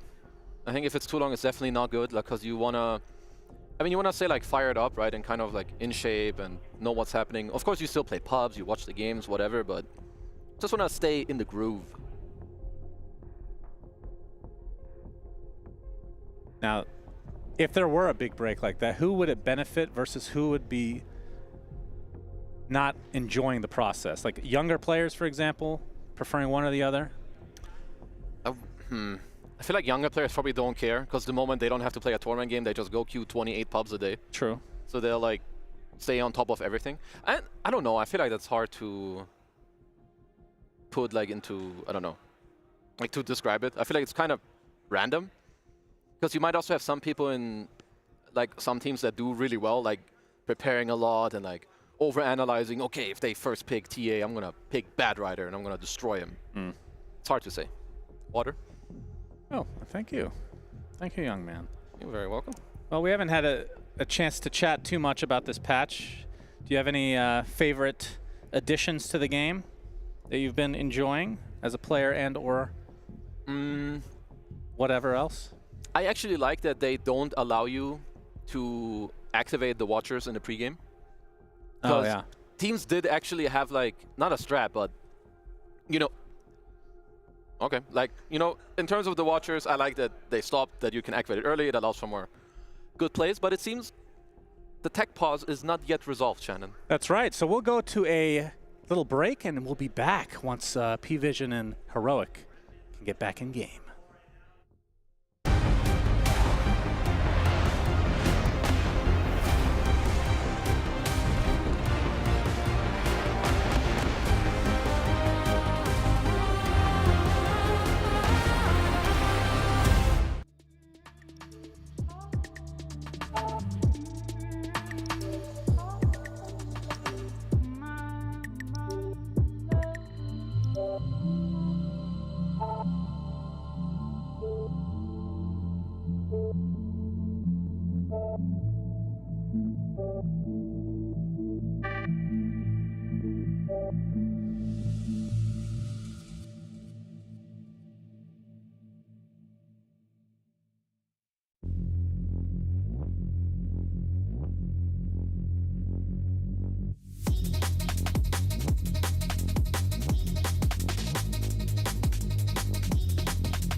back. Greetings, salutations. Heroic versus P-Vision. Game has officially started. Yep. Packet loss Completed. has been destroyed. Hello, Actually, Hector. no. Destroying packet loss would make it worse. We fixed it. Packets have been added. We've made them to better. remedy exactly. the We've issue. bettered them. I mean, this better be the best level 1 fight we've ever seen. They've been prepped for 20 minutes. Yeah. Schofield? I have a feeling there will be Schofield, walk in. no damage done. No. It'll be a trade of bounties. Very fair and friendly. So, the panel. Yep. If you can remember what happened way back when, they did discuss the differences between these drafts, as 9 class will be taking a half HP here. Yep. But Heroic with a very team fight heavy lineup in the Magnus, the Enigma. What do you think? Do you like that type of stratagem? I mean, I kind of like it. We saw this last game also, right? From maybe it was 33 who started in the safe lane with like the axe. You try to like do some stuff with the Battle Hunger. Now he will gate, but he will be greeted a little bit by Ducalis. I mean, I kind of like what Heroic have going for them. Also the Enigma 5, like trying to put it away from the Kunko. They have done this many times before, so Enigma is like a soft flex for them. This is quite a good Enigma support lane, like, I'm not gonna lie. You know, Willow isn't particularly good against Eidolons, nor is Ogre. I mean, this guy doesn't even have a spell level 1, so what's he gonna do? Yep, true. Goes for the facet, giving him the extra levels. Yep, the learning curve. Kind of a weird one, overall. It is. I mean, he's like the strongest level 2 hero in the game. Like, the level 2 timing is kind of bonky bonkers. But for now, he's a bot. True. Passive bot. Very tanky, though. But what do you think of this hero in late game situations as a core? Oh, I mean, this hero scales really, really, like, he's very strong. He's got very good scaling. In terms of the laning stage, he should be pretty fine against TA. You have high base armor, you have high base damage, and you have high base HP regen. So kind of all the things you would want. Like, I just wonder exactly what they have going with this one. It's not something that I have seen much of, like, not even Ogre support. So we'll be interested to see his build. Maybe a Crimson Guard, maybe you want an early Shard, maybe you just want it like for the Bloodlust to turn the SF into like an even stronger carry. We'll have to wait and see. As Analog playing the Magnus in the mid lane. 5-2 start versus no one on the Kunkka. 8-3 and seems to be dominating the lane a bit. Yeah, no one should win this lane. Like, unless we see like some really cool skewer, like Shockwave skewer back into maybe a TP. Kunkka definitely usually, like, he beats out most of the melee heroes, apart from like maybe some Monkey Kings and whatnot. So mid, I would expect to be kind of a chill lane, to be honest. And KJ playing the Enigma. And in this game, more of a position 5. Here's Yuma. Oh, he's actually going to get first blooded. So DM hits level 2, and they put it to good work. Yeah, he got God. Wow. Just get the, you know, the timing from DM, pops both his spells, Ignite, Fire Blast into the Brambles, Blood Grenade. I mean, it's not something that TA enjoys laning against, that's for sure. Overtime damage, you get slowed down. And yeah, all these early stats onto DM. So P-Vision with the first blood. Doesn't really miss any creeps, which I guess is silver lining. Yeah. I mean, it's certainly not something you want to have happen. Like, sure, Ogre is fine in lane against TA, but I would also kind of say that, you know, this is the timing that you kind of need to look out for. So Yuma with a little bit of a misplay. Yeah, but what do you think of Enigma as a hero playing as position 5? Because we've seen it support. I feel like when I've cast it, it's been a 4 more than anything. Because it feels like a greedier support in some ways. Yeah, it usually, I mean, some teams flex it, they do it. Like, they were kind of, it's kind of like you vibe check the enemy team. How do they respond to it? They're like, okay, you pick Kunkka, whatever. We're not going to, you know, we're not going to put the Enigma off lane. You just have your little Kunkka, we don't care. We can play at 5. And they've done this many times before. Like King Jungles, he's very well trained on the Enigma. So what's the reason for not doing core, though? Like, if I look at this lineup, they don't really have any cancellations for Black Hole through BKB or anything like that. I mean, first, like, in terms of the draft, I think it just is really bad if you would give Parivision, like, the matchup against the Kunkka. It's, like, one of the worst lanes you can go into. I think even laning into Chen is honestly not that great, because you can take over the Eidolons. I don't quite remember the draft order overall, but they just use it for, like, one of their own draft advantages. You know, you got to take an L somewhere to get a W somewhere else. You know what I'm saying, Shannon? I do, actually. That's yeah. good. That's my life's motto. A lot of L's, though, I have to say. That's true. So P-Vision with a little bit of an early advantage here in the super early stages of the game. Yeah, Analog, he's trying for the Shockwave. Cool play by No One with the X mark. I mean, to be fair, when you try for the skewer like hard, it's kind of obvious when you go for it, right? Like you keep canceling it, you try to like Shockwave, whatever, because you're starting to feel the pain. Like this is where Kanka really comes in. Level 5, he starts spamming the Tidebringer, and every time he hits you, he has even lower cooldown, of course, with the Facet. So, gotta be careful how many times you get splashed by that one. No, but this time Schofield's gonna come to play. Only level 2, but I feel like they need a third skewer hero. will miss. Well, they need to hit the skewer to start things up. But even if they do, I'm not sure if that's a kill still. No, I feel like you're not killing him. He's full HP. He's got Bracer. He's also got like the Rum. You cannot forget it. His innate is quite strong. But let's see. Whisper up top. It's one of the benefits of laning against Chen, at least early. I mean, the hero harasses you, but then later it's not like the biggest kill threat. It's kind of like a Warlock. You can leave your offlaner somewhat alone. But I feel like Schofield would like to get something more done on the map, like either stack for his axe or get a kill mid. But Kanka, very formidable mid laner, not the easiest to gank. It's bottom lane, Yuma again taking some heavy damage. Ignite doing work against that refraction. How good is Ignite versus Refraction? Quite good. The new version. It's still like really strong. Like this hero just. But surely it's worse than before, right? Sure. With the threshold. Yeah, no, it's worse than before, but it's still like incredibly good. I mean, what I can see from them in the lane right now that they're doing really well on P-Vision is that they don't care about this Enigma. Sure, you've got your little Eidolons, we don't really care. Satanic. Oh, this would be a big kill. Whisper doesn't have too much mana to work with. His Satanic's going to get the shadow raised off, attempting to work his way to the north. Ducalis coming in from the south. In the meantime, the Berserker's call does hit. 10 stick. No procs to come, though, and now a boat from No One who TP's up. A big skewer from Analog. They will eventually get Satanic, so 1 for 2 with the support going down. 1 for 3. And now Analog X marked back into the fray as No One and company will clean up yet another kill. So they lose Satanic, but double kill for No One, 3 kills overall for P-Vision. That's kind of a big one. I did like the play initially from Heroic, but it matters a lot whether or not you can like really get this kill done fast. And yeah, with the Wisdom Shrine invasion, this is a bad time to feed away some kills. As No One, of course, with the TP, he's still here.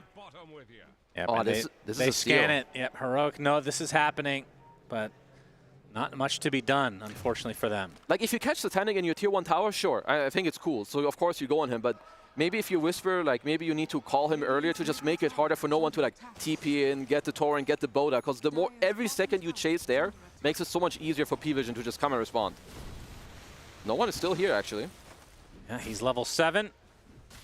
And First, I might you want can to see look. Schofield level 3 still at 7.5 minutes. The Wisdom Shrine just going to add insult to injury. I mean, this is one of the biggest nightmares if you're playing Axe. Like, when you get, like, overtaken early in terms of the lane, you get ganked, and then the enemy team, even if they don't steal your stacks, like, they just poke into your triangle. Yeah. Like, you're losing control of the area you need. This hurts.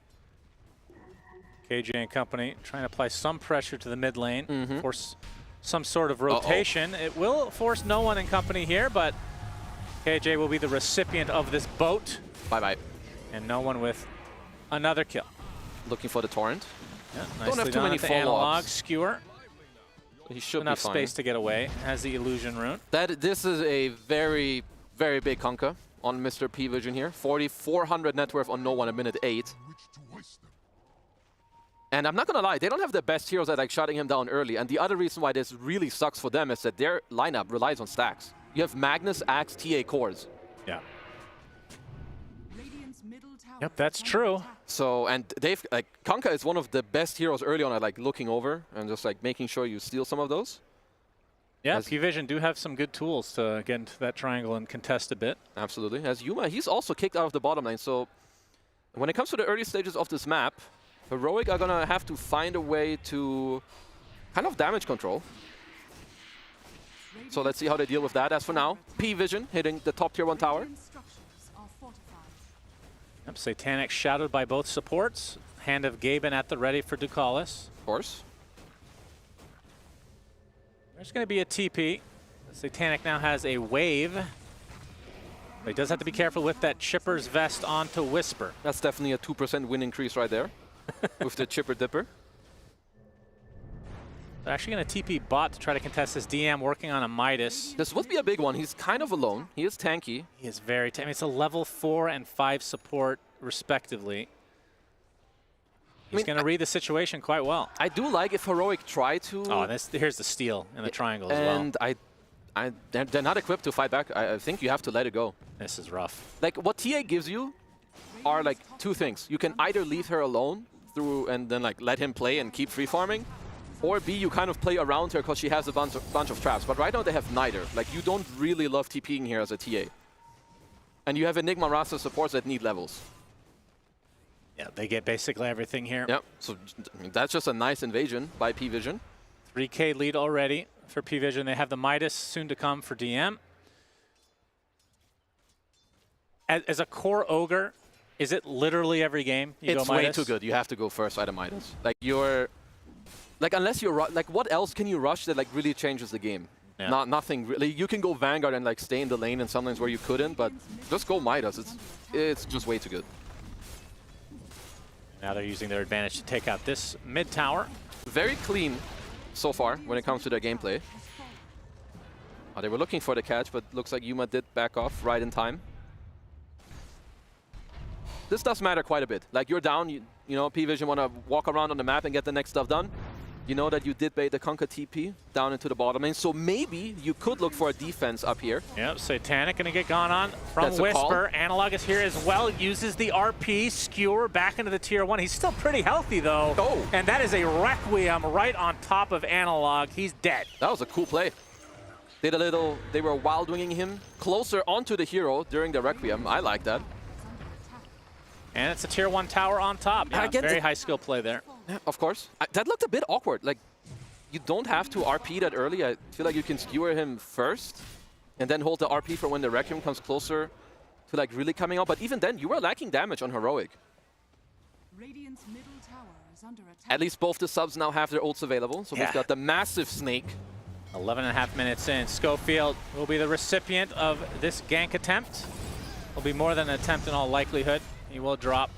Foul play only delays the inevitable. Whisper in the meantime going to get gone up by 9 class and Satanic. Yep. KJ is in the vicinity though. Careful the black hole. Does have the black hole. They might just have to use it onto 9 class, although the Malefice. Dunk him. Yeah, they're going to get the dunk. Whisper. Well, that's good. A much needed kill for Heroic, but it feels like they do need a lot more than that. They're down 5K at the moment, and they're going to lose another tower. And I was going to say they're in trouble with this game getting out of control. It might already be there. This is out of control. Which means at this stage, I mean, generally speaking, when you're down this far early on, you need time on some heroes. Like, split the map a bit, look to find people when they're alone. They're going to try it for the Ogre. Yeah. Ducalis in the area, has the hand of Gaben if he needs to use it. Doesn't, though. This is... So now Serpent Ward down. And there's some other stuff that really matters. Like I was saying earlier, you've got the Divine Favor on Chen also against against a TA, which is highly physical. You're also building a Crimson Guard on Ogre, who is like one of the best Crimson Guard carriers also. Especially like you just go to Midas and you scale, you get the Crimson, and you're happy. Like, put all of this, then you have the boat buff on top, Hand of Gaben. You've got the Sister Shroud on Ducalis, of course, which is a beautiful neutral item as well. You love all these neutrals quite a bit. Yep, I do. You should make a tier list. Everything's S. S double plus. S That's and where S Chipper double is. Chipper is an S double plus.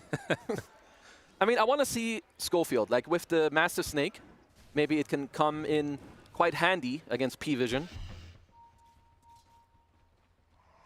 They're looking again around it. I do feel like this is the strongest place for Heroic to look for something on the map, right? Have someone like linger on the traps or have like 2-3 traps where they overstep. At this point, if you're Heroic, you need an open map and try to bait in P-Vision too deep into you. Yeah, Analog takes a boat and will die as a result. 7K lead, just ballooning out of control for P-Vision. As Yuma still working on that last Mithril Hammer component for the Deso to come. Yeah. But by the time he gets that, no one will have his Radiance. 14 minutes, okay, Heroic, get a little bit of revenge This is a good here. play. I like this. This is good. Like, you just gotta try for some plays, at least eventually. They do have the blink on Analog.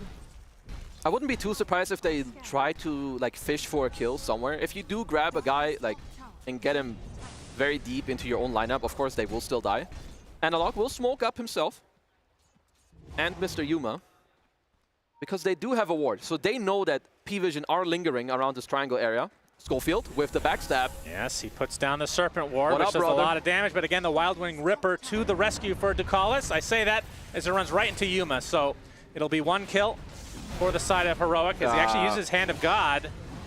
And the Shackle actually healing up the Rasta to a decent amount, so he will survive. But, I mean, you can just see the amount of pressure that's needed to just get 1 support kill. Yeah, that was nearly a 1-for-1 with the 1 support being 1v3. Yeah, Whisper, he's going to have to try to work on his Blink Dagger, of course, because, I mean, before that, you're not doing much. But this is the downfall of this hero, at least sometimes, where if you're behind and you jump in, and there's so much backup, like you're jumping into a Requiem, a Terrorize, Hand of God, Rum Buff. It's not going to be too easy. And this Kunkka still, I mean, no one is, this is Ultra. This is Ultra Kunkka territory. Is that equivalent to S double plus? It's equivalent, yeah. Okay. It's just not the tier list ranking. 9 class runs into KJ. Uses that Shadow Realm very quickly. Whisper still, of course, no Blink Dagger, but not sure if they're going to fully pursue this, knowing that there could be somebody nearby. That is not the case, though, as 9 class. Actually taking quite a bit of damage to the Eidolons. I think it's kind of wise that they don't go there. Tier 1 is around, you just TP, you're chilling. KJ also, he's looking for a Blink Dagger. I like that he's, you know, thinking big. Because, yeah, when you're down, I mean, you can look for like, okay, I'm going to buy drums, I'll buff up my TA, but you need something bigger and better here. Yeah. Especially against P-Vision's current lead of 7k. Oh, Whisper with the Chipper, Dipper, and the Blade Mail. Nearly's got the Blink. Yeah, that should align with the Deso on the TA. Yeah, so you've got some, well, not signs of life, because obviously there's, I mean, they're kind of chilling. Of course, they're down a lot, but, you know, they've got good Dota heroes. They're hitting their own The bleeding timings. has stopped, technically. Absolutely. Yep. Hasn't gotten worse in the last 30 seconds. Which, that is quite the win, I'm not going to lie. Because I will say also that Pari have made, like, they've done a good job, like, not giving away any unnecessary kills. Yeah, TA is given enough time, can farm with the best of them. KJ onto the high ground. He dead. Is indeed dead to 9 class with another Shadow Realm. Yeah. Good smoke into the top lane, kind of just cleanse the area, make sure that you control the first Roshan of the game, especially against the TA. I mean, Heroic, they will fully give this up. Yeah. I don't see how you do anything in this case. You have nothing cool. Which means in the meantime, at least Heroic, they push out the bottom lane, they're going to drop the Snake on the tier 1, get whatever you can.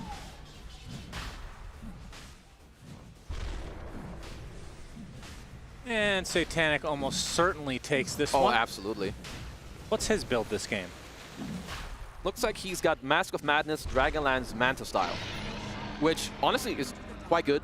If you're clutch, you can dodge Axe Call. It's good against the TA. You can dodge Meld. You can also dodge like RP and Skewer back. So overall, just nice. He could maybe look for... I wonder how defensive he will go. I feel like you don't need to be that defensive as the SF this game. Because even if you get brought in or called, you have so much backup. Yeah.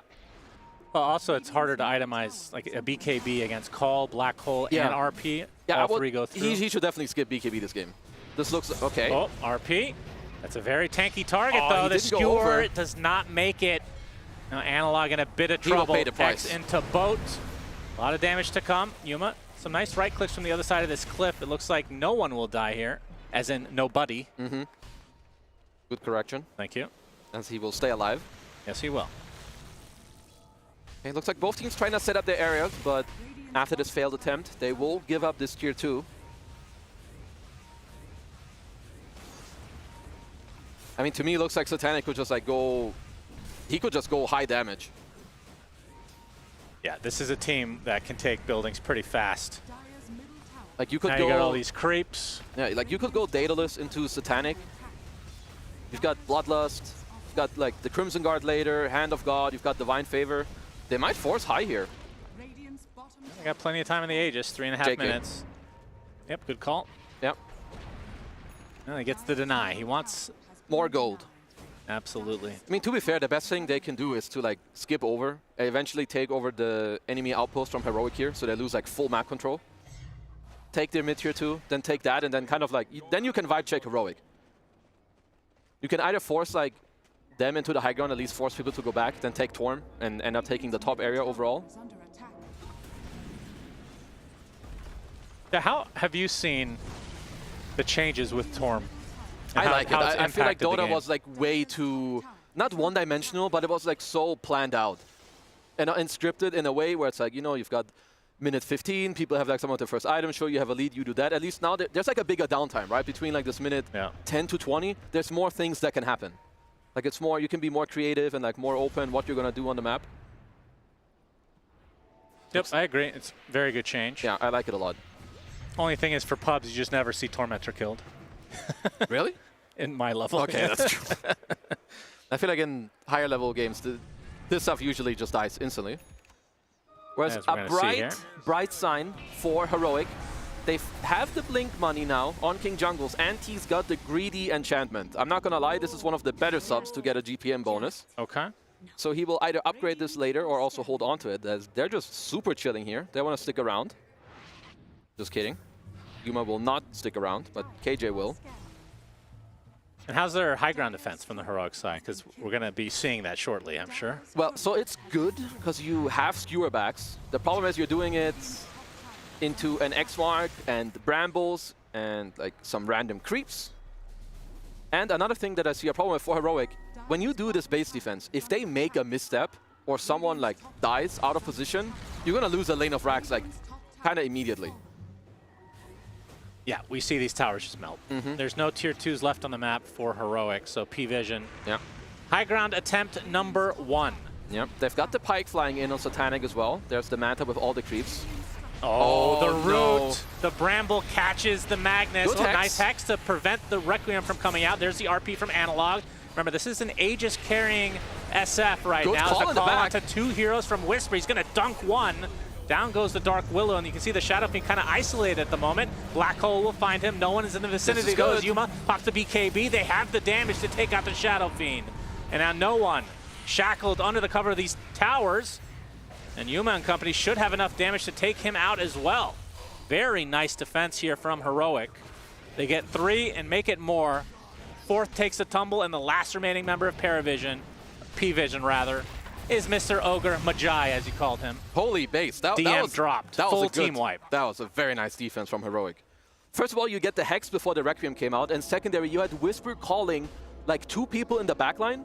I believe it was like Ogre and Dark Willow who got fully caught. In the meantime, they skewered the guy back. We'll see it here again. That was really, really good. I thought the fight was over here. Yeah. Like if he dies, like if that Requiem goes off, he might just pop. But instead here, you get the RP into the skewer back, and watch the backline. This Whisper call is super good.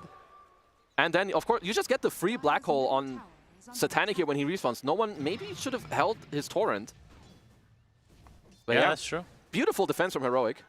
As P-Vision. I mean, it was, I don't know if it was Jenkins or Lacoste who mentioned that, you know, Astini, he says that sometimes they're prone to throwing. And we've seen it here. That was 11 to 4K in one play. Yeah, that was a huge comeback potential here from Heroic. Well, we've got Mr. Schofield, the man himself. He's in this. He's got a Blink Dagger and the little pony, Tumblr's toy. I mean, quite big. Like, P-Vision had this super humongous lead early on, and now they've got themselves, like, what, a triple BKB timing? And King Jungle is dead. Yes, he is. So now P-Vision. Oh, looks like we might have one catch here. Terrorized from 9 class. Oh, BKB comes out from Whisper first, though. He might get this kill, and then he can get out. He will actually get the chop, so good kill from Whisper as Satanic was not interested. Oh, very nicely done there by Whisper. You know, 9 class is kind of vibe checking him. Yo, bro, are you going to use your BKB and I get out? He's like, okay, I'll use it and kill you. Yeah, worked out quite well for Heroic there. We'll see. It's the type of game that can swing very quickly. I mean, it already has to some extent. But you are playing into this Enigma. And by the way, he never ended up buying a Blink Dagger on Enigma. He just went straight up BKB. Oh. Yeah, I like it. Which is quite a problem, because they have no cancel. And if SF isn't in the black hole, no one is killing him during it either. Yeah. And he's got a lot of chaos to play around. You've got 2 people initiating for you. Like maybe they bring some people in, and you might see it like last fight. They bring someone in, Axe goes on the back line. You help the guy that gets skewered in. Yeah, Heroic holding on very nicely. And Yuma with the BKB on top of the death zone now. We'll be going dataless. No big surprises. It's absolutely. I also like that he's not going Blink. Like, you don't really need it. Like, let the Axe and let the Magnets bring them to you, at least for now. Worry about the damage output. Yeah, it feels like players sometimes get caught in this cookie cutter build. They just buy the Blink. Yeah, you don't Not need even it. thinking about the team that you're playing with. No, like the composition overall. Itemization in Dota is so important. Like, people who underestimate that just, they don't really understand. Like, Dota has so many items and so many timings. Like, just different situations call for different items, which is for sure. King Jungles. 9 class will pay quite the big respect here. I'm trying to force some rotation, but Heroic. They don't bite. Not interested. No. Well, second Roche is what matters for both teams right now. Another time where 9 class gives his life. Okay. Well, I will say it is annoying to play Willow into Axe, at least after like the early to early mid-game stages. Because Shadow Realm, he doesn't care. He just pulls you straight out of it. 1 minute? How much is this? Yeah. Yep. Yeah. So, 1 minute, as of course, Heroic, they know exactly when. With the good old TA, they will go through the gate. Now that's a weird innate. The Seeing Roche? Yeah. Kinda. I feel like it could have like a secondary ability or a fully different one. Well, you don't think it's good enough? I mean, it's good, but I don't know. I think it's a cool concept, but I don't know if I feel like it's strong enough compared to some other heroes.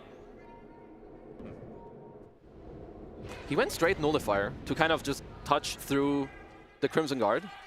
I can see that. Might be better at least like at this exact point. You pump through the Solar Crest, you pump through the Crimson. There's a Yules as well. Yeah. On the Dark Willow. DM, he's going to run right into them. Serpent Ward is placed. Satanic with a Requiem from the other side. The BKB is already popped from Yuma.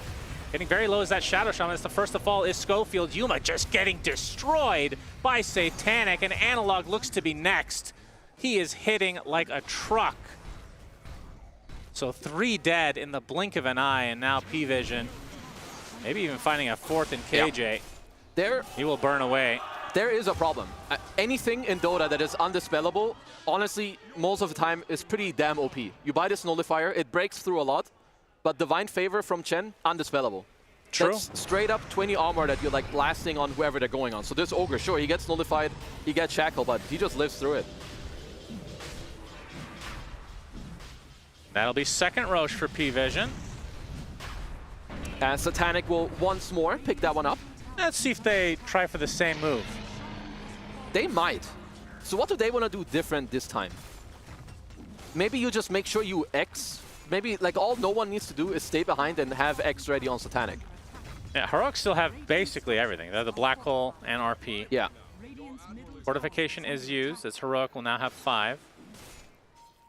Got a full Satanic on no one too, so he can look to be maybe more of a nuisance himself as Whisper, setting up the Wisdom Shrine for now.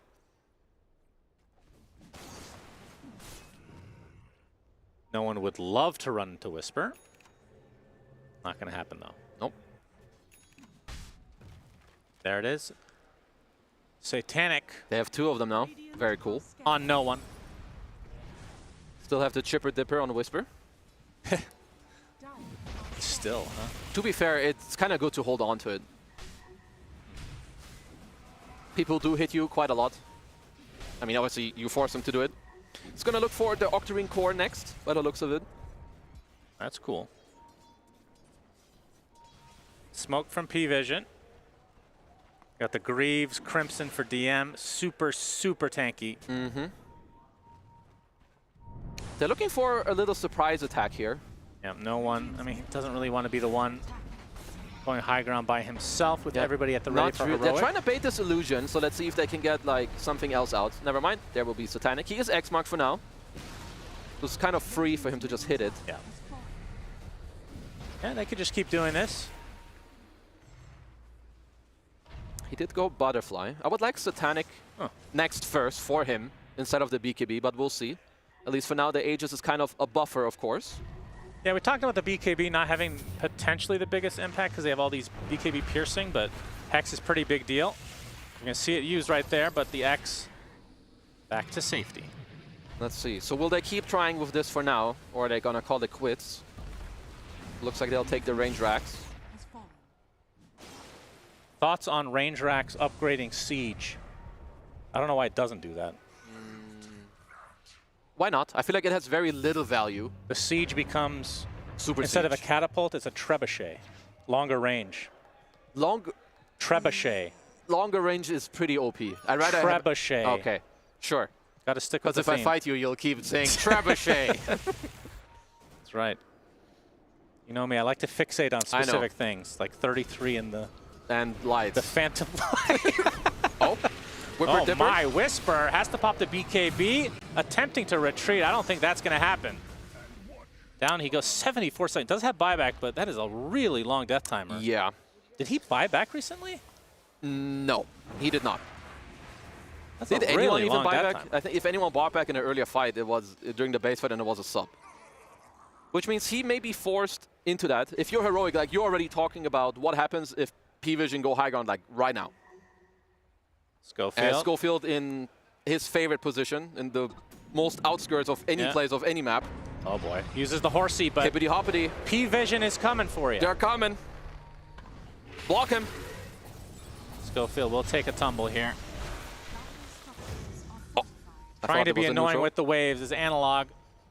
Attempting to they're delete making them. some space. They still have the Siege. For Whisper, as no one has a very nice neutral item for himself. Roche's Gauntlet. banner will keep it alive as well. And this is quite annoying for them. Siege wave with the Banneroni. Yeah, 18 seconds. There's a black hole onto 2. Analog looking for the RP. Will find it onto the same 2 targets, but the Hand of God just keeping them alive. The skewer onto the other side. They get no one and the Aegis. Now Yuma and company looking to finish the job. Shockwave onto Satanic. Nullifier as well. And they're going to be able to take out this tower if they want, but it does come at a pretty heavy cost. Let's look at Whisper. He still has good positioning. It looks like P-Vision will just look to walk it off for now. I mean, you cannot underestimate like some of the scaling and like the strength you have on Enigma. Like again, he's got the GPM enchantment. He's got the BKB. Sure, Black Hole is used, but Heroic are looking for a little surprise. 14K lead for P-Vision. Yeah. Fade out this Illusion Rune. 9 class with a nice Bramble, though. They're going Aether on Analog. I like that he's looking for more of a, like maybe utility route, because all that matters for him, honestly, is hitting a good RP and a skewer back. Yuma will do the job when it comes to the damage department. At least he should.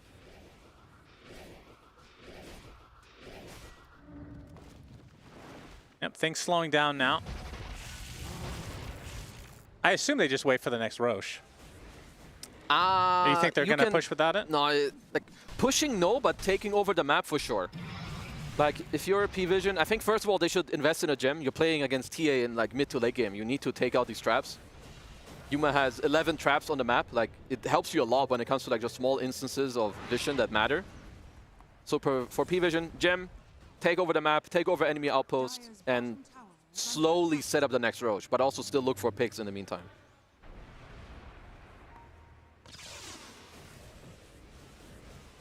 I think we should take a look at Chen's Croaker. Is that the with the? It's him. Okay. He is him. That's a big boy. Yeah, he is a big boy. He's got many auras, gives them some movement speed, higher damage if you're in the water arena. As they take a free Torn, so you get the tidal wave for Mr. No One. That's very useful. It did get nerfed quite a lot, I'm not gonna lie. It's still very strong, but the range is way less than it used to be. Do you miss Water Park? I mean, kinda. That's a big courier kill. AC down for a while. Who cares? Water Park. I mean, I will say I didn't enjoy playing against it, but it was kind of a hilarious concept. Like, bro just owns the entire screen. Yeah. For 6 seconds. Have you been to Thermi? In PGL? Actually, yes, I have. See? How are you not a fan? It was okay. The OGs will understand. It was okay. Oh, whip. Ooh. Whisper. He's still holding on to Chip Vest. Are you telling me that a tier 1 neutral item at 35 minutes, you're telling me this is okay? I like it. Yeah. It has Chipper's name in it. Low skill idiot. You just run at camps and the MV4. It's like a mini Midas. Should it be like that? No. I think it's fine. Anyway, back to the smoke. From Heroic. They find a big target in the Ogre Magi, as you like to call him. That's a free kill. He dead. He melts 60 seconds on the deck. Oh, that's a gem. Drops as well. And I think they didn't get that like too long ago. So kind of a nice little swing for Heroic. They strike back with the little horn man.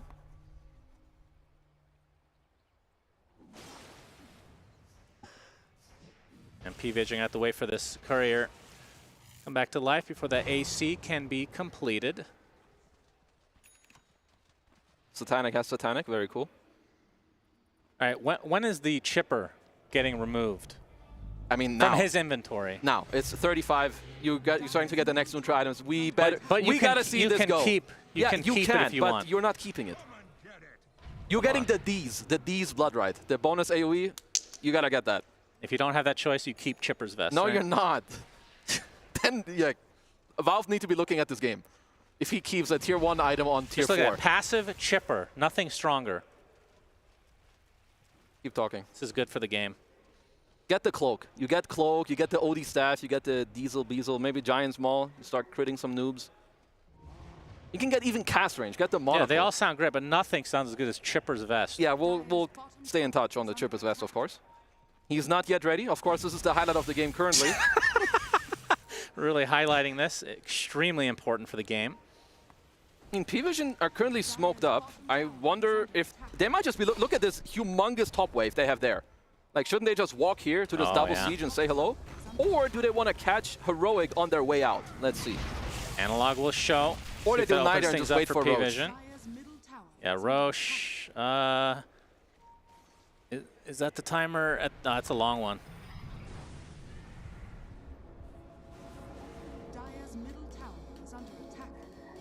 Well, looks like P-Vision will get themselves the 3rd Roche of the game, at least soon. Can we click on Axe again, please? Like to see that Chipper's Vest. See? Okay. Parrot Cloak. Brawny Cloak. I mean, this one is super good. That's you literally, you can, you have double blade mail. Yeah, it's good. To be fair, this is the better Chip Vest. Yeah, Chipper Vest 2.0, I believe they call it. The S double plus Chipper Vest. Serpent Ward placed. Satanic will come clean it up. This is quite a big deal, because this could lead Heroic to like take back the top area, or like their triangle area, because that's what the whole game is about now, with the Roche-y Roche. Monocle on 2 of the subs, higher cast range. Can we get a Rip Chipper's Vest in the chat, please? Really important. I mean, to be fair, we got the upgrade. You've got the Cloaky Cloak. Yeah. It's even better. It's not the same, though. It's a single target ultra chip let's vest. be honest, the Chipper's Vest was the MVP of the game so far. What are you talking Even about? though they're losing by 14K, right? I don't even, I'm not if he sure didn't it have changed that, a single if kill. he didn't have that, the game would be over. To be fair, he would have less gold, so you're right about that. What do you think of this? KJ going for an Axe. Like I said 20 minutes ago. What do you think about that? He's thinking big. It's good. He's got GPM. Are we still having the GPM on Mr. King Jungles? He had to give it up. Because I believe in Tier 4, you are no longer able to get Greedy Enchantment. It's only Tier 2 and Tier 3. Yeah, unfortunately, he couldn't get the Chipper's Vest there for the Tier 4 for himself. He didn't play the long con like Whisper. Yeah. You got to take You the Tier 1 and ride that. it all the way to Tier 5. Daedalus now online. And the AC officially online for no one. So pretty big power spikes.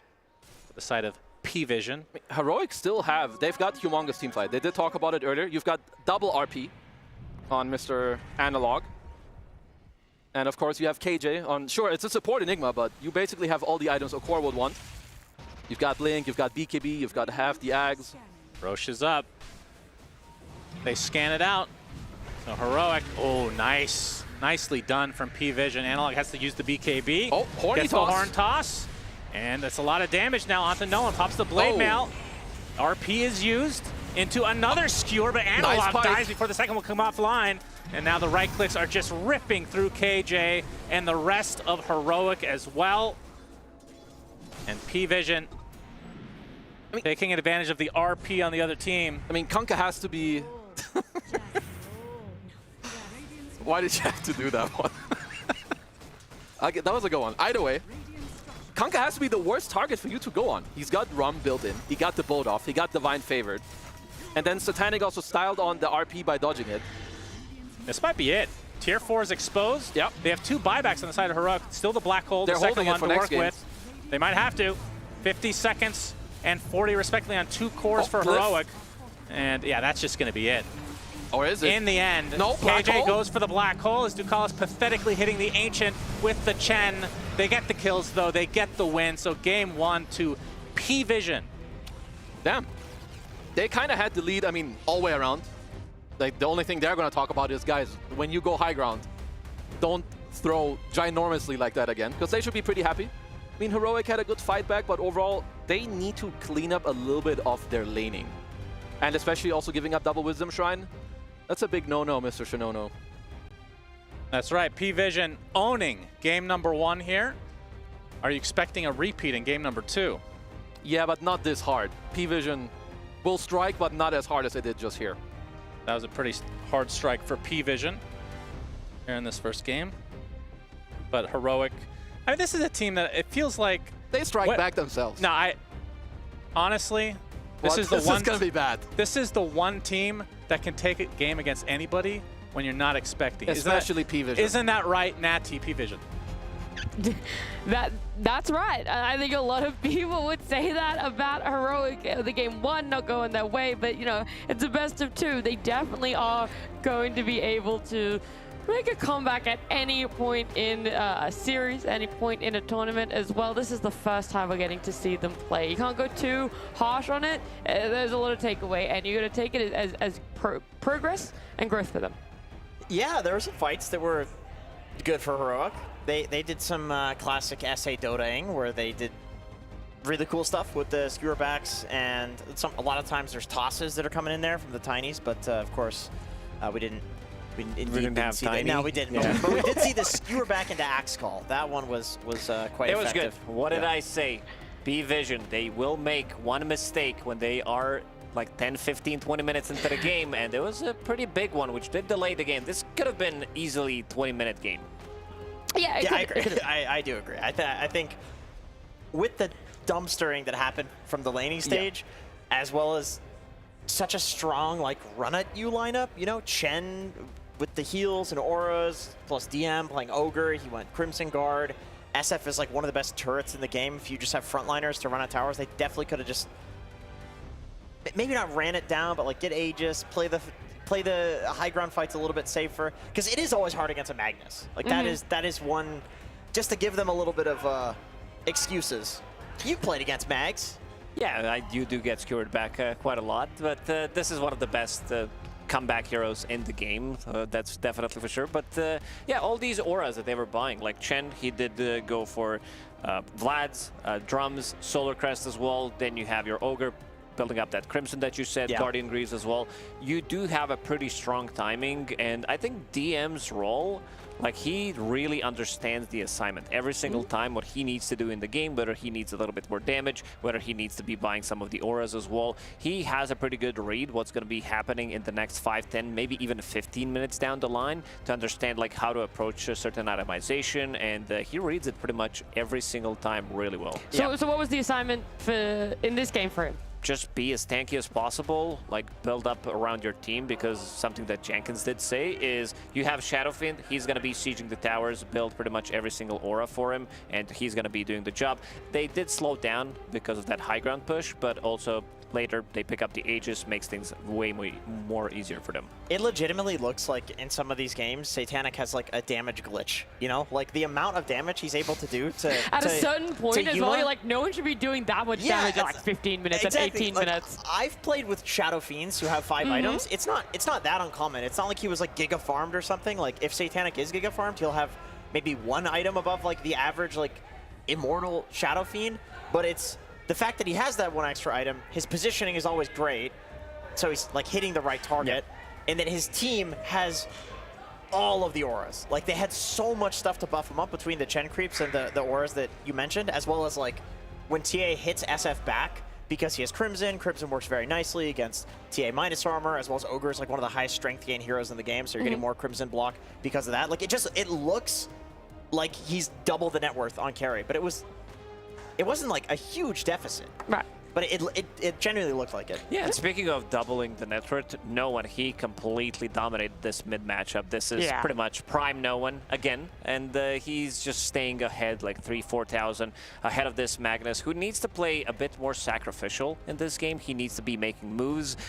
You have Desolator on Templar Assassin, but you can't really make the moves on the map, and it kind of feels bad where you're not controlling objectives, you're not going for the towers, you're not getting those Deso charges, and they kind of handled them with that high ground push, but other than that, we really haven't seen much from Heroic. They did lose their XP runes as well, 7 minutes into Chen, which is a pretty massive deal. It's pretty big, like especially when you have these type of heroes that kind of need level 6s. A lot of, I mean, you can say that most of the people do need to get, need to get level 6, but some of them are more impactful Shaman than and the others. Enigma, like especially. These are two really long cooldown, like big ultimate type heroes. Like, and you just want to get it out there, so it comes with cooldown part. 100%. Yeah, you kind of want to do that. The high ground, the defense was great for them. We saw a couple more pickoffs on the side of Heroic, but it did get to that point. No One, you guys talked about him, but he was so well positioned that any other play Heroic wanted to go for later, you kind of just had to settle for No One because he was there. He was right in front, and it's just like, sure, it's not our best RP target, but we can't really sit around and wait for someone else. We just need to engage. We need to initiate now. Yeah, 100%. I mean, Kunkka likes to play like this, and I think he itemized perfectly for it as well. Like Sanjin Yasha for status resist, Radiance, I mean, that's just for farming, realistically. But like Satanic, Assault Cuirass, if you do, and I don't mean Satanic the player, of course. Well, he did also have a Satanic. But if you pull him back in a fight, you're not killing him in an RP, and he's going to turn it on you. Like, he's going to turn on Satanic, pop the boat, heal the full HP. It's hard. I mean, this is why people consider Kunkka as a very good hero versus Magnus.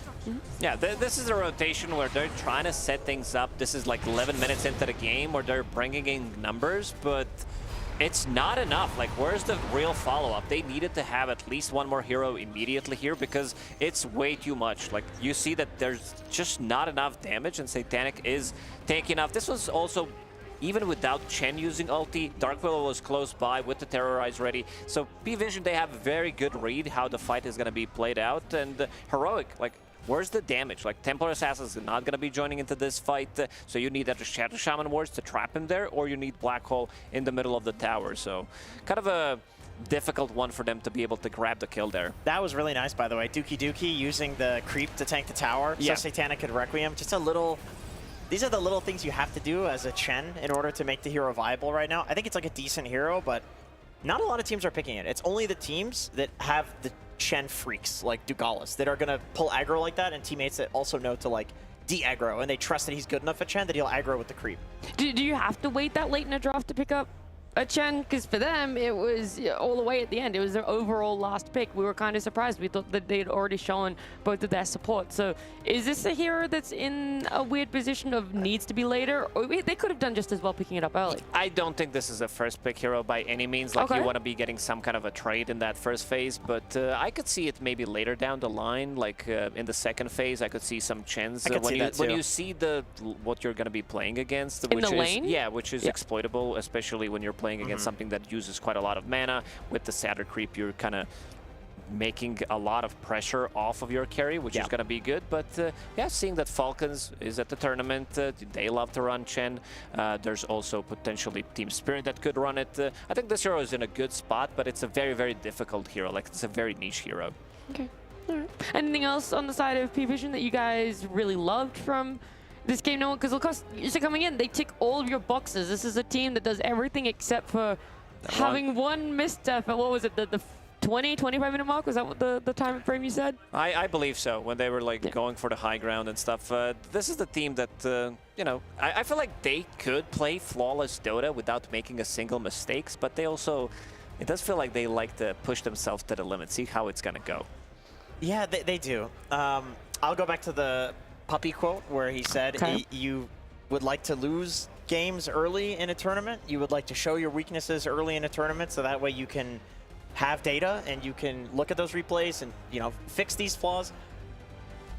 If you do this against Team Spirit, right? If you throw a lead like that, you're not getting it back. Period. Like, not at this tournament, Team Spirit, right? Like, teams are going to be on their absolute A game here. So I think for P-Vision, they're kind of happy that they did this in a scenario where they have like padding. They're playing against Heroic. They think obviously they're the much stronger team. They're not up for elimination, anything like that. It's not playoffs. So I think like those problems that you're talking about, it's for Estini to be able to see like, okay guys, here is where we did it. Let's look at the replay, look at our positioning, see how we can improve this. It's very important to have that without having to lose, you know, without having to lose a tournament, especially this one of all tournaments. Yeah, I thought this was going to be fan service for Heroic out there. I thought you were going to be like, all right, guys, it's fine. They're going to be able to fix some of their issues. There's going to be a quick turnaround time for them. No, instead it was all about P-Vision, how good it's going to be for them. Because for me, in this clip, it was a massive one Lacoste. This was that high ground defense. This was the tail end of it where they were able to get a 5-man wipe there. Yeah, we missed a couple of kills, but this was the other fight as well where P-Vision, they're ready to go in. Look at Satanic, this Requiem, it does connect, the boat comes through. This is the cheating. This is what look at the damage he's doing. It's That's way insane. too much. Like, he's also on the low ground, then gets on the high ground. It's just way too many things that are happening in a fight where you just can't, like, this team has so much tankiness. Like we talked about the auras, Chen heal as well. Yeah. Once you get to the BKBs, even though they have multiple ways of dealing with the BKB cores, it's still not good enough because they're like, the way they approach a fight, they're like having different angles. They're blocking some of the routes that they could come through. Even though you have overwhelming team fight, it's still not good enough. Yeah, I totally agree. And I think like, my question is like, does the game even need to get to that point? You know, because I think Kezu mentioned it, like the laning phase was a big problem for Heroic. They were also running into some damage issues early. This has been a common thread with a lot of Axe drafts today. Yes. Where like a late pick Axe comes out because it's like, oh wow, it's a SF carry. This looks really good. But then you're relying like entirely on the blade mail damage for your early game presence in the game. And it's like, putting a lot on his shoulders, and I think Whisper played really well, but they've got a mag mid, TA who like wants to farm. I wonder like where there wasn't the active counterpart to go with that Axe. Yeah, exactly. Okay. It's like it kind of feels like Mag and Axe have a kind of the same archetype, like the same role in the game. Yeah, so they kind of double dip in there a little bit. Maybe that's something they've gone and had to look out for themselves, because this is still going on our series. It's a best of 2. It's only one game that has happened. We're going to go to a break on the other side, though. That second game will be ready for us.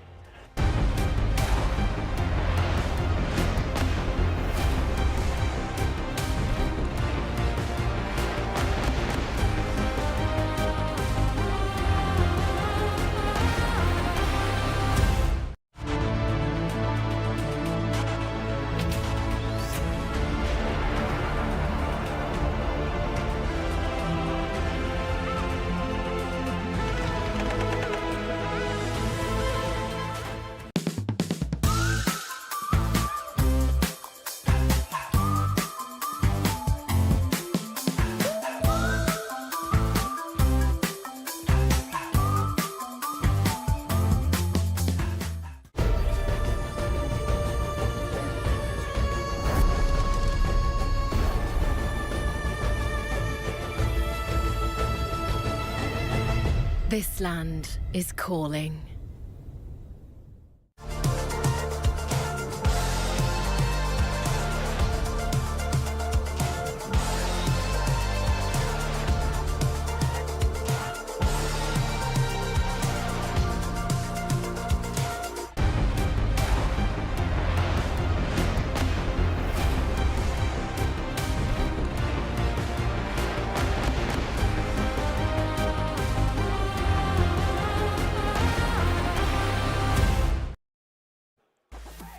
Well, if you're a P-Vision fan, good news for you. They've already won a game 1 for themselves. It is a best of 2 in this first phase of a group stage. Their opponents, Heroic, they've had a little bit of time now. They get to go back to the drawing board, take a little bit of a moment, a breather, dissect maybe what happened in that game, and some quick fixes that we want to be able to see from them Lacoste for the game 2. Yeah, you want to be focusing heavily on the laning stage. I don't think this is the team that you want to give 5k advantage 10 minutes into the game. Give them the XP rune as well. Have 2 very greedy supports that they need levels. They need... Shadow Shaman doesn't need that much farm, but Enigma position 5 definitely does. Like, this is not an easy hero to use as well. Like, you are very slow. Like, you're not getting any kind of a farm priority. This is not offlane Enigma we're talking about. So you need to move from one side of the map. If the game slows down, you're losing the lanes. It also means that you might be getting some farm in the jungle, but you're leaving other lanes exposed because you're not really best at defending the tower as well, especially if you don't have that level 6 ready.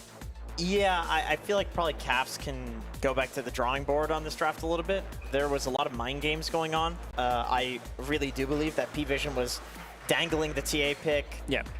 And basically they were thinking on Heroic, like, what's the reason for this? Oh, it's DM. He wants to play Enigma. That's going to be the eventual counter. So let's take it. But okay, now it's an SF carry. We need to go Axe. Whisper plays Axe. And then all of a sudden you have an Enigma 5. Every single time we see this, it just doesn't work out. Liquid has tried it in recent tournaments. Insania said, I'm just never playing that again afterwards. Yeah, they won the series, but he's like, yeah, that was a bad game. Like, that was really rough. To play it. Yeah, and I think there's a pretty good reason that we just don't see this often. And when we do, it goes badly. And then the player in an interview after says, I'm not playing this again. I think that's a little bit of like, you're next leveling yourself in the draft. Maybe the option is to just like, if you're going to take the bait, take the TA, like, let them Enigma. Sure, go ahead. Like, pick Silencer, pick something. Put TA mid, pick Gyrocopter. I don't know. Like, there are ways around options. it. I think Heroic did cook slightly too hard with the draft where they open up with Shaman on 8, which is fine. They picked Templar Assassin on 14, but then this Enigma and Axe being together and used this, or at least try to use this as a flex, and then Mag on 23. I have to agree with Jenkins that these two offlaners and the mid laner, they kind of do the same thing. Like, they don't really deal as much damage. Sure, you have a Blade Mail on Axe, but if he's getting shut down in the lane, if they're getting the timings on the enemy team, having that Chen being level 6, having extra bit of a heal, you're not going to be able to snowball. Yeah. Like, Axe in a losing game doesn't feel as good compared to when you're dictating the tempo of the game, ganking the side lanes, making the space for your team. I would also like heavily beg the question, if you have Axe, Enigma, Magnus, and then 2 ranged heroes, who is the one running in and getting things started? Like, usually you want a hero that's going in, making the enemy team show their carry SF. Like, there's a reason that he was almost never pressured this game for Satanic. Like, he was almost never skewered unless it's like some high ground play. But in high ground, it's because people reveal their positions to hit the tower, right? But it's like, usually when you have a counter initiator, like the 3 that I just mentioned, you have one hero like Undying that just runs in and literally dies. But in order for the enemy team to kill them, they have to show their positions, and then boom, you hit a big RP. Boom, you hit a skewer back on a hero that's important. Yeah, you don't necessarily need, because the Blink Dagger on both of them did come in pretty late, I would say, considering everything, but you don't necessarily need to have the guy that just jumps in and then you have a follow-up jump. You need some kind of a vision. You need somebody to create the chaos so that your Blink initiators are going to be having a much easier time. Yeah, and I mean, Schofield can certainly try to do it on a Shadow Demon or Shadow Shaman, one of the shadows, but it's not really the same. And P-Vision, they go with Satanic's namesake, the Doom, of course, which we've seen mostly played in the carry role. And yeah, the offlane Doom nowadays doesn't feel as good. You're still using that as a flex. Maybe there is, you know, a world where you can still play Doom as a position 4 if necessary, but I don't think you want to be flexing this hero too much, considering what you do with the hero, because you are staying on top of the net worth as a carry. You get that Midas, you sell it, you get your Radiance, you can go back to your Midas if necessary, pick up a BKB, and then you start to scale. Like, this hero is insanely good because of his innate ability, which deals 25% extra attack damage, and you are going to be staying on top. Plus, also, not sure why, but his Scorched Earth deals 1100 damage at level 4. It's a pretty cool, pretty great you're just farming ability. running people down. It's AoE damage. That's insane. And to be honest, this Darkseer pick from Heroic, I know, of course, Doom counters Darkseer. It's a great Doom target, right? Yep. Best Doom target you could imagine. And then also you can eat the Iron Shell creep in lane. I actually like the Heroic picks it anyway, because I feel like last game they were trying way too hard to like go for counters. They were overthinking the draft.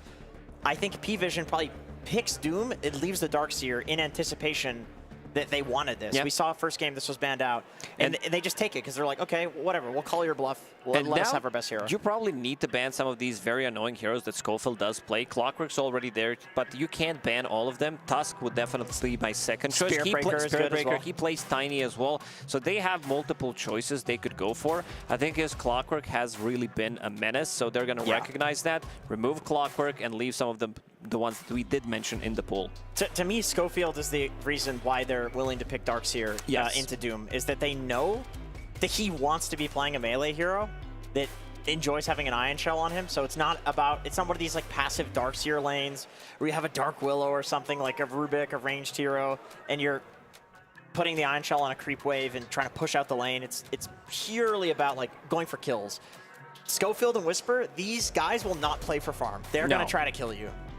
And if they want to stabilize the lane, I would be fine with them snatching, maybe taking the Oracle. I think Oracle Doom is also a very strong lane, or if they want to have different ways of sustaining Doom in the lane, I'm fine with them picking up Warlock. I think this is one of the more broken lanes that you, like, it's almost impossible to Demon lane. Yeah, the Demon, there we go. Yeah. What if you try lane with Shadow Demon as well? That's really strong. So OP. That's so strong. Yeah, this is so 2011. Has there been an unironic tri-lane in the last, like, 5 years? No, because in your mind, you're thinking tri-lane is like a substantial amount of time, right? It's not just one. Not just starting in the lane, yeah. Yes, then no. No, I think the only time you do it is when you see some really annoying heroes like Viper. And then you're like, wow, we're going to gank this guy, ruin his game immediately. Right. Maybe you stay when he TPs in, so you kill him one more time, and then he's like, well, I'm Viper level 1, I need to walk back to the lane. What do I do? Exactly. So that's why I'm saying, like, what's your allotted time to classify it as tri-lane? Because, yeah, normally you're there for, like, 2 minutes, try to get a kill, maybe another kill, that's it, then you walk away. So this is a very not strong going to happen. We didn't mention this one because Schofield just has his own unique set of heroes. He does play Marcy, and it's just not something they've picked super recently, at least not in Wallachia, but this is a combo that we've seen other teams absolutely abusing. The double jump of Darkseer Ion Shell on 2 melee heroes on somebody in the lane is, like, very devastating. I could definitely see the Oracle. Yeah, like, if you want to remove some of that damage, that could be pretty good. I'm fine with Warlock because you are getting that sustain. Just you need to be very careful. As a position 5, when you're playing against Marcy Darkseer lane, it is very, very difficult. One misplay, you're going to get jumped immediately, thrown back, and you're definitely going to feed. Yeah, the heroes you mentioned are both very good for pretty much the same reason. Like, Oracle is more the defensive approach. Warlock, outside of the laning stage, it's very hard to jump 2 melee heroes into Warlock Fatal Bombs. Yes, also the way this lane works with Warlock Doom against Darkseer, because Darkseer, he wants to push the lane, they want to be unblocking the camp. When you're playing with Warlock, you can use Fatal Bonds, try to run them down, deal extra damage, and you're going to be pushing the lane, which does allow you to go for the small camp, you can unblock it, and then you can pull it. But this is also a hero that they love to run. They're one of the few teams that actually want to play this hero. I think it became slightly more popular in the recent month or so, but it gives you a good way of dealing with the Darkseer. They're trying to surge away. You can easily put them back in. Good amount of team fight as well. Like, you have some of the strongest, I would say, Aghanim Scepter and talent upgrades in the game, because Aghanim Scepter on Static Storm mutes the items. You have Doom with level 25 that mutes items. So even if this game goes late, you still have a lot of ways to play the game, and these are some of the hardest things in Dota in terms of shutting down enemies. That's a great SF pick. Definitely a hero that doesn't mind getting doomed and just turning and fighting and, like, killing you before you can kill him. He will shred both of these 2 supports. If they can get any form of disable on them, that's the one concern here for Heroic, is that they do lack disable. I could see Marcy SF lane as well, and this was just like a, you know, bluff from Schofield. Actually, I say that. Schofield's probably going to be Marcy. Maybe they like Ogre for KJ. Something simple. That's what he likes. That's his melee hero with SF. Can also be an SF mid, but I don't see Analog as... Like, I know he really likes to know his lane matchup and win the lane. At least try to win the lane. So they would want to be holding that a little bit more. You're not ruling it out of the question until you see that genuine... Maybe hold it as a mid pickup. Yeah, maybe hold it as a flex too, because SF potentially being able to go mid blocks things like Ember Spirit that we saw earlier today. Very true. Ember get completely dumpstered by SF. So then we're going to see the other support here. They're waiting a very long time to pick Ogre. That's interesting. You're so doubling down on this. I'm so sure it's Ogre. They can't be a different other hero at all. I would be fine with some casual Tusk. Tusk, I guess. Yeah, it's Ogre Tusk. No, it's Ogre. You said Ogre. I'm pretty sure it is Ogre. It's KJ. He'll take any opportunity to play Ogre. Anyway, Phoenix, as I was saying. As you very accurately Phoenix predicted, pick. yes. You knew exactly why and the reasons were. I do actually like the Phoenix here. Like, I get the idea. It's very hard to commit into a Phoenix egg, and the heroes on P-Vision right now don't have any good way of killing the egg, but they do have this pick into ban phase, so it's not like it can't be rectified. Something like an Ursa, unfortunately it's banned out, would be insane here. So what are the alternatives for like insta-killing the egg? Insta-killing the egg? Oh, Do you want good hero suggestions or just hero suggestions? Yeah, good heroes. Oh, okay, then don't worry. We don't have those. Mirana, Ogre, some of these old school counters are just not heroes anymore. It definitely feels like that. I mean, I'm gonna double down on this as a Doom carry. I feel like that's just the role for it. I'm down for some Centaur if they want to be running potentially, you know, running away from the egg, getting everybody on top of the egg, running away from Darkseer's wall. They have very, very limited amount of lockdown on heroic. That's true. It's basically you have Vacuum and you have Marcy, which is really not reliable by any means. Yeah, that's a very good point, and that's precisely why P-Vision picks Queen of Pain. Like how do you kill her? How will you gank her in lane with a Marcy and a Phoenix support? It's not happening. You can punish the SF. You can run Quap as an off lane and kill a safe lane SF. You can run Quap as a mid and kill a mid SF. Yes, SF will do fine in lane until you get to the point where there's any sort of rotation, and Quap with level 2 dagger will jump on SF and murder him. So this is a really good pick, particularly because you can follow Shadow Fiend no matter where he goes. I think we saw this exact thing earlier today, and it was like off lane versus safe lane SF. SF did fine in the lane, like he won the lane, but there was a tri lane. Like it wasn't a tri lane, but they had the support in the lane a lot, so it wasn't exactly fair. And then Quap won the game. Having limited lockdown, there's a lot of damage on the ground as well. So Queen of Pain with Blade Mail, which is kind of her first item that she does buy most of the time, does feel well. It does feel really well. And also this Phoenix, I'm just not seeing like the combo that they can execute. Maybe some vacuum into it, but you're also going to be playing into Doom. So your Sunray is really not going to be getting the value if they decide to use that on Shadow Fiend, and most of the time it's going to be used on Shadow Fiend. You just can't help him. Like you might try to save him, but with some rebound plays, try to pick him up out of the fight, which is good. But they also have pretty good chase. Like let's say he uses that, there's gonna be Glimpse coming out, and you have pretty good front line. You have Doom that is gonna be running in, and then you have two supports that deal insane amount of damage plus Queen of Pain. So the chase potential for P-Vision is definitely there. Yeah, I agree. I like the Phoenix pick. To me just screams that they think, okay, you guys have no egg hitter, and we think we can just egg into a team fight and win the fight. But I also beg the question, like, how are you gonna force P-Vision to not just run away from you? You know, like, I feel like you can just walk away from the egg with all of these heroes, and it's a non-issue. Look, there's the Ogre. Not for heroic, but P-Vision going back for it. I think Marcy SF is pretty happy to play into an Ogre lane, all right? Or maybe Ogre Willow has so much like chip damage, because I think you can kill Ogre with triple raise and like Marcy toss back. Okay. So maybe they you're definitely trading in this lane. Whenever you initiate with Ogre Willow in the lane, they have more than enough damage to bring one hero down. So I think that's going to be the strength for P-Vision. But I also want to see some kind of a lockdown, and they don't have many 4 seconds left. to pick them. Yeah, this is tough. I did not expect this. I did not expect this one to happen. Well, the Spectre build is still to go for the Orchid, right? So there is that potential that if you're able to do an Orchid rush, maybe you can get onto the Queen of Pain that way, and you just try and kill her within that silence duration. That's very reliant on having a good start for a specific item very early. It is. This is also, like, I really don't like this. I feel this is one of the weaker laners, especially from position 1. You're not going to be able to contest Ogre and Willow. Like, Ogre is going to be dumpstering this matchup, and if you give him a good start, he's going to be building into auras. And also, I want to check which facet did he choose so far. Very curious to check that out. I would love to see what facet.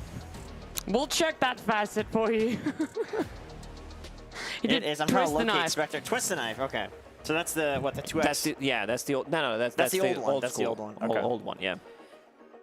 Does that give you more confidence, less neutral? Where does No, it... I thought maybe there's something to it where he's going to be, you know, getting some Echo Saber. Echo Saber, yeah. Spectre's universal now. She is universal, so she does benefit from the item. I think game one was relatively one-sided, and this second game might be the same thing here.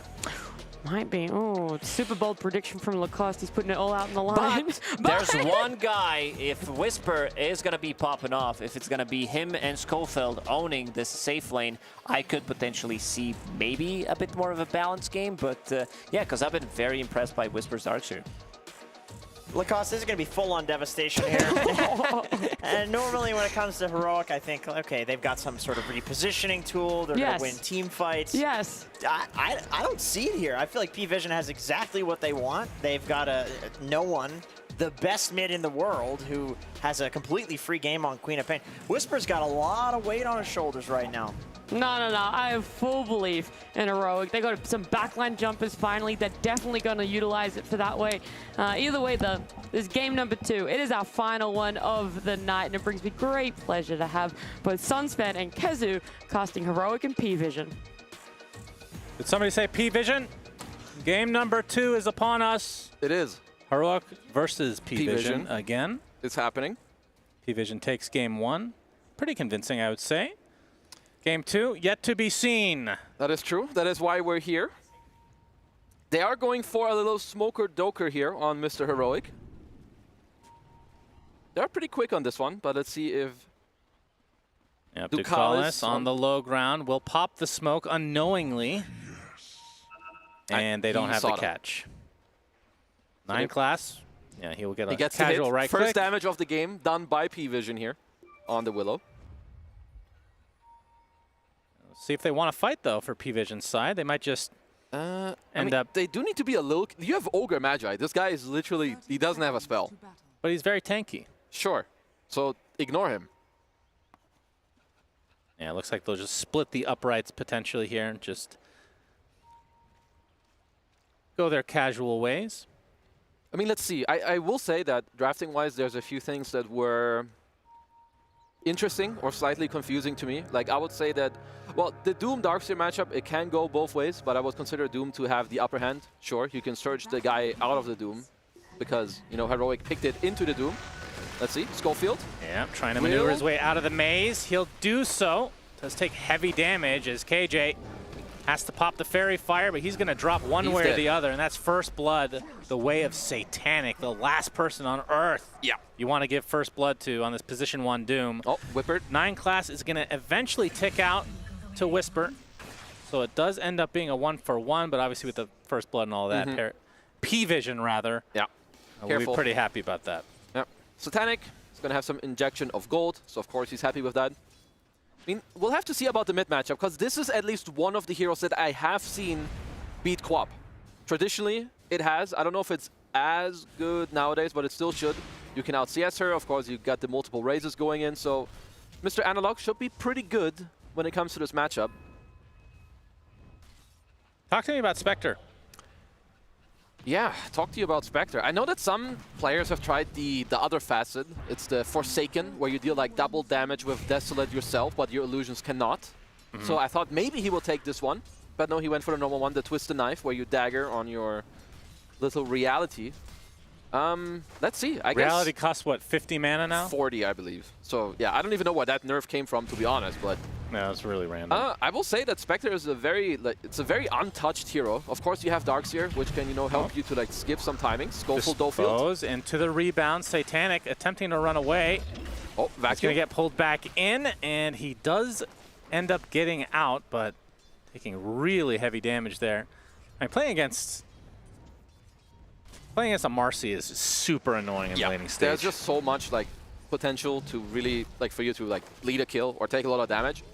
Honestly, if the level 1 play never happened and they had a blood grenade, Satanic is dead there. Yeah, so that's also why small things like that do matter a lot. I will say though, Phoenix Spectre is a weak lane. Like, it is quite weak. Sure, you're Ogre, like even level 1, he was going like even in CS. He was out CSing him. And now he has 3 levels, just like he did last game. And I think that Ogre buys a lot of items that Spectre doesn't want to deal with until you have Manta. Like, you need Desolate. Well, Yuma will bleed a lot in this lane. Oh, he actually hits a Bramble, pops the wand rather. Does survive as 9 class. He might be the one ticking out is KJ.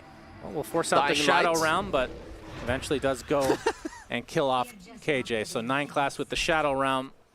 Just such a strong ability. I mean, especially with the innate, like yeah, and them getting extra regen. Yeah, and them like buffing it to like what 150%. Like he was healing through a Phoenix who was using his own innate, aka the little Radiance on low HP, and he still couldn't kill him.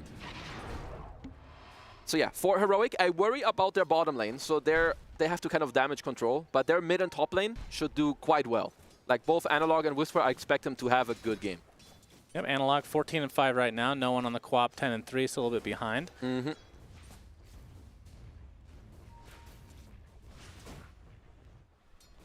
That's Satanic again. Oh, that's He's going to get disposed, but Ducalis is there with a Thunder Strike. Whisper good under the glyph on tower. the wave. He's getting Infernal Bladed, but Satanic, obviously a very juicy target. When you're playing Doom on, does it matter what position you are in terms of your item build? I feel like it's very similar. I mean, if you're off lane, you should look a little more at your team. Like then, like team items might just make more sense unless you want to greed it up. But when you play it carry, you're going the same items every game. You're going to do your little Midas into your Radiance, sell the Midas for the Radiance, I feel and like I don't see any of the other facets either. It's just always the... You just always take this one. I just think it's better. They need to buff some of the other ones if they want to make them the viable. issue is, I think trying to balance that is almost impossible, it feels like. I think it's if people stop tough. taking, it means it's just going to be worse. Yeah. Based on just conceptually.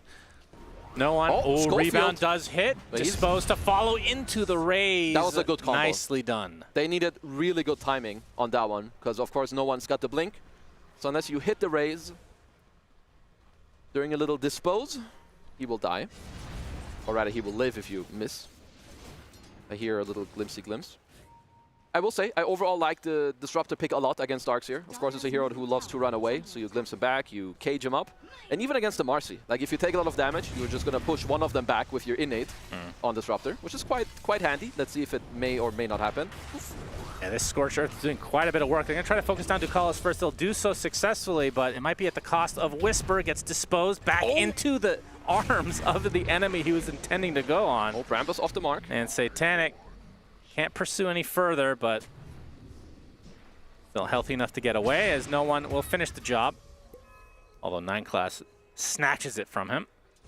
I mean, kind of looked like that initial play could have been quite good for Heroic, like Whisper having the Helm of Iron Will and a little crown to help him with the fight. But Satanic on P-Vision will reign supreme.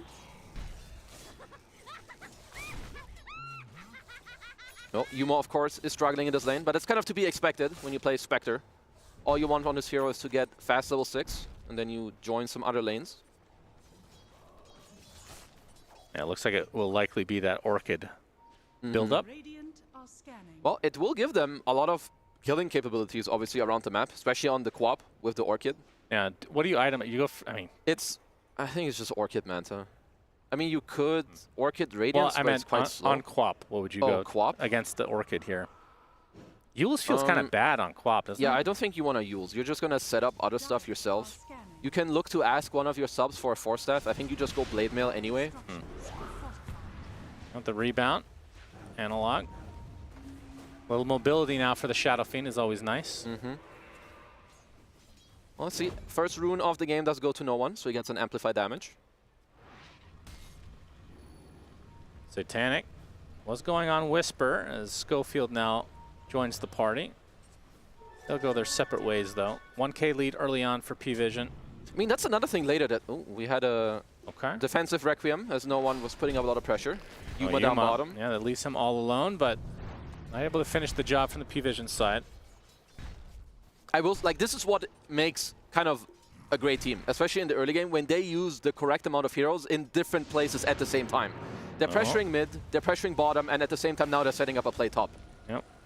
No Whisper one gets glimpsed. Sonic Wave. It does clip Whisper. It's enough for the kill as no one will pay the price. Looks like it will be a trade, so not exactly what he intended coming in. Does force some TPs, though. I think Heroic should be pretty happy with that, to be honest. Like, you slow down the enemy co-op, you get a lot of experience injected on some of your heroes.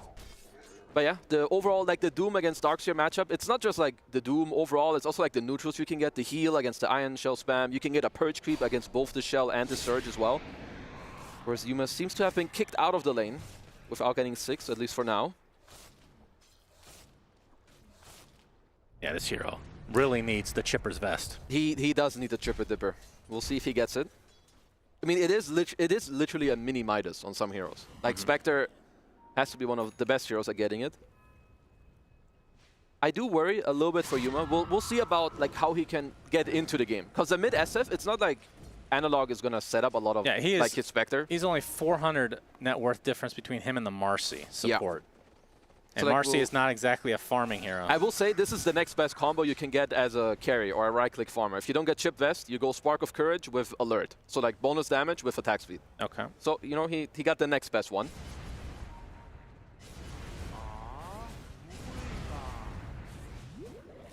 Analog right now with the treads. We'll be going Kaya. So Kaya, Yasha, Link. It won't be the super hardcore right-click variation. I do like this build quite a bit, though. Yeah, me too. As Yuma, of course, he drops quite low.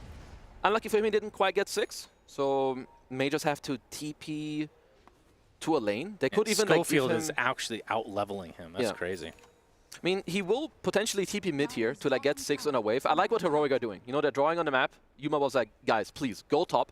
I'm going to get 6. Let's collapse on this lane and make something happen together. Kinetic Field not doing a whole lot here as Whisper. Oh, they're going to try to use this to their advantage. Satanic does get off the Doom, and TPs are coming to assist. He's going to pop the Lotus at the last moment. Satanic is going to live. Just barely. That's a lot of TPs, though. Schofield on the run. Ducalis. They do have some vision, but I'm not sure if they have the damage. Nice rebound from every angle. Uh-oh, he's burning out. See ya. He does end up ticking out eventually, but still did cost P-Vision quite a bit in terms of rotation. Yeah, they used all their TPs, even no one. He canceled his own King Jungles. Bye-bye. But they will end up getting both supports here on the P-Vision side. I mean, 2K lead for them. Okay, you get first the shadow step of the game. Ducalis will be the recipient into the dagger, and Yuma will be. Yo, don't underestimate this Iron Shell, my brothers. True. Always has that Shadow Realm, though. So, in the end, 2 for 1 for supports. And Yuma got himself a kill, so of course he will be quite happy with this. See, 10-minute active rune. Not the easiest does kill. Not quite hit. Dispose. No one is fine, though. Rune is bottom. It's an invis. Ducalis is here, so they have a glimpse available. Schofield taking pretty heavy damage right now. He gets the Sonic Wave on his back. Will eventually get taken out. A lot of the subs are gonna try, like they need to get the level 6s. You need the egg on KJ. You also need ults, of course, on the Pari Vision support duo. P-Vision, excuse me. Yeah, don't forget that. Yeah. One and done. King Jungles will look to protect the mid tower, as of course P-Vision want to push it up with the second siege creep of the game. I mean, don't look at Yuma's net worth, because it ain't pretty. Yeah. He needs more help. Yeah. But this... I mean, does it... Again, do you change your build at all because of this? Or I don't know if you can. I mean, if you go Radiance, I think you ought to lose, because it's so slow. Yeah. You couldn't rush Manta, but until you have the full one, you can't really... I think you have to commit. Because at least once you have the Orchid, you can set up stuff yourself, so let's see what they can do. It's kind of all on Schofield, so he's looking for a smoke. 9 class. Oh, he does. Oh. Well, he actually like perfectly positioning. Broke it. Insane. DM will show. Very tanky target, though. So a potential... It looks like it's just a wasted rotation from Analog on the SF. Nicely done from 9 class. Back into the jungle they go. So Yuma still looking for another opportunity to use that shadow step. Yeah. I mean, this has always been this hero's issue, is just farming. Like, obviously, old days, it's carry, you get Radiance, that's how you farm. I mean, sometimes... This variation, you got to get pickoffs. Yeah, a lot of the times you will also see like a Blade Mail rush, because, I mean, I feel like he couldn't really lane. I don't know if the treads did much, but, I mean, you're not picking this hero to have this type of early game. You want to get some involvement, but I'm not going to lie. I don't know who I expect to find kills here or set it up. It's all on Schofield, and he's a +4 Marcy. Yeah. So, P-Vision are, of course, quite happy with the state of the game. Yuma will go down to the Shadow Realm from 9 class. Schofield does a haste, will pop the ult, but the Terrorize gives him a good amount of distance. Looks like he'll survive as a result. So another death for Spectre. Yikes, this is... Other than that, it feels like Heroic are definitely in this game, but the position 1 discrepancy is huge at the moment. Yeah, especially when that's your last pick of the game. So for now, they might lead another kill here on Mr. Schofield. Yep, Bedlam doing a ton as 9 class and company. Get another one with the tier 1 likely to follow though. Yuma, oh, he gets glimpsed. That is so rough. As the Doom applied to the Darkseer. Nice ult from Analog on the high ground as KJ applying some pressure, pops the egg. That's a good one. Yeah, absolutely. Satanic will burn.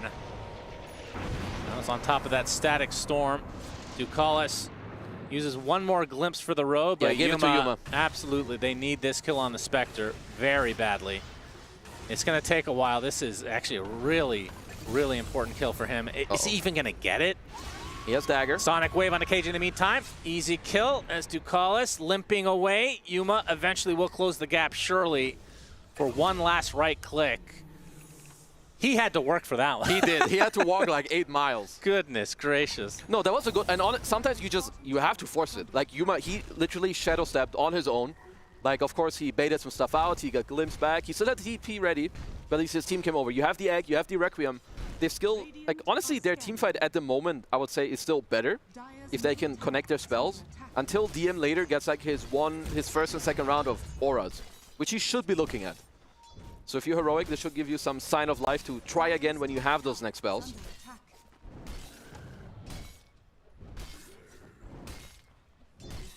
Yeah, some signs of life from Heroic, which is good to see. I feel like it's just one of those things. You just need one good fight. The Spectre can start to really get back into this game. I don't know if that was on that level, but not good enough yet. It's a half step in the right direction. But it's a good start. Okay, he's going...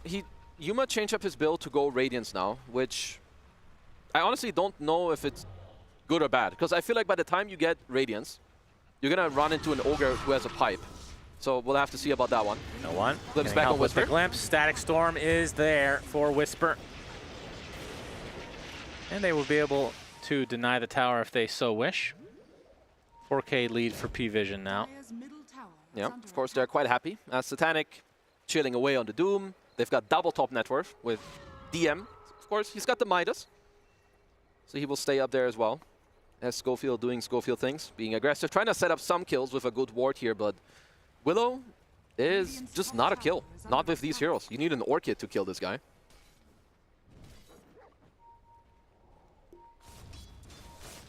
And Yuma shows himself right now. 1,800 gold in the bank. He will be switching up for Radiance, by the way. Yeah, I did actually say that a minute ago, but that's all right. He really is going for that Radiance. I mean, it gives him the scale if that's what they're looking for, but if... I mean, maybe he feels like his team is strong enough that they will have enough damage to like fight through the pipe with the... You have Requiem, you have Egg, like maybe you can over-damage it and then you just get the scale going. If he didn't have that kill, I feel like he would not be doing this. Probably Gave him a lot of confidence. I mean, that's why small things matter, you know? Sometimes you get a 100, 200 gold injection, you change your mind and it can win you the game.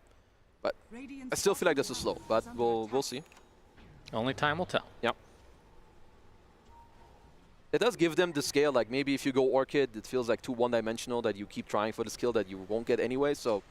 No, I can get behind it. Whisper, he is queuing up the Orchid instead, so I do like that. Class opens things up with the Bramble into the Terrorize with the Bedlam to follow. Is he actually going to solo this? Schofield uses the rebound, but at the last moment, Yuma coming in. But static. They bait him in to the Static Storm, but there's no follow-up as Satanic finally gets off the Doom, but it's on a different target. He didn't even need to use much on Yuma to get this kill. That was close. Barely gets out of dodge. Lotus keeping him alive. No one. Ooh! Scream. So close. I feel like P-Vision were a little greedy there. They definitely could have gotten the Spectre kill. They probably kind of wanted both. They are setting up a play bottom on DM. He does have the pipe, but he's quite deep. Can he have reinforcements? They need the rebound into the dispels. Does hit. Glimpse will help his effort out here, and yeah, the Requiem ends up being wasted, it feels like. But now P-Vision trying to turn this around. KJ brambled up, taken out. It was a cool try, because they kind of needed the dispose into a closer rebound, which didn't happen. 9 class breaks both smokes, unknowingly. Whisper He's getting burned baiting to a Satanic. crit He should know. by Satanic. He gets disposed, though, and brought into the arms of Analog. So a huge kill for Heroic. Much needed.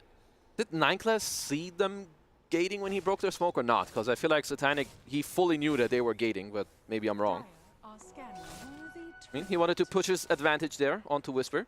Ooh, no one. Sees that a creep died recently. Yuma is going to be spotted. Sonic Wave. Can't dodge it, and that's a kill. No one on the hunt.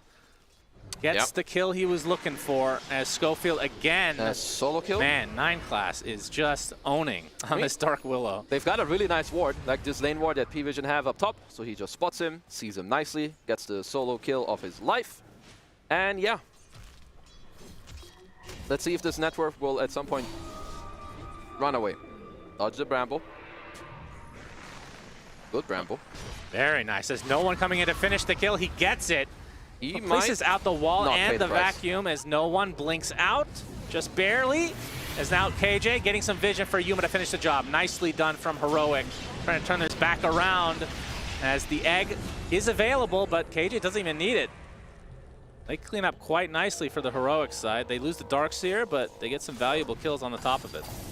And they get some very valuable kills. Like, they need these. Like, not just the gold, but also the XP. You've got the Relic now on Yuma. I mean, we've all been in these games. When you play against, like, some Spectre or some super hard carry, you feed them some kills. Like, it matters twice as much. Because this hero cannot farm. Like, Spectre needs these kills. Well, he's 1,000 away from being able to farm. That's true. So the investment feels like it is paying off for the Heroic side, but... P-Vision, of course, are still very happy with the state of the game, being up 5K, but they need to chill out a little bit. Yep, Bramble again, 9 class showing off that Blink Dagger. He has been all over the map. Willows have so looked, active. Yeah, Dark Willows have looked really, really good today. I mean, even if the recent tournaments, like, it's just a strong hero. Like, too many buffs, in my opinion. I mean, maybe not just the strength of the hero, but also people just play it really well. They know how to pair it. Schofield will run into no one. Essence Ring keeping him alive for just a little bit longer, but eventually the Shadow Strike will do its job. Scream of Pain, in fact, will be it. As top lane. They got to call Attempted TP, but it's canceled. DM just in time. Buyback. It's a buyback for the Marcy as well. They get the Vac wall, but the Requiem, that's the Death Requiem.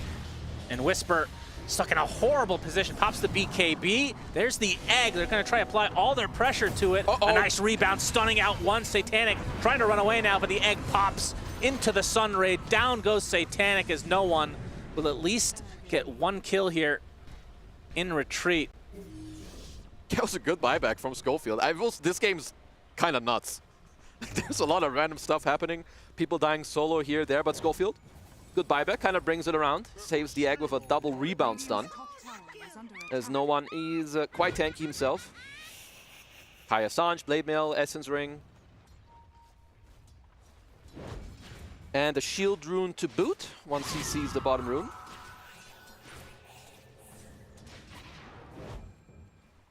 Yeah, feels like the Darkseer definitely competing right now for top net worth in the game.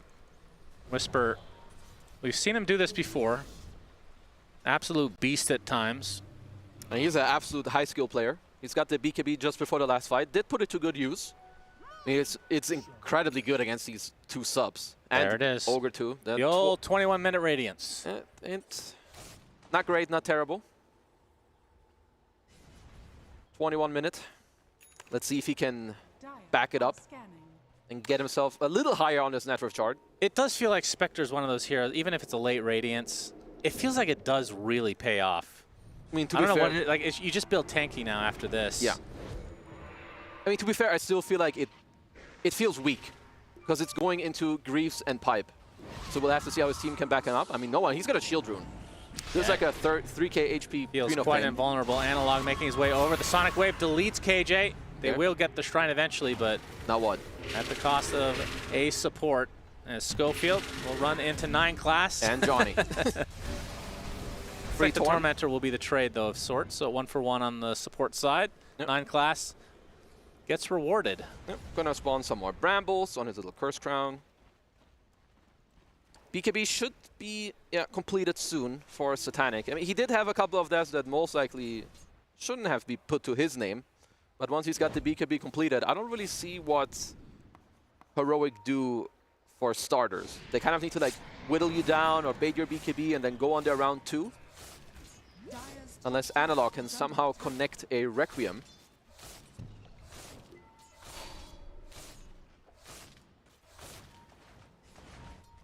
Yeah, they're going to have some trouble. I mean, not that Heroic is worrying about this necessarily since they're down 9K at the moment. They will lose Ducalis. Their building hitting is just non-existent with the Shadow Fiend build, right? On Heroic? Yeah. I mean, he still hits like okay, but I will say both teams have pretty pathetic building damage. Yeah. Seems to be a more common thing these days for whatever reason. That's true. I mean, you just have like some traditional heroes not played that often. Your DPs, your DKs. I think also summon heroes have taken quite a hit, even though Lycan and Beast are somewhat back and still playable in the right game.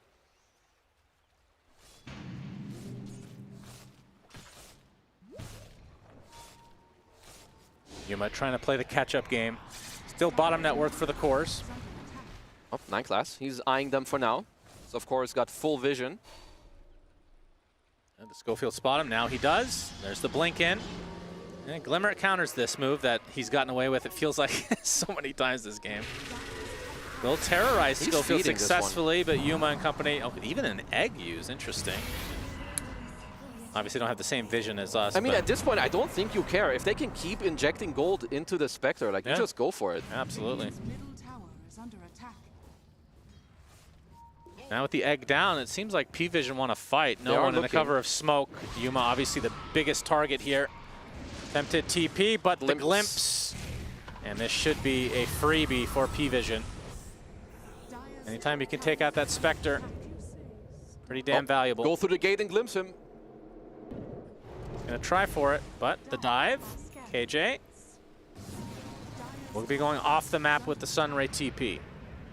Yeah, if you play Phoenix and you don't know how to do that yet, go try. It's gonna save your life every second game. Nice play by Mr. King in the jungles, as no one is finishing up his own BKB.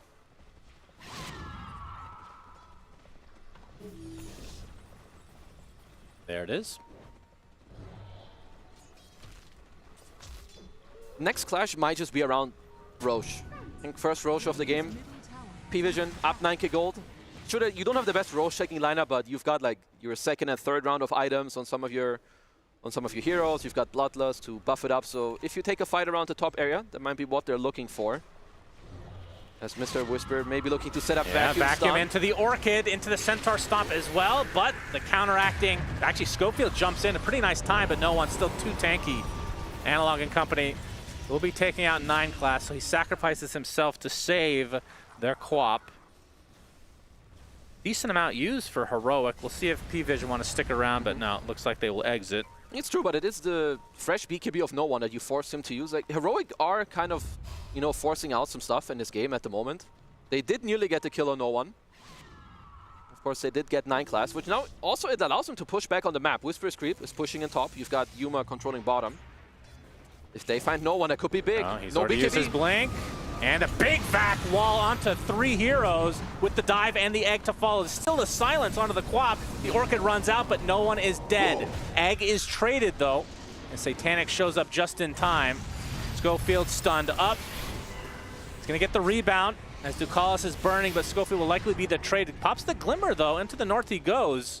Might actually be fine. Satanic continuing to pursue. He's burning.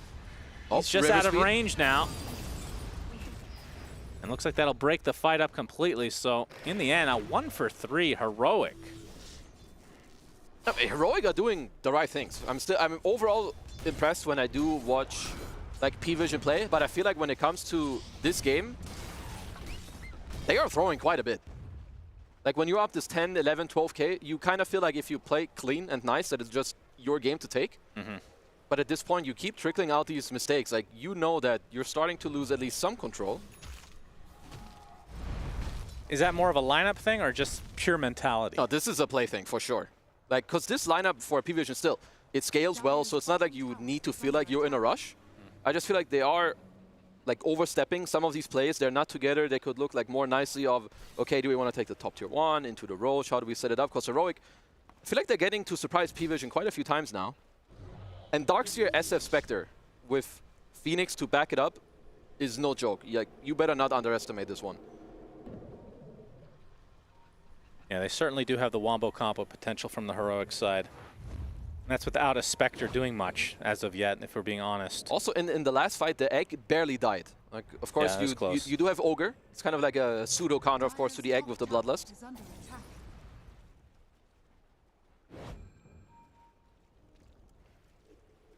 Smoke from P-Vision through the gate. Maybe they can try to backstab this Heroic movement. They catch a whiff there.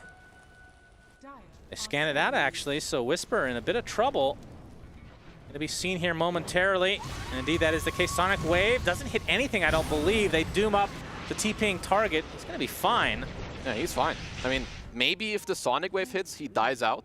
But I feel like this time around, he should be chilling in his fountain. He's got Essence Ring. Yeah. Even bought a Yules for a second. Oh my god! That Scream actually does hit him. Followed him? It did.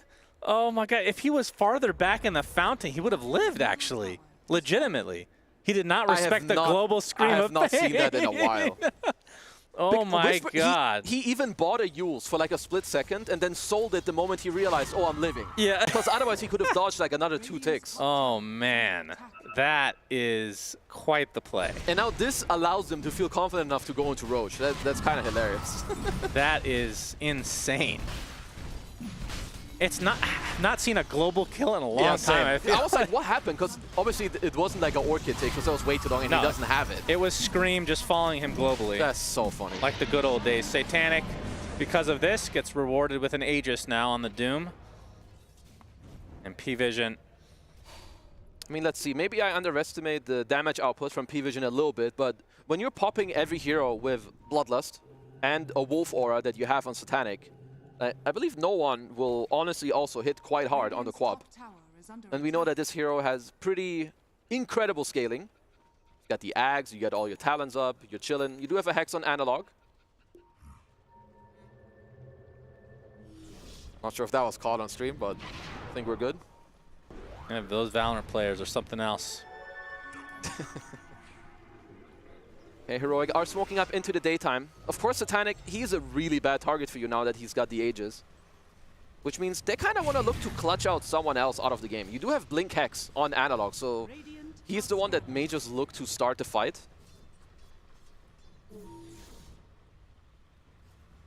Yeah, still 4 minutes, of course, on this Aegis, so plenty of time for P-Vision to take the fight that they want to.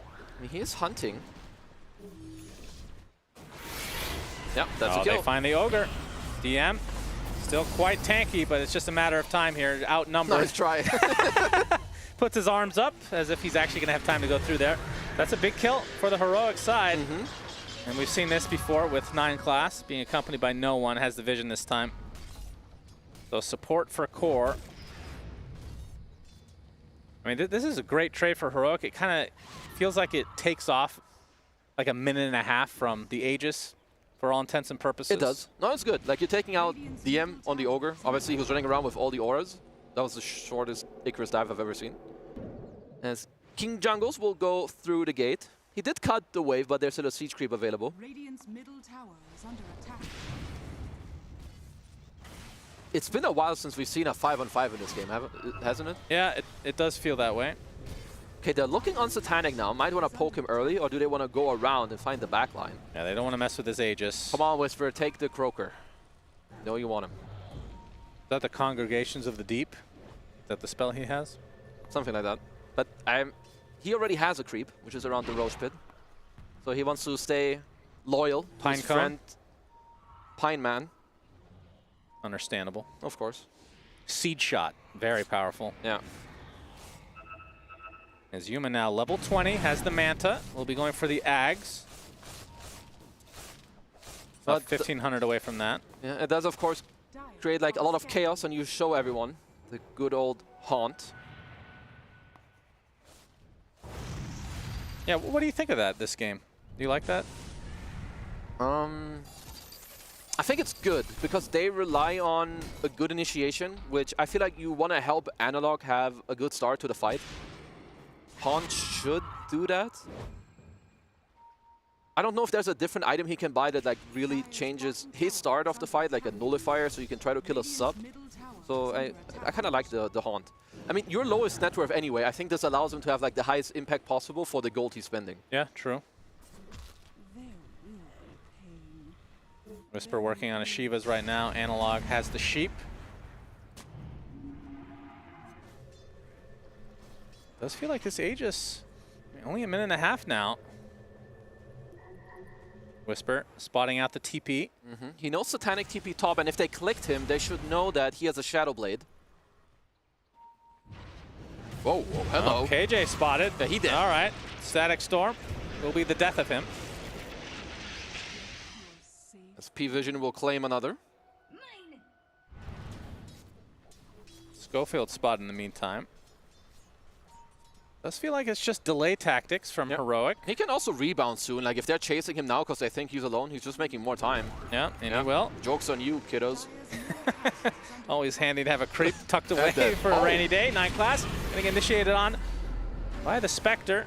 Will haunt away though, as 9 class still taking heavy damage from these illusions. Terrorize onto 1, but 9 class dies to Yuma. It'll be a trade for Schofield though. I mean, this is all during the Aegis. Yeah, it's almost expired now. Mr. Satanic. Yeah. All right. Well, this will be a big kill for the P-Vision side. He just absolutely slaps him. I mean, we haven't really seen how strong he is in this game because Satanic hasn't hit very many people. True. Yeah, we get to see the full brunt of the Wolf Aura. Yeah. Wolf Aura, he's higher level, dealing more damage. Level 24. He's got the Silver Edge now to break as well. So they are starting to get like their own tools to try and burst out maybe Yuma out of the game. If you find him, you break, you doom him up, and he will very likely just fall. I love this build. Which one? Right-clicking Doom is so funny. I agree. The Alpha Aura, even in Dota 1, was my favorite to watch. I feel like was very bad back in the day, though, unfortunately. I mean, it is a super strong aura, like, and also the fact that it scales with like your crit damage is pretty damn strong. All right, so the question is, does P-Vision, are they waiting for the next Roche? Feels like they couldn't do much with that first Aegis. I feel like especially because of that, they don't have to wait because this Aegis literally didn't do anything. So you might as well just look to play the map again. You're up 11k gold. Every time you have Doom, people just kind of die. I wouldn't mind if Satanic tries to, like, you know, flash farm his 25 talent. He could look for Doom applies mute. Like now that he has the Silver Edge himself, I don't know if he wants to take the break talent. I feel like you just go for the mute so there's no items. Yeah. Yeah, even against a good target to break, that still feels kind of bad to get. Yeah, like because mute is always good. Just getting old Doom, that was like the most annoying thing to play against. Yeah. It's just so strong. No one has the amplified damage. We'll spot 1, blinks to the other side though. There's the Haunt to give some good vision. 9 class. They're getting quite a lot out of it. Yuma actually jumps right on top. Terrorize is there though. There's the Requiem from Analog onto 2 heroes. Decent amount of damage. Call is back to full HP. 9 class will evaporate as there's a Sonic Wave. And the egg is placed, but the Shadow Fiend dead already. Now they're going to surround the egg and eat it up for breakfast. 2 for 1 at the moment. Schofield harpooned in. Satanic and company win this fight. They used a lot at the start of the fight. Like, I understand, you know, like you go for the Haunt, you show everyone on the map, you get glimmers, Shadow Realm comes out. But then Analog, when he dives in, and he doesn't even kill Ducales, the fight looks really, really rough after that one. The egg also pops to the double Bloodlusted cores. And P-Vision for, I mean, they've had the lead, what, the whole game? But this was one of the first convincing fights from them in like 10-15 minutes. Yeah. There's the mute. So if you get doomed up, you ain't got no counterplay. You better rely on your friends, get surged out, get forced or something. Yeah. Onto the high ground they go. So 45 seconds on the Shadow Fiend. Yeah. There is buyback though for Analog. Yeah, but no Requiem. I don't know exactly for how long. Also no egg, so they're lacking quite a bit of strength. I mean, this looks to be a lane. I mean, now you push hard. You have Wolf Aura, high level, like max out Bloodlust, and level 20 plus cores with 4 rounds of items. Yeah, this is pretty dirty stuff from P-Vision. Just one team fight, and they turn it into this. Pretty impressive stuff. And at this point, it does feel like Heroic need this Wombo combo to be perfectly executed. That fight felt a bit scattered. Yeah, maybe they can, something they can look for is, so you start the same with like Haunt, right? Like you run in some Darkseer or some Darkseer creep, you Haunt up, you kite a bit, and then when you find the opening, you use the Haunt vision for like a vacuum into Hex Requiem. Yeah. And then just follow up with Phoenix coming in, you've got the Marcy coming in as well. I mean, you've even got a Blink Hex if you want on Whisper, so he can start the fight. And now the lead ballooned in favor of P-Vision. Yeah. So they can just casually wait for the next Roche. Yeah, at this point they can. Like when Heroic, okay, bye-bye. Yep, another Doom. It's like getting 4-shot. Whew. You're just bleeding out, see you later. Rough. KJ gets spotted He's as in well. trouble. He doesn't have dive.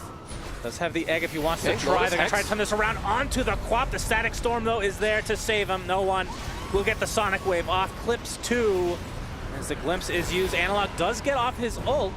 It's going to heal him a decent amount thanks to that newly picked up Aghanim Scepters. Ducalis gets dropped by Yuma as the right clicks are just insane from Satanic. And Yuma limping up to the high ground. Satanic, it looks like no one will get taken out eventually by Whisper. And Satanic with the double kill, the very long arms of the law onto KJ. Another good fight for the Mr. P-Visions. I mean, I will say DM, there's a lot of, like the impact he has, it's not really that obvious, but he's keeping everyone alive. He keeps putting like the shard fireballs on his teammates. He's super tanky himself, and his Crimson Guard is so freaking strong. Like, Yuma does not deal damage through it. It's like one of the best counters when it comes to items against Spectre. On what might be like what? I don't know if Ogre is the highest strength gain hero, but he's certainly one of them. He's rocking like 4.2. Yep, that's quite a bit. Oh. Schofield pops the BKB and do as much damage as he can. He's getting really low himself, though. Satanic and company there covered by the Crimson Guard is owning. And Schofield gets slapped into oblivion. 9 class looks to be just fine. They need Nullifier. They cannot deal damage through this Crimson right now. At least Yuma can't. Yeah. Maybe if Analog is alive, he can blow the guy up with the Requiem. But at this point, if you're Heroic, you need your next round of items. You need double Refresher on Whisper and Analog. And sure, Yuma is queuing up a Bloodthorn. He needs either that or a Nullifier. Speaking of next round of items, for Satanic, I'm assuming this Radiance goes away. And what does he get? Or do you still like it? No, you probably sell it. I mean, you kind of lose your wave clear, but I guess you don't really need it. You can go for, I think you can go for a Refresher, but maybe you get that later. You could go for AC. Do they have one? I feel like that's what you could do. Yeah, that's a good one. Do they have any drums in their draft? Like, it's kind of cool. Like, by the moment you drop your boots later, I mean, which he has already done. Like, he's got the Swift Blink, he's got Silver Edge and Harpoon, so it's like very high mobility. Maybe someone can like squeeze in a drums. That'll be kind of nice. Analog has got a huge Requiem with his little neutral item. Same for, I mean, I guess it doesn't matter too much for Phoenix. It's not like you hire your egg by that much. But he's also looking for a Refresher. So wait, does that not apply to your... I mean, the burn, sure. Who cares? Well, the Sunray. Does it make it girthier? It might make it like a bit longer. I mean, it has... Yeah, it should make it better. But at this point, I feel like it doesn't matter that much. Yeah, when the egg dies, you're getting BKB'd and people clap on it with Bloodlust. But yeah. P-Vision. Smoked up. This is a good for move. A jump. I always like this one. Like, you go aggressively with a wave that the enemy team... Like, they kind of have to do something about it. But it's very likely Schofield shows himself. How dare you be next to your own Tier 2 tower. He's dead. Gone for a minute. Yeah, no buyback. And that opens up the Roche. So if Heroic want to try to contest this, it's going to be a 4v5. Oh, here comes Seed, man. Oh, yeah, that's a strong boy. Glistening in the aura of the Ion Shell. Yep. Well, they know Roche is happening, as he did roar it up. Yeah, back to Seedman, hitting the tower. They're pinging it, which means Yuma is currently saying, guys, go to this Roche pit. Someone will TP to top. Let's take a 4v5. You have like 2 moves right now if you're heroic. You either go to this one guy that TP's top. It just dies beforehand. I mean, Whisper was ready. I mean, if you're heroic, I wouldn't mind them like smoking up top right now or looking for a bystander, but looks like P-Vision. No? That is a very, that feels like Nature's Prophet play without being good. What, like the tree running down the lane? Yeah. The old 25 talent everybody loves. Loved. Oh yeah, the super tree. Yeah. Oh guys, he's getting 25 by a Dagon or Midas.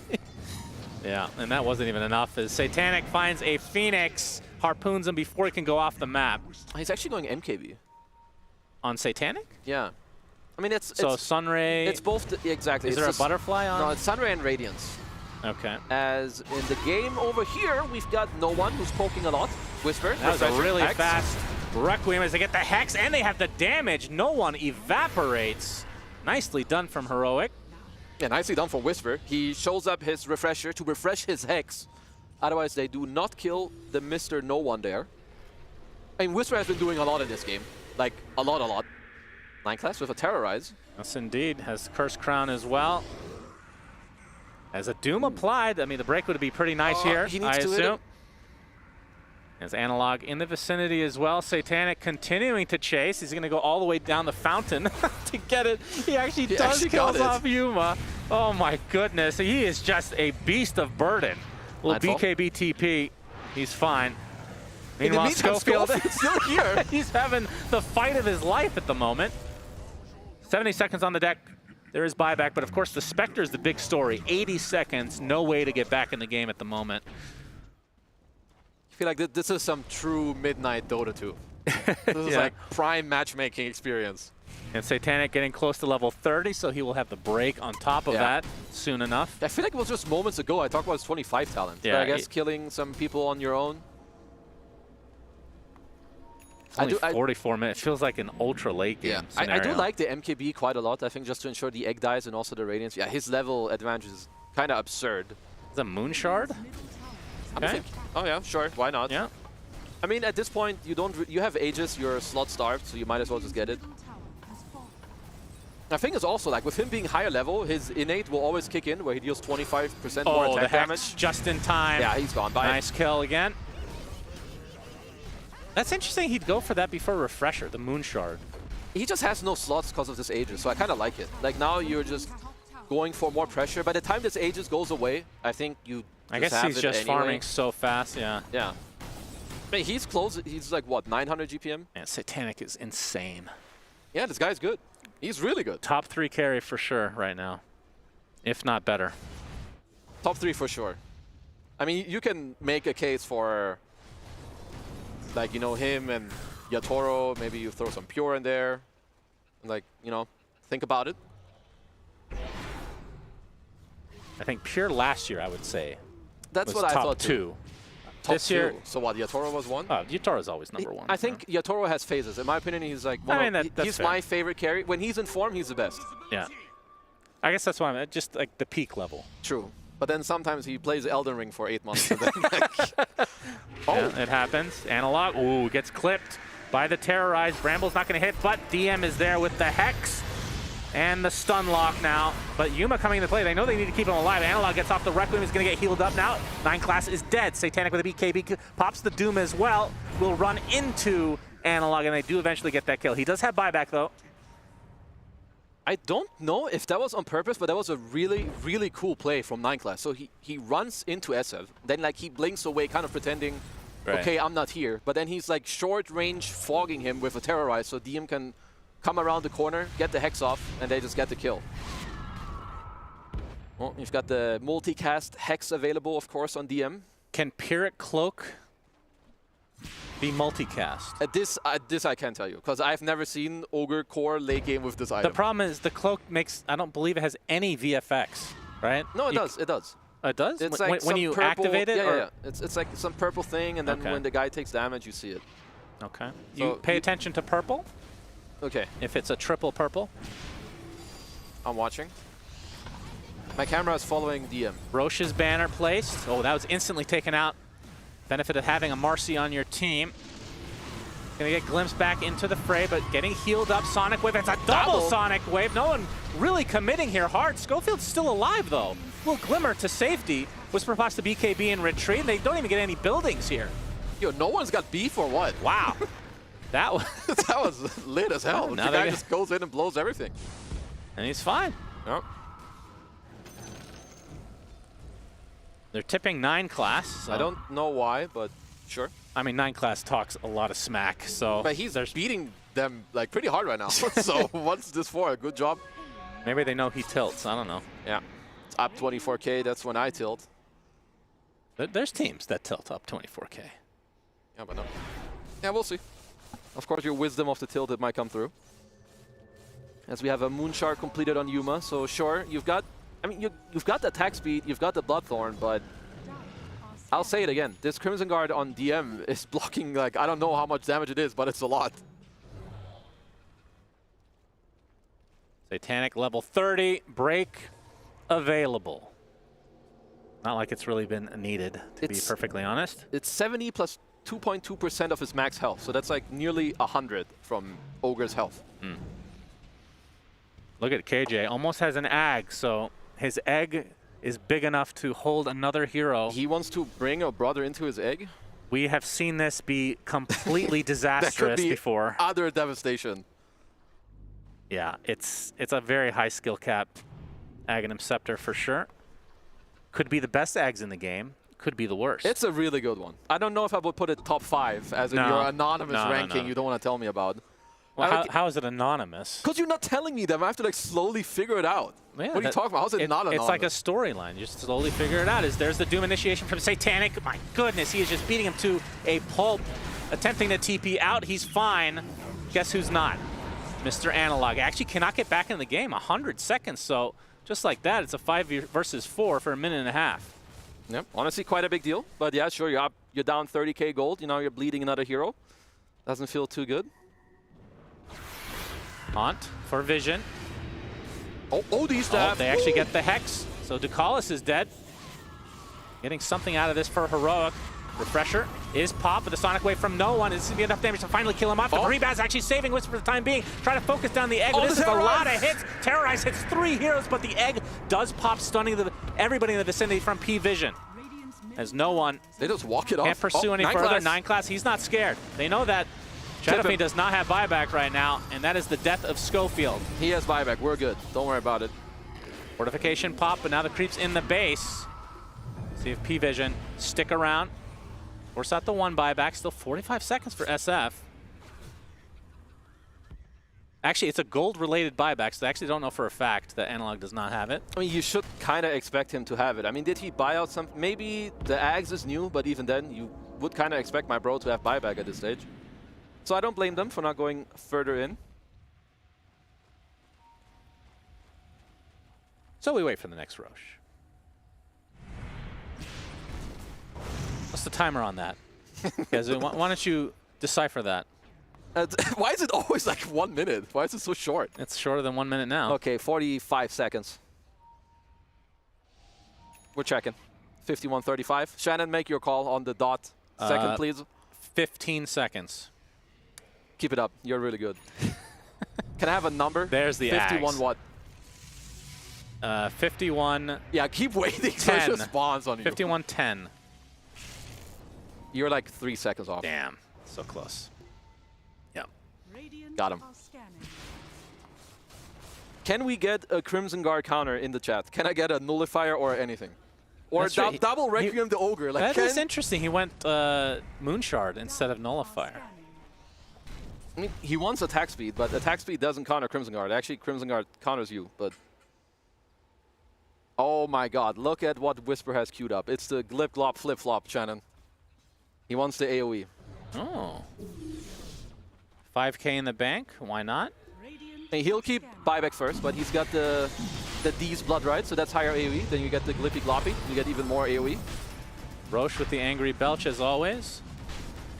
What number Roche is this, 3? Yeah. Got the Refresher Shard in his belly. Who will take this one? Everyone. Everyone takes it. They share the Refresher Shard? Yep. That's new. Good patch. Well, DM is holding on to it for the time being, but I don't think he's going to be maintaining that. Buyback situation. There it is. Not so great for the heroic side. I mean, they have bots level 2 now on Mr. Satanic, so he can join his team anytime. Yeah.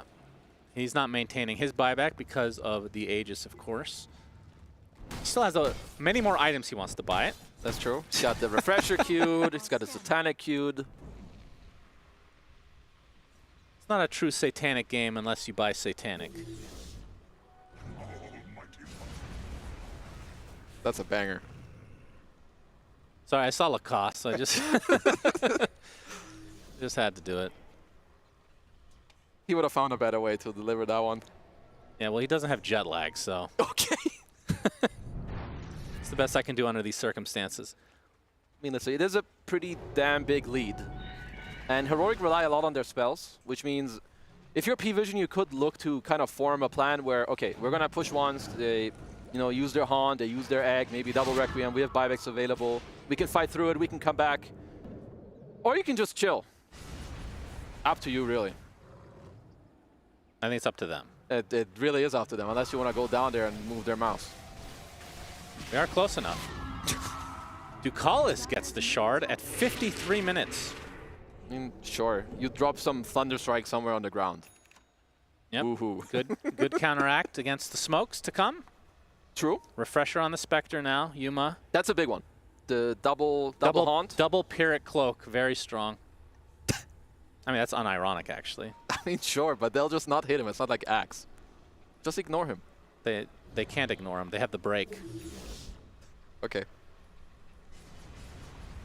Blink now up for the Ogre. I mean, that's another big one. You've got, like, Blink, multiple Hex options. There we go. There it is. We've got the Crimson Guard counter, 54 minutes, baby. What did he sell? Radiance, bye-bye.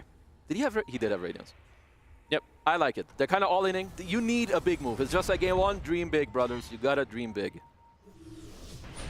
Oh, they get the jump onto no one.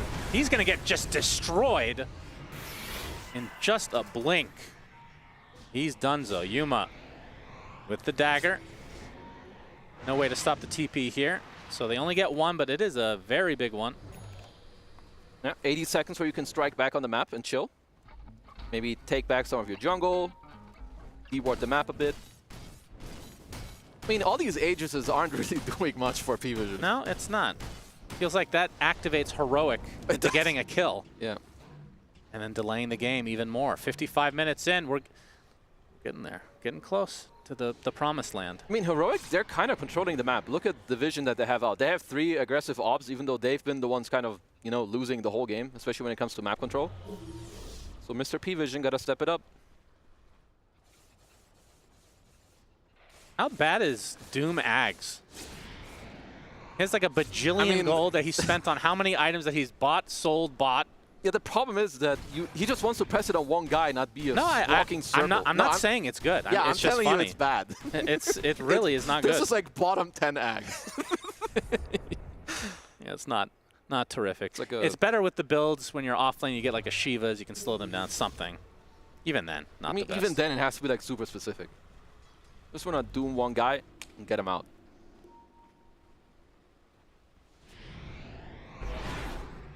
All right, well, they wait out the timer for Mr. No One. We need a basher on Schofield. I need him to bash up some... What the hell? He just blinked on top of himself. 9 class.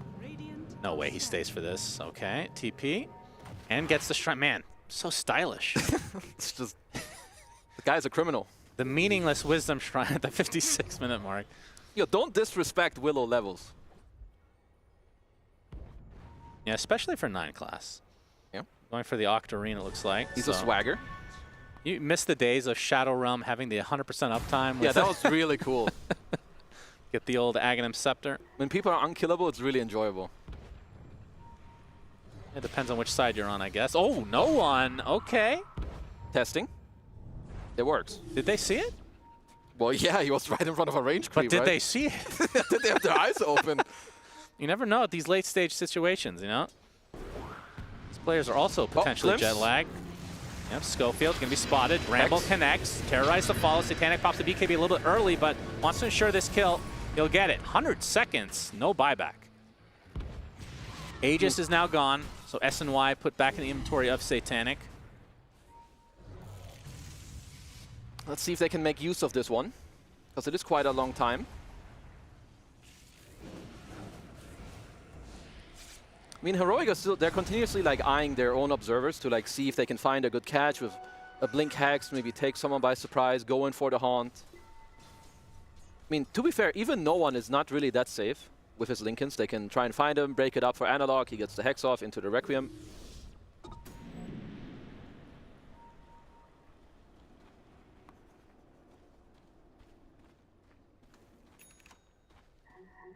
There it is. Back to you, Kazu. What did you say there it is for? What is it? Satanic has Satanic. Wow, that's great. Yeah, in his I feel backpack. like he hasn't really even needed it. Like when he runs on someone, the guy just dies. That's true. I And don't know then he just BKBs out. Maybe he Chill. bought it for the Dispel, you know? I think he just bought it because it's his name. Kind of makes sense. Probably contractually obligated Lore. to do that, yeah. He's completing the lore. 9 class. Ooh. Uh-oh, good ward. Yuma is doomed, is terrorized, is dead. Does have buyback. Duma? Marcy also got buyback here. In fact, all 10 have buyback. This is a tier 5 situation incoming. We've got it, let's go. Minute 20 away. I mean, we're Roche definitely getting to the territory. There's no way P-Vision are ending in, what, 1 minute 20?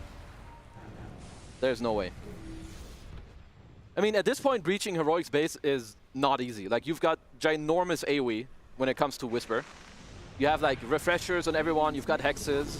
Okay, they want to hit the wants tower. to poke the high ground, pops the BKB, doing a considerable amount of damage.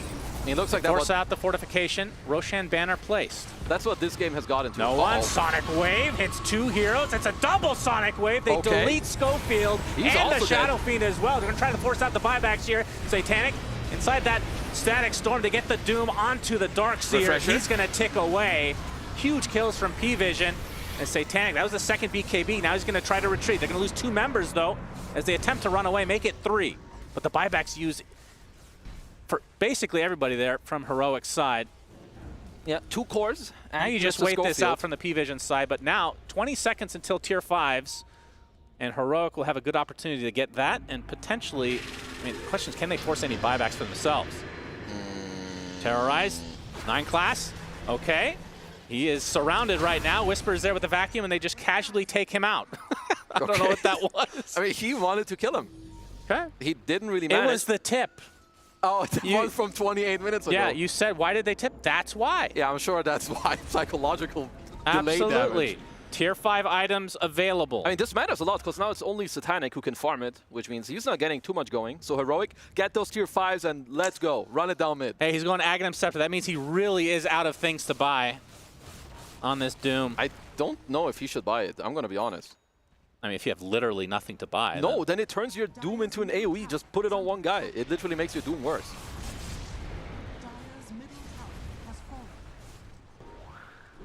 Apparently you can still do that, so maybe it's not bad. Yeah, no comment. Fortification popped. P-Vision.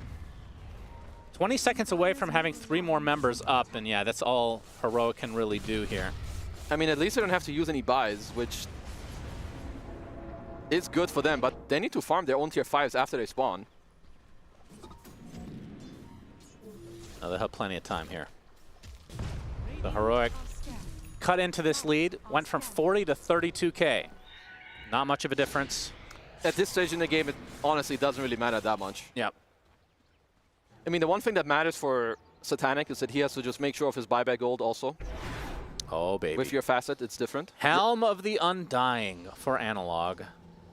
It's been a long time since we've seen this item. What, Helm of the Undying? Yep. It was like one of the first iterations of any neutral items ever. Oh, you mean the original version? Yeah. Wait, was that a neutral? Yeah, it was. Okay. You also had the Aghanim Scepter one where you had like a tome where you had Ags for like 10 minutes. That was also hilarious. That was funny. Oh, we get another one on Whisper. Yeah, it's a good one. I mean, it feels like they kind of have to go without buybacks, right? That's that's the best thing to get. No, for sure. They will, of course, try to take a fight with, like, you have your own Mike, buys. how many did they get? That 3? I mean, I'm pretty sure it's one of it. has to be one of the most OP tier 5 items. Yeah, of course. I'm pretty sure eventually they will remove the thing that where if a hero dies while you're in the form, it extends. I don't even think that makes sense. Yeah, maybe. Well, let's see which... Yuma, okay, he went for the Fallen Sky. Did not have the Helmet and Undying as a choice. Hell yeah. I love Mobility Meteor Hammer. Book of the Dead picked up by Ducalis. No, we've got 2 Book of the Deads. All right, we're going to see Divine Regalia on to no one. I feel like players were obsessed with this when it initially came out. Yeah. I have... Okay, a month ago when I was casting it, it did nothing. I mean, I saw it once and it really owned. The problem is if... Yeah. You die with this it's item. All or nothing. Yeah.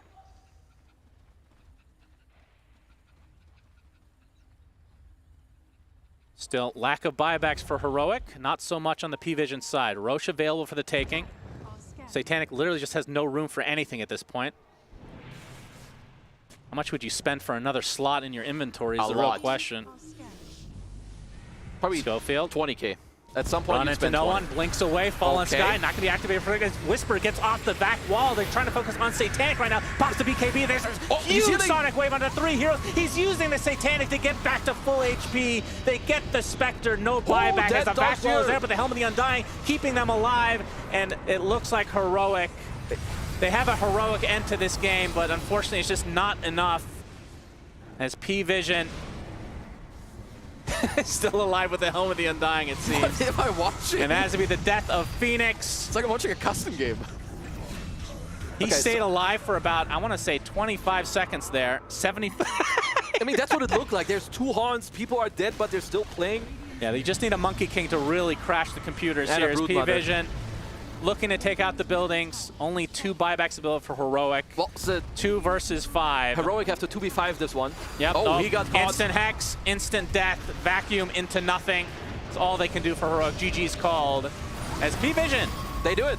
They do it in a very late game, 64-minute barn burner. Yeah, they really do. Lots of fighting back and forth, but at least, I mean, they gave me the entertainment of tier 5 items.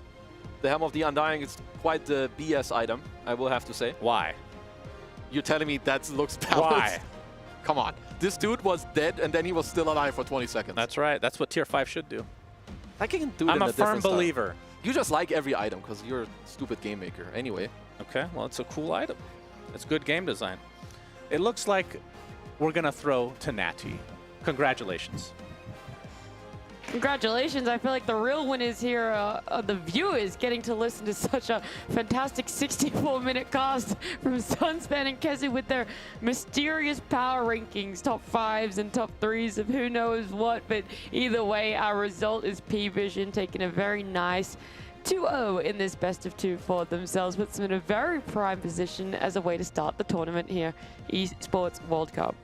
Yeah, I don't know what I was listening to. I don't know either. I don't know what I was My brain watching. is fried from listening to them. You know what I mean? Like, I'm trying to hold it together. I have no idea what they were saying. They were saying words that was somehow forming sentences. It's been a very long day here. I think a lot of the players have been waiting to play. I think a lot of the talent as well. You can kind of feel the delirium. But you know what? This is how Dota is. Dota is, you know, a microcosm of life. Okay. It's a microcosm of life. And you can see all of human nature within a single Dota match. Brother, right? just break down the game for me, please. Okay, you want to break down the game? It's getting pretty late. Yeah, let's just break down this game to all right. The break it viewers down, at home yeah. just want to know exactly how this carry Doom from Satanic was able to come online the way he was. So, I don't know, it just felt like he exploded in the game. It was very passive, and then all of a sudden, he's just running at everyone. He's able to take 1v2 fights. Yeah, he ended up this game with how many kills? What are we watching 21. here? 21 kills. 21. And I think half of these kills Wow, were he has pretty more much kills than his solo age. kills. Yeah. Sorry. I think it was just... That's typical for him, actually. He was killing people left and right. Every single time, like he got to level 30 pretty early on. He was sitting at 900 GPM at one point of the game, running out of slots as well. It is like at one point also in the game, like Spectre sitting at 1600 gold, and then you have Doom with Radiance ready already. So it's kind of quite difficult matchup for Spectre in this one. She's a very slow hero. She's like slow. like we talked about the matchup like 70 minutes ago. Maybe I should repeat Apparently it. 64 minutes slow. You should repeat it. You should repeat it. I said that she's not going to be having a good time playing into Ogre and Dark Hollow. Ogre completely free farmed. Like he brought in 3 auras relatively early. He did have Hand of Midas, Pipe, Crimson, Guardian Greaves, which makes him pretty much unkillable with that Fat Chance facet as well. And yeah, it's just very difficult for Spectre to play the game. Play with Radiance into Pipe, into Guardian Greaves. You're just not dealing enough damage. And you mentioned Satanic on the Doom, and I have never seen somebody so confident with having 9 items in their inventory. Like, this is something that only a 17-year-old prodigy can do, is micro this many items in such a game. It's insane. All right, well, look, there's always the benefit that we get to see the players and their reactions while they're here on site with us. But the other thing is that we get to have some lovely interviews with them. Purgy's been with us all day. Please give us some more insight into what happened with P-Vision in this series. Thank you, Nat. Yes, I'm here with Ducalis. How are you feeling after that long match? I'm feeling a bit exhausted, but it's fine. Like, game was just late, but I think it was 2 good games. It's only start of the tournament, so yeah. Yeah, you've had some decent variety. In Game 2, you played a Disruptor. I feel like this isn't the first time I've seen other teams, I think, pick it against Darkseer. Is that just a good matchup from the 5 position? Yeah, it's really good matchup, and it's one of my best heroes, but I think I played not really well this game because we a bit struggle on lane, because it's like one of the first games with Doom, but we practiced it on Scream, so yeah, it was like just good matchup. Lane should be better, but we didn't stay well. Okay, well, it looks fine. At least you can push opponents away when they're iron shelling you. That's pretty nice. In game number 1, you played Chen. You guys had a lot of auras. You played Ogre 3 both games. More auras, Fast Pipe, you know, Crimson Guard, Bloodlust on your carry. Are auras just something you guys are trying out right now? Because it feels like other teams are maybe not doubling down as hard on getting like 4 auras. I think, yeah, but we played Screams against some teams and they also kind of doing this, so I think it's might become a meta, but we'll see. Okay, and what are your expectations for this tournament? Obviously, you guys had an amazing year. You did the best. So how are you feeling going into this one? I think we prepared well. I mean, it's a bit hard to, you know, to start playing from like a little break, because we played just Fisher, then we come here. I mean, we're trying to get in shape. I mean, only thing I would say just hard to play because we have, for some reason, low FPS, but what can you do? Yeah, it's fine. All right, well, thank you for joining me for the interview. Yeah, thank you. Thank you for all our fans. Keep cheer for us, guys. I mean, if you guys are going to play Dota like that, it is very easy for your fans to keep cheering for you. It was really nice if you're a P-Vision fan to see just how dominant that game number 1 was for them. And then it's also really nice to see them be able to keep your calm in a game number 2 like that, where things were going very favorably for Heroic, and it felt like they were just biding their time. They were waiting for it. And so it is nice to be able to see it if you are one of those people cheering for them, to be like, great.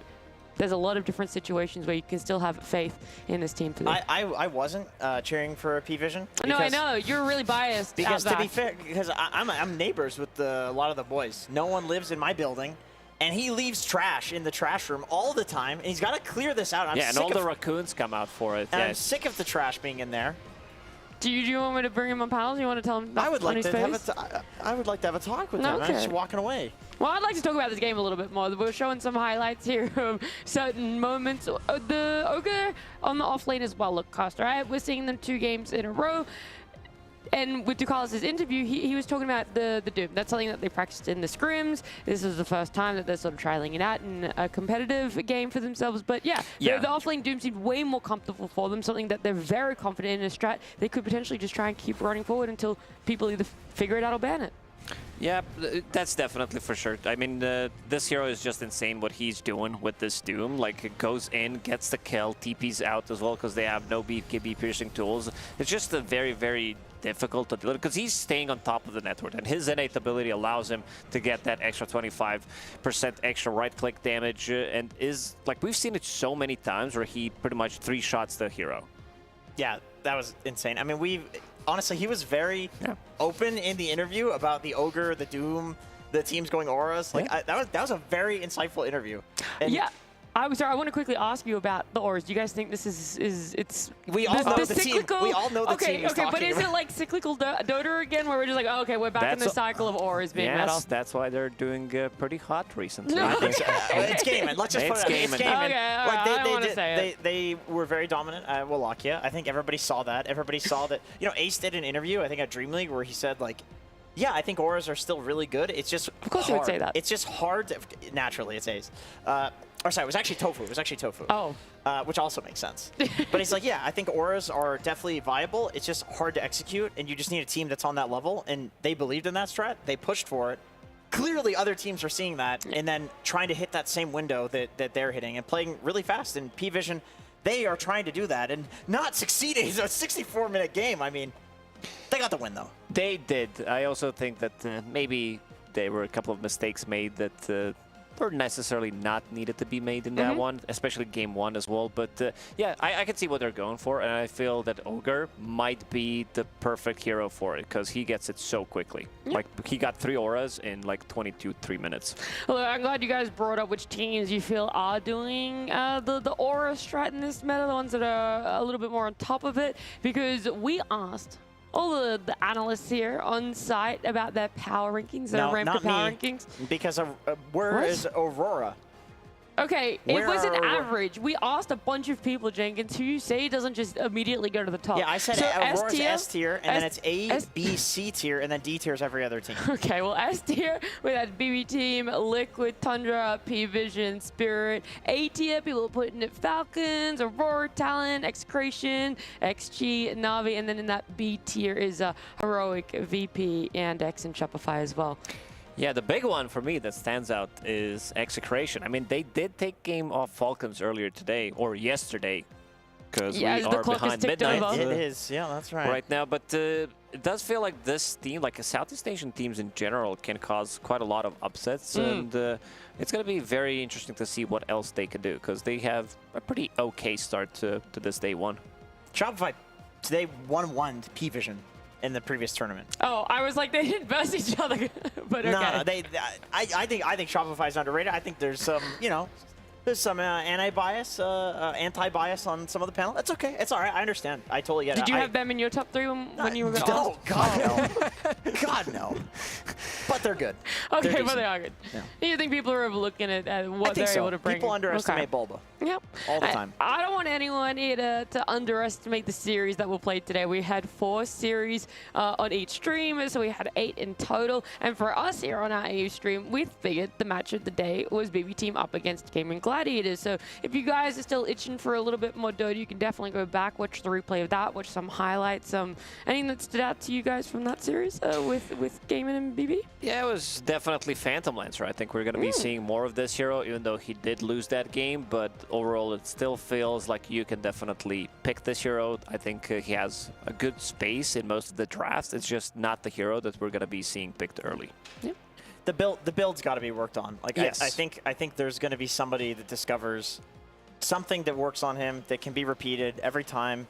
Maybe it's a single build. Maybe it's a formula for, like, in this sort of game, you go for this item. In this sort of game, you go for this item. But that it's undiscovered territory, uncharted, if you will. Uncharted territory. Yeah. Well, they're going to get a little bit of time to figure out exactly what they want to do because, you know, like I said, you guys can go back and watch the VOD, the replay, go back, watch that match of the day here. Maybe you were only watching this stream. There was a second stream as well, so you can go back and watch all of those games. But for now, we're going to close out our day number 1. It's been a lot of pleasure, but we still have many more days to come here at Esports World Cup.